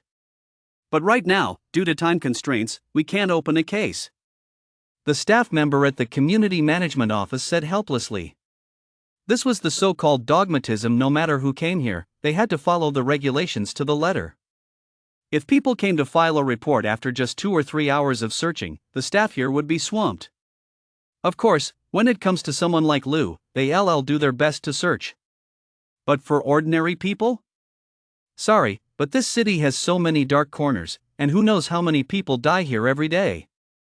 If we treated every single person with that level of importance, even if we hired 10 times the staff, we'd still be overwhelmed. Lu nodded, left them another 10,000 yuan, and asked them to keep an eye out for him, while also leaving his contact information. The patrol team members smiled and nodded, then instructed their subordinates to review the surveillance footage once more to see if anything had been overlooked. That's the power of money for you. On the way, Lu went over everything in his mind. The mother and daughter didn't have any other issues. If there was anything to worry about, it would be his cheap father-in-law. That guy was always stirring up trouble everywhere. With this on his mind, Lu arrived at the neighborhood shown on the surveillance footage. It stood out starkly from the surrounding areas. While everything else was clean and tidy, this street looked filthy. Trash littered the pavement, graffiti covered the walls, and a massive skull loomed over the scene. Lu grew even more worried. Any fool could tell this wasn't a safe place. What good could come of the mother and daughter going in there? Hey, kid, have you lost your mind? What are you doing standing here? Don't you know what kind of place this is? Get out of here fast. An elderly woman spotted Lu standing there and hurriedly called him over. She lived nearby and always felt terrified whenever she passed through this neighborhood, because it was a gang hangout, not a single decent person to be found. Auntie, why do you say that? Lu was at a loss. Perhaps listening to the old lady might give him some insight. Why do I say that? Can't you tell just by looking around? Look at those guys on motorcycles. They can't be good people. Get out of here fast. Not even the patrol officers come near this place. A few people on motorcycles were approaching from a distance. The old lady said a few words to Lu, then hurried off. These people were always looking for trouble. Seeing them, Lu felt even less safe. Several motorcycles sped toward them. Seeing Lu walking in the middle of the road, the riders in the back were actually swinging baseball bats as they approached. Judging by their demeanor, they were definitely out to get Lu. Lu was puzzled. He was just walking peacefully here, hadn't he provoked any of them, yet they were looking for trouble. Since that was the case, he'd start with them. On a street this big, he had no clue where to look, but surely these guys had some information. It was far better than searching blindly on his own. Before the bats could even reach him, Lu kicked one of the motorcycles flying. The other two were also thrown off balance, and their riders all rolled around on the ground a few times. Don't let their flashy outfits fool you. They were just ordinary people. Damn it, looks like you're tired of living, kid. Daring to mess with us? We're gonna beat you to death today. These men scrambled to their feet, weapons of all kinds in hand, and slowly began to surround Lu. Two of them couldn't get back up at all, a clear indication of just how fast they'd been going. Chapter 65, Settling the Score. Lou couldn't be bothered to fight these guys. He knocked a few of them down in one go. One of the remaining men, seeing Lou's formidable skills, slowly lowered his raised hand. Even the knife in his hand fell to the ground. He didn't have a shred of a thug's backbone. I'm warning you, don't mess with us. We're not just anyone, we're all members of the guild. If you really cross us, it won't end well for you. Get out of here now, and we'll let this slide. The guy backed away while speaking, looking absolutely terrified, yet he still tried to act tough and he failed miserably. The kid was pretty sure that by dropping his name, Lou would at least be a little scared. After all, their gang had over 100 members and was considered a force to be reckoned with in the area. But to his surprise, Lou didn't care at all. He began to slowly close in on him, like the Grim Reaper himself.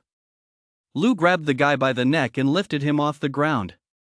The guy immediately felt as if his throat had been sealed shut, with no air passing through his windpipe. He was about to suffocate. It wasn't until a full 2 minutes had passed that Lou finally threw the guy to the ground. That should teach you a lesson, kid. I'm not someone to mess with. Don't try to intimidate me with your so-called reputation. Please, sir. Have mercy. I'm just a lowly lackey. Once he hit the ground and caught his breath, the guy immediately backed down. That he knew the gap between him and Lou was too wide. If Lou hadn't gone easy on him just now, he'd have lost his life right there. Besides, in his gang, there were far too many like him. No one would avenge him. Better safe than sorry. He'd save his own skin first.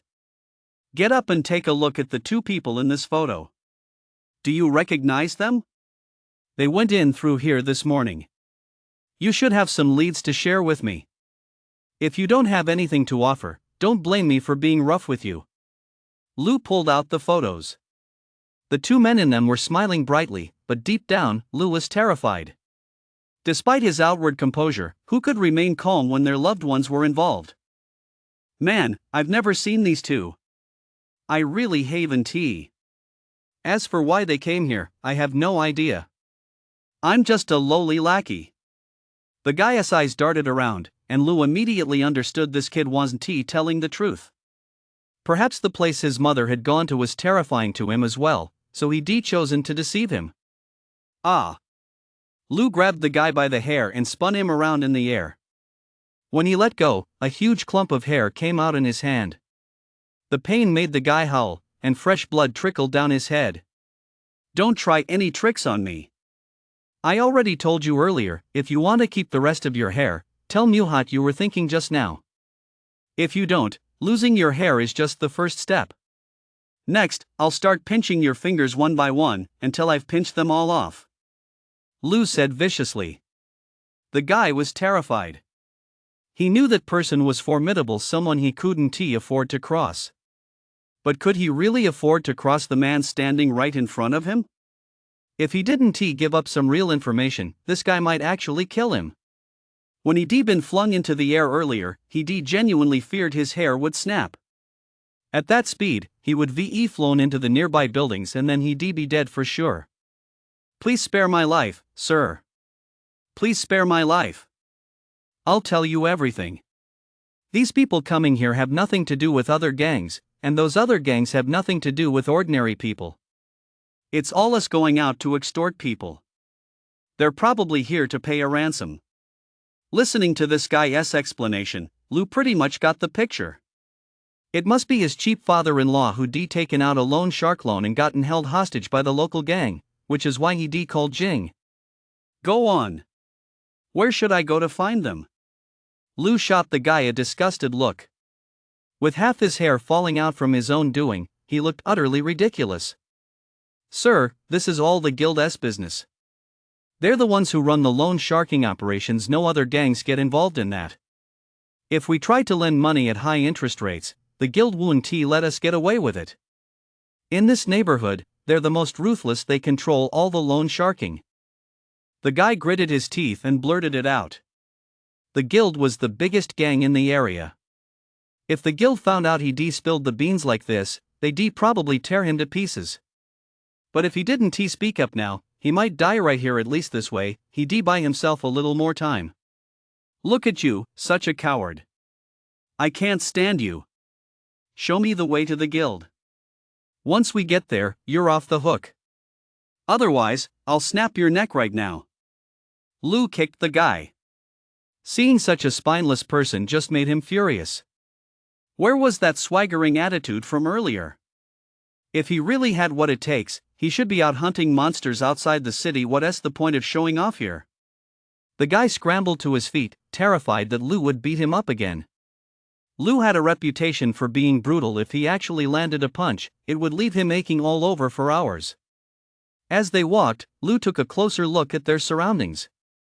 He couldn't fathom how such a vast, dark area could exist right in the heart of the city. The streets were littered with trash, and the people around them didn't look like decent folk. It wasn't far from the patrol station. Didn't those officers see this?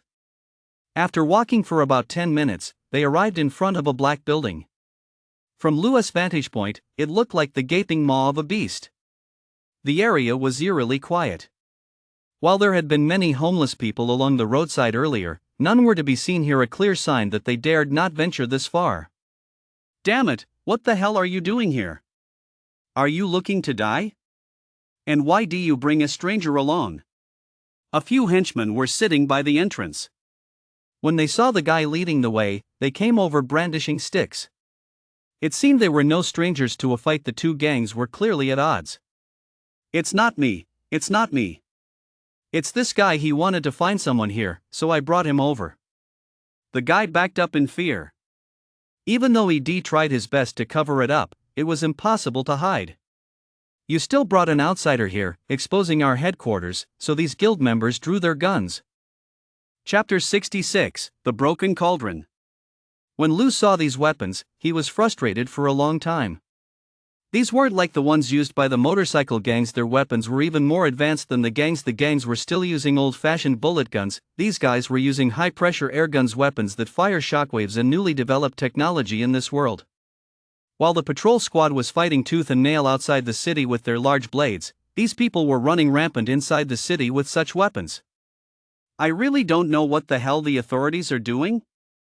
These were all restricted weapons. Aside from the military, no one else was supposed to possess them. Even a hunting party would need sufficient credits to use such equipment, otherwise, it simply wouldn't be sold. After all, these were weapons of mass destruction. According to Louis' guess, these guys should at least asked what was going on. But who knew the guild members were so ruthless? They didn't even give them a chance to speak, they just opened fire. The air-pressure gun packs a massive punch. It could knock a car several meters away, let alone two people like Lou and his partner. Lou was incredibly quick and dodged it outright, but the other guy wasn't so lucky. He was blasted over 20 meters by the air-pressure gun, slamming into a nearby building. He was basically exhaling more than inhaling. He was clearly beyond saving. Damn it, turns out this guy was a trained fighter. The other henchmen were about to draw their guns too, but unfortunately for them, they run into Lou. No matter how powerful your weapons are, they're nothing in Louis' eyes. With just a few leaps, he knocked them all out. By the time they came to, Lou had already knocked the weapons out of their hands, and each of them had taken a blow from his staff, lying on the ground groaning. How dare you act like this? Shooting without asking questions? I'll teach you a lesson first. He kicked each of them in the knee, shattering their kneecaps. That should teach you a lesson. Don't go around drawing your guns so carelessly in the future. Take a look at these two in the photo. Have they ever been here? Tell me everything you know, or you won't keep that leg. Right now, in their eyes, Lou looked like a demon. We're the ones who pull our guns at the drop of a hat in your mouth. That is so despicable. But what about you?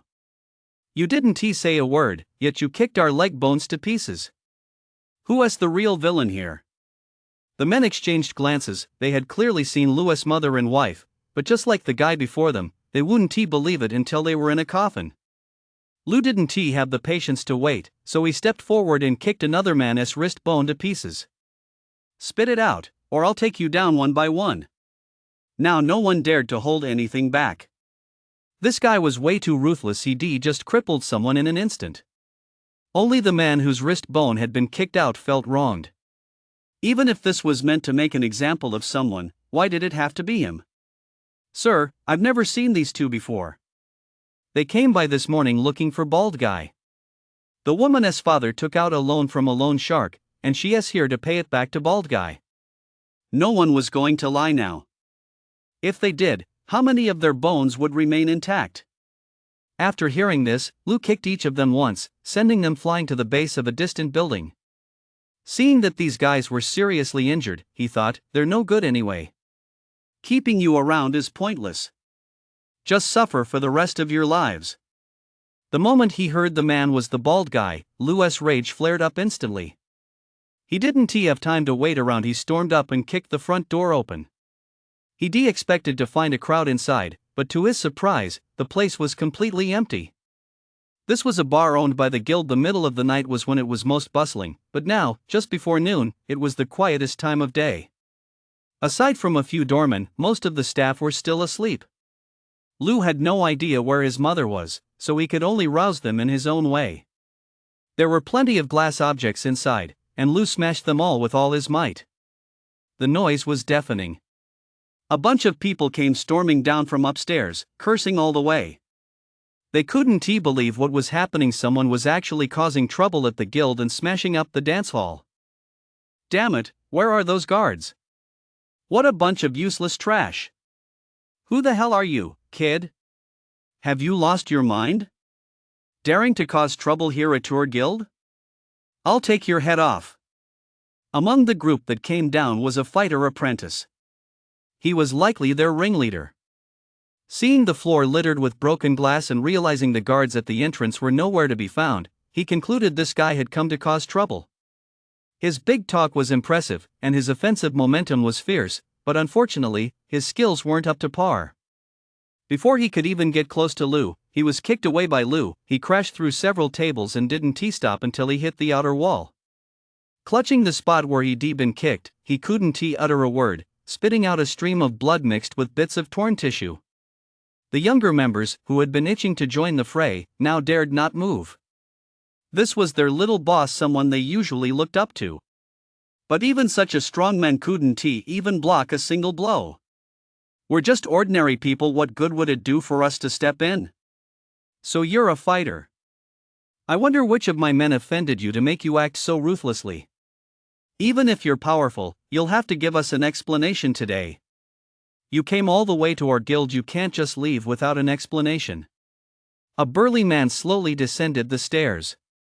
Judging by his appearance, he seemed the most normal of the group. No dyed hair, no tattoos, and dressed in combat gear, unlike the others in their outlandish outfits. He clearly held a high rank. Since Lou was a fighter, fighters commanded respect wherever they went. Even within this gang, they gave Lou plenty of face. If it had been anyone else, they would have swarmed him long ago. Why would they bother arguing with Lou so much? If you're willing to talk, I'll listen. I'm here for these two. Hand them over, and I'll pretend today's events never happened. Otherwise, I'll wipe out your guild. Chapter 67, The Third in Command's Fist. Hearing this, everyone felt a chill run down their spines. If an ordinary person had said that, they would have been torn to pieces long ago, not a single bone left. But the one speaking was a fighter, and he'd just proven his strength. So no one dared say a word. They could only wait to see how the bosses would handle it. The moment he saw the two people in the photo, he understood exactly what was going on. Earlier that morning, someone had come looking for the bald man. At the time, the bald guy had pulled a trick intending to detain both of them.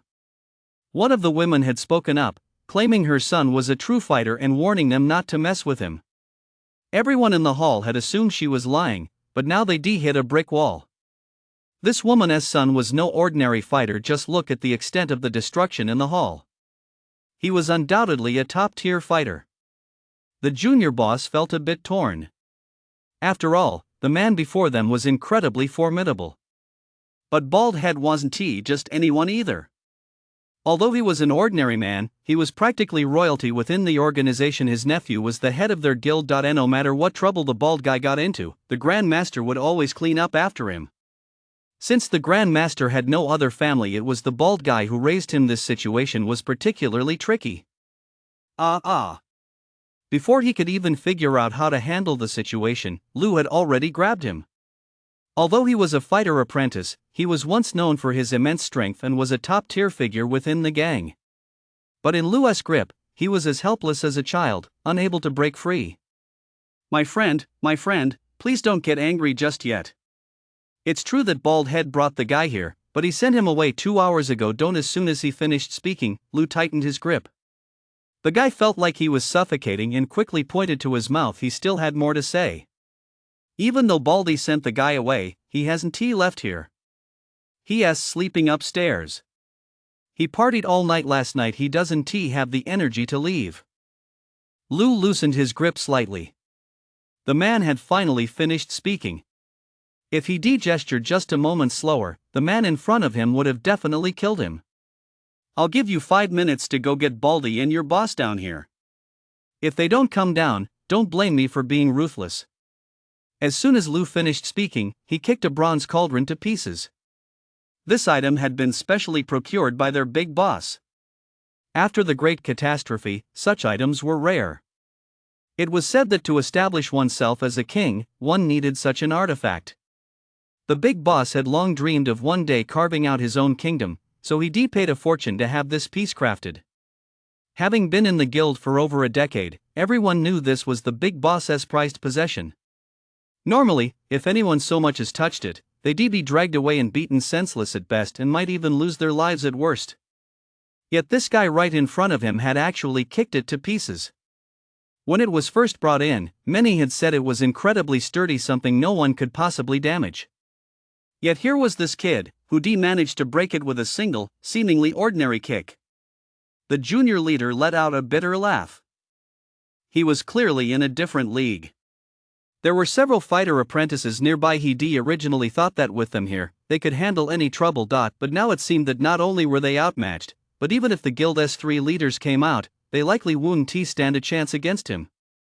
The 3 leaders were all fighters, and they'd seen them in action, yet compared to this kid, they all felt he was slightly more formidable. They couldn't pinpoint exactly why, but that intuition was undeniably correct.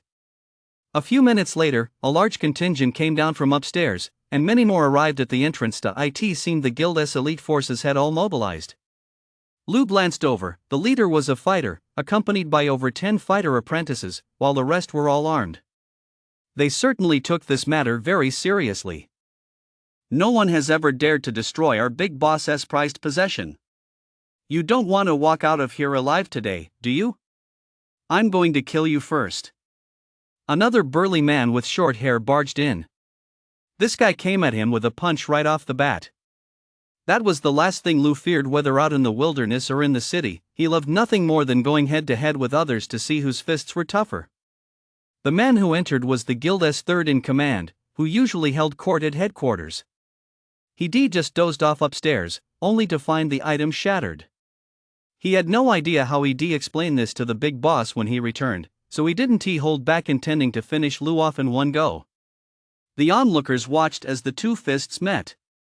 The moment they collided, a storm of energy surged toward them, a common occurrence when masters clash. They'd assumed this guy was no match for the 3rd in command and that they'd be able to take him down quickly. Little did they know his strength was so formidable he was actually on par with the 3rd in command. In other areas, their 3rd leader might not be that impressive, but when it comes to punching power, if he were to claim 2nd place, no one would dare claim 1st. The 3rd leader is different from other fighters. Once other fighters reach this level, they typically go on to learn more advanced techniques, naturally abandoning the 1,000 gold fist and iron fist styles they once practiced.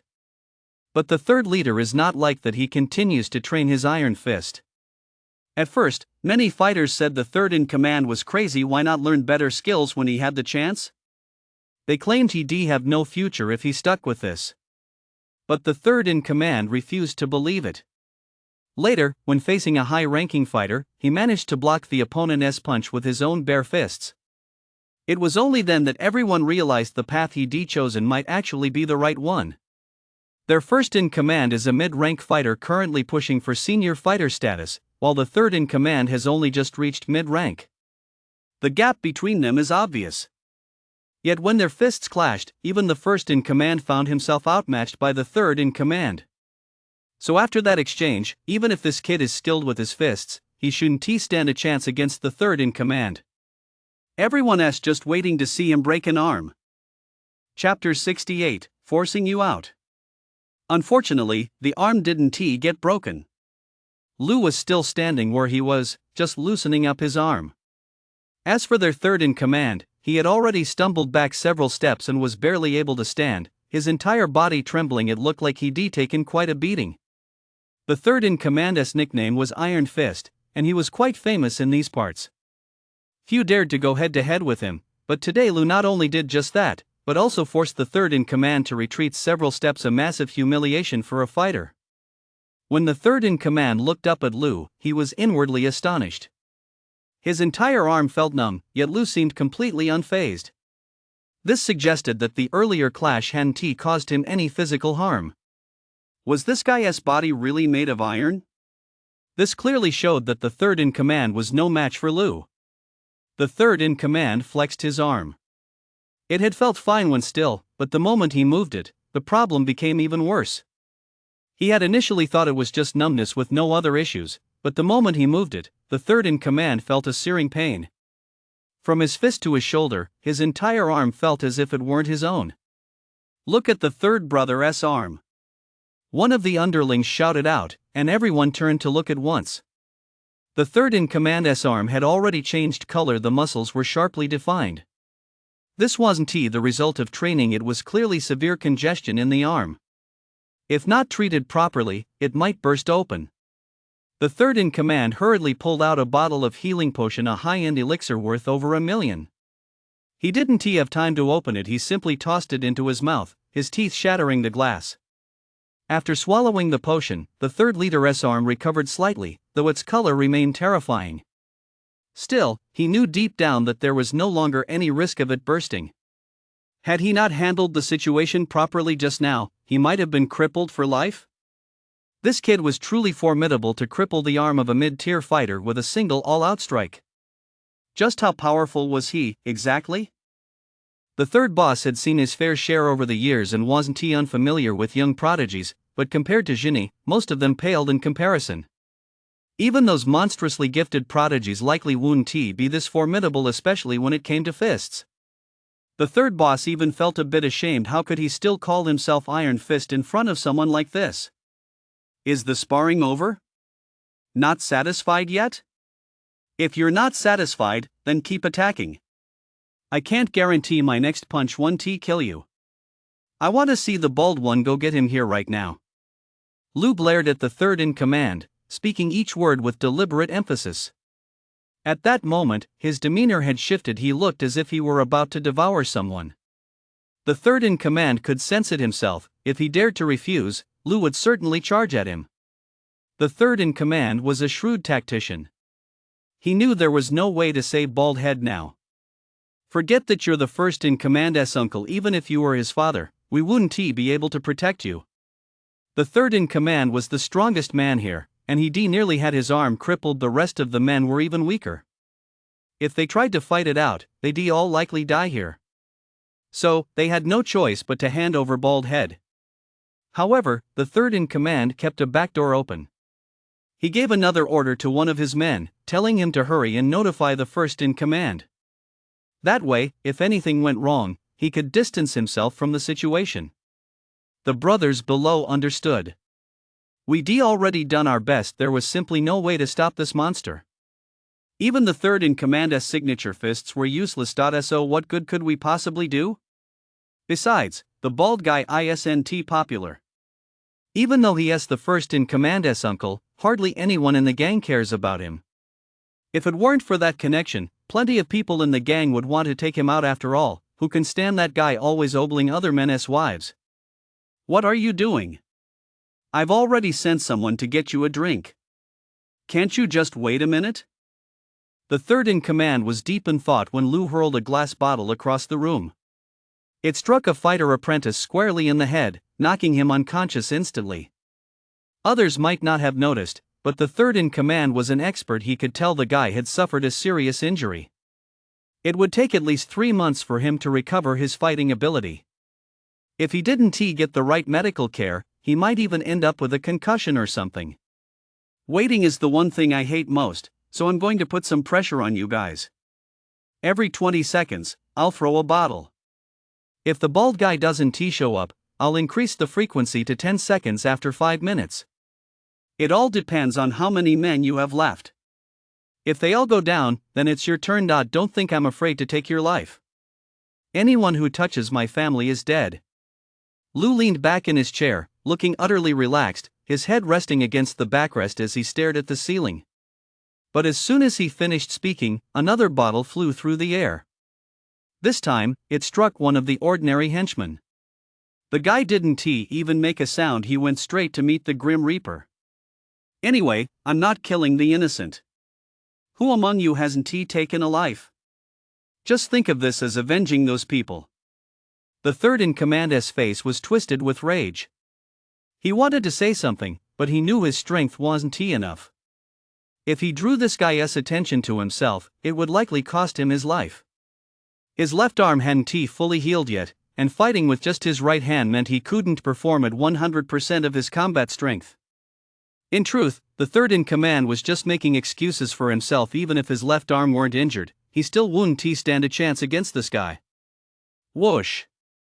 A wine bottle flew toward the third in command. He was quick enough to dodge it, but there was a crowd of people behind him. One of the fighter apprentice squad leaders didn't manage to get out of the way, and the bottle struck him square in the chest. He spat out a mouthful of blood. It looked like a serious injury. The third in command was truly panicking. The rate of casualties was simply too high. The guild had been built up over many years. Who knew how much blood, sweat, and tears had gone into these people? If the bald guy didn't come down soon, at Lou's rate of attack, there wouldn't be any core members left in 5 minutes. What the hell would they do then? How could they possibly hold this massive operation together? Chapter 69, It Doesn't Matter Who Comes. Please wait, please wait. Our men are already up there looking for him, and our first in command is on his way right now. The third in command truly hated the bald guy to death. Even when he was resting at headquarters, he'd just find any random spot to sleep. He never had a fixed place. With so many rooms upstairs, who knew how long it would take to find him? Oh. All right. Lou looked up, narrowing his eyes to slits. The third in command breathed a sigh of relief. At least this guy had some sense of decorum. The third in command hadn't even had a minute to relax when Lou hurled a chair even more devastating than the wine bottle moments before. The chair struck a fighter apprentice squarely in the chest, sending his body crashing into the wall.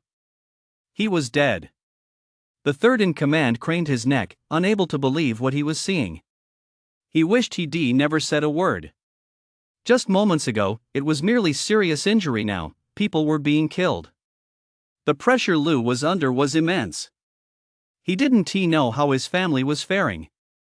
To make these people move faster, he had no choice but to resort to this method. Though there might be good people within the guild, the odds of finding one were no more than 5%. If any of you feel wronged, go take your complaints to the King of Hell. The people around him didn't dare to move. They were usually ruthless in their dealings, but compared to Lou at this moment, they were likely no match for him. Under the gaze of so many, Lou calmly began killing. Within a few minutes, the third person had already been taken out. Have you found him yet? Turn the whole building upside down if you have to, but find that bald bastard for me. The third in command shouted hysterically, having lost all patience with the men upstairs. He kicked and punched several underlings, shoving them down the stairs and ordering them to hurry up and provide backup. Couldn't they see the situation? People were dying here every minute. No one dared to protect the bald guy anymore.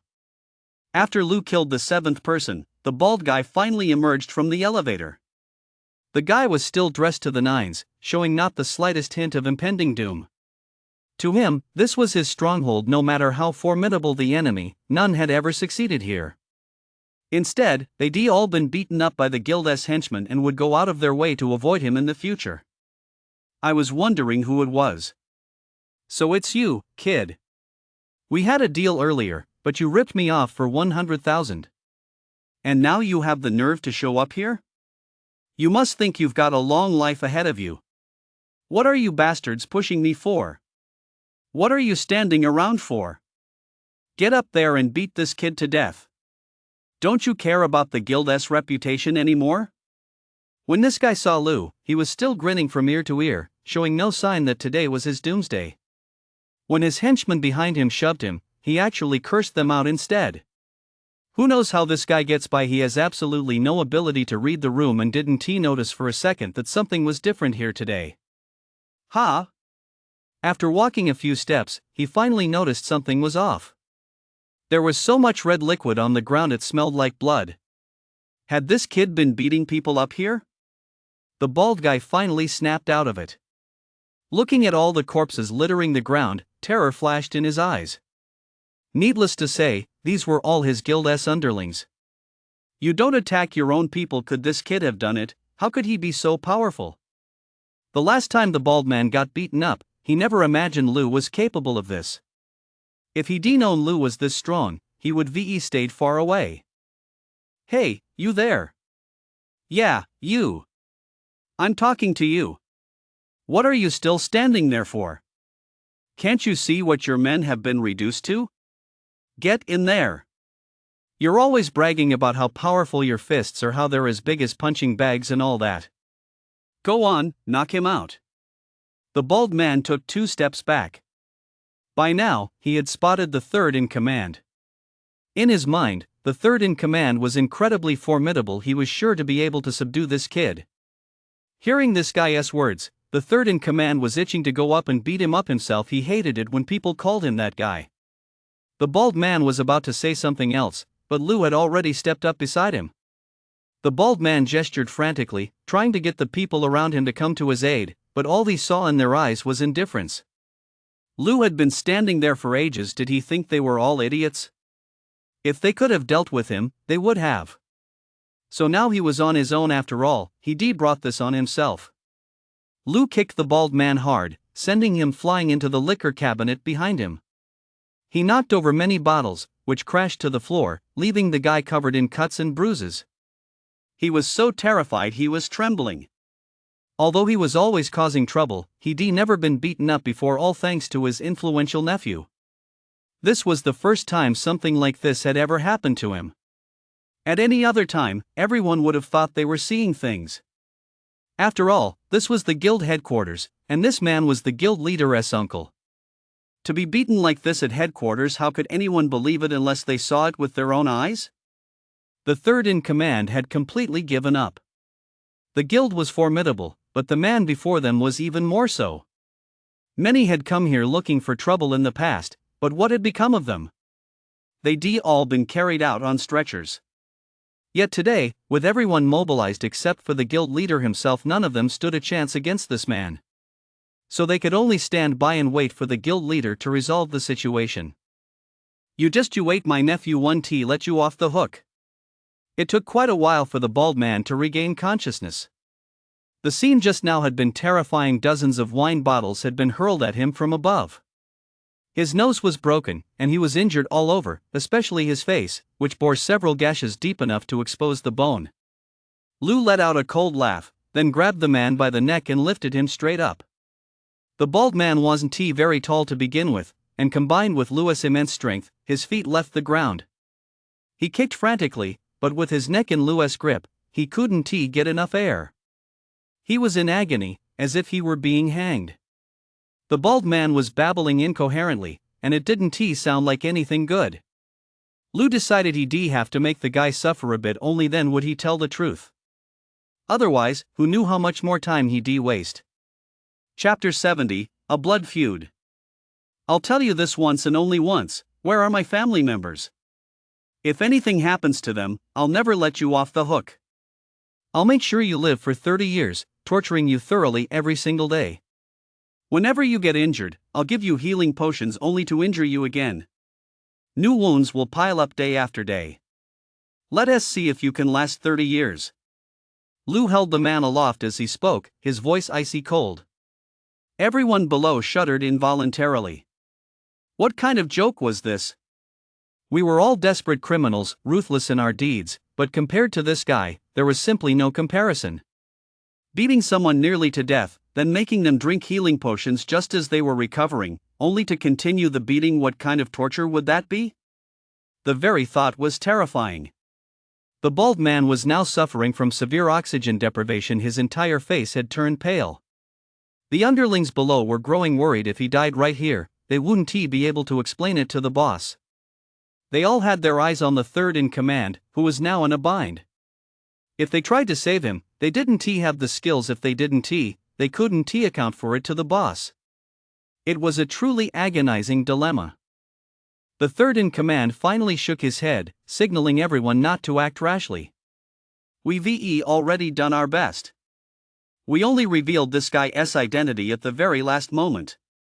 If we hadn't, I'm afraid everyone in the guild would have died here. This man doesn't hesitate to kill. Besides, the third in command had his own thoughts. If this were a brother in arms who fought alongside him to build their empire, he'd risk his life to save him. But what had this bald guy ever done for us? Aside from endless trouble, he hadn't brought us a single benefit. So let him die here on his own. Come to think of it, that bald guy wasn't exactly popular either. He usually relied on being the first leader's uncle to beat or berate the people below him. Aside from a few fighters, including the fighter apprentices, no one around him had a good time. That's a bit disrespectful to the strong. After all, you're just an ordinary person, while their fighter apprentice is the cream of the crop. So when this guy gets into trouble, everyone else just goes through the motions. Under the current circumstances, everyone was happy to keep their distance. Since even the third in command had already shaken his head, it had nothing to do with us. Speak. Lou increased his grip. Just as the guy was about to speak, Lou felt a gust of wind. A hidden weapon was coming.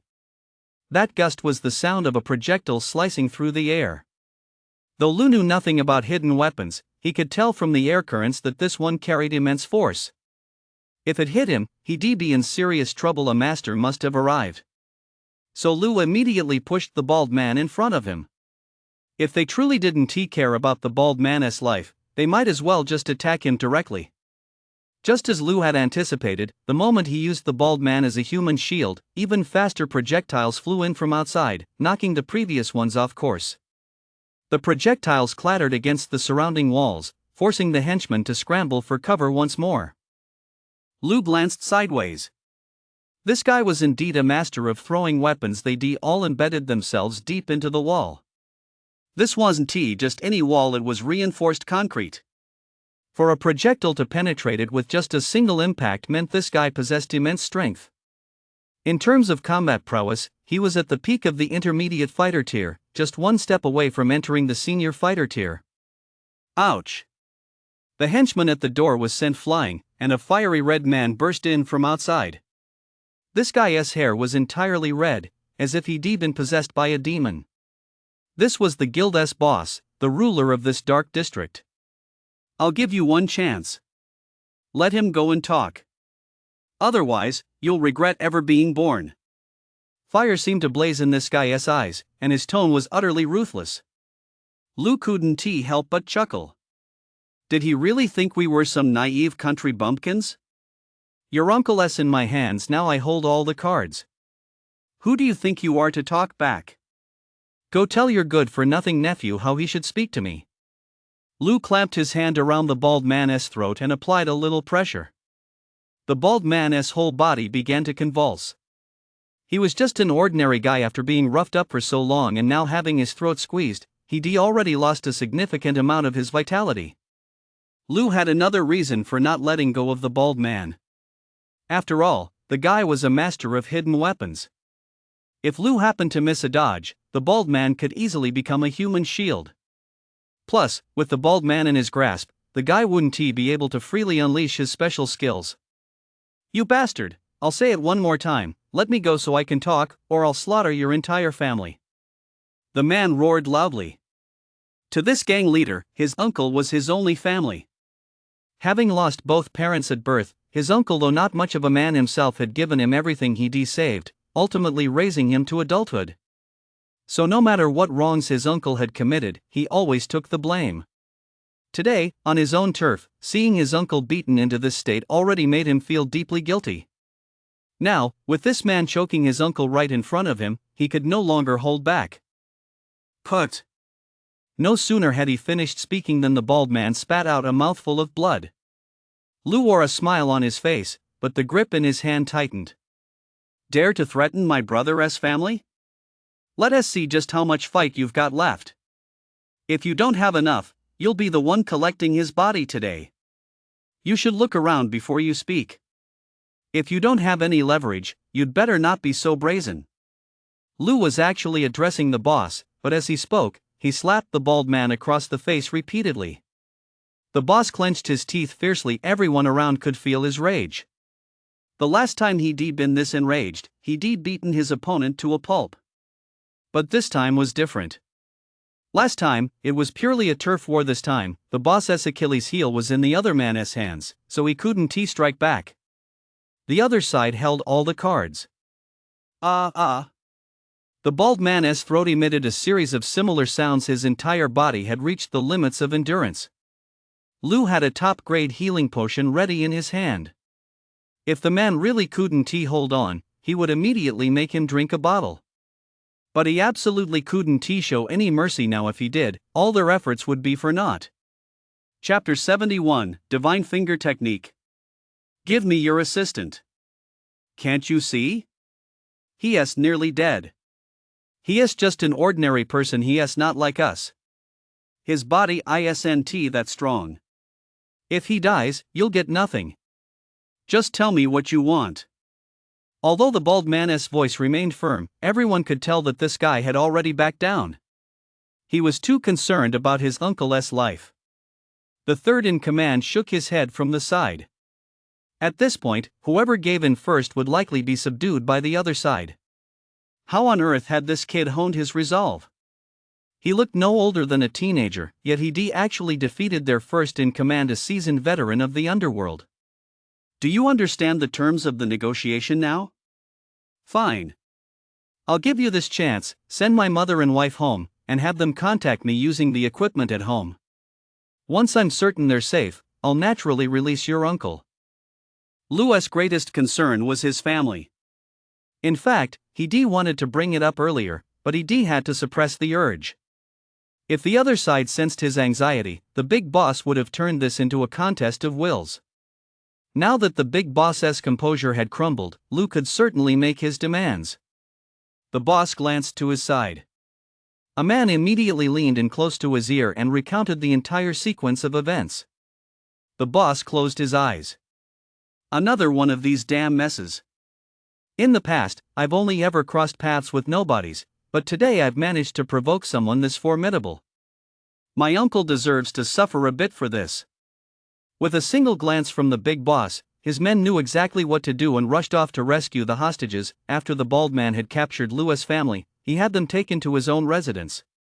He always felt uneasy at headquarters, but since he was exhausted from partying all night, he decided not to return home just yet. He believed Lou didn't have the guts to demand their release. There would be plenty of time later.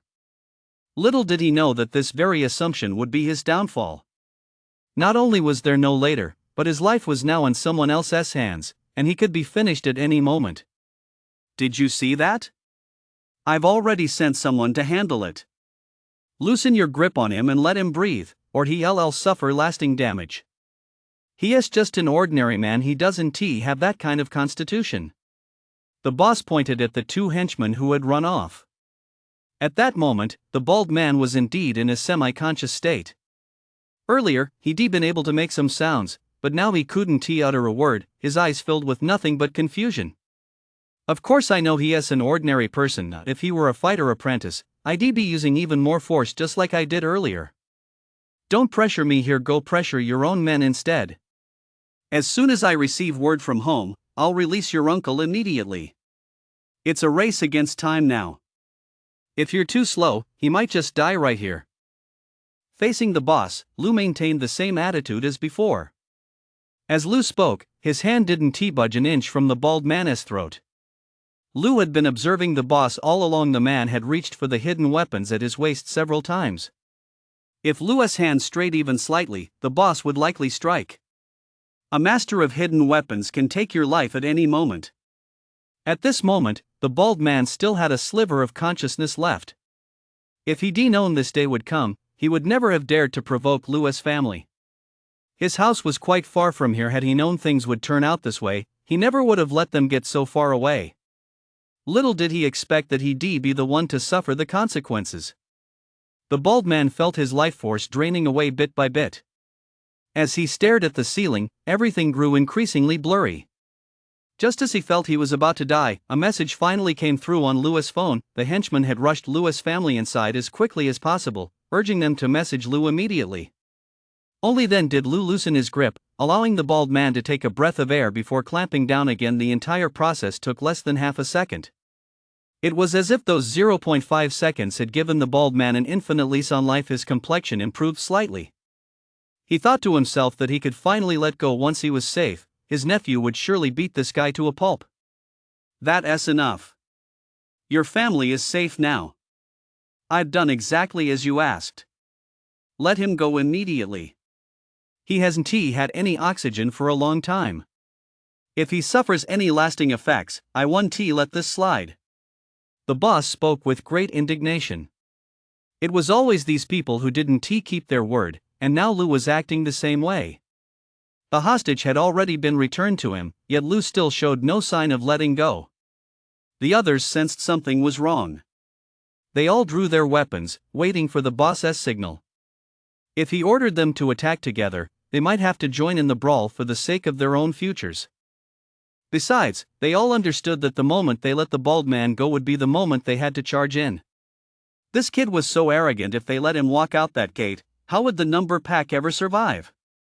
How would the people around us view us then? They'd laugh us to death.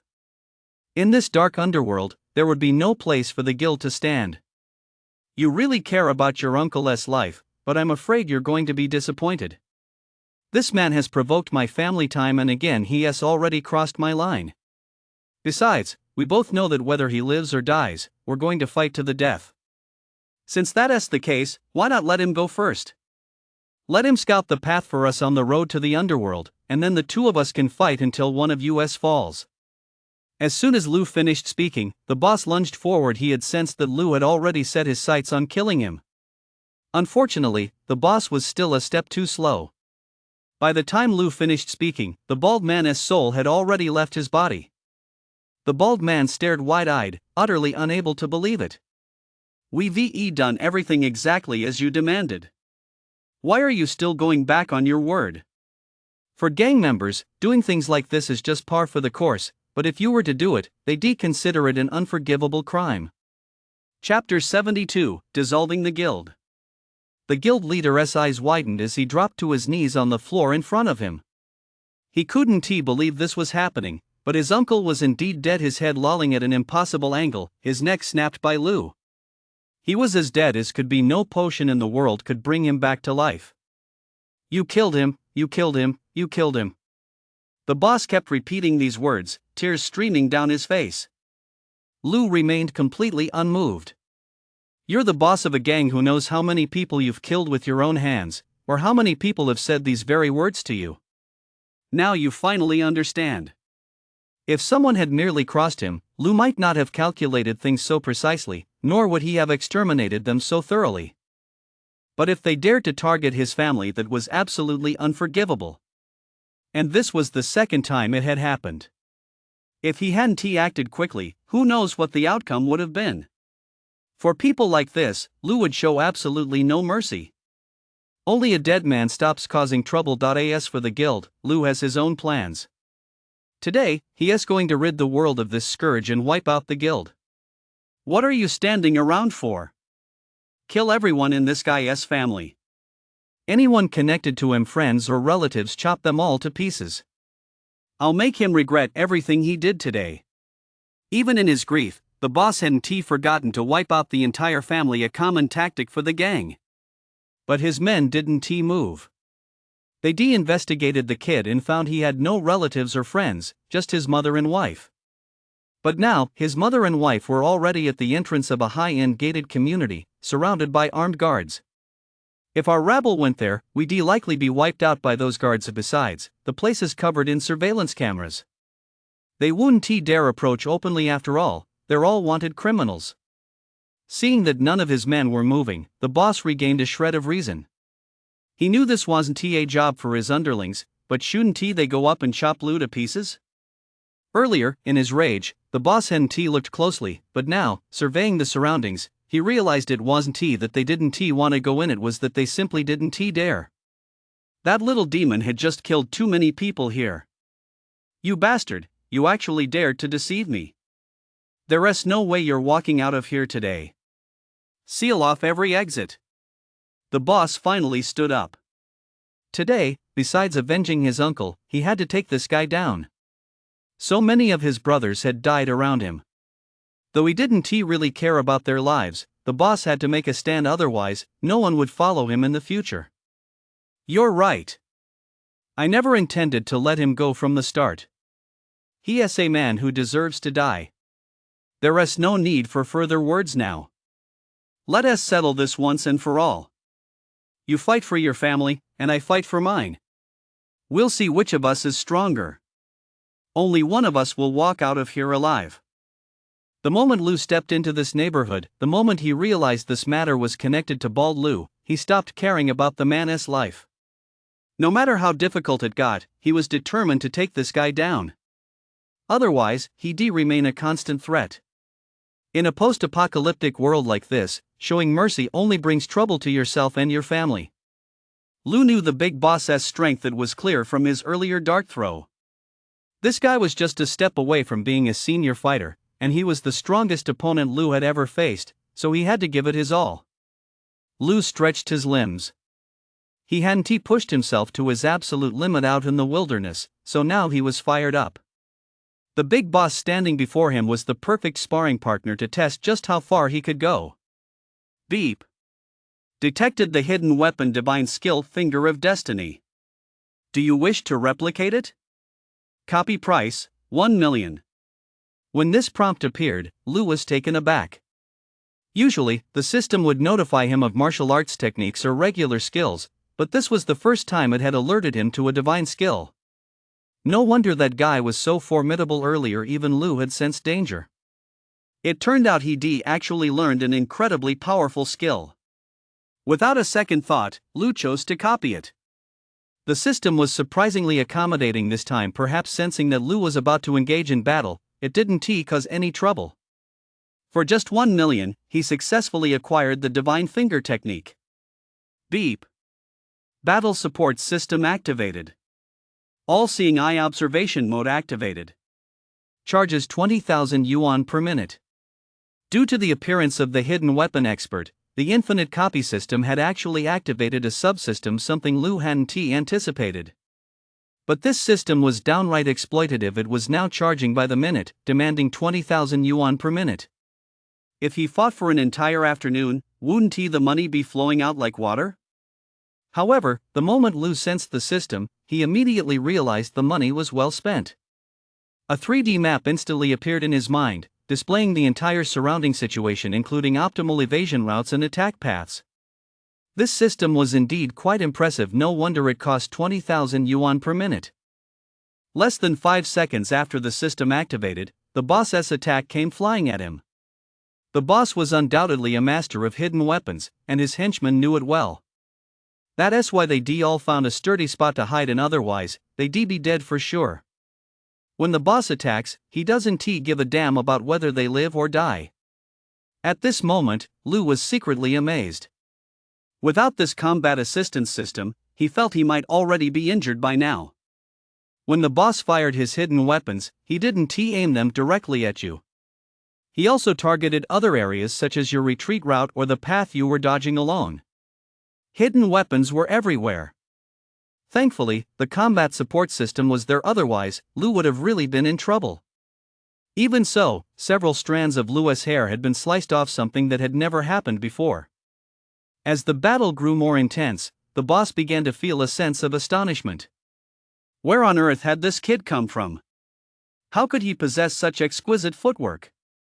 He could dodge his projectiles with just a few millimeters of clearance. It was truly astonishing. Chapter 73, The Uninvited Newcomer. With the aid of the support system, Lou was pushing his footwork to the absolute limit, leaving everyone present in awe. Today had already shattered too many of their preconceptions. The third-in-command's Iron Fist was useless, and the boss's throwing darts were ineffective as well. Where on earth had this kid come from? Was he specifically sent to counter them? Unlike Lou, who grew more energized the longer the fight went on, the first leader felt a growing sense of despair. He had spent so many years mastering the finger-snapping divine technique, yet no one had ever managed to escape his grasp. When a person loses confidence, it means the fight is over. Lou had originally intended to continue honing his footwork, but the first brother's attacks were nowhere near as fierce as before. Continuing to train would be a waste of his time.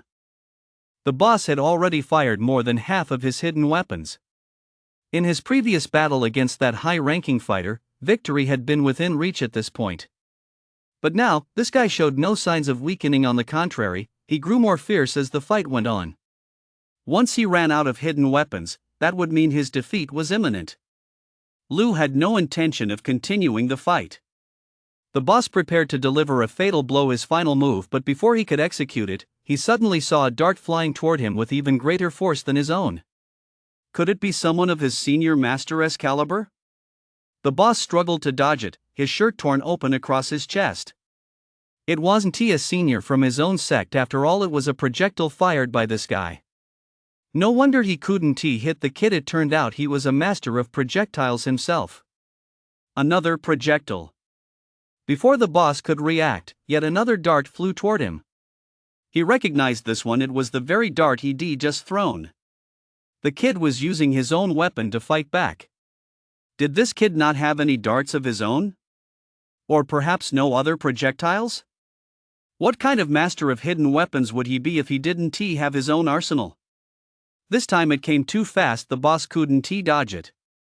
The projectile struck his shoulder, and he plummeted from the air, his heavy body crashing to the ground, where shards of glass sliced into his flesh. How could you possibly know this move? Who taught you? The boss said with some surprise. He had practiced the finger-snapping divine technique for decades and knew full well that this skill wasn't something just anyone could master. Moreover, that sect had extremely strict standards for accepting disciples. The boss had defected from it himself. He had trained relentlessly for all these years, relying on this skill to establish his dominance over this neighborhood. But what on earth was going on with this kid? To be stronger than him at such a young age, even within his original sect, there likely wasn't a super genius like this. He was well aware of the injury on his shoulder. Even with F-grade combat gear, it had been pierced so easily, which meant this kid's strength was immense. He must have trained for many years. But looking at his face, he was barely a teenager. How could he possibly have trained for so long? The leader felt a sense of despair. All these years, he slept only a few hours a day, devoting the rest of his time to perfecting the finger-snapping divine art. Yet now he'd been defeated by a teenager, and not just defeated, but utterly overwhelmed. The boy had been toying with him just now. If he'd used the finger-snapping divine art from the start, they probably wouldn't have lasted even 10 minutes. I didn't learn from anyone, I learned from you. You saw it yourself just now. I don't even have any hidden weapons. There really are martial arts prodigies in this world, and I might just be one of them. If I were you, I'd bang my head against the wall right here and die. After all those years of training, you're still no match for a beginner like me. Lou continued to belittle the gang leader.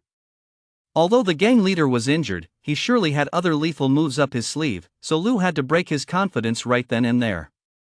The onlookers began to believe Lou's words. After all, since Lou had defeated the boss, he must be a master of hidden weapons.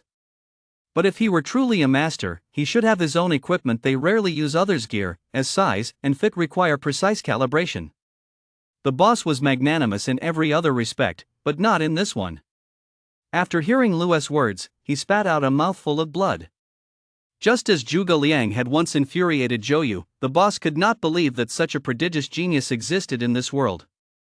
As for the boss, he didn't know how to describe his current state of mind. He only knew that what he had held dear for decades had lasted a mere half hour in the hands of another. He knew Lou wasn't lying. If Lu had been able to use the finger snap technique all along, he would have ended the fight here long ago and wouldn't have wasted so much time on them. Even when he took out his own men earlier, he hadn't used the finger snap technique. To masters of hidden weapons like them, the way Lu used an empty wine bottle was simply too outdated. The leader sat on the ground, having long since lost the air of authority he possessed moments earlier. If he treated his wounds earlier, he definitely have been ready for a fight now. But he been searching for the truth, and after Lu revealed it to him, he missed the optimal time for treatment. Now, blood had already soaked through his clothes. It seems you're no longer fit to fight. Your Genghis days are numbered. You have no reason to exist beyond today. If you're still capable of fighting, get back up and fight. The rest of you are welcome to join in as well. But if you lack the ability, I'll begin eliminating you. Starting today, the guild will cease to exist. Lu spoke with great authority. For the safety of his family, the guild had to be eliminated, especially the current leader standing before him. The conflict had reached a point of no return. Lu had killed his uncle, this man's only remaining relative. If he were spared, he would spend every waking moment plotting revenge. Lu had no time to keep a ticking time bomb around. The people around them were filled with fear. They used to worship the guild leader, but now he lay there like a living corpse, not uttering a single word. He had been so thoroughly crushed by Lu that he couldn't even lift his head. If the guild leader remained in this state, they would have to get down on their knees and beg for mercy. After all, saving their own lives was the most important thing. Chapter 74, I'm sticking with you. Whoosh, whoosh, whoosh. Lu fired 3 shards of glass in quick succession. Several underlings tried to bolt without a word. They'd seen the big boss was useless now, so they figured this was their chance to make a run for it. But did they ask me first? No one leaves this room without my permission. The boss had watched every move Lu made. This was indeed the finger-snapping divine art executed far more masterfully than he could ever manage, even rivaling the skill of the master who had taught him years ago. Even if that master had spent all these years refining his craft to perfection, he'd likely still only reach Lu's level.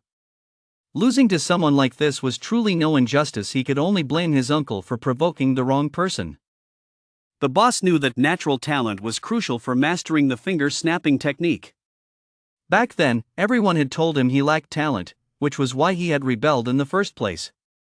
Over the years, he tried to compensate for his shortcomings through sheer diligence, sleeping only a few hours a day and barely managing the Genghis affairs. He believed he'd grown strong enough to one day return and settle the score, but today's outcome had shattered his will to live. As a result, the boss no longer even had the heart to resist. When the boss raised his head again, the brutality that had filled his eyes moments before was gone, replaced only by a sense of loss. Lu had seen that look in TV dramas, the feeling of utter despair. All along, the boss had regarded his uncle as his closest kin and considered mastering the finger-snapping divine art his most important mission. But on this day, both were gone, and the boss lost his will to live. Don't kill them. It was me who approached you. They have nothing to do with this. Inside here is all the guild's wealth, every penny we've saved over the years. Take it all. I'll disband them. Spare their lives, perhaps they'll contribute to humanity someday. The guild leader removed an ornament from his neck. To Lu's surprise, it turned out to be an item crafted by the guild. Did such things still exist in this era? Seeing the boss's expression, Lu understood exactly what he meant. After receiving the items, he nodded silently, agreeing to spare their lives. The boss then bit his tongue and killed himself, for he knew full well that no matter what, Lu would never spare his life. Their conflict was one of life and death enmity. It involved their families. Unless one of them was dead, neither would ever find peace. Besides, the boss had no other thoughts at that moment. He only wanted to end his life as quickly as possible, even feeling that his existence in this world was a waste of time, as if he were good for nothing and left nothing behind. If one were to describe the leader in a single phrase, it would be that there is no greater sorrow than a heart that has died. There was nothing left to fight for now. You're a real man, all things considered. If it weren't for what happened between us, maybe we could teamed up to hunt down the killer. It's a shame because of your idiot uncle. This is the only possible outcome today. I'll grant your request. I want to kill the people around here, but the number pack will never exist again. Lu told the boss to close his eyes. I suppose that counts as a promise to a dead man. They were complete strangers who crossed paths by chance. If the boss hadn't made that final gesture, Lu would never have spared these people. I guess he was moved by the boss after all. Lu didn't really have much of a grudge against them. What are you all staring at? Didn't I just say it? Starting today, the guild no longer exists. You lot can do whatever you please, but from now on, you must never commit any more crimes. If I find out, I'll wring your necks sooner or later. Your lives were spared by the big boss. If he hadn't said those final words, I would slaughtered every last one of you. Remember this kindness. The voice still echoed through the hall, but Lu had already left. As far as Lu was concerned, his work was done. The rest of them were on their own now. Lu reflected once more. If he had to make the choice again, he would certainly kill the bald man. That guy had been lusting after Jing for a long time. If he didn't kill him, there would be even more trouble down the road. Who could guarantee his luck would always hold out? If he didn't act in time next time, Jing might end up being defiled by him. Third in command, now that the first in command is gone and the second in command is outside the city, why don't you take charge for now? That guy isn't coming back. Even if he does, we'll find a place to hide. As long as we keep this under wraps, we can still get by. When the remaining members saw the third in command, they felt they found their anchor. Perhaps they could let him lead them on. Though he wasn't as powerful as the first in command, he was at least stronger than any of them. At least they wouldn't fall apart into a disorganized mess. They all accumulated many enemies over the years without the guild. They might not live to see tomorrow. I don't have the time for this. I don't care what you want to do. From now on, I'm stepping down from the guild. Do whatever you want. The third leader's words sent a chill down their spines. In truth, he had made up his mind the moment he saw that hero. He simply had to follow this man. The third in command had once harbored his own grand ambition. She had once fought monsters to the death outside the city. However, after witnessing the darkness within humanity, he had become disillusioned and retreated to this place. Upon seeing Lu, he was reminded of his ideals from back then. By following someone like Lu, perhaps he could rediscover his former self and stop wasting his days here. After stepping outside, the third in command broke into a jog and caught up with Lu, startling him. Could this guy be trying to fight me to the death? Boss, don't get the wrong idea, I don't mean any harm. I just wanted to volunteer myself. Our gang has disbanded, and I'll need someone to follow from now on. I'd like to join you. The third in command said bluntly. This guy didn't beat around the bush. Lu's eyes widened in disbelief. I just wiped out your gang, and now you want to follow me? You want me to be your boss? Are you kidding me? Look at your age, you're way older than me. How could I possibly be your boss? Besides, I have no intention of forming a gang. Chapter 75, The Father-in-Law. What's going on with you? Why are you following me? We're not even on the same path. They already walked a whole block, but the third in command was still trailing behind Lu. Judging by the look on his face, he was determined to keep following. He was even clutching his arm. He'd been seriously injured just a moment ago. It's no big deal. Wherever the boss goes, I go. You've got to have some odd jobs for me to do, right? I'm sticking with you from now on. Lu really didn't know what to say to third in command's thick skin. He'd already shoot him away 4 times, but no matter what you said, the guy just kept following you. If you tried to hit him, he wouldn't fight back. If you tried to yell at him, he wouldn't talk back. If you walked away, he'd follow. If you stopped, he'd just stand there. Isn't it only natural for me to follow you? As the saying goes, a bad soldier brings shame to himself, but a bad commander brings shame to the whole unit. You're such a heroic figure. If I follow you, my future prospects will be limitless. This guy's full of it. Don't follow me. I'm not in the habit of taking on underlings. Look at our current status. You're already a fighter, while I'm still just a fighter apprentice. Fighter apprentices are supposed to serve under fighters. It's unheard of for a fighter to serve under a fighter apprentice. Lu felt like he was reciting a tongue twister. That's no problem at all. With your current strength, getting a fighter certification would be a piece of cake, wouldn't it? I reckon you could even take on a high-ranking fighter.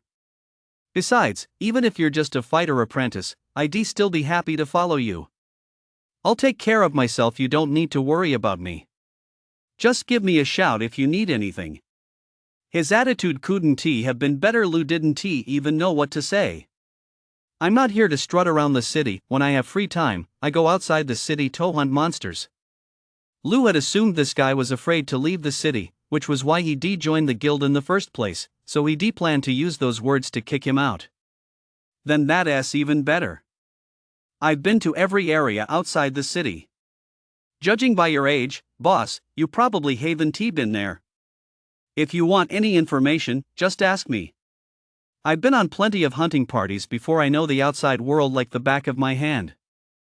Lu had thought he'd scare the guy off, but to his surprise, the guy cheerfully started explaining things about the area outside the city to him. And to be honest, what he said made perfect sense. It seemed he really had been out there often before. Listen, boss, you definitely don't need to worry about me. I've got my own food covered. I won't cost you a dime. I've saved up quite a bit myself. If you don't mind, I can even help take care of your meals while I'm at it. Is that not good enough? I don't know if you're married yet, but I have a younger sister in high school. She is absolutely stunning. So many suitors have come to my house that they've practically worn out the doorstep. I could introduce her to you. Is that not good enough? Well, I also have a distant cousin who works at a government agency. She is absolutely stunning. If you're interested, I can arrange a meeting tomorrow. Watching this guy ramble on like that, Lu really wanted to punch him. Did he have no sense of decency left? Selling out his own sisters like that. Actually, the guy had his own agenda. This wasn't selling them out at all. It was securing a bright future for them. They were going to get married anyway, so why not marry a hero? In this day and age, marrying an ordinary man was just asking for trouble. Boss. Shut up. If you can promise not to say a word for half an hour, I'll let you start your probationary period. If you behave during that time, you can stick with me from then on. But if you disobey my orders, we'll go our separate ways, and you can do whatever you want. Lu was absolutely fed up with this guy. His head was about to explode. Thanks, boss, thanks, boss. I've got one more thing to tell you, and this isn't just empty talk. This is actually very useful. My name is Sun Chang.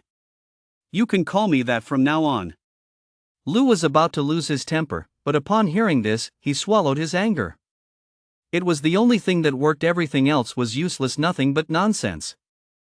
When they reached the entrance to the residential complex, Lu could naturally go in, but Sun Chang was an undocumented resident in this city and had no way of getting in.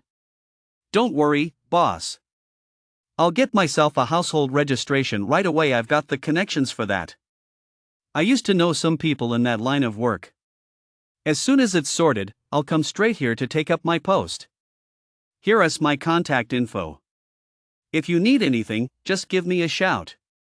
I've still got some clout in this city. Even if it's just among the underworld crowd, sometimes I can get things done. The guy was chattering away non-stop. Lu hadn't expected this. He'd been a pretty tough guy in a fight, so how come he was such a smooth talker? Finally, the chatter died down. Lu exchanged a nod with the security guards at the entrance. After all, he'd asked for their help earlier. He couldn't just use them when it suited him and ignore them when he didn't. It would be a hassle if he needed them again later. The guards gave a chuckle and nodded back. This new resident is seriously impressive. That guy from earlier was clearly a fighter. His muscles were practically bursting at the seams. And to think this resident is just a fighter apprentice. If he can have a fighter as his personal assistant, just how powerful must he be? The men all mentally noted the Lu family's apartment number. If anything ever came up, they'd have to rush over there immediately. If they could curry favor with him, would they ever have to work as security guards here for the rest of their lives? This could lead to a bright future. Back at home, the mother and daughter were hugging each other and crying their hearts out. What had happened that morning had truly terrified them. If Lou hadn't come back in time, who knows what the outcome would have been? The thought was truly heart-wrenching. I was wrong, I was really wrong. Hit me, scold me. Jing admitted her mistake through her tears, leaving Lou at a loss for words. He rehearsed the scene several times on his way home. He was determined to put on a stern face and make it clear to the two of them that from now on, they had to listen to him. Under no circumstances were they allowed to leave the complex without good reason. But as soon as his wife started crying, Lou's heart softened. Chapter 76, The Head of the Household's Inventory. When the car pulled up, a crowd gathered to ask all sorts of questions, their faces beaming with delight. Lou's mother was smiling radiantly, a sight that was almost unrecognizable to Lou. In her memory, her mother had never been this happy. She lived her life with such deep insecurity that even a few casual remarks from others would make her feel as though people were gossiping about her family. "Sister Lou, come take a look at our produce, it's absolutely the freshest. I know you live in a high-end neighborhood, but the vegetables sold there are all packaged up, they can't compare to ours. And ours are cheaper, too." The vegetable vendor had become quite friendly with Lou's mother, so he quickly called her over to pick out some produce. Her mother never haggled, mainly because they'd always been neighbors. But these vendors were decent people. They always gave her family the best produce and never mixed in any subpar items. It was a win-win situation. "Our family can't possibly eat that much. Why buy so much?" Lou watched as 2 sacks were loaded into the car. There were only 3 of them at home, and Lou wasn't even home very often. Could they really eat that much? While his mother wasn't looking, Lou pulled his wife aside to ask, "Do you know why Mom has such good relationships with the neighbors?" "It's because they often come over to get some vegetables. Of course, they don't come empty-handed, they bring all sorts of things. It's basically a trade with our family, mainly because they're afraid to go out." After hearing his wife's explanation, Lou understood what was going on. It seemed his mother had learned how to use her strengths to socialize. He had originally thought she would be very lonely in the neighborhood, but he never expected her to make so many friends so quickly. That was a good thing. With more people around, there would be more eyes to look out for them. Actually, when they first moved into the complex, neither his mother nor Jing dared to go out. They always felt that people might look down on them. But after interacting with them for a while, they discovered that the people here were very friendly. There were a few troublemakers, but most of them were decent. As time went on, both of them developed their own social circles. Bringing some vegetables back for others was something my mother loved to do. Helping people makes everyone happy. Lou had just closed the trunk when he spotted a shadowy figure lurking nearby. "I was just looking for you, you rascal. I didn't expect you to come out on your own." The man was none other than the instigator of this whole affair and Lou's father-in-law. "Where are you off to? We've finally managed to get the family together. Aren't you going to stop by for a quick chat? Just leaving like that?" Old man Zhang, seeing Lou there, immediately tried to turn a corner and slip away. Little did he know that once he entered the alley, his son-in-law was waiting right ahead for him. At his son-in-law's speed, even if you were in a car, he'd still be able to catch up to you. Old man Zhang had heard his daughter was coming over, and he didn't have a penny to his name and hadn't even had lunch yet, so he planned to go scrounge a few bucks from his daughter. Ever since Lou got married, every time he saw his daughter, she'd slip him a few hundred yuan. But today his luck was running out. The moment he peeked out, he spotted Lou, the very person he dreaded seeing most. He'd been at the guild that morning too, though the guy hadn't shown his face. The old man gave Lou an awkward smile. If he weren't Jing's father, Lou would have loved to walk right up and beat the crap out of him. What on earth was going through this guy's head, pushing his own daughter into the fire? How could there possibly be a father like that in this world? It was easy to imagine what kind of life Jing had led before. No wonder she seemed so content once she came to live with us. Living with a father like that, how could she possibly have had a good life? My son-in-law is here," the man stammered. He'd seen just how formidable Lou was that morning. If he hadn't run fast enough, Lou might have caught him too. In that situation, with his daughter nowhere in sight, Lou could have ended his life with a single flick of his finger. Now that his daughter was by his side, he was scared to death. In his eyes, Lou was like the Grim Reaper. The guild was pretty formidable, wasn't he it? The king of that dark district, the boss, he was pretty formidable, wasn't he? He could take on anyone, but what did it all come down to in the end? The guild was disbanded, and the boss was driven to suicide. That was the fate of those men. Compared to them, he wasn't even worth a single hair on their heads. How could he possibly go up against his own son-in-law? His son-in-law was the one who sent them on their way. The mother glanced at the old man, said nothing, and pulled Jing into the car.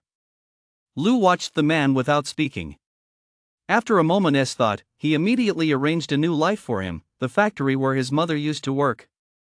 It was an assembly line factory where the work was grueling every day. He'd just have the old man stay there that way, he wouldn't cause trouble out on the streets. You've caused quite a stir today. You'd better behave yourself. Otherwise, you know better than anyone what I'm capable of. Get in the passenger seat, I'm taking you somewhere. Lou said as he opened the car door. As soon as Lou finished speaking, the guy scampered into the car. He didn't dare entertain any other thoughts recalling the scene from that morning. He was drenched in sweat. The weather is nice today. There wasn't a sound in the car. The old man felt a bit uncomfortable, so he tried to strike up a conversation, but no one in the car spoke. He felt utterly awkward. While on the road, Lou got in touch with Wei Xiong. His mother's former factory was a joint venture among several partners, and getting the old man admitted there would require Wei Xiong's connections. Although Wei Xiong didn't hold a large stake in the factory, slipping the old man in would be a very simple matter. I get what you're saying. This old man definitely needs to be kept in line. I'll call one of my men, he'll be waiting for you at the factory gate. Just hand the old man over to him, I guarantee he won't be allowed to leave. After hearing all this, Wei Xiong pounded his chest and gave his word. Out here in the wild, they were brothers who de-risked their lives together. If he turned down a small favor like this, would he even be considered a brother? After Lou hung up, the old man's face was full of dissatisfaction. He knew exactly where he'd be stuck for the foreseeable future, and he'd be as isolated as a bird out in the wilderness. Chapter 77, Replicating the Inventory. Lou flipped through the documents. These items originally came from ancient ruins. After the Great Cataclysm, these ancient ruins emerged from underground, and many people went in to explore, bringing back a lot of spatial tools. Later, some people dedicated themselves to researching this, and these people came to be known as spatial masters. In any case, it takes a lot of precious materials to finally craft such an inventory, so the price is extremely high, basically out of reach for the average person. According to official online pricing, a 1 cubic meter space costs 100 million yuan. Don't assume that a 2 cubic meter space costs 200 million yuan, it actually costs 400 million. A 3 cubic meter space costs 900 million, and a 4 cubic meter space costs 1.6 billion. The pricing generally scales up according to this rule, so owning an inventory is a truly extravagant luxury. The big boss has a 2 cubic meter one, packed to the brim with all sorts of things. Based on online prices, this container alone is worth 400 million yuan. As for the value of the items inside, Lou isn't quite sure yet. It contains everything under the sun: antiques, jewelry, fighter gear, and even monster materials. At the moment, Lou has no way of estimating their value. Beep. A 2 cubic meter inventory has been detected. Copy cost, 10 million. Do you want to copy it?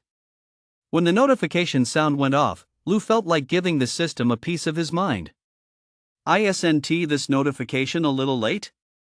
I've had this thing for so long, you should have notified me sooner. Still, he was very satisfied with the copy price, just 1/40th of the original price. That was cheap enough. But when Lou checked his account, he didn't have nearly that much money. He couldn't even scrape together 10 million. He'd been spending way too much lately. Although he'd earned a share from the hunting trip, those funds hadn't been distributed yet. Speaking of money, Lou suddenly had an epiphany. Of course, there was money here. The guild specialized in profitable deals, taking on ventures others dared not touch. If the guild leader didn't have money, that would be a massive joke. After opening his inventory, Lou found 2 smart chips linked to the bank. He checked the balance immediately. It was shockingly low, only 60 or 70 million. That didn't seem to match the guild's usual grandeur. Lou had fought his way through there before, so he knew exactly what the place was like. The interior was extravagantly lavish. How could there possibly be only a few tens of millions in funds? Could all these surrounding items be valuable? Lou glanced at the items used to purchase the house, though he had no idea what they were worth at the moment. In any case, cloning them would only cost 10 million, so he decided to use that money for now. After withdrawing all the funds, Lou still felt uneasy. Had he overlooked something? The guild was, after all, the top gang in that dark district. How could it possibly have only around 70 million? Lou scanned the entire space again. It was indeed true, there really wasn't much money left. In reality, Lou wasn't familiar with their operations. How had the number pack managed to establish itself locally? Wasn't it because powerful figures above were backing him? Would those powerful figures support him for no reason, so most of the money had been siphoned off by the higher-ups, leaving the guild with very little? Besides, the guild's boss had all sorts of expensive hobbies and spent money without batting an eye, and none of the items in this space were cheap. Lou sorted through the items. Aside from the broken gear, he had no idea what the rest was worth. But even that broken gear alone was worth 200 or 300 million. Add in some other monster materials, and the total was estimated at around 500 million. This didn't even come close to the guild's assets. In Lou's estimation, there should have been at least several billion, but he didn't have time to worry about that now. What Lou wanted most was to duplicate this inventory. 2 cubic meters seemed like a decent amount, but if he were hunting monsters outside the city, 2 cubic meters wouldn't be nearly enough. He eagerly set about cloning it, only to end up feeling completely miserable. Lou had already heard 3 cloning failed messages. If he heard one more, he felt his heart would break. Cloning failed. And the 4th copy failed was already on its way. What kind of person is a spendthrift? Someone like me is a true spendthrift. Compared to those spendthrifts on the street, how could their spending pace possibly compare to mine? Buying a house for the girl I like would cost 5 or 6 million at most. Taking a sports car for a spin around town could be done for 3 or 4 million. But in less than 3 minutes, I've already thrown 40 million into this. Who could be more of a spendthrift than me? In the past, Lou might have given up, waiting until he had enough funds again to try the same thing. After all, he didn't have much left. But now, Lou was just like a gambler. He'd already invested 40 million. If he walked away with nothing, how could he face himself? So Lou resolutely threw himself back into it. "Grandma, please watch over me, this is my last 10 million, you've got to let me succeed." Muttering a silent prayer, Lou clicked replicate. Before the notification sound even played, Lou saw an extra item appear on the table, followed by the chime, "Copy successful." Lou jumped for joy, leaving the mother and daughter outside the door completely baffled. However, Lou had already instructed them not to come in at this moment. What a massive profit! He invested 70 million and copied something worth 400 million. When Lou probed it with his spiritual sense, his jaw dropped. This wasn't just worth 400 million. The internal space was a staggering 10 cubic meters. He'd always known that items replicated by the system were slightly better than the originals, but he never imagined the size would be expanded by so much. Based on online prices, this was worth 10 billion. Moreover, such items were extremely rare. If he dared to put it on the market, selling it for 13 billion would be a breeze. Lou felt as though he had stepped onto the path to wealth and power. He had to sell this, he absolutely had to sell it. Then he could become a mentalist. Chapter 78, Back to the 100 Herbs Hall. Lou flipped through the documents. These items originally came from ancient ruins. After the Great Cataclysm, these ancient ruins emerged from underground, and many people went in to explore, bringing out numerous spatial artifacts. Later, some began specializing in researching them. These people were known as spatial masters. In any case, it takes a massive amount of precious materials to finally craft such an inventory, so the price is extremely high, basically out of reach for the average person. According to official online pricing, I own a cubic meter spatial inventory costs 100 million yuan. Don't assume that a 2 cubic meter one costs 200 million, it actually costs 400 million. A 3 cubic meter one costs 900 million, and a 4 cubic meter one costs a whopping 1.6 billion. Prices generally follow this scale, so owning a spatial inventory is an extremely luxurious affair. The big boss has a 2 cubic meter one, packed to the brim with all sorts of things. Based on online prices, this container alone is worth 400 million yuan. As for the value of the items inside, Lu isn't quite sure yet. It contains everything under the sun: antiques, jewelry, fighter gear, and even monster materials. At the moment, Lu has no way of estimating their value. Beep. 2 cubic meters of inventory detected. Copy cost, 10 million. Do you want to copy it? When the prompt sounded, Lu felt like cursing the system. Isn't this notification a bit late? I've been holding onto this thing for so long, you should VE alerted me sooner. Still, he was very satisfied with the duplication cost, only 1/40th of the original price. That's cheap enough. But when Lu checked his account, he didn't have nearly that much money. He couldn't even scrape together 10 million. He'd been spending way too much lately. Although he'd earned a share from the hunting trip, those funds hadn't been distributed yet. Speaking of money, Lu suddenly had an epiphany. Of course there was money here. The guild specialized in profitable deals, taking on ventures others dared not touch. If the guild leader didn't have money, that would be a massive joke. After opening his inventory, Lu found 2 smart chips inside, both linked to the bank. He checked the balance immediately. It was shockingly low, only 60 or 70 million. That didn't seem to match the guild's usual grandeur. Lu had fought his way through there before, so he knew exactly what the place was like.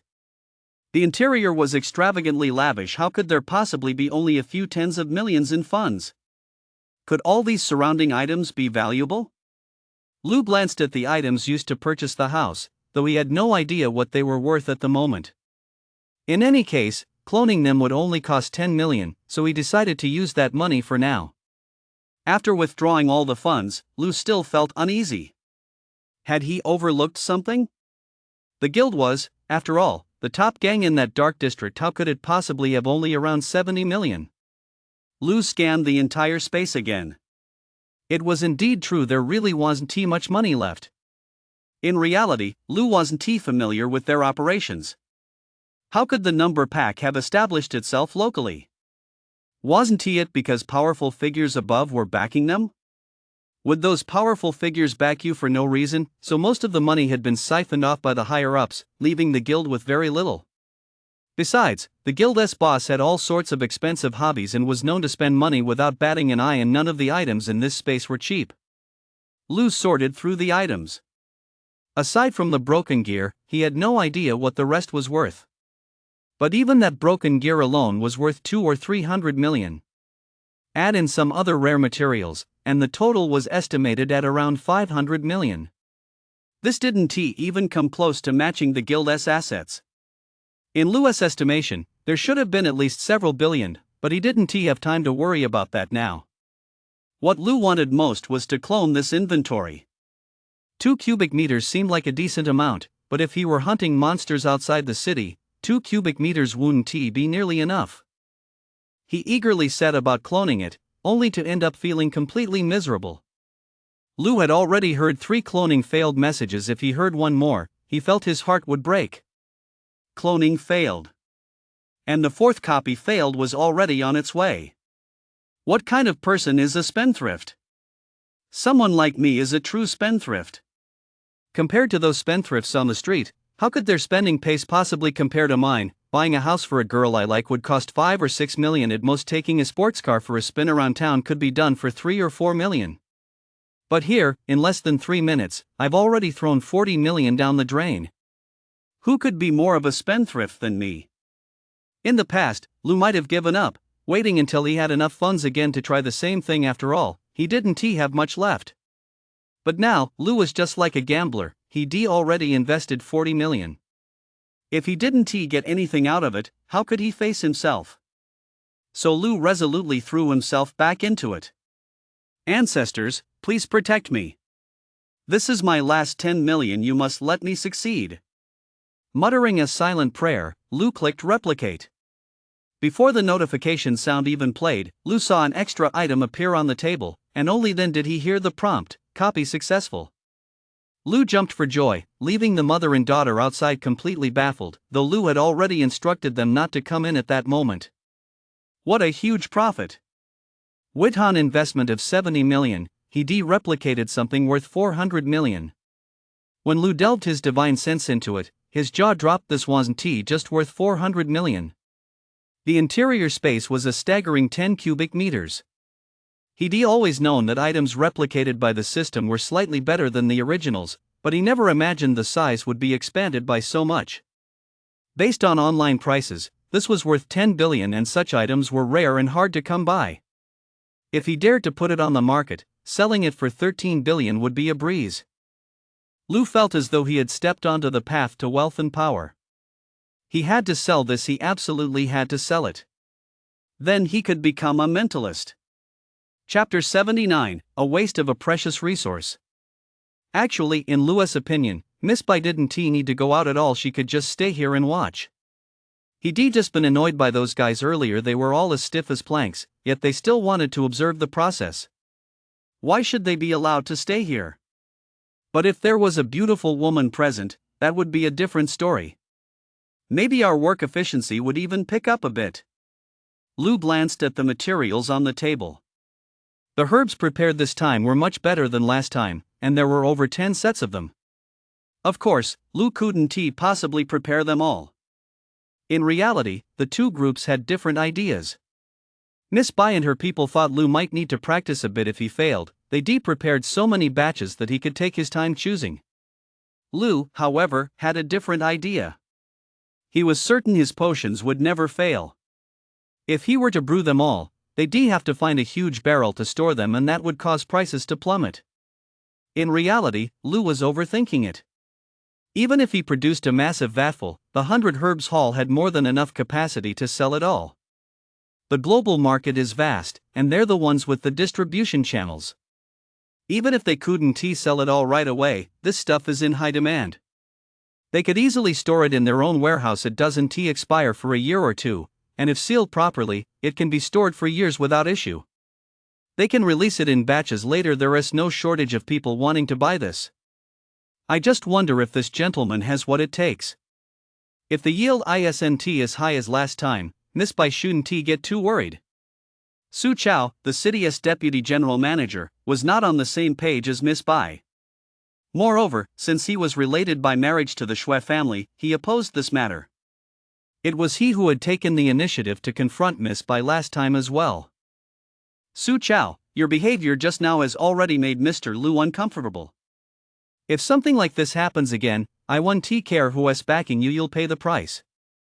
Miss Bai turned back, feeling no goodwill toward him. This man didn't prioritize the group's interests. He was always forming various factions within the company, solely to secure benefits for himself. Am I not allowed to be suspicious? I just think there is something fishy about this. Why haven't we had a senior pharmacist like this before? We both know how rare senior pharmacists are. I've always suspected you were behind this, that you'd do anything to boost your own leverage. This time, I'm going to watch the whole thing unfold. The man said with a sinister grin.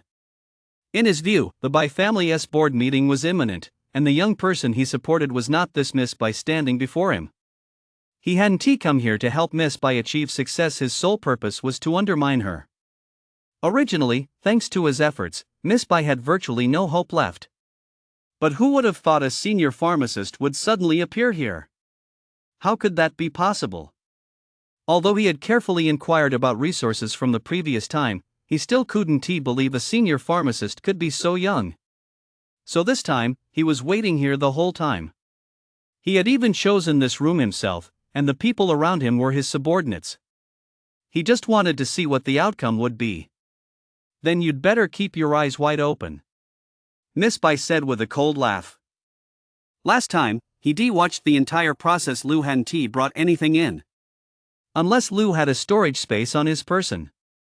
Just as the man was about to speak, the door to the room swung open. Lu looked exactly the same as before, no changes at all. Could the concoction have failed? Hey, you there, hurry up and get a few people in there to take measurements. See how much of the serum there is. I don't have time to deal with this. I'm going out for a stroll. Lu casually nodded at the room, then walked out munching on sunflower seeds, shamelessly tossing the shells onto Su Chao's clothes. Su Chao was just about to yell at him. Senior pharmacists are supposed to be highly professional. How could someone like this exist? He had absolutely no sense of public decency, tossing trash onto someone else's clothes. Before he could say a word, the staff member at the door shouted out. It was truly astonishing, even more impressive than last time. Originally, they left a few beakers on the table specifically for measuring, but now they were packed to the brim. Every available space on the table that could hold a solution was essentially filled to the brim. This time, there was even more than last time. And looking at the color, it was all deep blue. Especially that smell, they were all too familiar with it. It was the distinct scent of a freshly prepared solution. Good heavens, just strike me down with lightning. How much is this going to cost? Exclaimed a senior manager in shock. There were still some scattered vials on the table, already mixed with black residue. If all of this were properly stored, it would be worth at least several million. Yet Lu hadn't even bothered to manage it, letting the potions drip down the table one by one. In Lu's view, this was just an accidental spill. The contents were surely impure now. What's the point of keeping that? As the drops fell one by one onto the floor, everyone felt as if their own blood were dripping away. What kind of person was this pharmacist? He didn't even care about this stuff. It was worth over 1.5 million per 10 milliliters. A single drop was easily worth 200,000, and looking at the mess scattered across the table, millions were just going down the drain. Many people had to rethink their assumptions. In their minds, this stuff was supposed to be incredibly precious, a single 10 milliliter vial worth over $1 million. Every alchemist would normally stand by the table when selling it, watching as customers filled their vials drop by drop. But this particular alchemist? He just walked out munching on sunflower seeds, not giving a damn about any of it. What does this mean? It means he doesn't even think much of these things. They're just thrown together on a whim. Yet even though you mixed them casually, they're still top-tier healing potions. It's south enough to drive a person mad. We've been slaving away here for years, and our salary barely covers the cost of a single bottle, and that's for senior management. Yet this old gentleman? He went in less than half an hour ago and came out with a table full of potions. Though we haven't measured them precisely yet, we've got an eye for these things after all these years in the business. That's at least hundreds of millions worth of goods. Su Chao forced himself to swallow the curse that was on the tip of his tongue. He certainly didn't have the guts to yell at a senior alchemist. Chapter 80, by Jingye. Actually, in Lu's opinion, Miss Bai didn't need to go out at all. She could just watch from here. He'd just been annoyed with those guys earlier. They were all as stiff as planks, yet they wanted to observe the process here. Why should they be allowed to stay? But if there was a beautiful woman present, that would be a different story. Who knows, maybe our work efficiency would even pick up a bit. Lu glanced at the materials on the table. The herbs prepared this time were much better than last time, and there were over 10 sets of them. Of course, Lu couldn't possibly prepare them all. In reality, the two groups had different ideas. Miss Bai and her people thought Lu might need to practice a bit if he failed. They prepared so many batches that Lu could take his time choosing. Lu, however, had a different idea. He was certain his potion making would never fail. If he were to brew them all, they'd have to find a huge barrel to store them, and that would cause prices to plummet. In reality, Lu was overthinking it. Even if he produced a huge vat of it, the 100 Herbs Hall had more than enough capacity to sell it all. The global market is vast, and only they have the sales channels to handle it. Even if they couldn't sell it all right away, this stuff is in high demand. They could easily store it in their own warehouse. It doesn't expire for a year or two, and if sealed properly, it can be stored for years without any issues. They can release it in batches later. There is no shortage of people wanting to buy this. I just wonder if this gentleman has what it takes. If the yield isn't as high as last time, Miss Bai shouldn't get too worried. Su Chao, the city's deputy general manager, was not on the same page as Miss Bai. Moreover, since he was related by marriage to the Shui family, he opposed this matter. It was he who had taken the initiative to confront Miss Bai last time as well. Su Chao, your behavior just now has already made Mr. Lu uncomfortable. If something like this happens again, I won't care who's backing you. You'll pay the price. Miss Bai turned back, feeling no goodwill toward this man. He didn't prioritize the group's interests. Instead, he was always forming various factions within the company, solely to secure benefits for himself. Am I not allowed to be suspicious? I just think there is something fishy about this. Why haven't we had a senior pharmacist like this before? We both know how rare senior pharmacists are. I've always suspected you were behind this, that you'd do anything to boost your own standing. This time, I'm going to watch the whole thing unfold. The man said with a sinister grin. In his view, the Bai family's board meeting was imminent, and the young person he supported was not this Miss Bai standing before him. He hadn't come here to help Miss Bai achieve success. His sole purpose was to undermine her. Originally, thanks to his efforts, Miss Bai had virtually no hope left. But who would have thought a senior pharmacist would suddenly appear here? How could that be possible? Although he had carefully inquired about resources from the previous incident, he still couldn't believe a senior pharmacist could be so young. So this time, he decided to wait here the entire time. He had even chosen this room himself, and the people around him were his subordinates. He just wanted to see what the outcome would be. Then you'd better keep your eyes wide open, Miss Bai said with a cold laugh. Last time, he watched the entire process. Lu hadn't brought anything in. Unless Lu had a storage space on his person. Just as the man was about to speak, the door to the room swung open. Lu looked exactly the same as before, no changes at all. Could the concoction have failed? Hey, you there, hurry up and get a few people in there to take measurements. See how much of the serum there is. I don't have time to deal with this. I'm going out for a stroll. Lu casually nodded at the room, then walked out munching on sunflower seeds, shamelessly tossing the shells onto Su Chao's clothes. Su Chao was just about to yell at him. Senior pharmacists are supposed to be highly professional. How could someone like this exist? He had absolutely no sense of public decency, tossing trash onto someone else's clothes.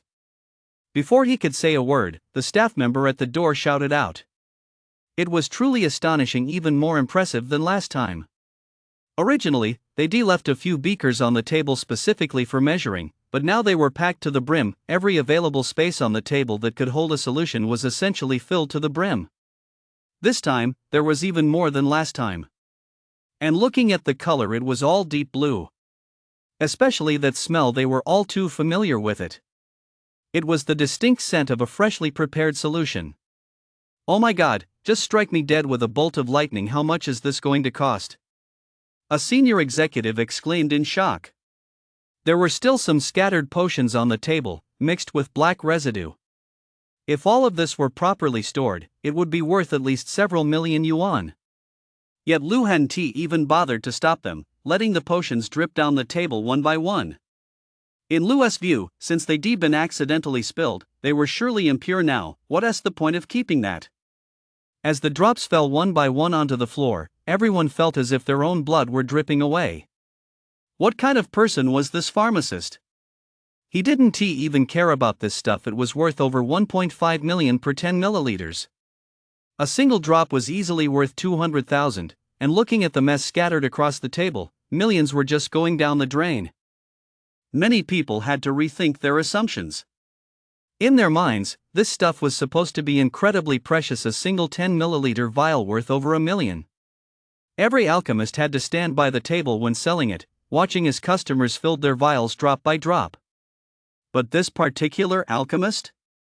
He just walked out munching on sunflower seeds, not giving a damn about any of it. What does this mean? It means he doesn't even think much of these things, they're just thrown together on a whim. Yet even though you mixed them casually, they're still top-tier healing potions. It's south enough to drive a person mad. We've been slaving away here for years, and our salary barely covers the cost of a single bottle, and that's for senior management. Yet this old gentleman? He went in less than half an hour ago and came out with a table full of potions. Though we haven't measured them precisely yet, we've got an eye for these things after all these years in the business. That's at least hundreds of millions worth of goods. Suchao forced himself to swallow the curse that was on the tip of his tongue. He certainly didn't have the guts to yell at a senior alchemist. Chapter 81, The Second-Hand Market. Do you have that much money? I don't know the exact quantity, but I think you've marked up the price. Don't just arbitrarily raise prices in the future, stick to market rates. After all, you're in the business too. It's strange, really. Sellers demand market prices, yet buyers insist on offering higher prices to sellers, a situation that likely only occurs in the alchemy market. People like Lu are truly hard to come by. If two pharmaceutical conglomerates were involved here, the 100 Herbs Hall might have to pay a much higher price, since everyone is after these items.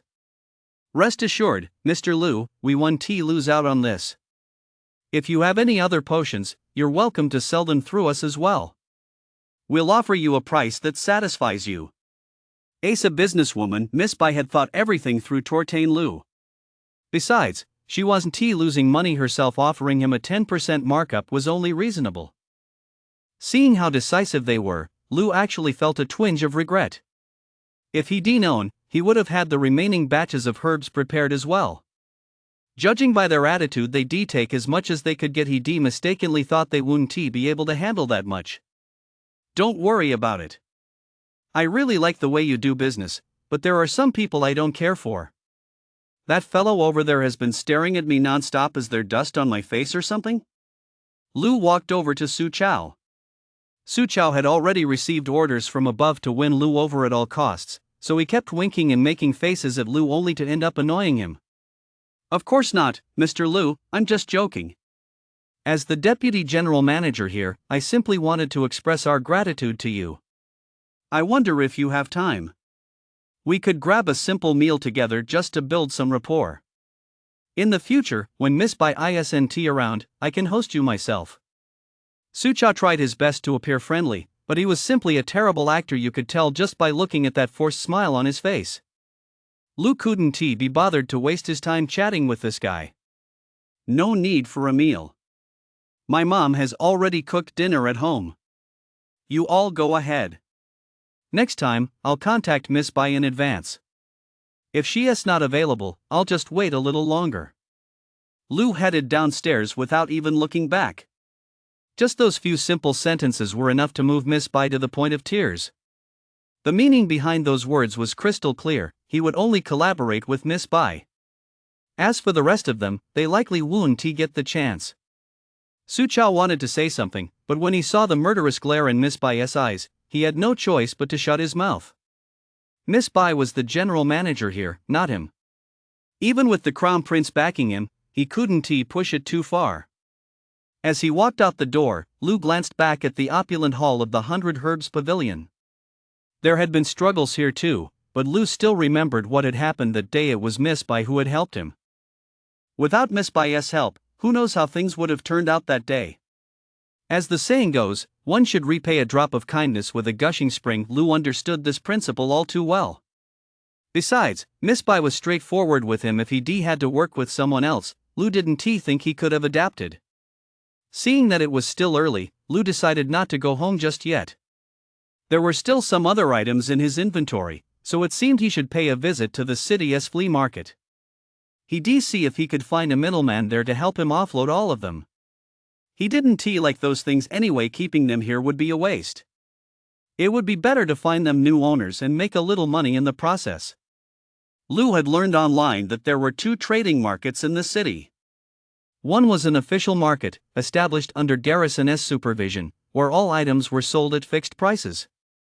For example, deer could be sold there for 10% less than the official price, fetching a higher profit. However, trading there required proving the item's provenance, meaning proper documentation. Since none of the items in Lu's possession had such paperwork, he ruled out that market. Apart from that market, there is only one other market left in the city, the second-hand market not far from here. Although it falls under Garrison's jurisdiction, Garrison rarely intervenes here. The items traded there are incredibly diverse, and generally, no one asks about their origin as long as you pay the required taxes. When Base City was first established, the Garrison did not permit such a market to exist, as its presence would lead to frequent incidents of murder and robbery. Consequently, they forcibly shut it down several times. However, the Garrison eventually realized that whenever they closed this market, the vendors would simply reopen it elsewhere, ultimately achieving their trading objectives regardless. Eventually, the Garrison stopped interfering. They simply stationed a few tax collectors here to collect taxes after each transaction and issue a trade document. As long as a transaction was completed and registered here, the goods were considered legitimate. At first, the market wasn't very large, it was just a temporary idea on the Garrison's part, so no one paid it much attention. But as it grew, the tax revenue here actually surpassed that of the official markets, so the Garrison began to take it more seriously. Now the area has been designated a surveillance zone, with security cameras everywhere.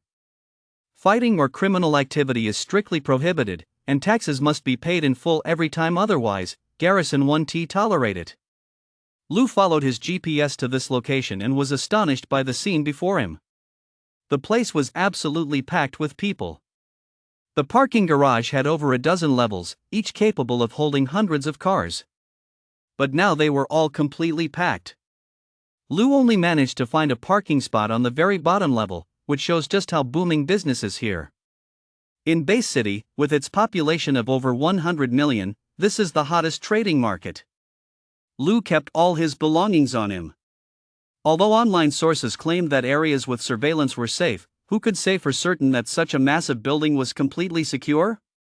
Several cases had been reported online that occurred right inside this building. Better safe than sorry, that was definitely the right approach. Chapter 82, Fencing the Goods. Is there really that much money?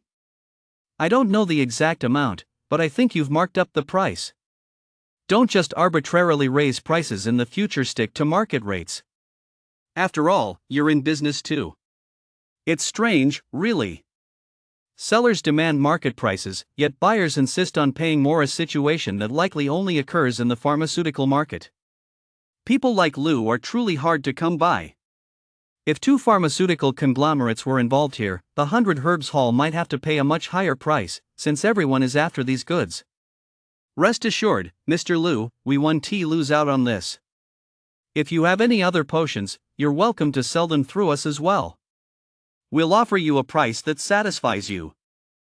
Asa businesswoman Miss Bai had thought everything through Tortain Lu. Besides, she wasn't losing money herself. Offering him a 10% markup was only reasonable. Seeing how decisive they were, Lu actually felt a twinge of regret. If he'd known, he would have had the remaining herbs all prepared. Judging by their attitude, they'd take as much as they could get. He mistakenly thought they wouldn't be able to handle that much. Don't worry about it. I really like the way you do business, but there are some people I don't care for. That gentleman over there has been staring at me the whole time. Is there dust on my face or something? Lu walked over to Su Chao. Su Chao had already received orders from above to win Lu over at all costs, so he kept winking and making faces at Lu only to end up annoying him. Of course not, Mr. Lu, I'm just joking. As the deputy general manager here, I simply wanted to express our gratitude to you. I wonder if you have time. We could grab a casual meal together to build some rapport. That way, if Miss Bai isn't around in the future, I can host you myself. Su Chao tried his best to appear friendly, but he was simply a terrible actor. You could tell just by looking at that forced smile on his face. Lu couldn't be bothered to waste his time chatting with this guy. No need for a meal. My mom has already cooked dinner at home. You all go ahead. Next time, I'll contact Miss Bai in advance. If she is not available, I'll just wait a little longer. Lu headed downstairs without even looking back. Just those few simple words were enough to move Miss Bai to the point of tears. The meaning behind those words was crystal clear: he would only collaborate with Miss Bai. As for the rest of them, they likely wouldn't get the chance. Su Chao wanted to say something, but when he saw the murderous glare in Miss Bai's eyes, he had no choice but to shut his mouth. Miss Bai was the general manager here, not him. Even with the crown prince backing him, he couldn't push it too far. As he walked out the door, Lu glanced back at the opulent hall of the 100 Herbs Pavilion. There had been struggles here too, but Lu still remembered what had happened that day. It was Miss Bai who had helped him. Without Miss Bai's help, who knows how things would have turned out that day. As the saying goes, one should repay a drop of kindness with a gushing spring. Lu understood this principle all too well. Besides, Miss Bai was straightforward with him. Lu didn't think he could adapt to working with anyone else. Seeing that it was still early, Lu decided not to go home just yet. There were still some other items in his inventory, so it seemed he should make a trip to the city's flea market.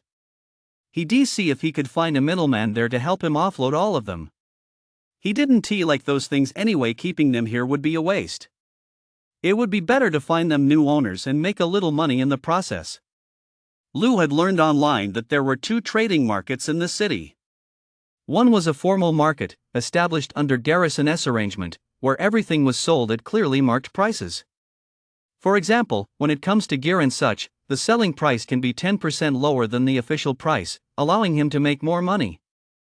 However, trading there requires providing proof of origin, in other words, proper documentation. None of the items Lu has come with such documentation, so he ruled out that market. Apart from that market, there's only one other market left in the city, the second-hand market not far from here. Although it falls under the garrison's jurisdiction, the garrison rarely intervenes here.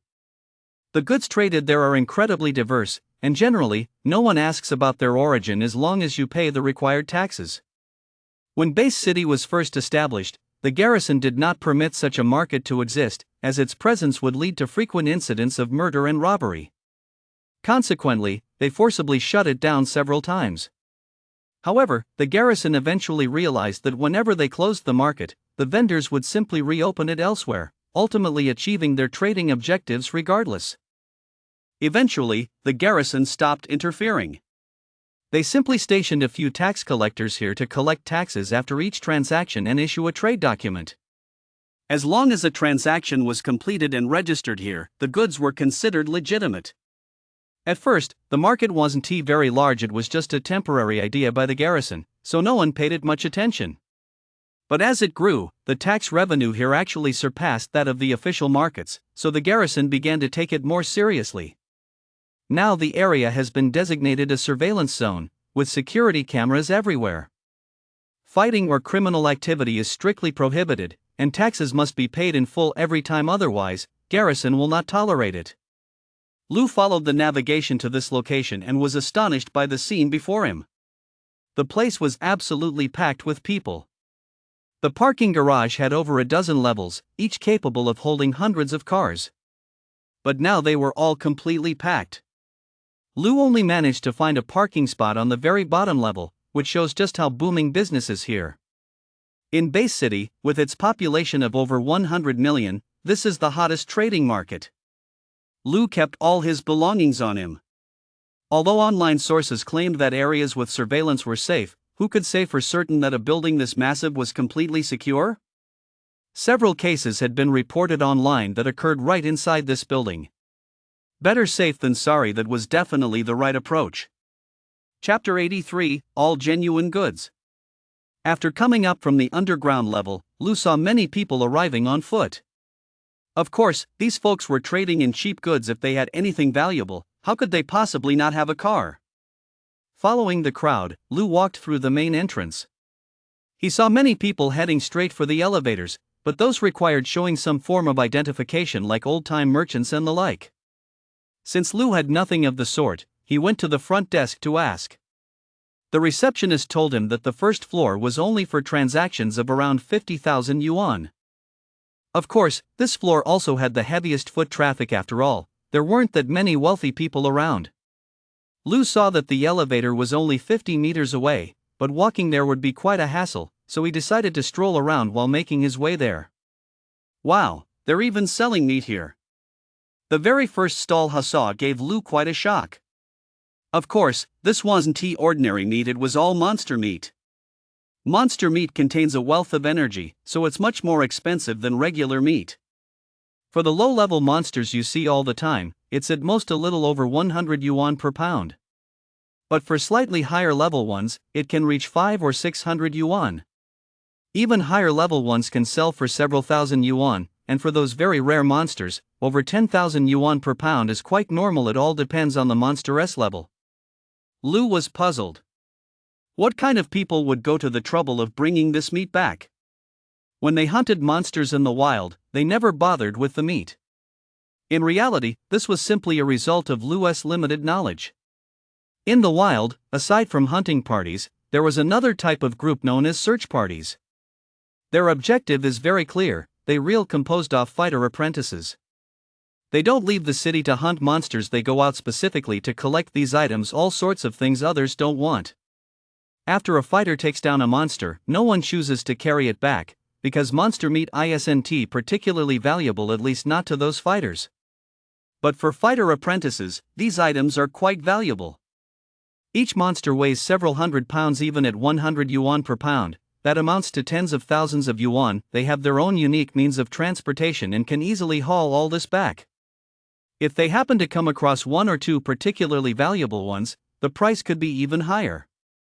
Of course, the risks for a small team like theirs are high. If they encounter a monster, they'll likely have to face it head-on. Since their group consists entirely of fighter apprentices, there are no fighters among them.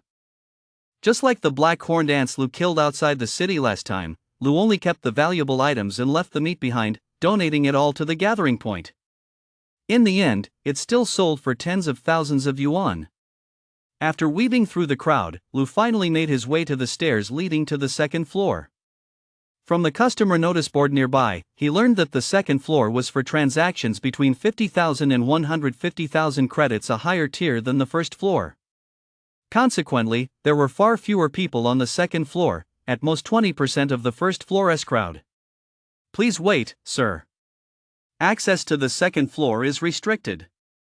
Please present your trading badge. If you do not have a trading badge, you may provide an item worth over 150,000 or present 150,000 in cash. The attendant stopped Lou. Judging by his head-to-toe outfit, he appeared to be a fighter apprentice, but Lou wasn't wearing a trading badge. If he had one, he could have passed through unimpeded, though, of course, only to the floors corresponding to his badge's level. Lou simply handed over his smartwatch, which clearly displayed a balance of several 100,000. The attendant immediately stepped aside, a smile spreading across his face. Although his words had been polite moments ago, his expression had been icy, yet another testament to the power of money. Although Lou was carrying valuables, he dared not expose them in a place like this. Who knows what these people were thinking? If he were to catch someone's eye, it would surely bring him a lot of trouble. Once he reached the second floor, the place suddenly felt much emptier. There weren't that many people here. Lou strolled over to take a look. Sure enough, the items here were quite valuable, but this wasn't his final destination. The goods Lou was carrying weren't exactly cheap either. If he were to sell them, he'd have to go to the upper floors. The third floor dealt in items priced at 300,000 or more. Lou noticed a few people watching him. These were the old hands here, likely professional buyers. However, Lou simply flashed his cash without pulling out his own goods, so they immediately turned away, assuming he'd come to buy. Upon reaching the fourth floor, where items priced between 500,000 and 5 million were traded, the crowd was only 1/30th the size of the first floor. So Lou took out an antique vase. He couldn't figure out what the big boss was thinking. How on earth did he end up with so many antiques? In this day and age, Lou really didn't want to deal with this stuff anymore. In times of peace, hoard antiques. In times of chaos, buy gold. But now that the end times had arrived, that boss had still managed to amass so many antiques. Lou had originally thought there was no market for such things, but as soon as the vase was opened, someone immediately came over. You have to understand, this isn't like the early years after Base City was first established. Back then, nobody wanted this kind of thing. Food was the absolute priority. But so many years have passed since then, and people's lives have mostly stabilized, so these items are making a comeback. So much was destroyed during the Great Disaster, so these things are worth a fortune now. You've got some real treasures here, buddy. Why don't we head over there and take a break? We can have a proper chat. That vase of yours, if I'm not mistaken, is worth at least this much. A short man wearing a hat spoke up first. He held up 2 fingers. Lou knew that in this line of business, that gesture meant a specific price. It couldn't possibly be 200,000. He never would have imagined that an antique vase could be worth 2 million. This left Lou somewhat astonished. Were antiques really that valuable these days? Hey, Tuxingson, that price you're offering is a bit excessive, isn't it? For a genuine imperial kiln vase, you're offering 2 million? Before the Great Catastrophe, that was the going rate, but now your offer holds no advantage. Don't listen to him, brother, this guy's just out to rip people off. Another merchant stepped in to undermine the deal. Lou had thought 2 million was a high offer, but it turned out it wasn't even that high after all. Chapter 84, Playing Mind Games. Zhou Tao was indeed a cunning merchant. From the moment he laid eyes on Lou, he knew the guy was a sitting duck. He started off acting a bit more trustworthy, then began playing his usual tricks. But he hadn't expected that even though Lou looked young, he had plenty of street smarts. Zhou Tao had only just tested the waters, and the kid was already ready to walk away, clearly not playing by the rules. Bro, don't get upset, don't get upset. This is my fault. I'll apologize right now. Let us sit down and talk. Don't worry, bro. After all, I've been around here for a long time and picked up some bad habits, but when it comes to doing business with you, I'll never bring any of that into it. Please rest assured I'll definitely give you a price you'll be satisfied with. Seeing that Lou was about to walk out, the guy started to panic. If he left, it would mean losing a big fish. Everyone around was watching closely if the deal fell through, who knew how many others would pounce on the opportunity. Besides, Lou's goods are the real deal, genuine items that fetch a fortune on the market. The cash in your pocket won't make you any more money, only these items can do that. Once this opportunity passes, it won't come around again. Lou was forcibly held back by this guy. In truth, Lou didn't want to leave either. If Lou had wanted to leave, how could a mere ordinary person like you possibly have the strength to drag me away? But Lou put on a show, making the guy exert a great deal of effort just to hold him back. In his heart, the guy was convinced Lou wasn't acting earlier, he really did want to leave. We came here with the sincere intention of doing business with you, yet you're playing mind games. Do you really think this is my first time here? I just didn't want to say it out loud. As for the origin of these goods, go take a look at everything on this floor. You can't account for the source of 80% of it, can you? Do you really think I'm a newbie? Lou said irritably, the internet says this place is a hotbed for selling stolen goods. It's been laid out so clearly, yet you're still nitpicking about the origin of these items. If this isn't a scam, what is? It's my fault as your older brother. Let us just say this is my mistake. There's nothing more to say. For all these items, I'll pay 35 million. That's definitely not a low price. If you don't believe me, I'll sit right here and wait. You can have the people around here come over and make an offer. If even one person offers more than I do, I'll turn around and walk out immediately, and I'll never set foot on this floor again. To secure this deal with Lou, this guy had pushed the price to the absolute limit. Taking 35 million into his own hands would indeed leave him with a decent profit, but selling it off would take nearly 2 months after all. These items couldn't be sold in Base City, they'd have to be taken elsewhere.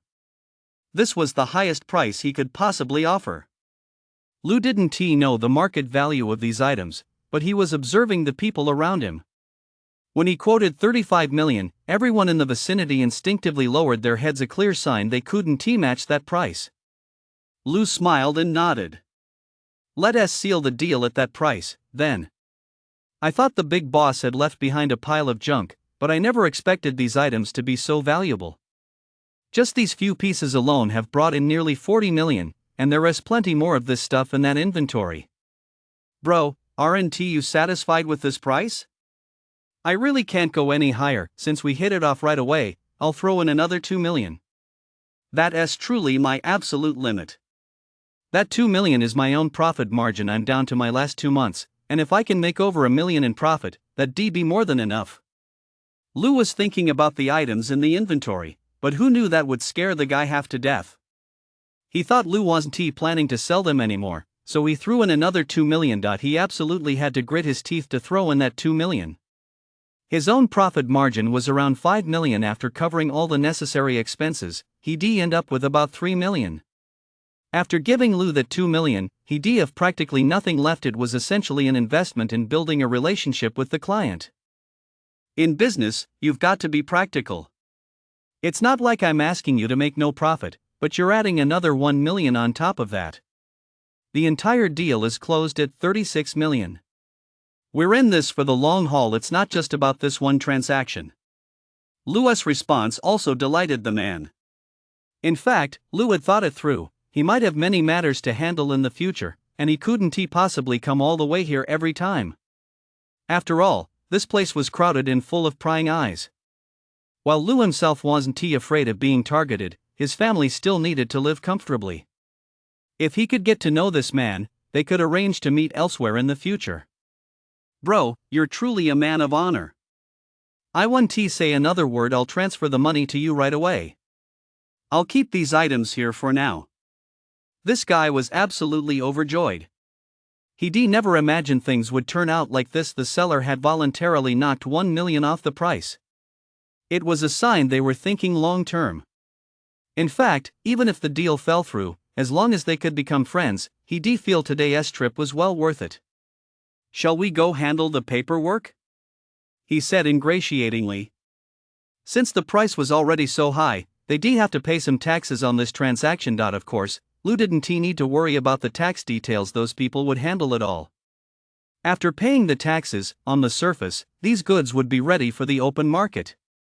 But deep down, everyone knew the original owners weren't ordinary people.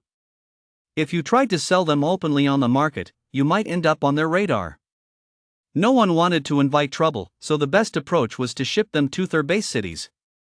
That way, you'd avoid a lot of hassle. Even if it took a bit longer to recoup your investment, the risks on the road are higher, but for seasoned veterans like them, that's no big deal. The worst thing is running out of stock. As for the registration, Lou didn't give it much thought. After all, the boss was already 6 feet under. Was there any chance he'd come back from the underworld? Still, the boss's sources for these goods weren't exactly legitimate, but since this guy seemed capable of handling things, Lou decided to trust him this once. After all, there were still so many items in the storage space, and he'd have to rely on this guy to sell them all in the future. Lou didn't know much about this line of work, but he understood that rarity determines value, so he would never bring everything out at once. He'd handle it gradually. Chapter 85, Gang Revenge. After the transaction was completed, the guy invited Lou out for a meal to build rapport, but Lou declined the invitation. He had some questions on his mind. Lou remembered he'd taken on a young recruit. The kid surely knew how much the items in the big boss's spatial pocket were worth. Lou just had to make sure he didn't sell them at a loss, and he should go check on his recruit as well. Hearing that Lou had other business to attend to, the guy didn't press him to stay, though he was quite attentive in escorting Lou to the parking lot. Along the way, he chatted with Lou about local affairs and reality, showing off his own connections to convince Lou that he held sway in this area. He implied that if Lou ever needed to sell anything in the future, he could simply contact him directly. There'd be no need to come all the way here. When he spotted Lou's car, his mind started racing. The guy owned so many valuable items. Apart from one piece of contraband, none of the others had ever appeared on the open market, yet he was driving such a beat-up car. In his mind, he'd already labeled Lou as one of those prodigal sons from a wealthy, prominent family.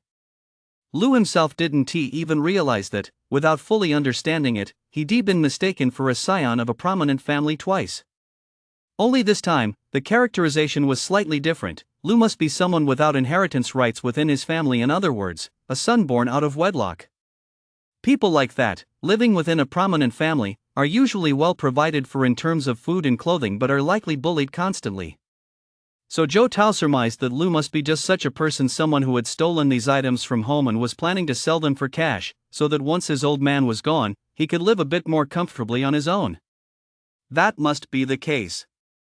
Zhou Tao had dealt with similar clients before, people who drove cars even more beat up than Lu S. But once the transaction was complete, those clunkers would vanish into the basement, likely never to see the light of day outside this second-hand market. In their daily lives, however, they lived a life of luxury and excess. Lu must be just such a spoiled heir, except that, when it came to pricing, he was far more shrewd than those others. This guy had already made up his mind. If he wanted to get his hands on a lot of good stuff in the future, he'd have to build a solid relationship with Lu. For ordinary people, an antique worth several million is a rare find, but for the scions of these prominent families, items like that are a dime a dozen at Baobao Pavilion. They probably have so many stashed in their family warehouses they're getting moldy. What he'd stolen were merely second-rate items. As long as he could please Lu and convince him that these pieces would fetch high prices here, what kind of goods wouldn't be available to him in the future? There was no time to waste. The guy didn't sit around idly. He quickly shipped those items to other cities to sell them. If he kept them here, they wouldn't turn into cash. What if that rich kid decided to sell more stuff in a couple of days? He wouldn't have enough working capital on hand then. As Zhou Tao left, his footsteps hesitated for a moment, but he quickly shook his head and hurried off to attend to his own business. The reason he hesitated was that a thought had crossed his mind. In the past, whenever someone like this appeared on the market, he would immediately order his men to tail them to see what they were really up to. If the other party wasn't much of a threat, he would have them killed and the goods seized on the spot. After all, this was over 40 million.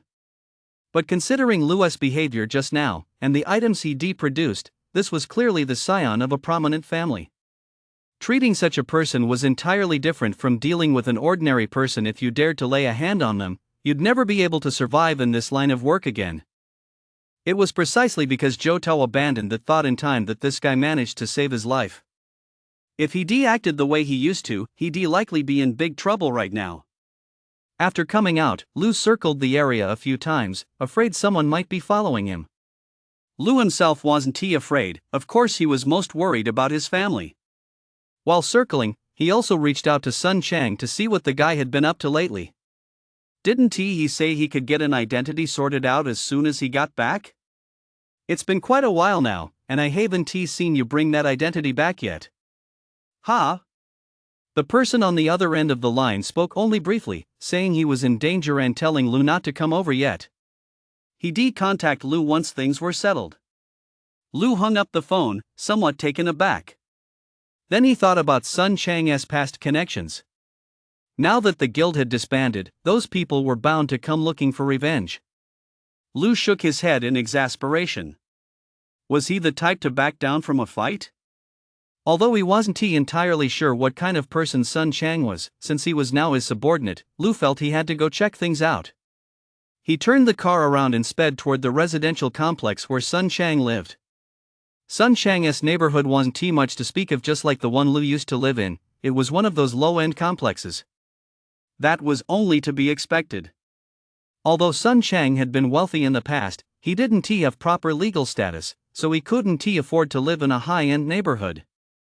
Still, Sun Chang's home was far better than Lu's had been. Lu's South Old Place was located more than 10 stories underground, while Sun Chang's was right above ground.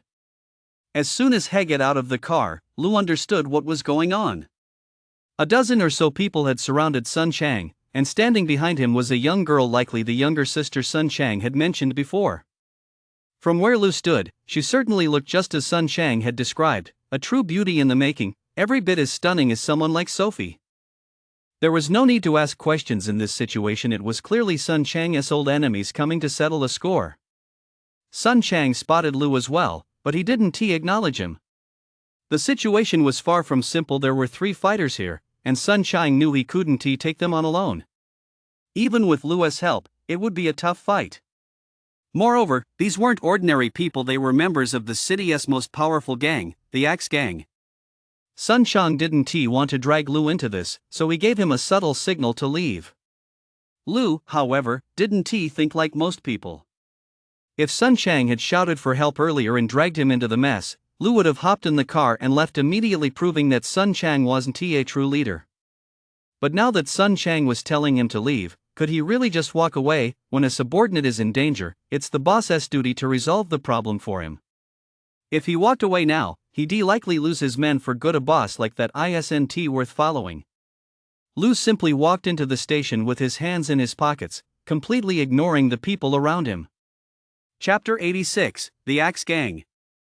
After the deal was done, the guy invited Lu out for a meal to build rapport, but Lu declined. He had some questions on his mind.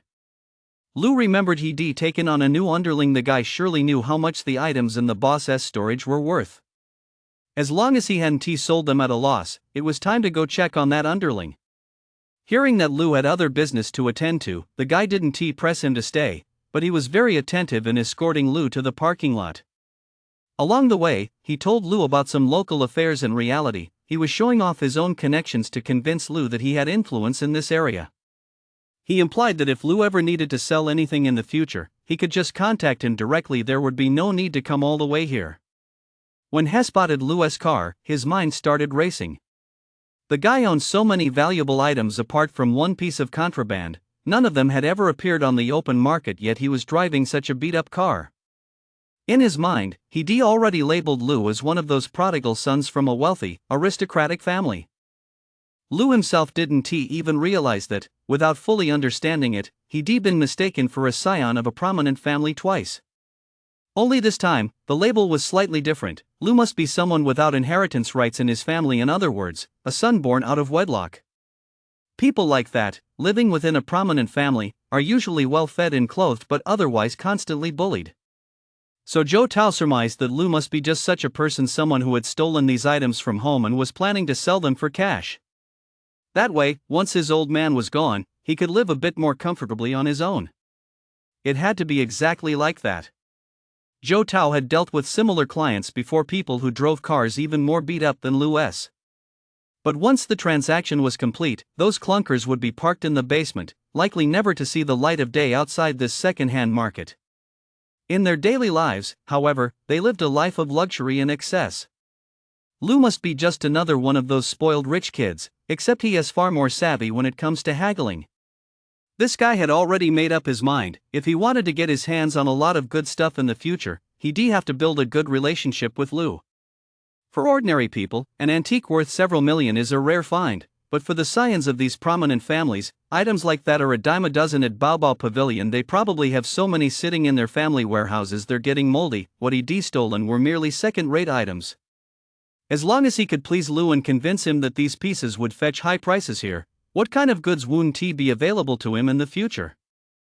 There was no time to waste. The guy didn't sit around idly. He quickly shipped those items to other cities to sell them. If he kept them here, they wouldn't turn into cash. What if that rich kid decided to sell more goods in a couple of days? He wouldn't have enough working capital on hand. As Zhou Tao left, his footsteps hesitated for a moment, but he quickly shook his head and hurried off to attend to his own business. The reason he hesitated was that a thought had crossed his mind. In the past, whenever someone like this appeared on the market, he would immediately order his men to tail them to see what they were really up to. If the other party wasn't much of a threat, he would have them killed and the goods seized on the spot. After all, this was over 40 million. But considering Lu's behavior just now, and the items he'd produced, it was clear he was the scion of a prominent family. Treating such a person was entirely different from dealing with an ordinary person. If you dared to lay a hand on them, you'd never be able to make a living here again. It was precisely because Zhou Tao abandoned that thought in time that this guy managed to save his life. If he'd acted the way he used to, he'd likely be in big trouble right now. After coming out, Lu circled the area a few times, afraid someone might be following him. Lu himself wasn't afraid. Of course he was most worried about his family. While circling, he also reached out to Sun Chang to see what the guy had been up to lately. Didn't he say he could get an identity sorted out as soon as he got back? It's been ages, and I still haven't seen you bring that identity back. Huh? The person on the other end of the line simply said a few words, explaining that he was in danger and telling Lu not to come over yet. He'd contact Lu once things were settled. Lu hung up the phone, somewhat taken aback. Then he thought about Sun Chang's past connections. Now that the guild had disbanded, those people were bound to come looking for revenge. Lu shook his head in exasperation. Was he the type to back down from a fight? Although he wasn't entirely sure what kind of person Sun Chang was, since he was now his subordinate, Lu felt he had to go check things out. He turned the car around and sped toward the residential complex where Sun Chang lived. Sun Chang's neighborhood wasn't much to speak of, just like the one Lu used to live in. It was one of those run-of-the-mill, lower-class complexes. That made perfect sense.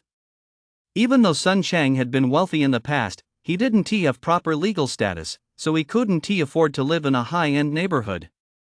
Still, Sun Chang's home was far better than Lu's had been. Lu's South Old Place was buried deep underground, while Sun Chang's was right up above ground.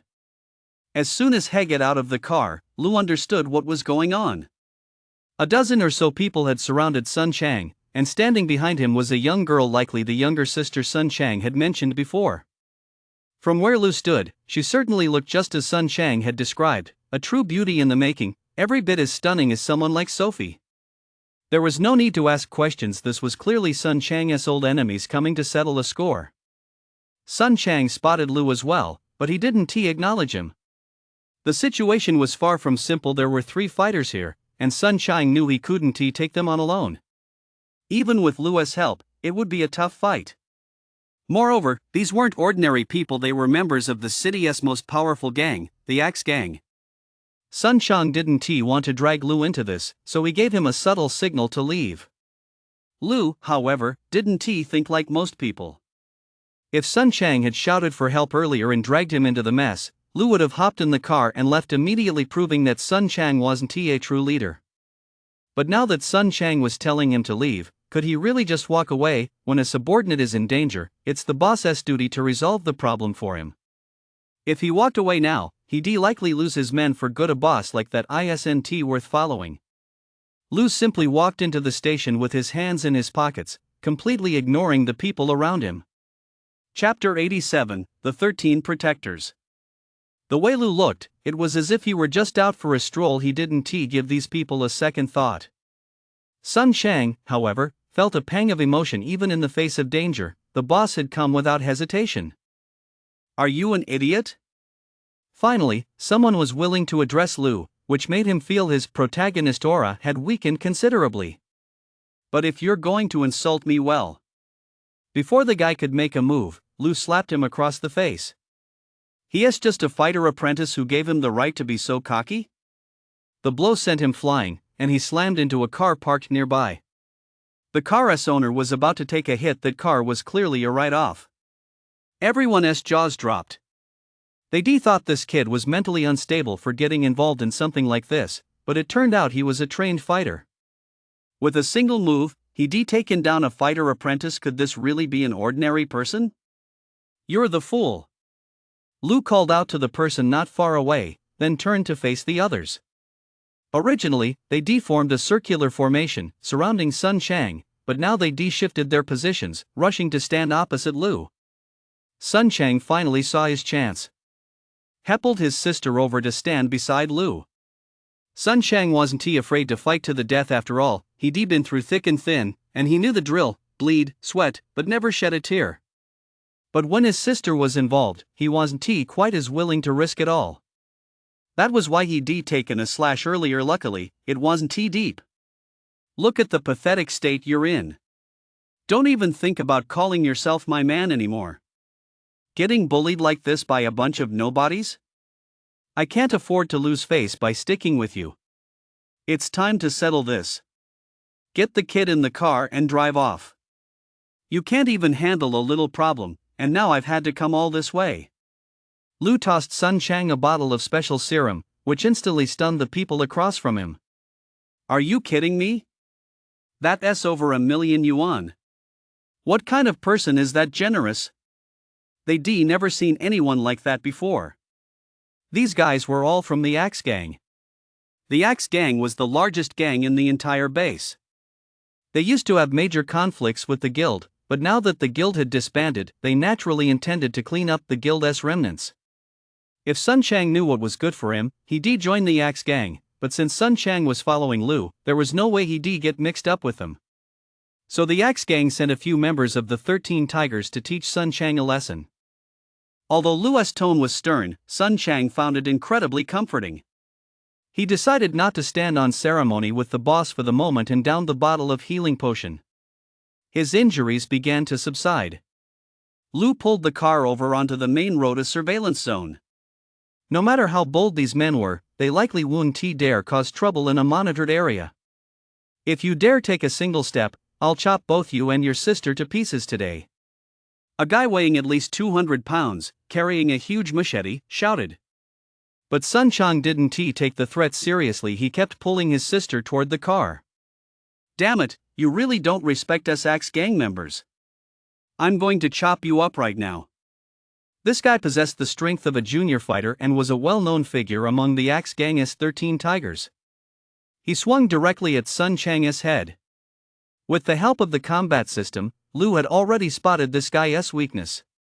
His sheer bulk could sometimes be an advantage, but other times it was a liability. As he swung at Sun Chang, his center of gravity shifted forward. Lu simply slapped him on the back. The ground shook, and the guy crashed to the ground with a thud. With a body like that, you'd be wasting your weight if you didn't sell meat. You must weigh several hundred pounds.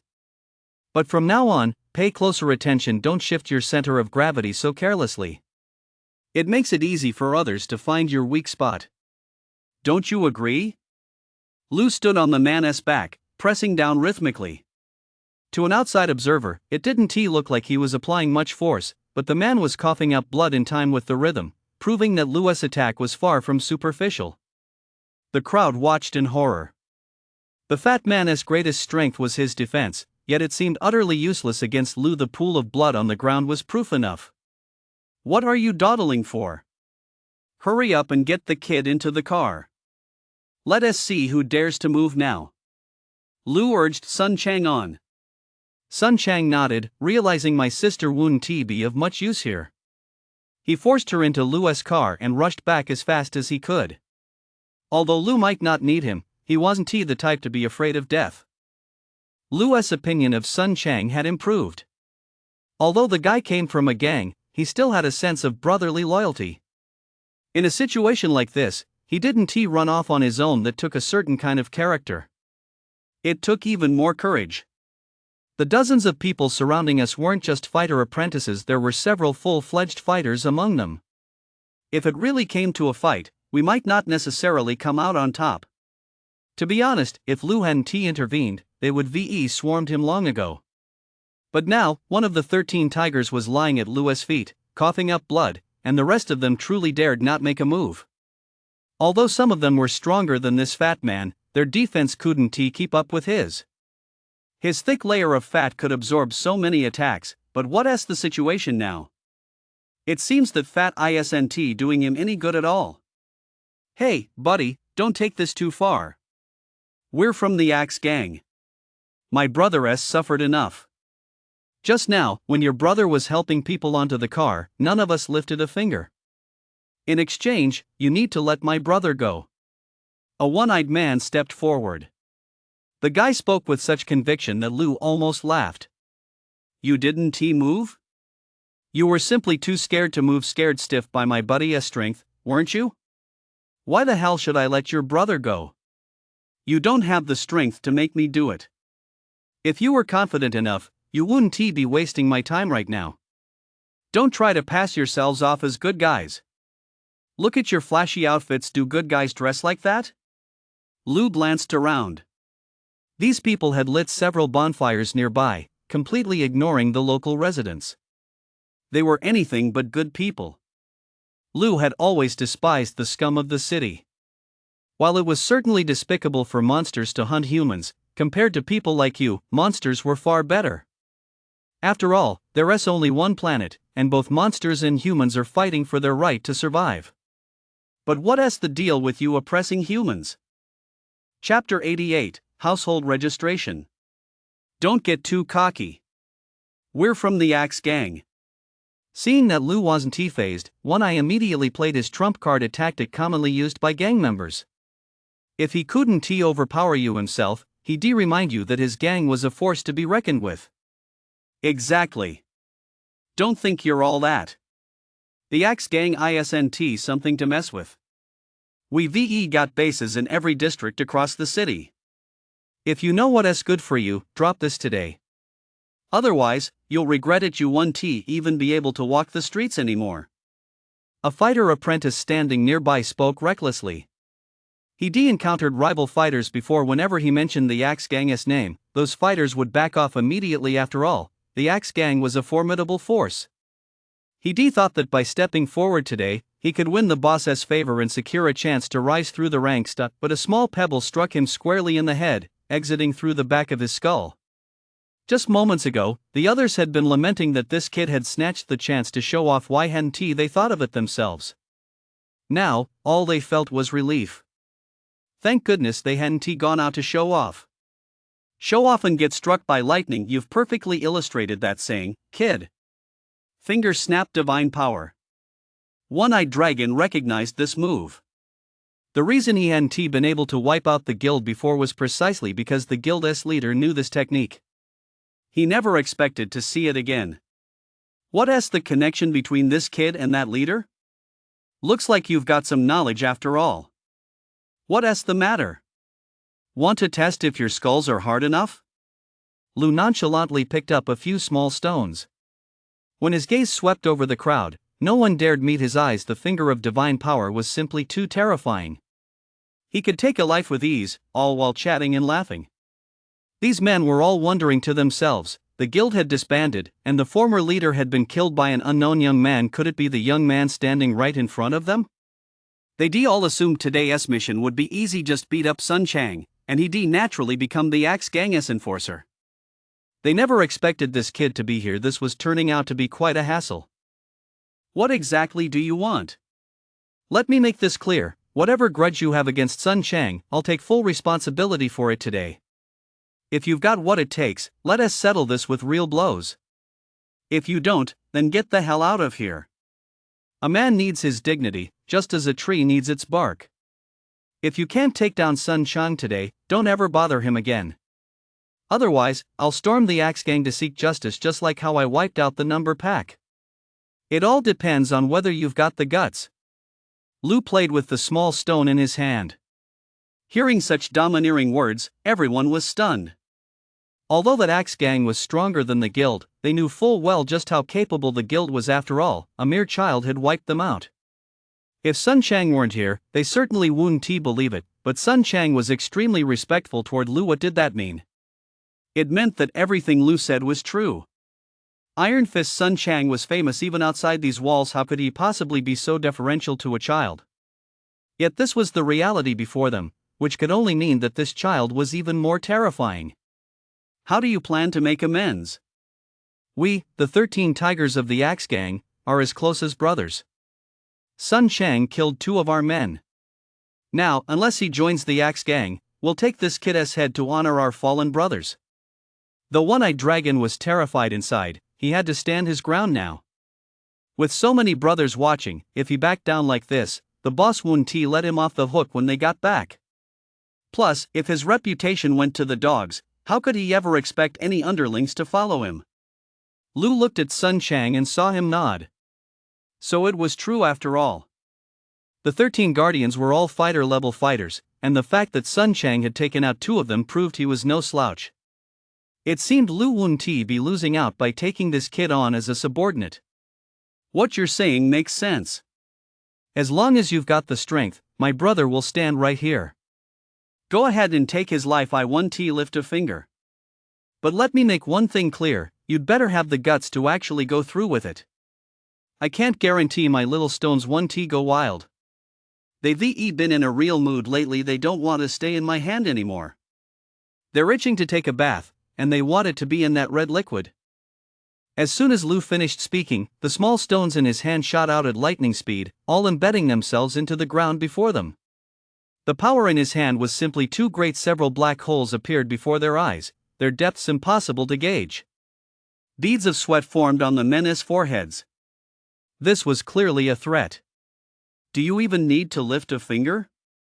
Just use your finger snap technique, no physical contact with us, yet you could take our lives with ease. You can't possibly throw all those stones at once. There are dozens of us here, maybe a few of our fighters could dodge them. One-Eyed Dragon was right. Even if Lu was powerful enough, he could only take out a few people at once. He certainly didn't have the strength to wipe out their entire group. You're right, but why would I target just you few fighters? Since my brother is as good as dead, I'll inflict as much damage on you as possible. I'm more than capable of taking out 5 fighter apprentices at once. By the time you've dealt with my brother, these fighter apprentices around us will likely be dead. In your guild, these fighter apprentices aren't just there for show, are they? Lu said with a chuckle, but his smile sent a chill down everyone's spine, especially the fighter apprentices. They'd seen his speed earlier. Even if they gave it their all, they'd likely be unable to dodge. Lu understood these gangs well. Fighters were the highest tier within a gang. Their very presence provided immense deterrence. But since there were so few of them, they couldn't possibly handle every single matter. That's why the fighter apprentices were so crucial. If Lu took out these dozens of fighter apprentices, he'd essentially wipe out their entire middle management. Even if the few remaining fighters managed to escape back to the gang, it would cause endless trouble for the organization. So they couldn't afford to lose these fighter apprentices. There were still plenty of tasks within the gang that needed their attention. Are we supposed to have a fighter run a loan shark operation? Are we supposed to have a fighter recruit new members? Are we supposed to have a fighter force women into prostitution? Just how many fighters would this gang need then? Chapter 89, Donations. You're ruthless, but this isn't over today. We'll get our revenge sooner or later. Damn it, you ambushed me. Before the guy could finish his empty threats, a piece of his pinky finger snapped off. Lu had no time to listen to his nonsense. If he wanted to fight, let him fight. If he wanted to get lost, let him get lost. In fact, while the guy was talking, Lu already knew he didn't have the guts. By leaving him with a memento, he'd never come looking for trouble with Sun Chang again. Whenever he saw that severed finger, he knew just how terrifying Lu's strength was.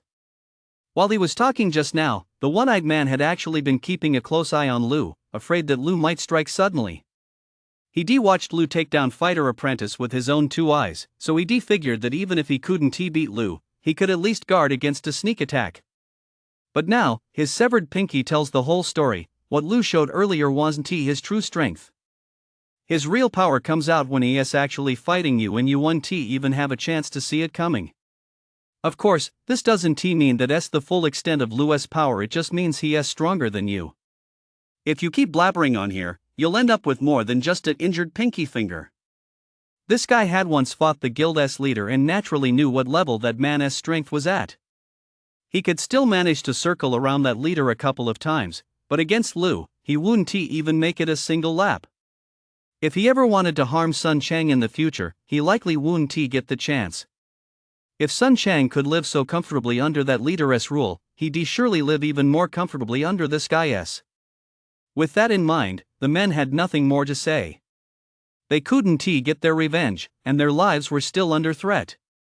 The fact that they were being let go was already more than they could ask for. Under Lu's threat, they fled at breakneck speed, far faster than when they arrived. Once they were all gone, Sun Chang plopped down onto the ground. It had truly been terrifying. If Lu hadn't shown up, those men would have torn him to pieces.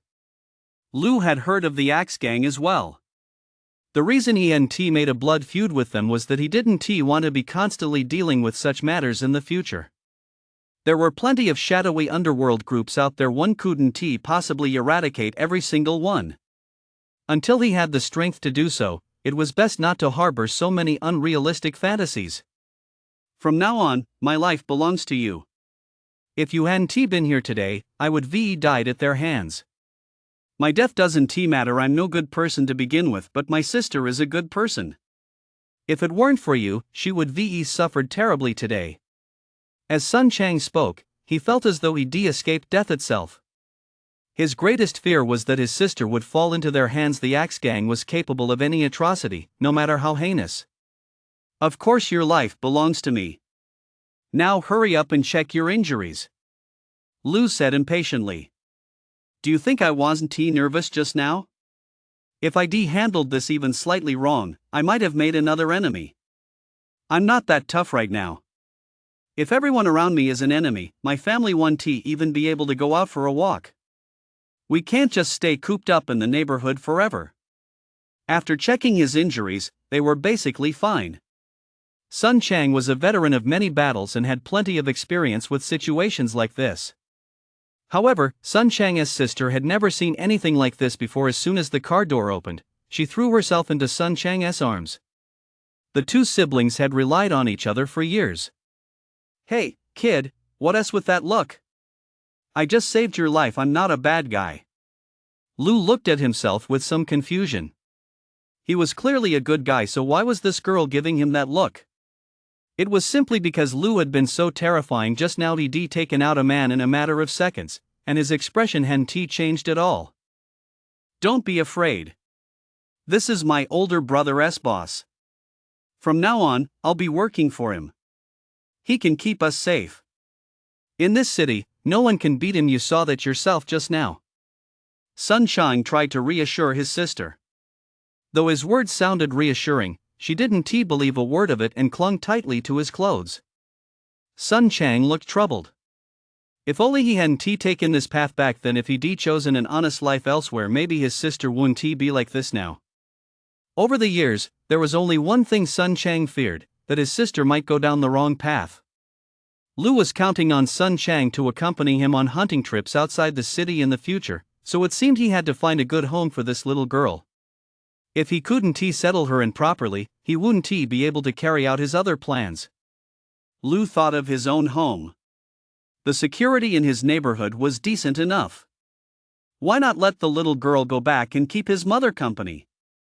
After all, there were usually only the two of them at home.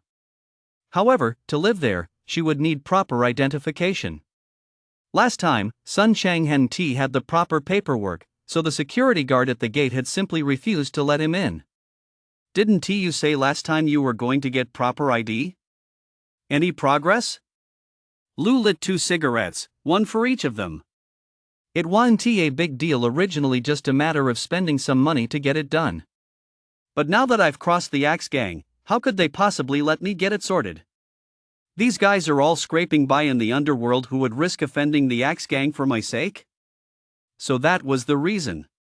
If Sun Chang had proper identification, he probably would have gone to see Lu long ago. But now, without even a valid ID, going to Lu would make him look like a complete fool. When a younger brother can't handle a problem, it naturally falls on the older brother's shoulders.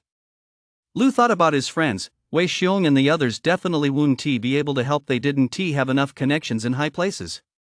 Miss Bai could certainly help, but asking her for this favor would seem a bit beneath him. After all, Miss Bai's favors were a precious commodity, and each one used was one less to draw upon. Suddenly, Lu thought of someone else, that guy he'd met at the flea market.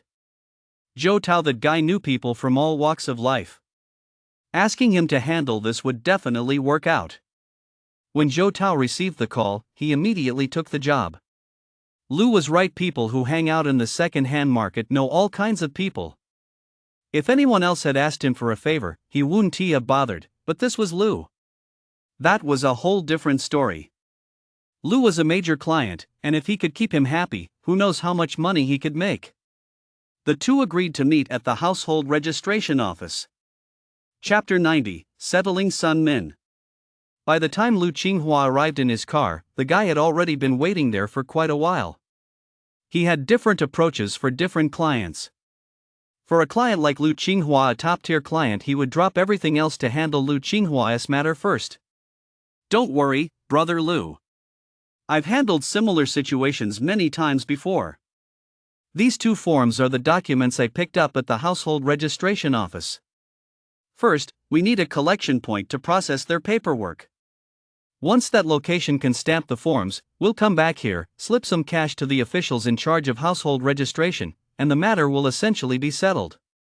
Lu Qinghua had no clue how to handle this sort of thing. Although Sun Chang had his own connections, no one was willing to handle it for him right now, so he had no choice but to follow Zhou Tao's lead. After getting these forms, they drove over to Wei Xiong's place. Wei Xiong wasn't surprised to see Lu Qinghua walk in, but when he spotted Sun Chang, his pupils contracted sharply, as if he'd seen a dangerously formidable figure. The local gangs, the flying bikes, were already terrorizing the gathering point so much that no one dared to speak up. But compared to the guild, the flying bikes were no match at all. Lu Qinghua had brought in the guild as third in command. Although the guild had recently disbanded, this guy's prowess was undeniable, and Wei Xiong certainly wasn't his match. What the hell? Have you lost your mind? Do you really think he has changed that quickly? This is the guild's third in command. Even if he has resolved to be a good guy, what about all his old enemies? Won't they be coming after him every other day? After hearing Lu Qinghua's reasoning, Wei Xiong immediately objected. How could they handle things this way? Not only would Lu Qinghua have no peace, but the gathering point might get dragged into it too. In any case, Wei Xiong flatly refused. He doesn't have that many enemies. His biggest enemy was the Axe Gang, and I've already taken care of them. As for the others, I heard even the Axe Gang couldn't touch him, so they've naturally backed off. Besides, this kid isn't here for nothing. He and his sister are joining our gathering point, and he is willing to donate 5 million. Plus he is a fighter. When we go out hunting in the future, he'll be a huge help to us. All in all, we'll come out ahead. That way, Brother Zhang won't have to go out with us and can stay here to hold down the fort.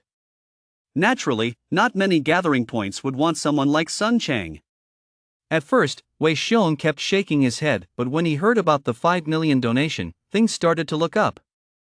Then, thinking about having a fighter stationed at the gathering point in the future, Wei Xiong was definitely swayed. Wei Xiong had heard of Sun Chang. Although he was the guild's third in command, he mostly handled debt collection and hadn't been involved in many of the more unscrupulous activities. Moreover, it was widely known in underworld circles that the third in command was a man of honor. If he was truly willing to donate 5 million, it wasn't something that couldn't be considered.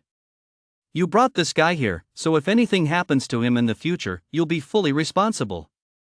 If we go hunting outside the city, the proceeds from the first 2 trips have nothing to do with him, they all belong to the gathering point. If you're willing, I'll sign the papers right now. Hearing that Wei Xiong was willing to budge, Sun Chang beside him was overjoyed. Never mind 2 times, even 10 times would be fine. As long as he could secure a legitimate identity so that he and his sister wouldn't be undocumented, and his sister could go to school properly, what did a little hard work matter? Besides, he'd saved quite a bit of money in the past, enough for the 2 of them to get by. So what if there were no profits for those 2 trips? That's absolutely no problem. I'm his big brother from now on, his business is my business. You can rest assured, Lu Qinghua said, pounding his chest.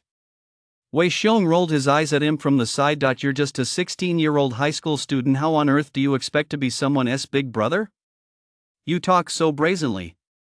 But judging by Sun Chang's deference, what Lu Qinghua said must be true. I've taken care of my end of things, but I can only issue you a commoner's household registration. You're a fighter yourself, I can't arrange that for you. Once you join, you'll be just another commoner. You know in your heart what you should and shouldn't do. I won't be paying you a salary. Wei Xiong said this with a tight-fisted expression. A fighter's monthly salary runs into the millions, and his operation simply couldn't afford it. Half of that amount would normally come from the garrison, but since this guy's status as a fighter wasn't recognized, the garrison certainly wouldn't disperse that portion. The gathering point would have to cover it themselves, but where would they get that kind of money? Even robbing a bank wouldn't be that quick. Controller, rest assured. From now on, I'll turn over a new leaf and do what an honest person should do. As for money, I'll never ask the settlement for a single penny. Whatever my big brother does, I'll do the same, and I'll make my due contribution to this settlement. Sun Chang also made his stance clear. After all, he would now be a resident of this settlement, and building a good relationship with the controller was a necessary step. The negotiations were essentially concluded. After obtaining Wei Xiong's signature, Lu Qinghua and the others returned to the household registration office. This time, things went much more smoothly. The officials there were simply there to take bribes and do their jobs. As long as you paid them enough, they would dutifully handle everything for you. While most people were queuing downstairs, Zhou Tao had already ushered them into his office. There was a huge stack of forms that didn't even need to be looked at. Zhou Tao's case was the first to be processed, and all it took was a little money. Seeing how these people conducted their business, Lu Qinghua simply shook his head in silence. Right after the Great Cataclysm, humans were indeed known for their integrity and efficiency, but now, having lived in Base City for many years, these bad habits had gradually emerged. Still, Lu Qinghua didn't criticize them. After all, this was an inevitable phenomenon of social development. Without these people, who knows how long it would have taken Sun Chang to obtain a legitimate identity. Zhou Tao wasn't idle at this moment. He kept telling interesting stories to keep Lu Qinghua from getting bored. He spent 4 million to buy a vase from Lu Qinghua and resold it for 4.9 million, all in just half an afternoon, netting 900,000 yuan.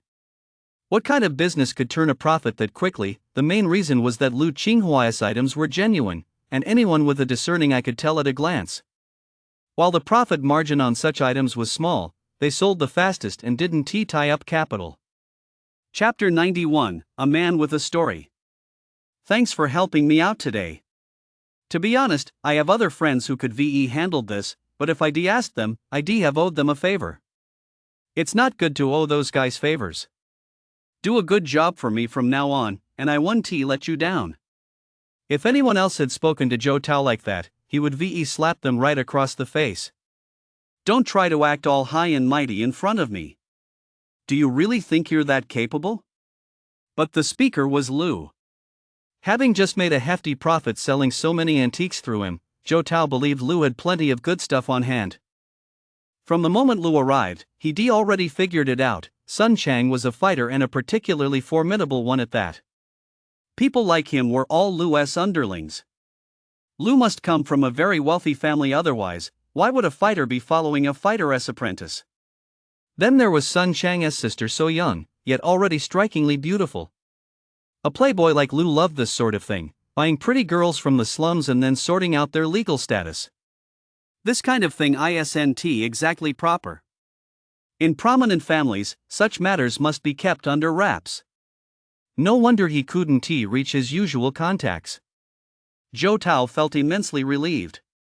As long as Lu was asking him for help, it meant he considered him a friend. Even if Lu were to drop just a crumb from between his fingernails in the future, it would be more than enough for Zhou Tao to live comfortably for quite some time. Don't worry, brother Lu. Just let me know what you need. Even if I can't handle it myself, I'll point you in the right direction. I'll make sure you don't lose out. The guy said with a smile. After all, empty promises came with no strings attached.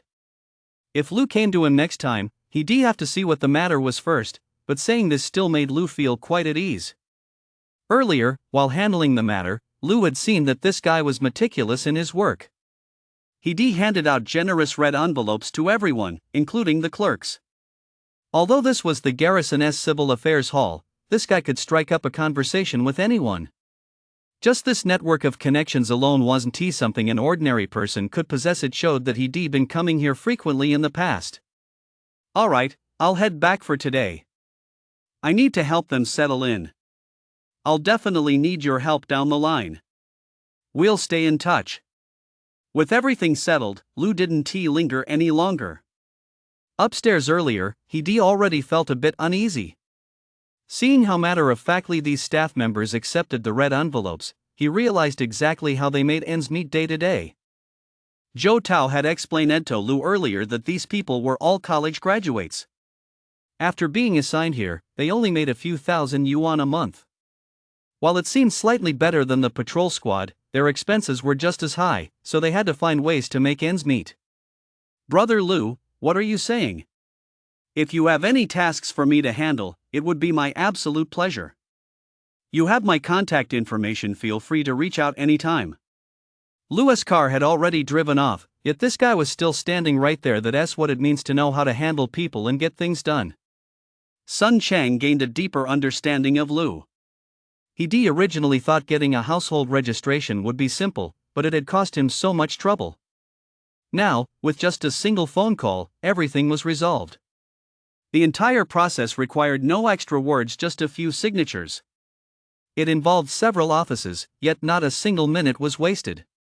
Such efficiency was truly rare.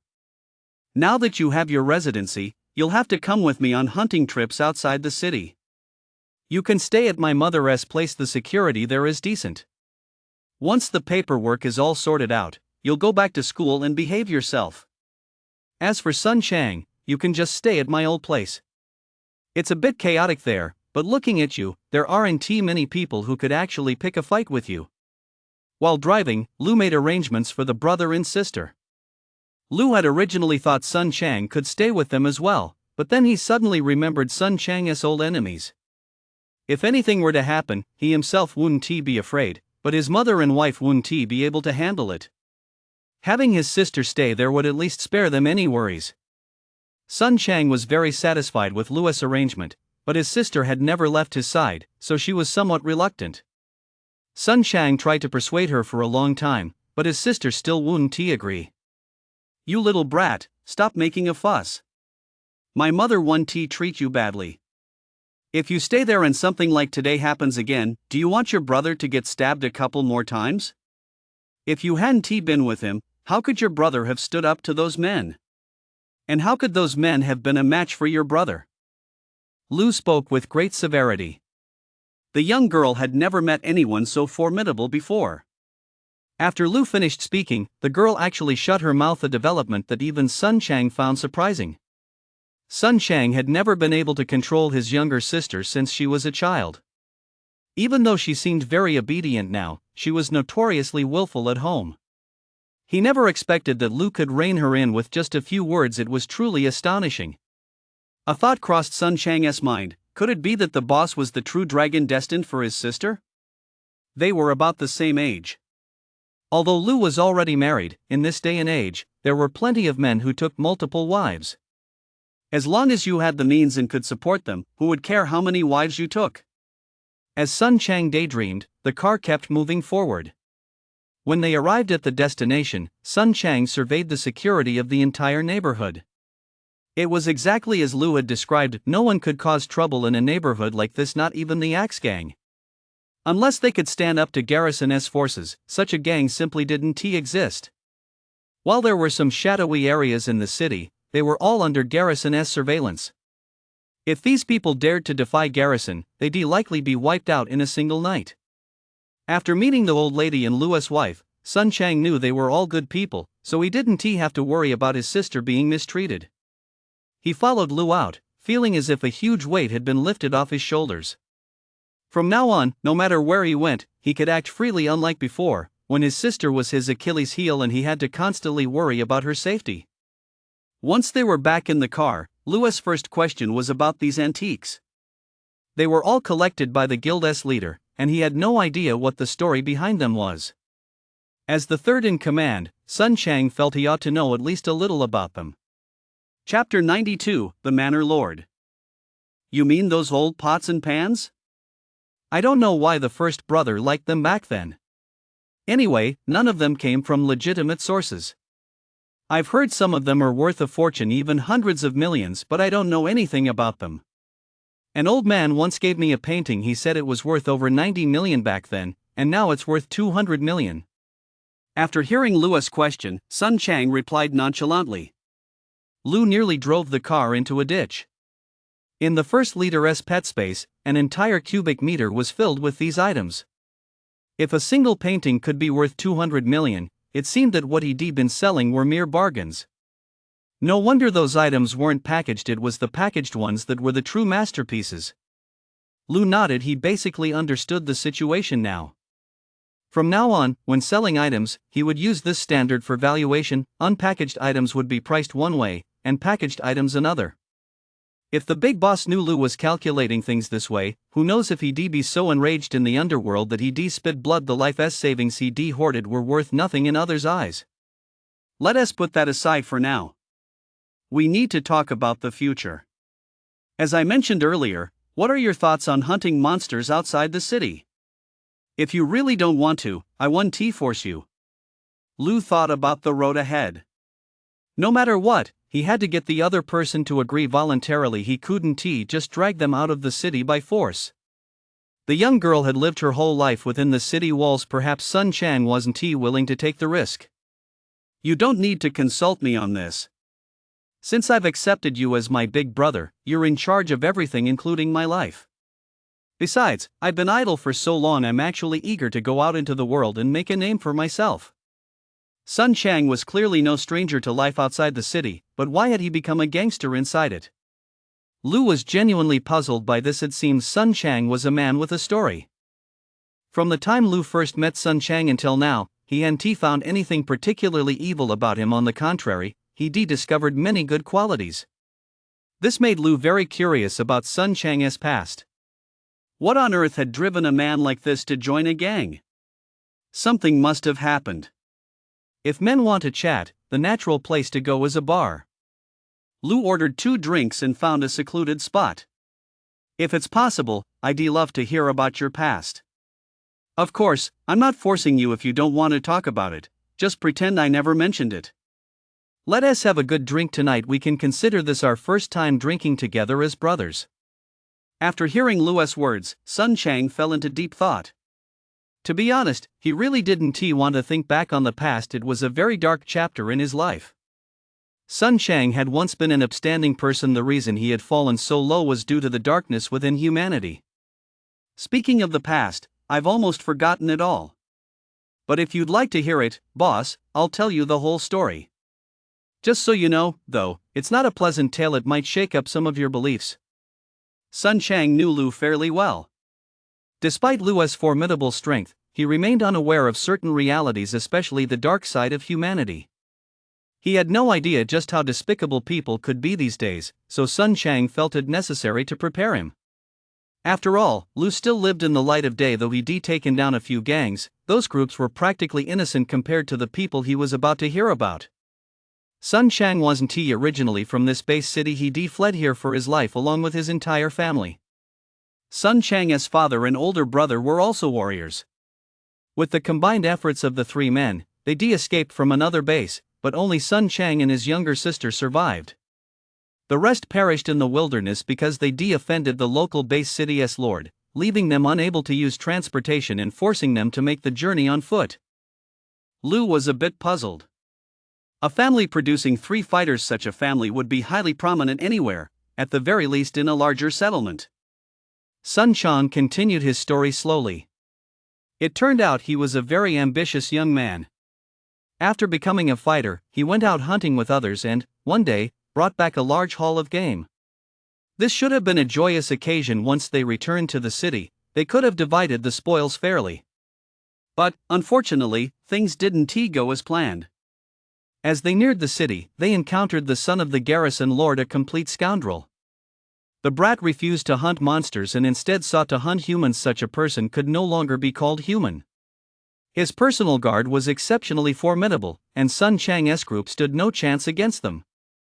The first to fall was their squad leader, Sun Chang's former elder brother and a man he had always respected.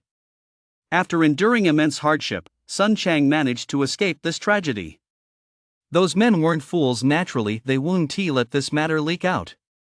The very first thing Sun Chang did upon returning to the city was rush to the patrol office, where he handed over the footage he had on him, hoping the officers would arrest that guy. The patrol office staff spoke to him gently, urging him to stay put while they brought the criminals to justice. At the time, Sun Chang believed them. Little did he know these people were even more wicked. They immediately reported the incident to Garrison. Garrison's steward personally came to handle the matter, instructing the patrol bureau to interrogate Sun Chang to see if he had any other copies. Once they had learned everything from Sun Chang, the patrol bureau officers brutally murdered him. If Sun Chang's older brother hadn't received word in time, Sun Chang would likely have died there. After that incident, they obviously couldn't stay in their original base city. The whole family had to flee. During their escape, my mother, being an ordinary civilian, was killed by Garrison's personal guard. The rest of us endured immense hardships before finally arriving at this base city. But without legal status, we had no choice but to join a gang. I was so naive back then. I truly believed those people at the patrol office, thinking they could help me get justice. My expression back then was exactly like yours now. When you saw those people in the household registration hall accepting bribes this morning, you probably felt something was wrong too. My sense of that was 10 times stronger than yours, because the lives of an entire squad were at stake. Chapter 93, Cowardice. As he spoke, Sun Chang grew emotional. After downing a glass of strong liquor, the events of that time flooded back. If he hadn't been so impulsive back then, things might have turned out differently. Countless times, Sun Chang had actually wondered, had he been the one to ruin his entire family? If he'd chosen to go into hiding in the city back then, perhaps he wouldn't have dragged his whole family along on the run with him, and then there wouldn't be just the two of them left now. Brother, drink this. Someday I'll see that justice is served for you as long as you're still my brother by then. The glass was already empty. Lu had someone bring more liquor, and the two men drank glass after glass, a silent form of comfort. We'll all grow up eventually, and we'll all lose this passion. The reason I chose to follow you is that I see my younger self in you. I want to see what you'll become, whether you'll be dragged down by the world, or if you'll always hold on to your original ideals. By now, Sun Chang was drunk. He had no idea how much he'd consumed. Lu carried him out on his back. It seemed this guy just wanted to let loose for once. It turned out he was carrying such a deep, blood-soaked grudge, one almost as devastating as a family massacre. No matter who the enemy was, as long as Sun Chang was his brother, he would make them pay sooner or later. That was Lu's code of conduct. He would never let his brother suffer a loss. As he listened to these words, Lu also reflected on his own way of doing things. He generally acted according to his heart, but as Sun Chang had just said, as one grows older, no one knows what the future holds. Perhaps he would eventually be assimilated by society. But after this incident, Lu had made up his mind. No matter what, he would always hold on to his original intentions. Lu possessed the capability to do this. If Sun Chang tried to act this way, the consequences would be dire. But if Lu did it, if he lived according to his own will, it might actually come to pass. For Lu possessed a system that defied the heavens, and this system was helping him grow stronger step by step. Isn't a garrison lord just the ruler of a base city? Although we look up to them now, who knows what the future holds? Lu has absolute confidence in himself. If this matter is Sun Chang's inner demon, then Lu will help Sun Chang shatter it. Across the entire planet, there are roughly several hundred base cities. Each one is home to anywhere from tens of millions to over 100 million people. To become a garrison lord, one must be truly exceptional. Without a certain level of ability, how could they possibly bring happiness to everyone? For Lu to take down a garrison lord right now is absolutely impossible, but there is certainly hope for the future. I believe you, my ass. Carried on Lu's shoulders, Sun Chang heard Lu's words as well. The first half was spoken with utmost seriousness, but the second half was likely what he truly thought. Even if Lu was a prodigy now, he was still a far cry from the lord of a base city. This gap cannot be bridged by hard work alone. It requires an accumulation of countless resources and a variety of opportunities. The circumstances they face are different from ours. In other words, we live in different worlds. Lu sent a message home saying he wouldn't be returning that day. He took Sun Chang back to their old basement, and the two grown men passed out drunk. It was nearly noon the next day. If Fong hadn't come banging on the door, who knows how long they would have slept. They nearly drained the bar's entire stock of alcohol the night before. Fong had come here on urgent business. The controller was nearly finished with its development and was just waiting to hold a meeting with everyone to begin recruiting the patrol squad. This matter was now pressing. People were dying out there every day. If they didn't hurry up and recruit the patrol squad, who knew what the situation would become? They certainly couldn't send teenagers out there. The cost would be too high. Lu gave his face a quick wash, then took Sun Chang to the community martial arts hall. When Sun Chang walked in, many people in the room paled.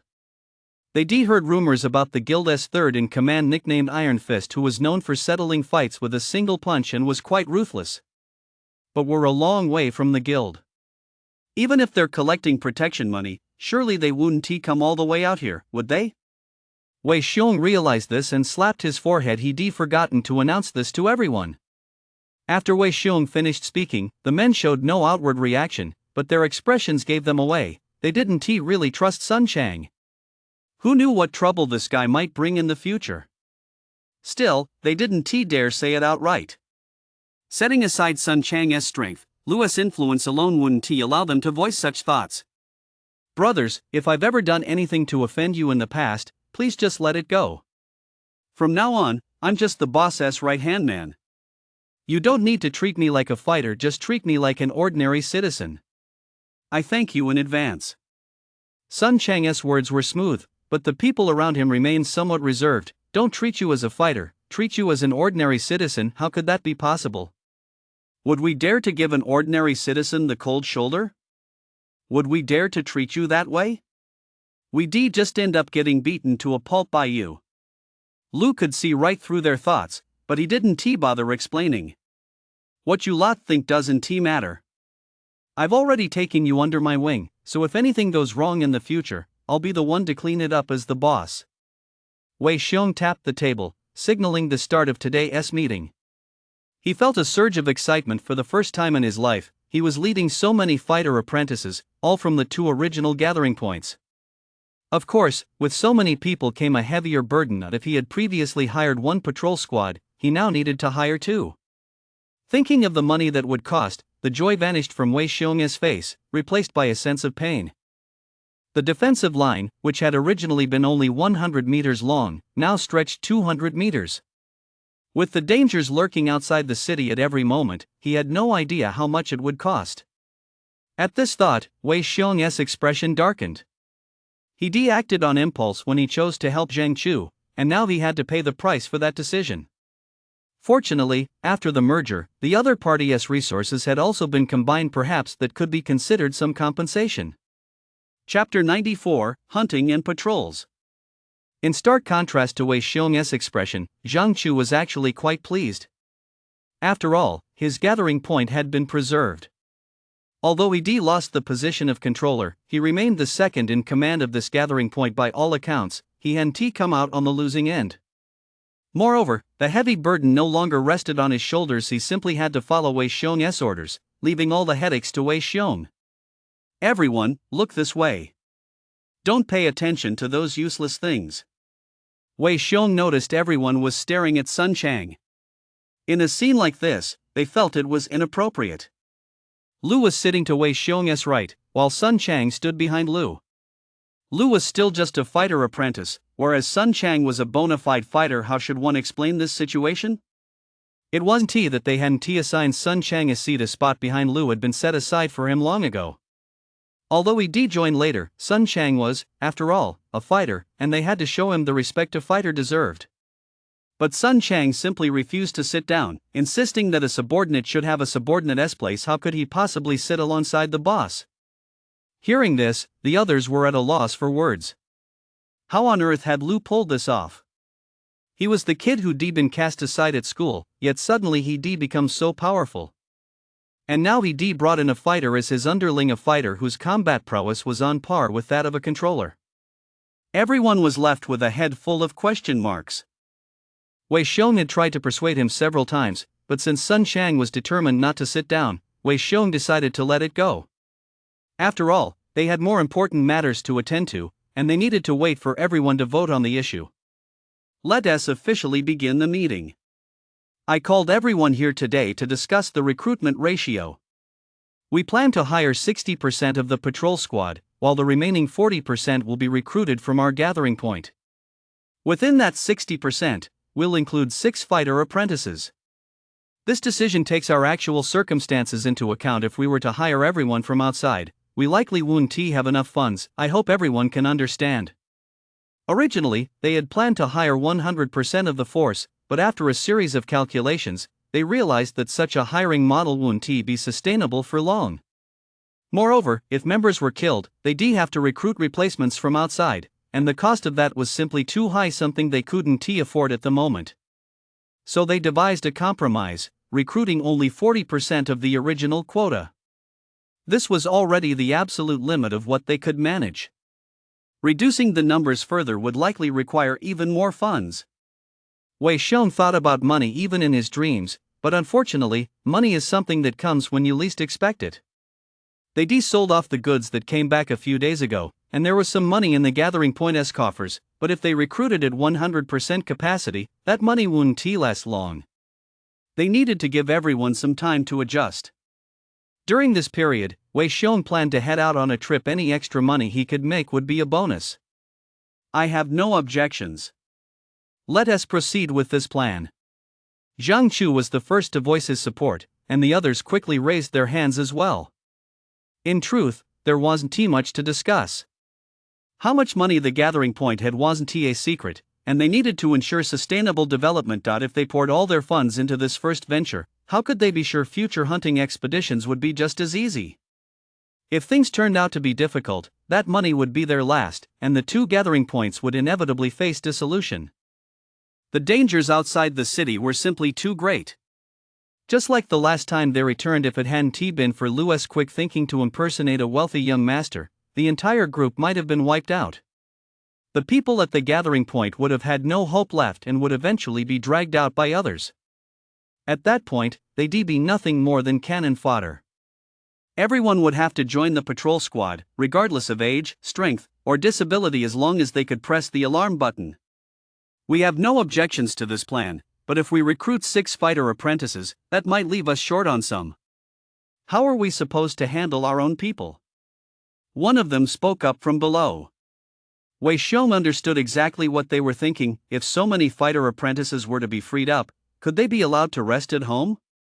If they could rest, no one would want to go outside the city. After all, the death rate out there was far too high. They'd get paid just as much for resting at home. It would essentially be a vacation for them. Don't worry just yet. Of course, we have plans for you all.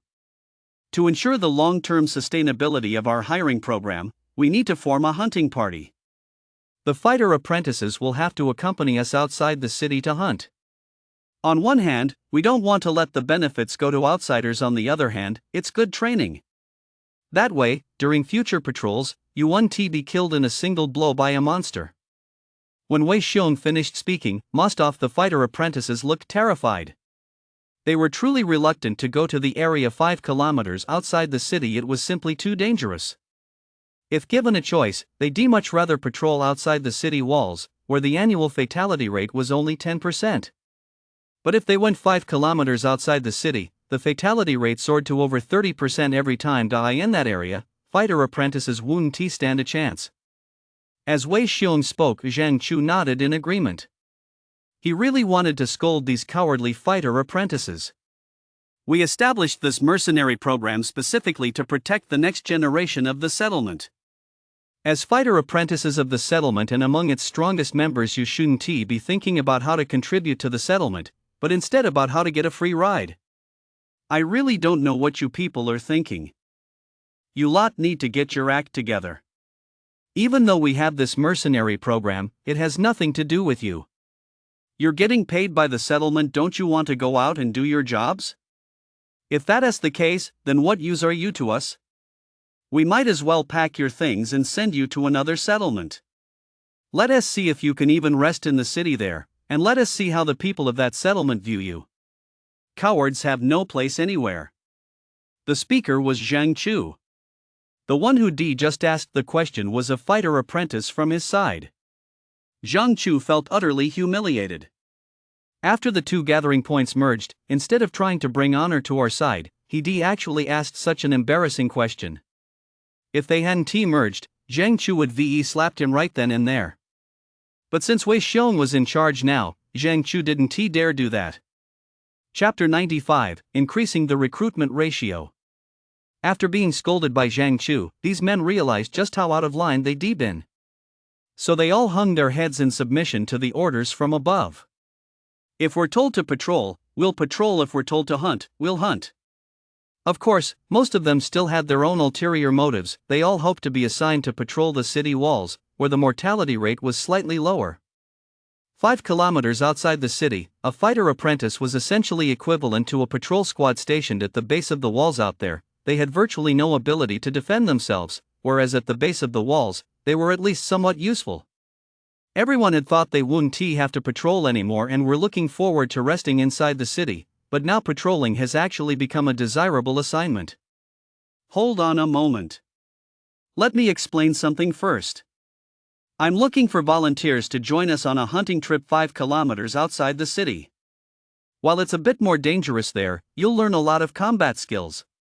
Most importantly, the pay is excellent. I can't promise exactly how much, but you could easily walk away with hundreds of thousands each time.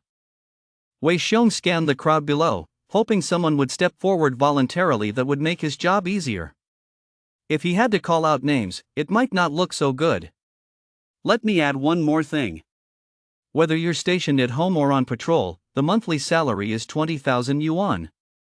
If you join us on this hunting expedition, you'll receive a guaranteed minimum of 50,000 yuan just for this trip, and the rest will be distributed according to our squad's sharing principles. Seeing that no one spoke up, Wei Xiong raised the offer slightly. Unfortunately, 50,000 yuan held little appeal for them after all. The mortality rate in that place was far too high and no one stepped forward to join the expedition. Seeing their men cowering like this, Wei Xiong and Zhang Chu were both furious. Not a single person was willing to step forward. Did these people have even a shred of human spirit left? If all the strong ones were like them, hiding away in Base City, then the number of monsters would grow without limit. Once they reached a certain size, they would attack the city with impunity. Did they really think they'd still be safe here? To be honest, Niu Air really wanted to go out, but he glanced at his injured arm. He started treatment the last time he returned, and it still hadn't healed.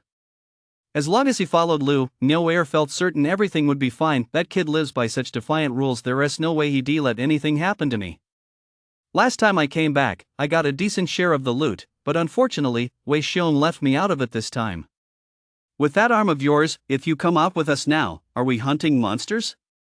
Or are we just here to look after you? Li Tai and Fong both raised their hands. These two still had some fighting spirit. Unlike the other fighter apprentices, they'd been out on missions many times before and had some understanding of the situation outside. Seeing others inside the gathering point raise their hands as well, Wei Xiong and Zhang Chu breathed a sigh of relief. If no one stepped forward, this gathering point would be doomed. No matter how hard the two controllers tried, there could only be one outcome: it would be swallowed up by others.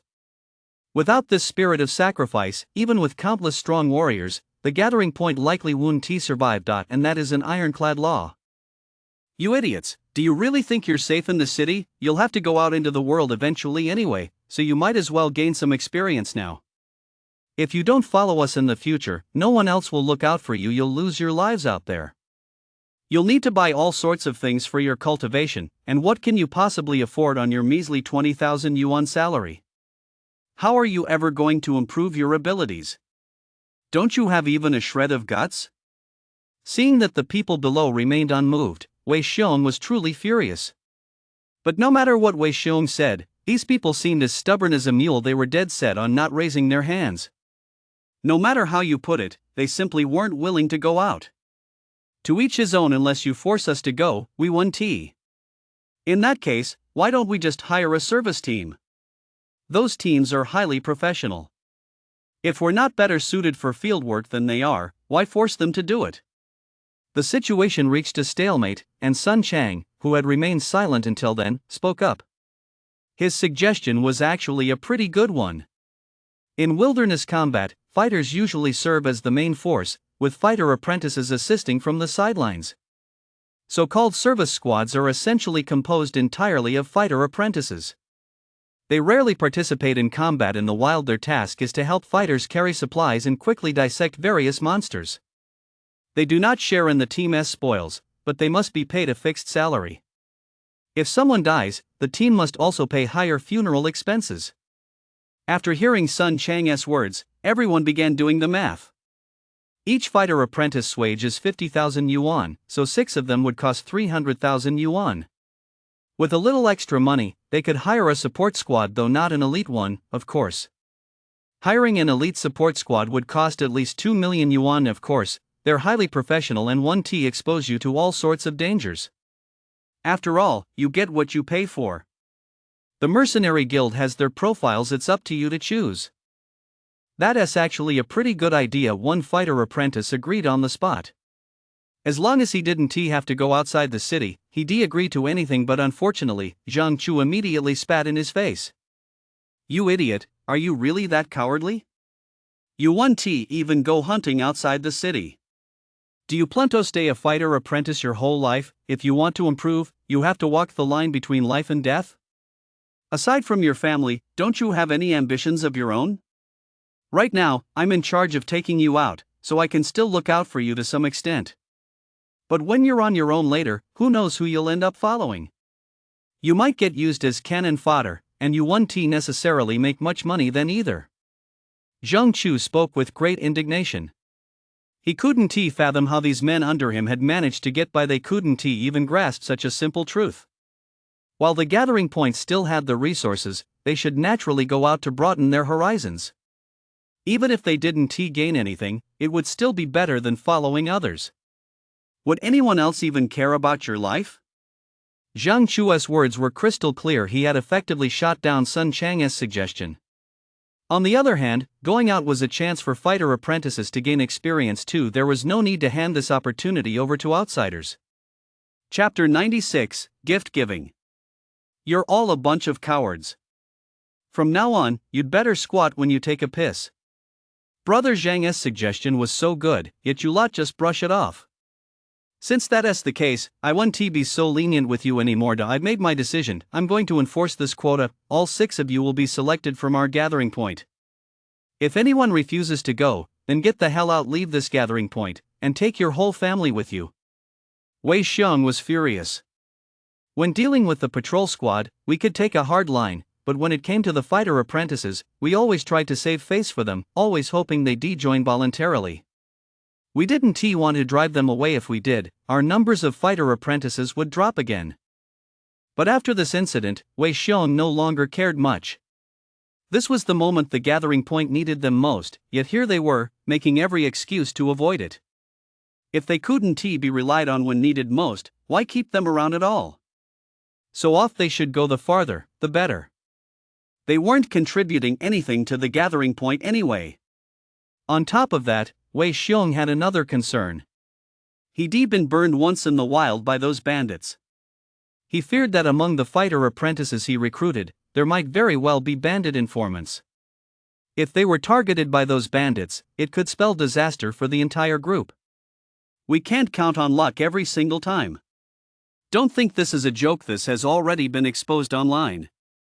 Many fighter apprentices take jobs through the mercenary guild, and once they join a squad, they start gathering all the squad's information. After the hunt ends, they send the intel to the bandits outside the city and then get a cut of the loot. The people at our own gathering point might not be the most skilled, but they're reliable. They've grown up here since childhood, and their families still live here. Even if they wanted to betray the gathering point, they couldn't possibly risk their families' lives, could they? Lu generally refrained from commenting on such matters. After all, he was still young. In situations like this, everyone had their own considerations.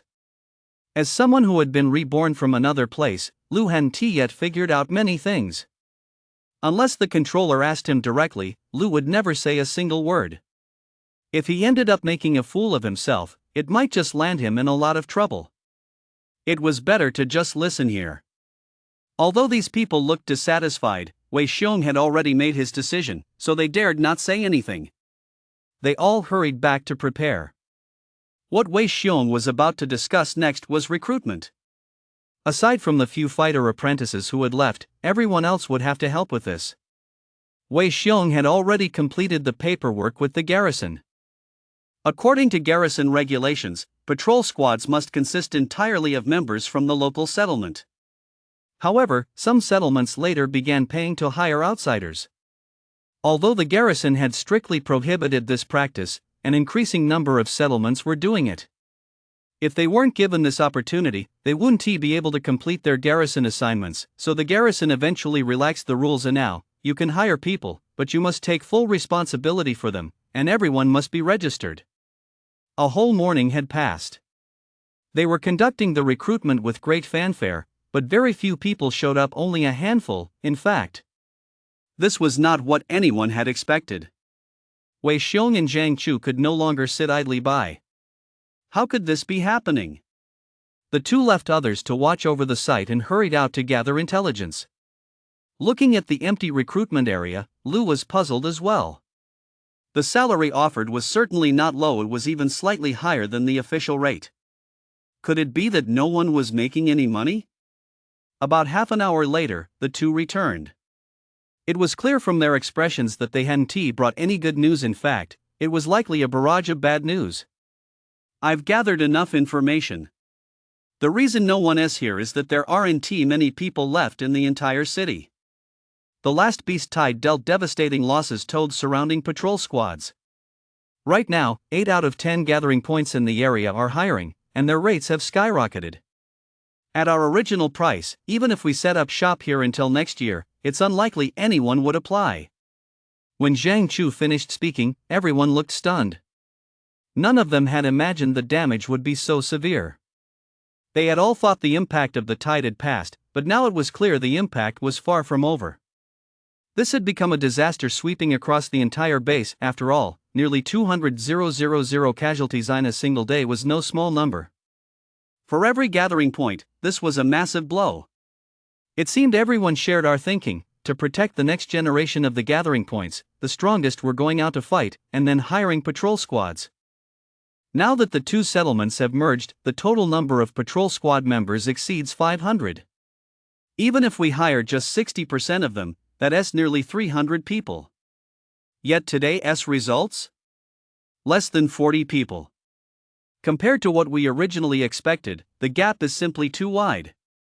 But if we were to follow the example of other settlements and raise their salaries, it would be impossible to manage. After all, the wages are simply too high, we can't afford them. We need to hire them for half a year, and the pay for a single hunt is too meager.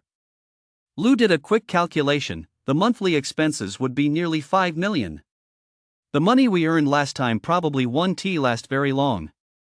And that's just for standard wages. If anyone were to die in battle, the monthly costs would be even higher. So we still have to go out hunting. That's the only long-term solution. There's no other way now. We have to keep raising the recruitment price and adjust our ratio, recruit 40% from outside and draft 60% from our own settlement. If we don't do this, we won't be able to complete the garrison's missions. Then the garrison will disband our settlement no matter what we say. They won't listen to our explanations. Wei Xiong immediately implemented the changes. There wasn't much time left now. If they didn't act, they likely wouldn't be able to hold on. To preserve this gathering point, this was the only option. The others looked equally helpless. Were they really going to have to send these kids into battle after all? Chapter 97, The Scout. Everyone, rest assured.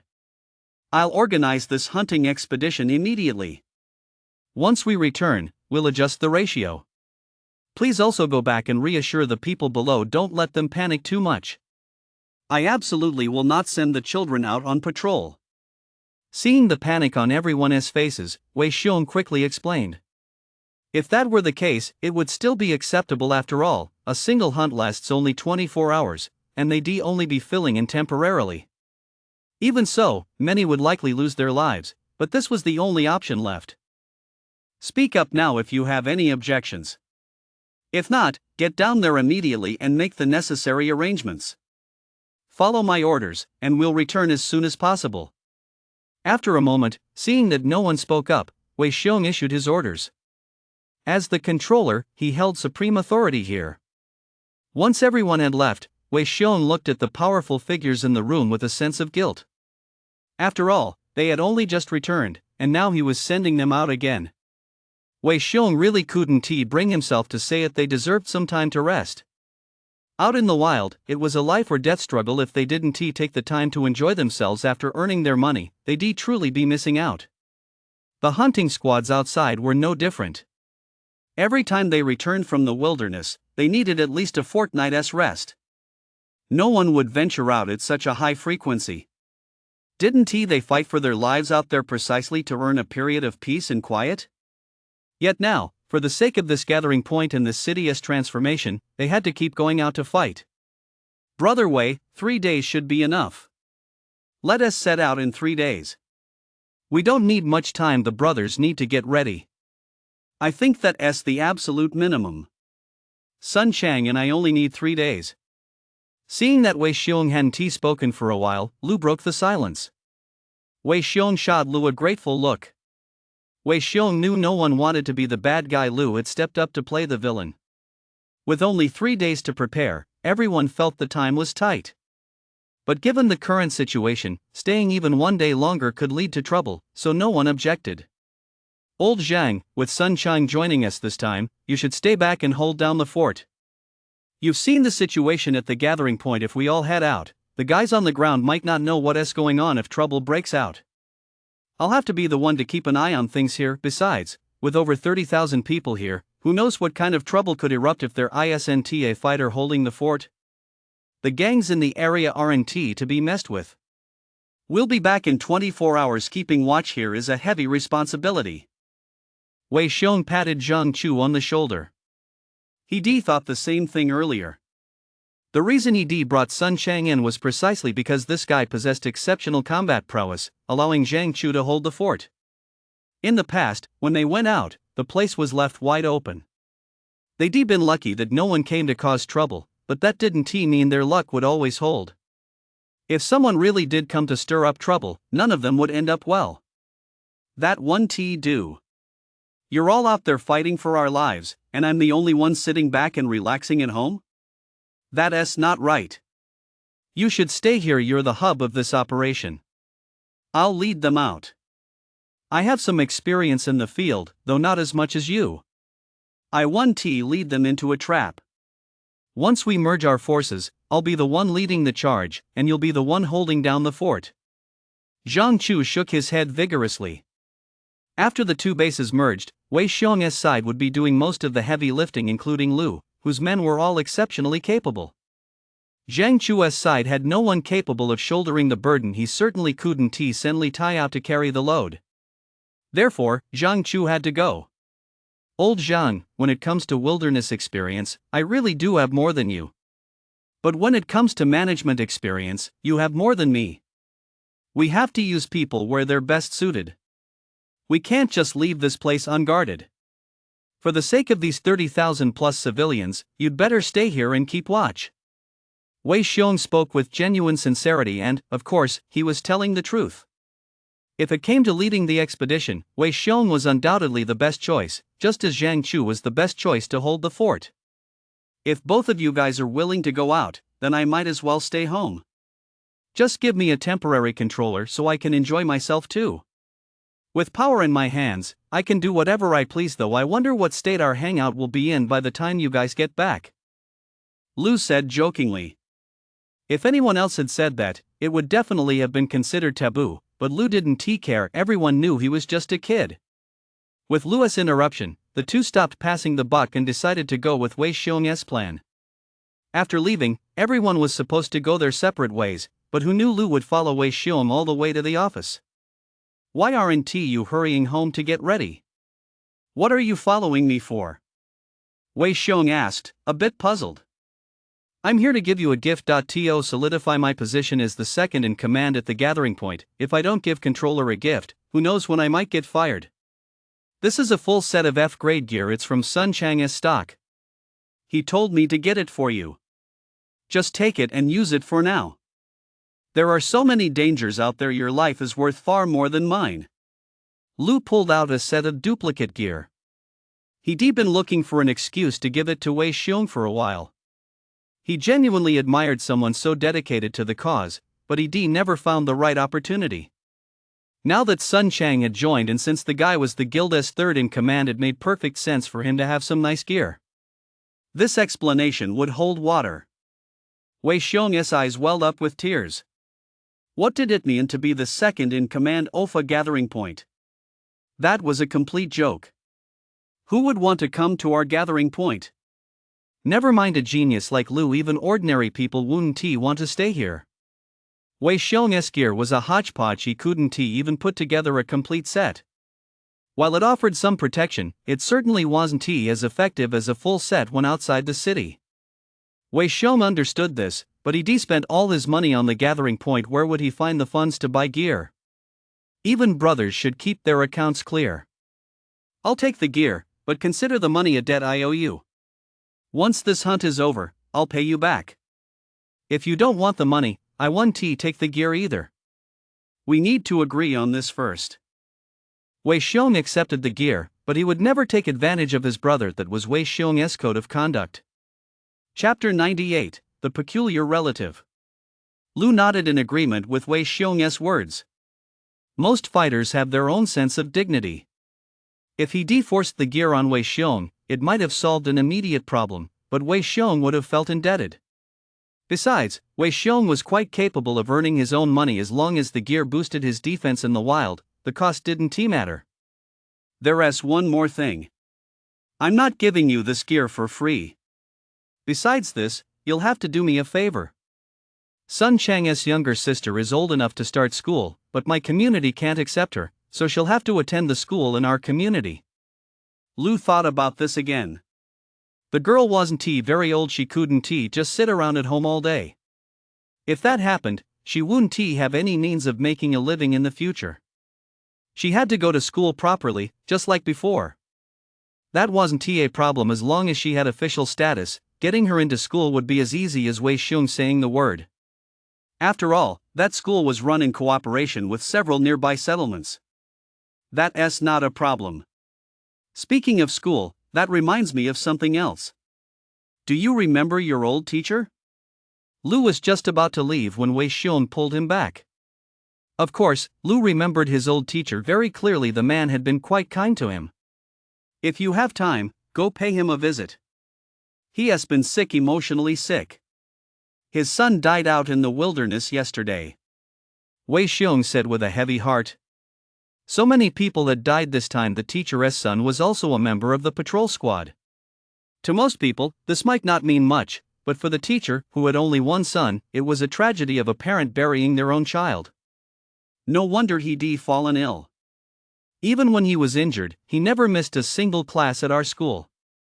It was a shame that I was such a good for nothing back then, spending all my time sleeping in class. Back when Lu was selected for the patrol squad, the teacher even gave him 1,000 yuan. 1,000 yuan isn't much to Lu now, but for the teacher back then, that was a quarter of his salary. In these post-apocalyptic times, who has extra money to spare? That was the teacher's entire savings. Give me the address. Lu felt a pang of guilt as he said this. He didn't even know where his mentor lived.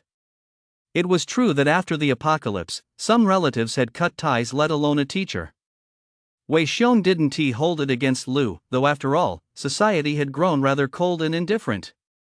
When Lu saw his teacher again, he felt a pang of guilt. The teacher's face was gaunt beyond belief, and he looked utterly drained of vitality. It was no wonder, having lost his only son, the teacher had no one left to rely on for the rest of his life.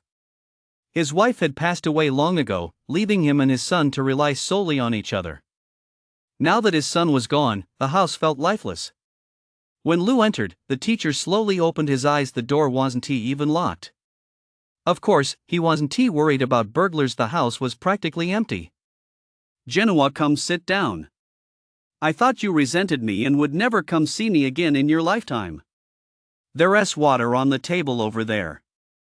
I can't get up, so pour yourself a glass and drink it. Seeing that it was Lu who had entered, a hint of relief crossed the teacher's face. Although teacher Lu had taught countless students, many had forgotten his kindness. After he fell ill, few had come to visit. Fong was the first, leaving some money behind, and Lu was the second. The reason Fong hadn't notified Lu was because he recalled what had happened in class back then. With so many students in the classroom, teacher Lu had singled out Lu to take him aside. Perhaps Lu still harbored some resentment, so when Fong came to visit the teacher, he didn't bring Lu along or even tell him the news. Please rest, teacher. I've heard what happened.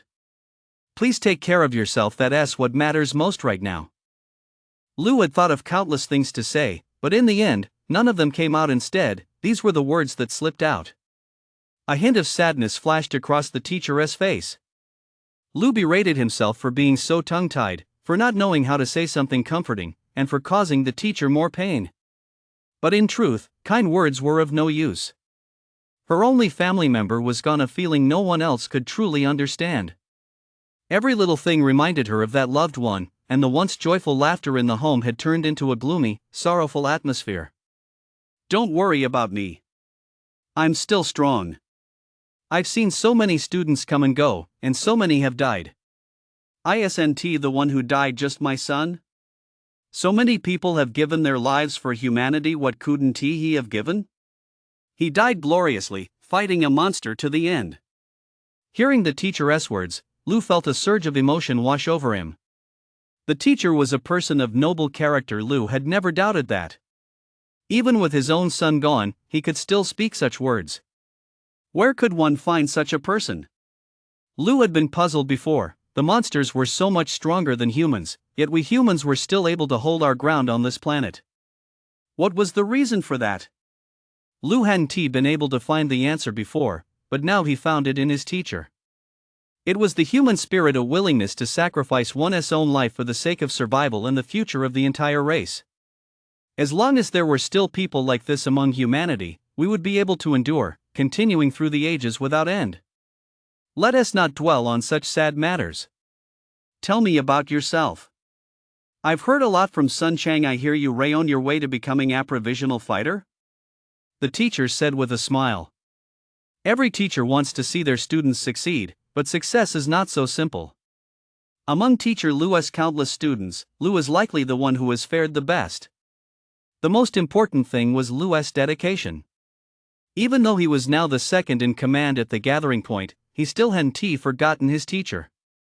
Teacher Lou truly admired a student with such a pure heart. Lou gave a slightly embarrassed smile and was just about to chat with his teacher about something else when the front door was kicked open. Even if it wasn't locked, no one would normally open a door like that.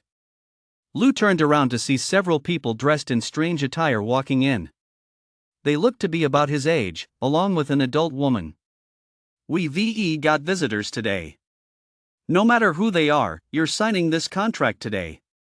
You've got 1 foot in the grave already. Why won't you transfer this house to your nephew? Are you planning to take it with you down there? Chapter 99, Entrustment. After just a few words, Lou understood what was going on. These people were all from teacher Lou's younger brother's family, people he rarely had any contact with. Now that teacher Lou's son had passed away, they heard he still owned a house and had rushed over to claim it. Setting aside what teacher Lou might think, their tone alone made Lou feel furious. But since this was ultimately teacher Lou's family matter, Lou had to hold his tongue. Lou glanced around the house. Although there was hardly any furniture, it was over 50 square meters. Fang had mentioned that property prices in this area were over 10,000 yuan per square meter. If sold, it would fetch over 500,000 yuan. For an ordinary person, that was no small sum. No wonder these people were in such a hurry. They were afraid teacher Lou hadn't left a will, in which case the property would be subject to public distribution. Let me tell you this, I'm still alive, and this house has nothing to do with you.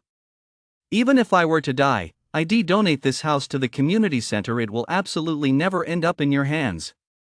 You've led these 2 children astray. You've let my brother down.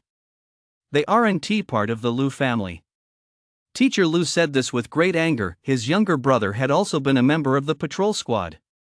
After his brother's death, his sister-in-law went to work as a dancer at a nightclub, and the 2 children began to drift into a life of crime. Teacher Lou had offered to adopt them back then, but his sister-in-law refused. They hadn't been in contact for over a decade, and now she has come back demanding the house. In their eyes, since Mr. Lou's son was already dead, his nephew should have the right of inheritance. Regardless of Mr. Lou's wishes, based on blood ties alone, the estate should rightfully go to his nephew. When they heard that Mr. Lou intended to donate it, these people were furious. You old fool, how could you do something like this? Do you even want your family line to continue? The Lou family must carry on?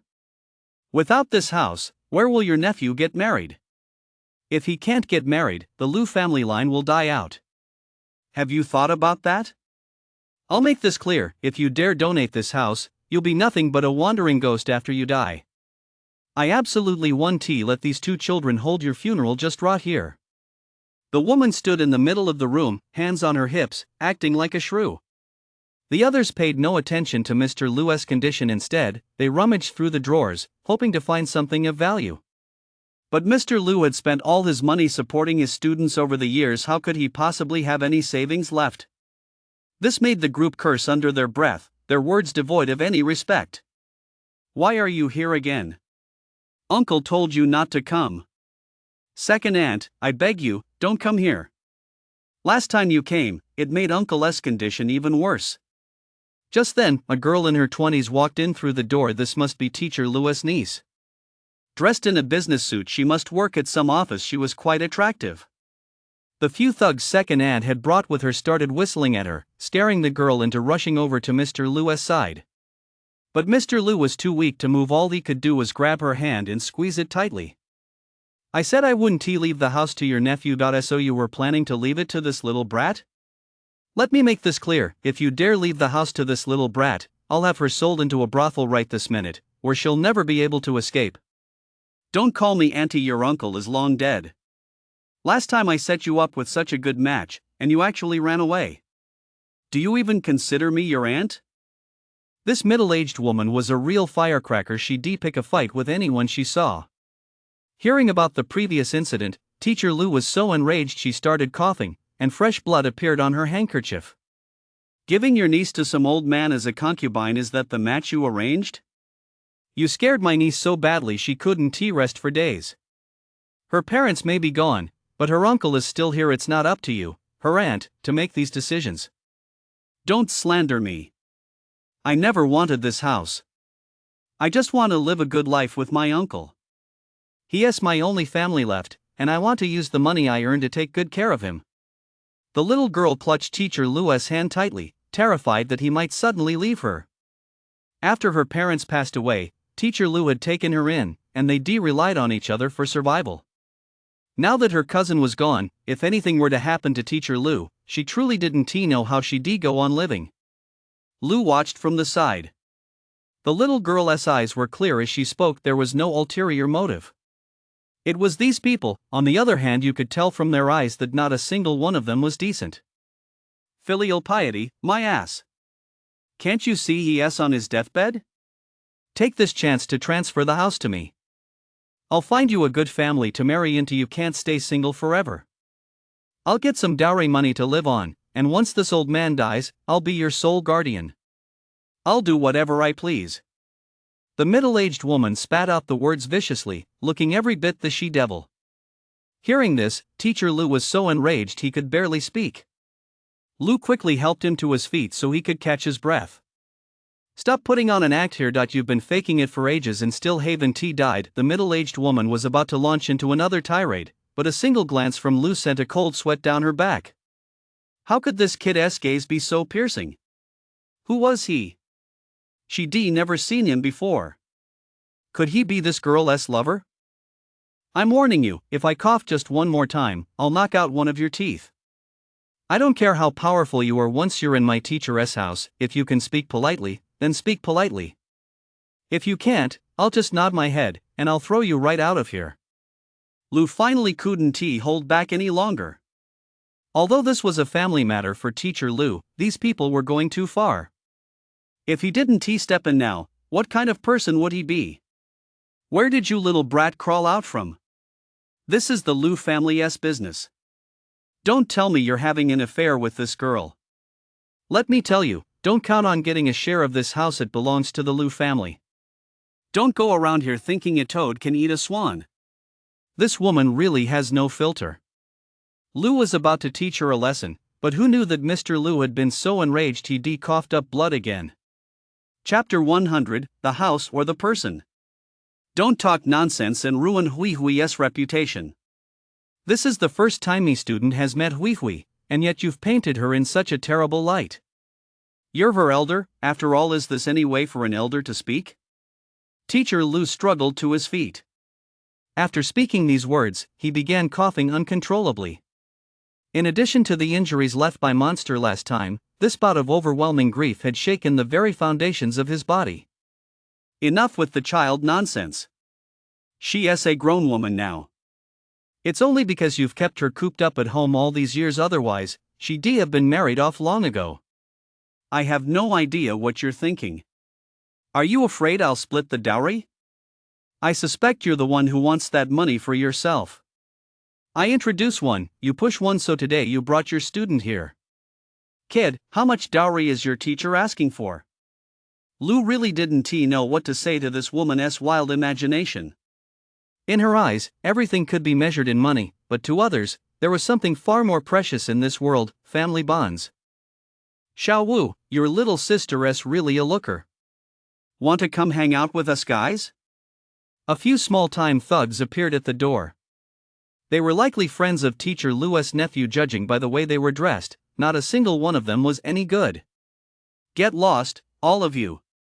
My mom found a great husband for my lovely little sister. You know old man Wang on North Street, right? He is offering a 200,000 yuan dowry. Don't even think about making a move on my sister. As the guy mentioned that name, teacher Lu coughed again. That old man Wang was already over 60, relying on his son's money. He was always buying up young girls in the neighborhood. Get them out of here. Teacher Lu grabbed Lu's hand. Since you've said so, there is nothing more to discuss. Lu charged forward and kicked out, controlling his strength, of course. The fat woman bounced like a ping-pong ball, flying straight out the door and dragging the three thugs by the entrance up the stairs with her. The four of them tumbled down the stairs. Then Lu grabbed one in each hand and tossed them out the door like trash. They piled on top of each other outside, cursing and grumbling, but when they saw Lu approach the doorway, they all scrambled downstairs, afraid he'd lay into them again. They already realized by then that Lu was no ordinary guy. Remember this: if you dare come back, I'll beat you every single time. You got off easy this time, but next time I'll take an arm from each of you. After Lu finished speaking, he performed a finger snap technique, sending a small stone straight through the concrete wall. The men's eyes widened in shock. So this was a fighter-level master? They were just street thugs scraping by. How could they possibly dare to provoke someone like this? Scared out of their wits, they scrambled to flee, terrified that Lu would finish them off. Wait a minute. I called you guys here today to cheer me on.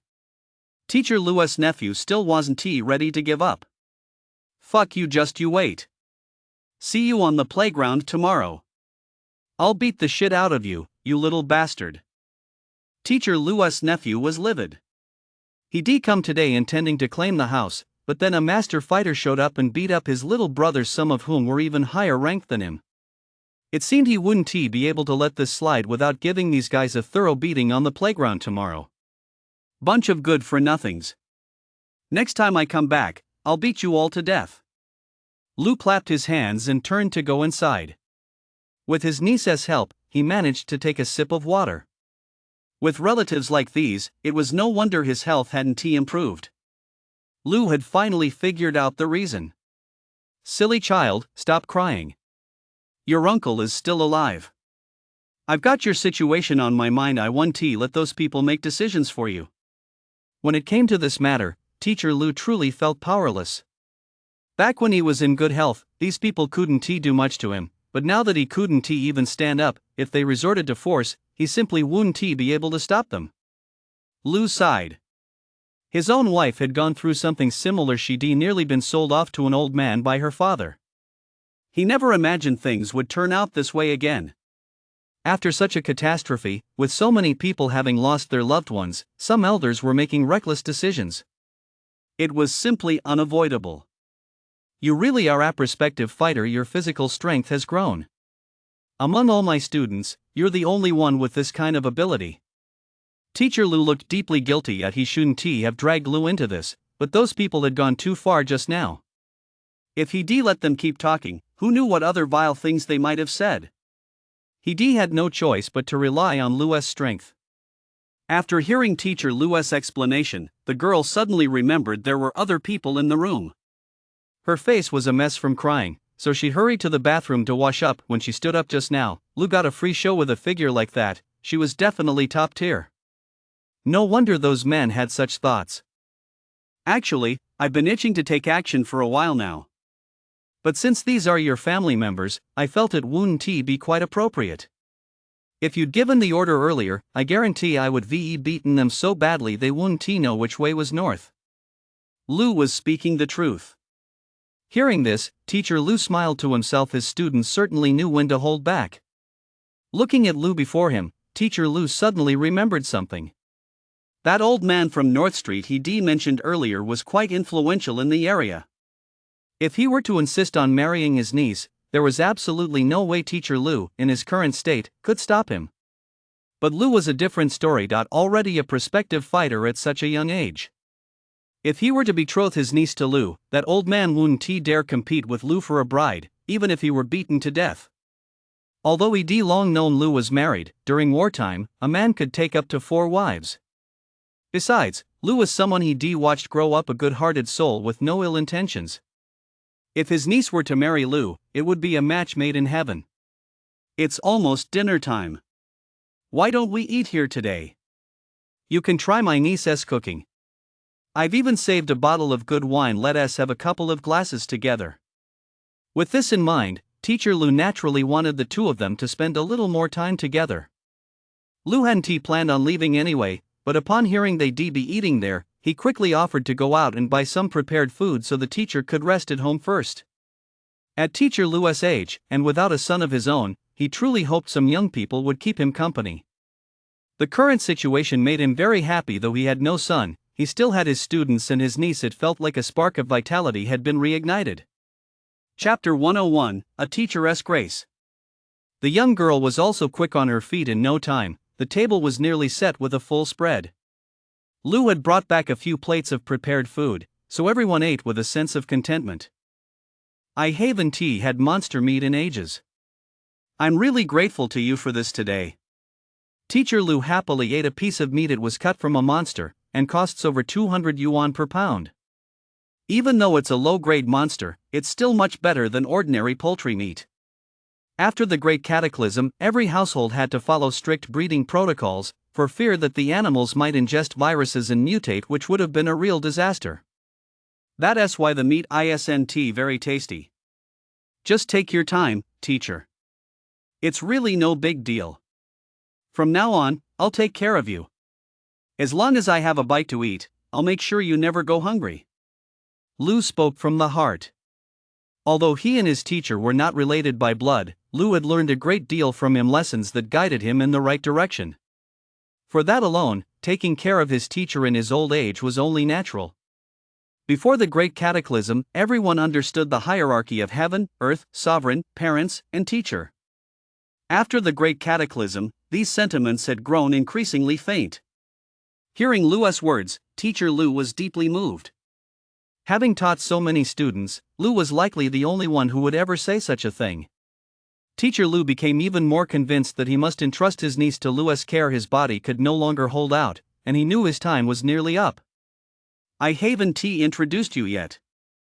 This is my niece, Hui. This is my student, Lu. Consider yourselves acquainted from now on. You must help each other. I know I don't have much time left. Today, as your teacher, I'm asking you for a favor. Let her be your wife. Lu was in the middle of eating when he suddenly heard this. He immediately spat out the food in his mouth. They were just talking about introductions. How did it suddenly turn into marriage? Not to mention that he already had a wife at home. They just met for the first time, and now he was bringing this up. Wasn't that a bit too soon? As for the girl across from him, her face turned as red as a monkey's butt, and she hurried off to the kitchen. What on earth was her uncle talking about? Actually, when she first met Lu, she hadn't felt anything special toward him. But after learning the whole story, she developed quite a fondness for him. Plus, he just shown how strong he was. After the Great Cataclysm, every girl wanted to marry someone tough. At least that way, her livelihood would be secure. Teacher, you're not joking, are you? Lu quickly wiped down the table. He just splattered half the table with food, which was truly rude. You're a prospective fighter. Is your hearing really that bad? Didn't you hear a word I said? What I told you is true. This child has had a hard life. Both parents are dead. She came to live with me, only to be bullied by my sister-in-law. I'm no longer able to protect her, so I have to entrust her to you. Once you become a prospective fighter, you can take 4 wives. But I must remind you of one thing: a wife of one's youth should never be cast aside. You must understand this. Hearing Teacher Lu's words, Lu was at a loss for words. When did he ever agree to marry your niece? Why on earth would he have to stick with his first wife? Does he look like Chen Shimi or something? Look at my niece, she handles every task with such care and precision. If you bring her home, she'll take care of everything for you. You'll be just fine, you'll get along well with your current wife too. There's absolutely nothing to worry about. Lu looked at his teacher in disbelief. This was Mr. Lu, a model educator, yet now he seemed like an insurance salesman, relentlessly pitching his niece. My dear teacher, my dear uncle, I'm truly at a loss for words. If I hadn't seen this with my own eyes today, I'd never have associated you with such talk. I came here to check on your health, not to find a bride. Please let me off the hook, I already have a wife at home. I can't very well be called a Chen Shimi, can I? Lu was truly begging for mercy. This was the first time Teacher Lu had ever seen him like this. Seeing that Lu was genuinely refusing, Teacher Lu couldn't bring himself to keep persuading him. It was mainly because Teacher Zhang was too shy, otherwise, he would have certainly kept pushing. However, Teacher Lu then thought of something else: even though he couldn't marry her, he still needed someone to look out for him. In this world, if there was anyone he could trust, it was probably only Lu standing right in front of him. You can't force someone to do something they don't want to do. Do whatever you want to, I haven't even asked the girl herself. Why don't we leave it at that? If I were to pass away, I'll first transfer this apartment to you. I know you're wealthy and wouldn't care for this place, but it's different for the girl. Find a way to transfer it to her and look after her for me. If I were to transfer it directly to her, my sister-in-law would eat her alive. Lu agreed. After all, this was his teacher, and she'd always been kind to him. If he couldn't even help her with this small favor, what kind of person would he be? However, Lu had his own plan. He needed to get his teacher medical treatment. The condition itself wasn't serious. As long as the medical care was up to par, there would be no problem. Teacher, I'll handle this for you, but I have one condition. Let us just consider this a mutual favor. I've seen your condition, though I'm no doctor. I don't think it's at the final stage yet. Come with me to the hospital for a checkup. With some treatment there, you might just recover. Please don't rush to refuse. This is my only request. Otherwise, you can do whatever you like with the house. Lu hadn't even finished speaking when the teacher began shaking his head. I know my own body better than anyone. It's already come to this point. There's no need to waste money at the hospital. Hospitals are so expensive these days, even a simple prescription can cost over 1,000 yuan. If I were to be hospitalized there, I'd have to tear down this house, and even that probably wouldn't cover the hospital bills. I want to leave something behind for this child. Teacher Lu spoke her true thoughts, and Lu understood this.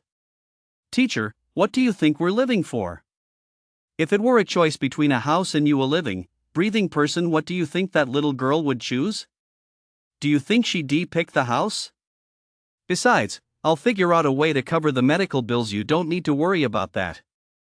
Chapter 102, The Jade Ring. Lu's words sent Teacher Lu into deep thought. It was true, she was the girl's only emotional anchor. If she were gone, even with this house, how would the girl manage? With her timid nature, she'd surely be taken advantage of.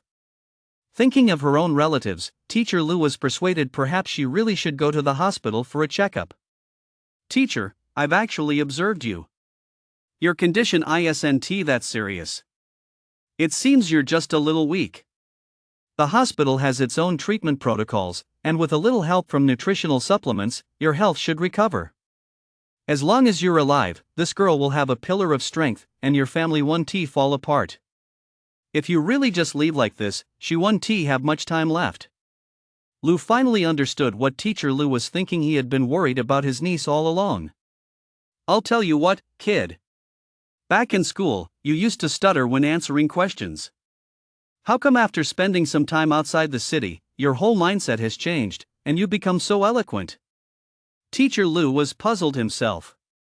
Lu, who had always been so tongue-tied as a student, was now speaking so convincingly, and every word hit the nail on the head. Lu gave an embarrassed smile. If he couldn't even see that much about his own character, then his rebirth would truly have been for nothing. I was just worried, that's all. If you're this negative yourself, no matter how hard the rest of us try, we won't be able to change anything in the end. That girl clearly looks up to you as her pillar of strength. If anything were to happen to you, no matter how much I look after her, I wouldn't be able to save her. For her sake, you've got to stay strong and healthy. Lu pointed toward the kitchen.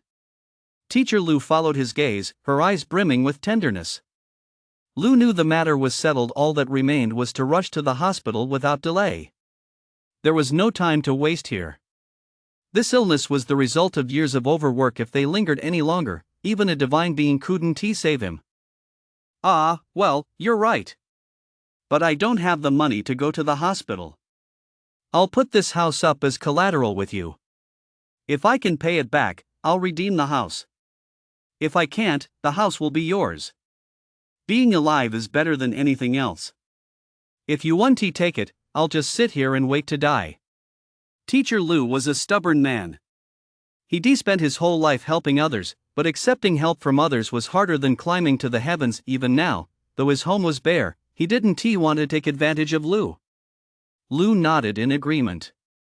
He wasn't thinking of anything else. He simply wanted to help Mr. Lu keep the house.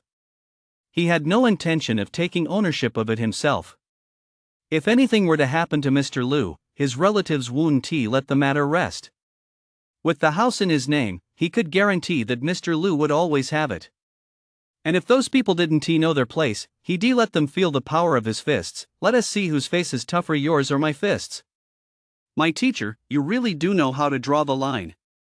Back when you gave me that 1,000 yuan, you never expected me to pay it back.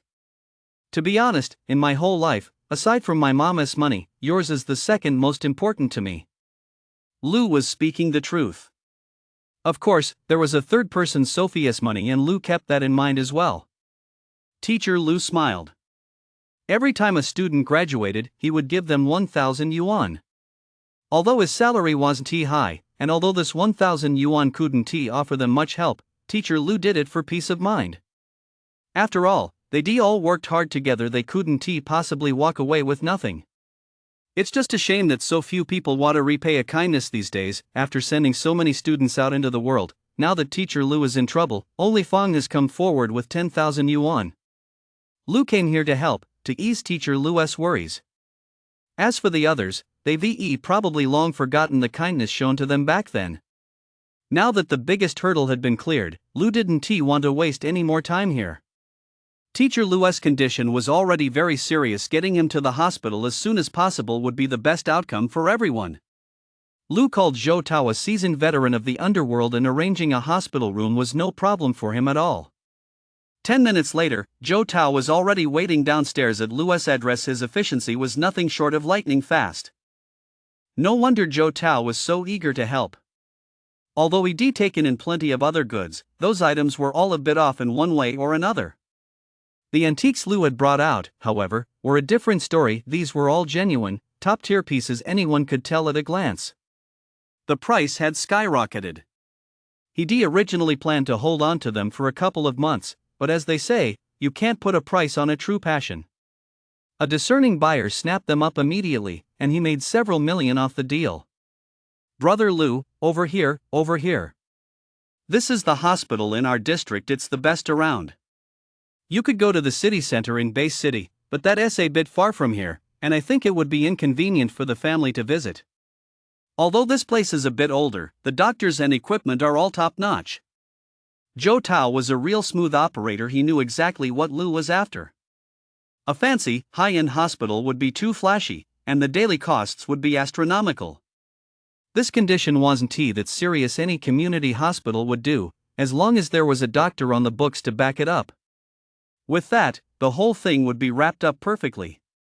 We'll just go there ourselves. I'm not bedridden. Why do we need an ambulance? It costs so much. Teacher Lu kept complaining. Ambulances aren't free these days. A single trip costs over 1,000 yuan.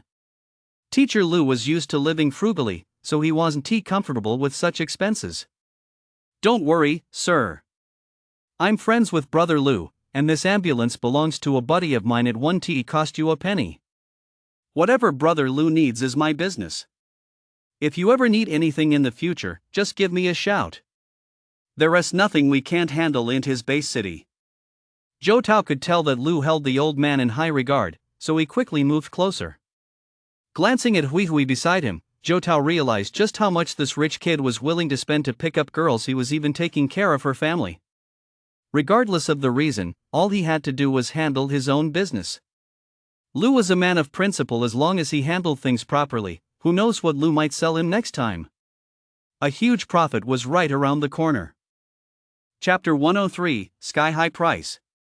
After settling the teacher in, Lou called Hui Hui over. It was obvious that the girl didn't often talk to strangers. Her face remained flushed the entire time she was looking at Lou. Take this money. Don't be too frugal with it. You go to the hospital with the ambulance first. I'll be right behind you. Quit your job for now. The teacher can't be left alone. I'll have someone find you a new job later. Lou pulled out 50,000 yuan. The teacher wouldn't need to go to the hospital to settle the bill. Joe Tao had already taken care of that. This money was purely for the teacher's living expenses. The hospital wasn't too far from here, so Hui Hui could buy groceries every day, cook at home, and then bring the meals to the hospital. As for work, she shouldn't go in for now. Otherwise, the teacher would have to hire a caregiver, and no one would take care of him as well as his own niece. Although Hui Hui wanted to argue, especially since her job had been so hard to come by, she chose to comply when she recalled the tone of Lou's voice. Thinking back on what her uncle had said, she actually began to have second thoughts. However, having been shy since childhood, she said nothing and simply followed the staff onto the ambulance, which screeched its way to the hospital. Don't worry, Brother Lou. Everything has been taken care of. I have a friend at the hospital who is a specialist in rehabilitation.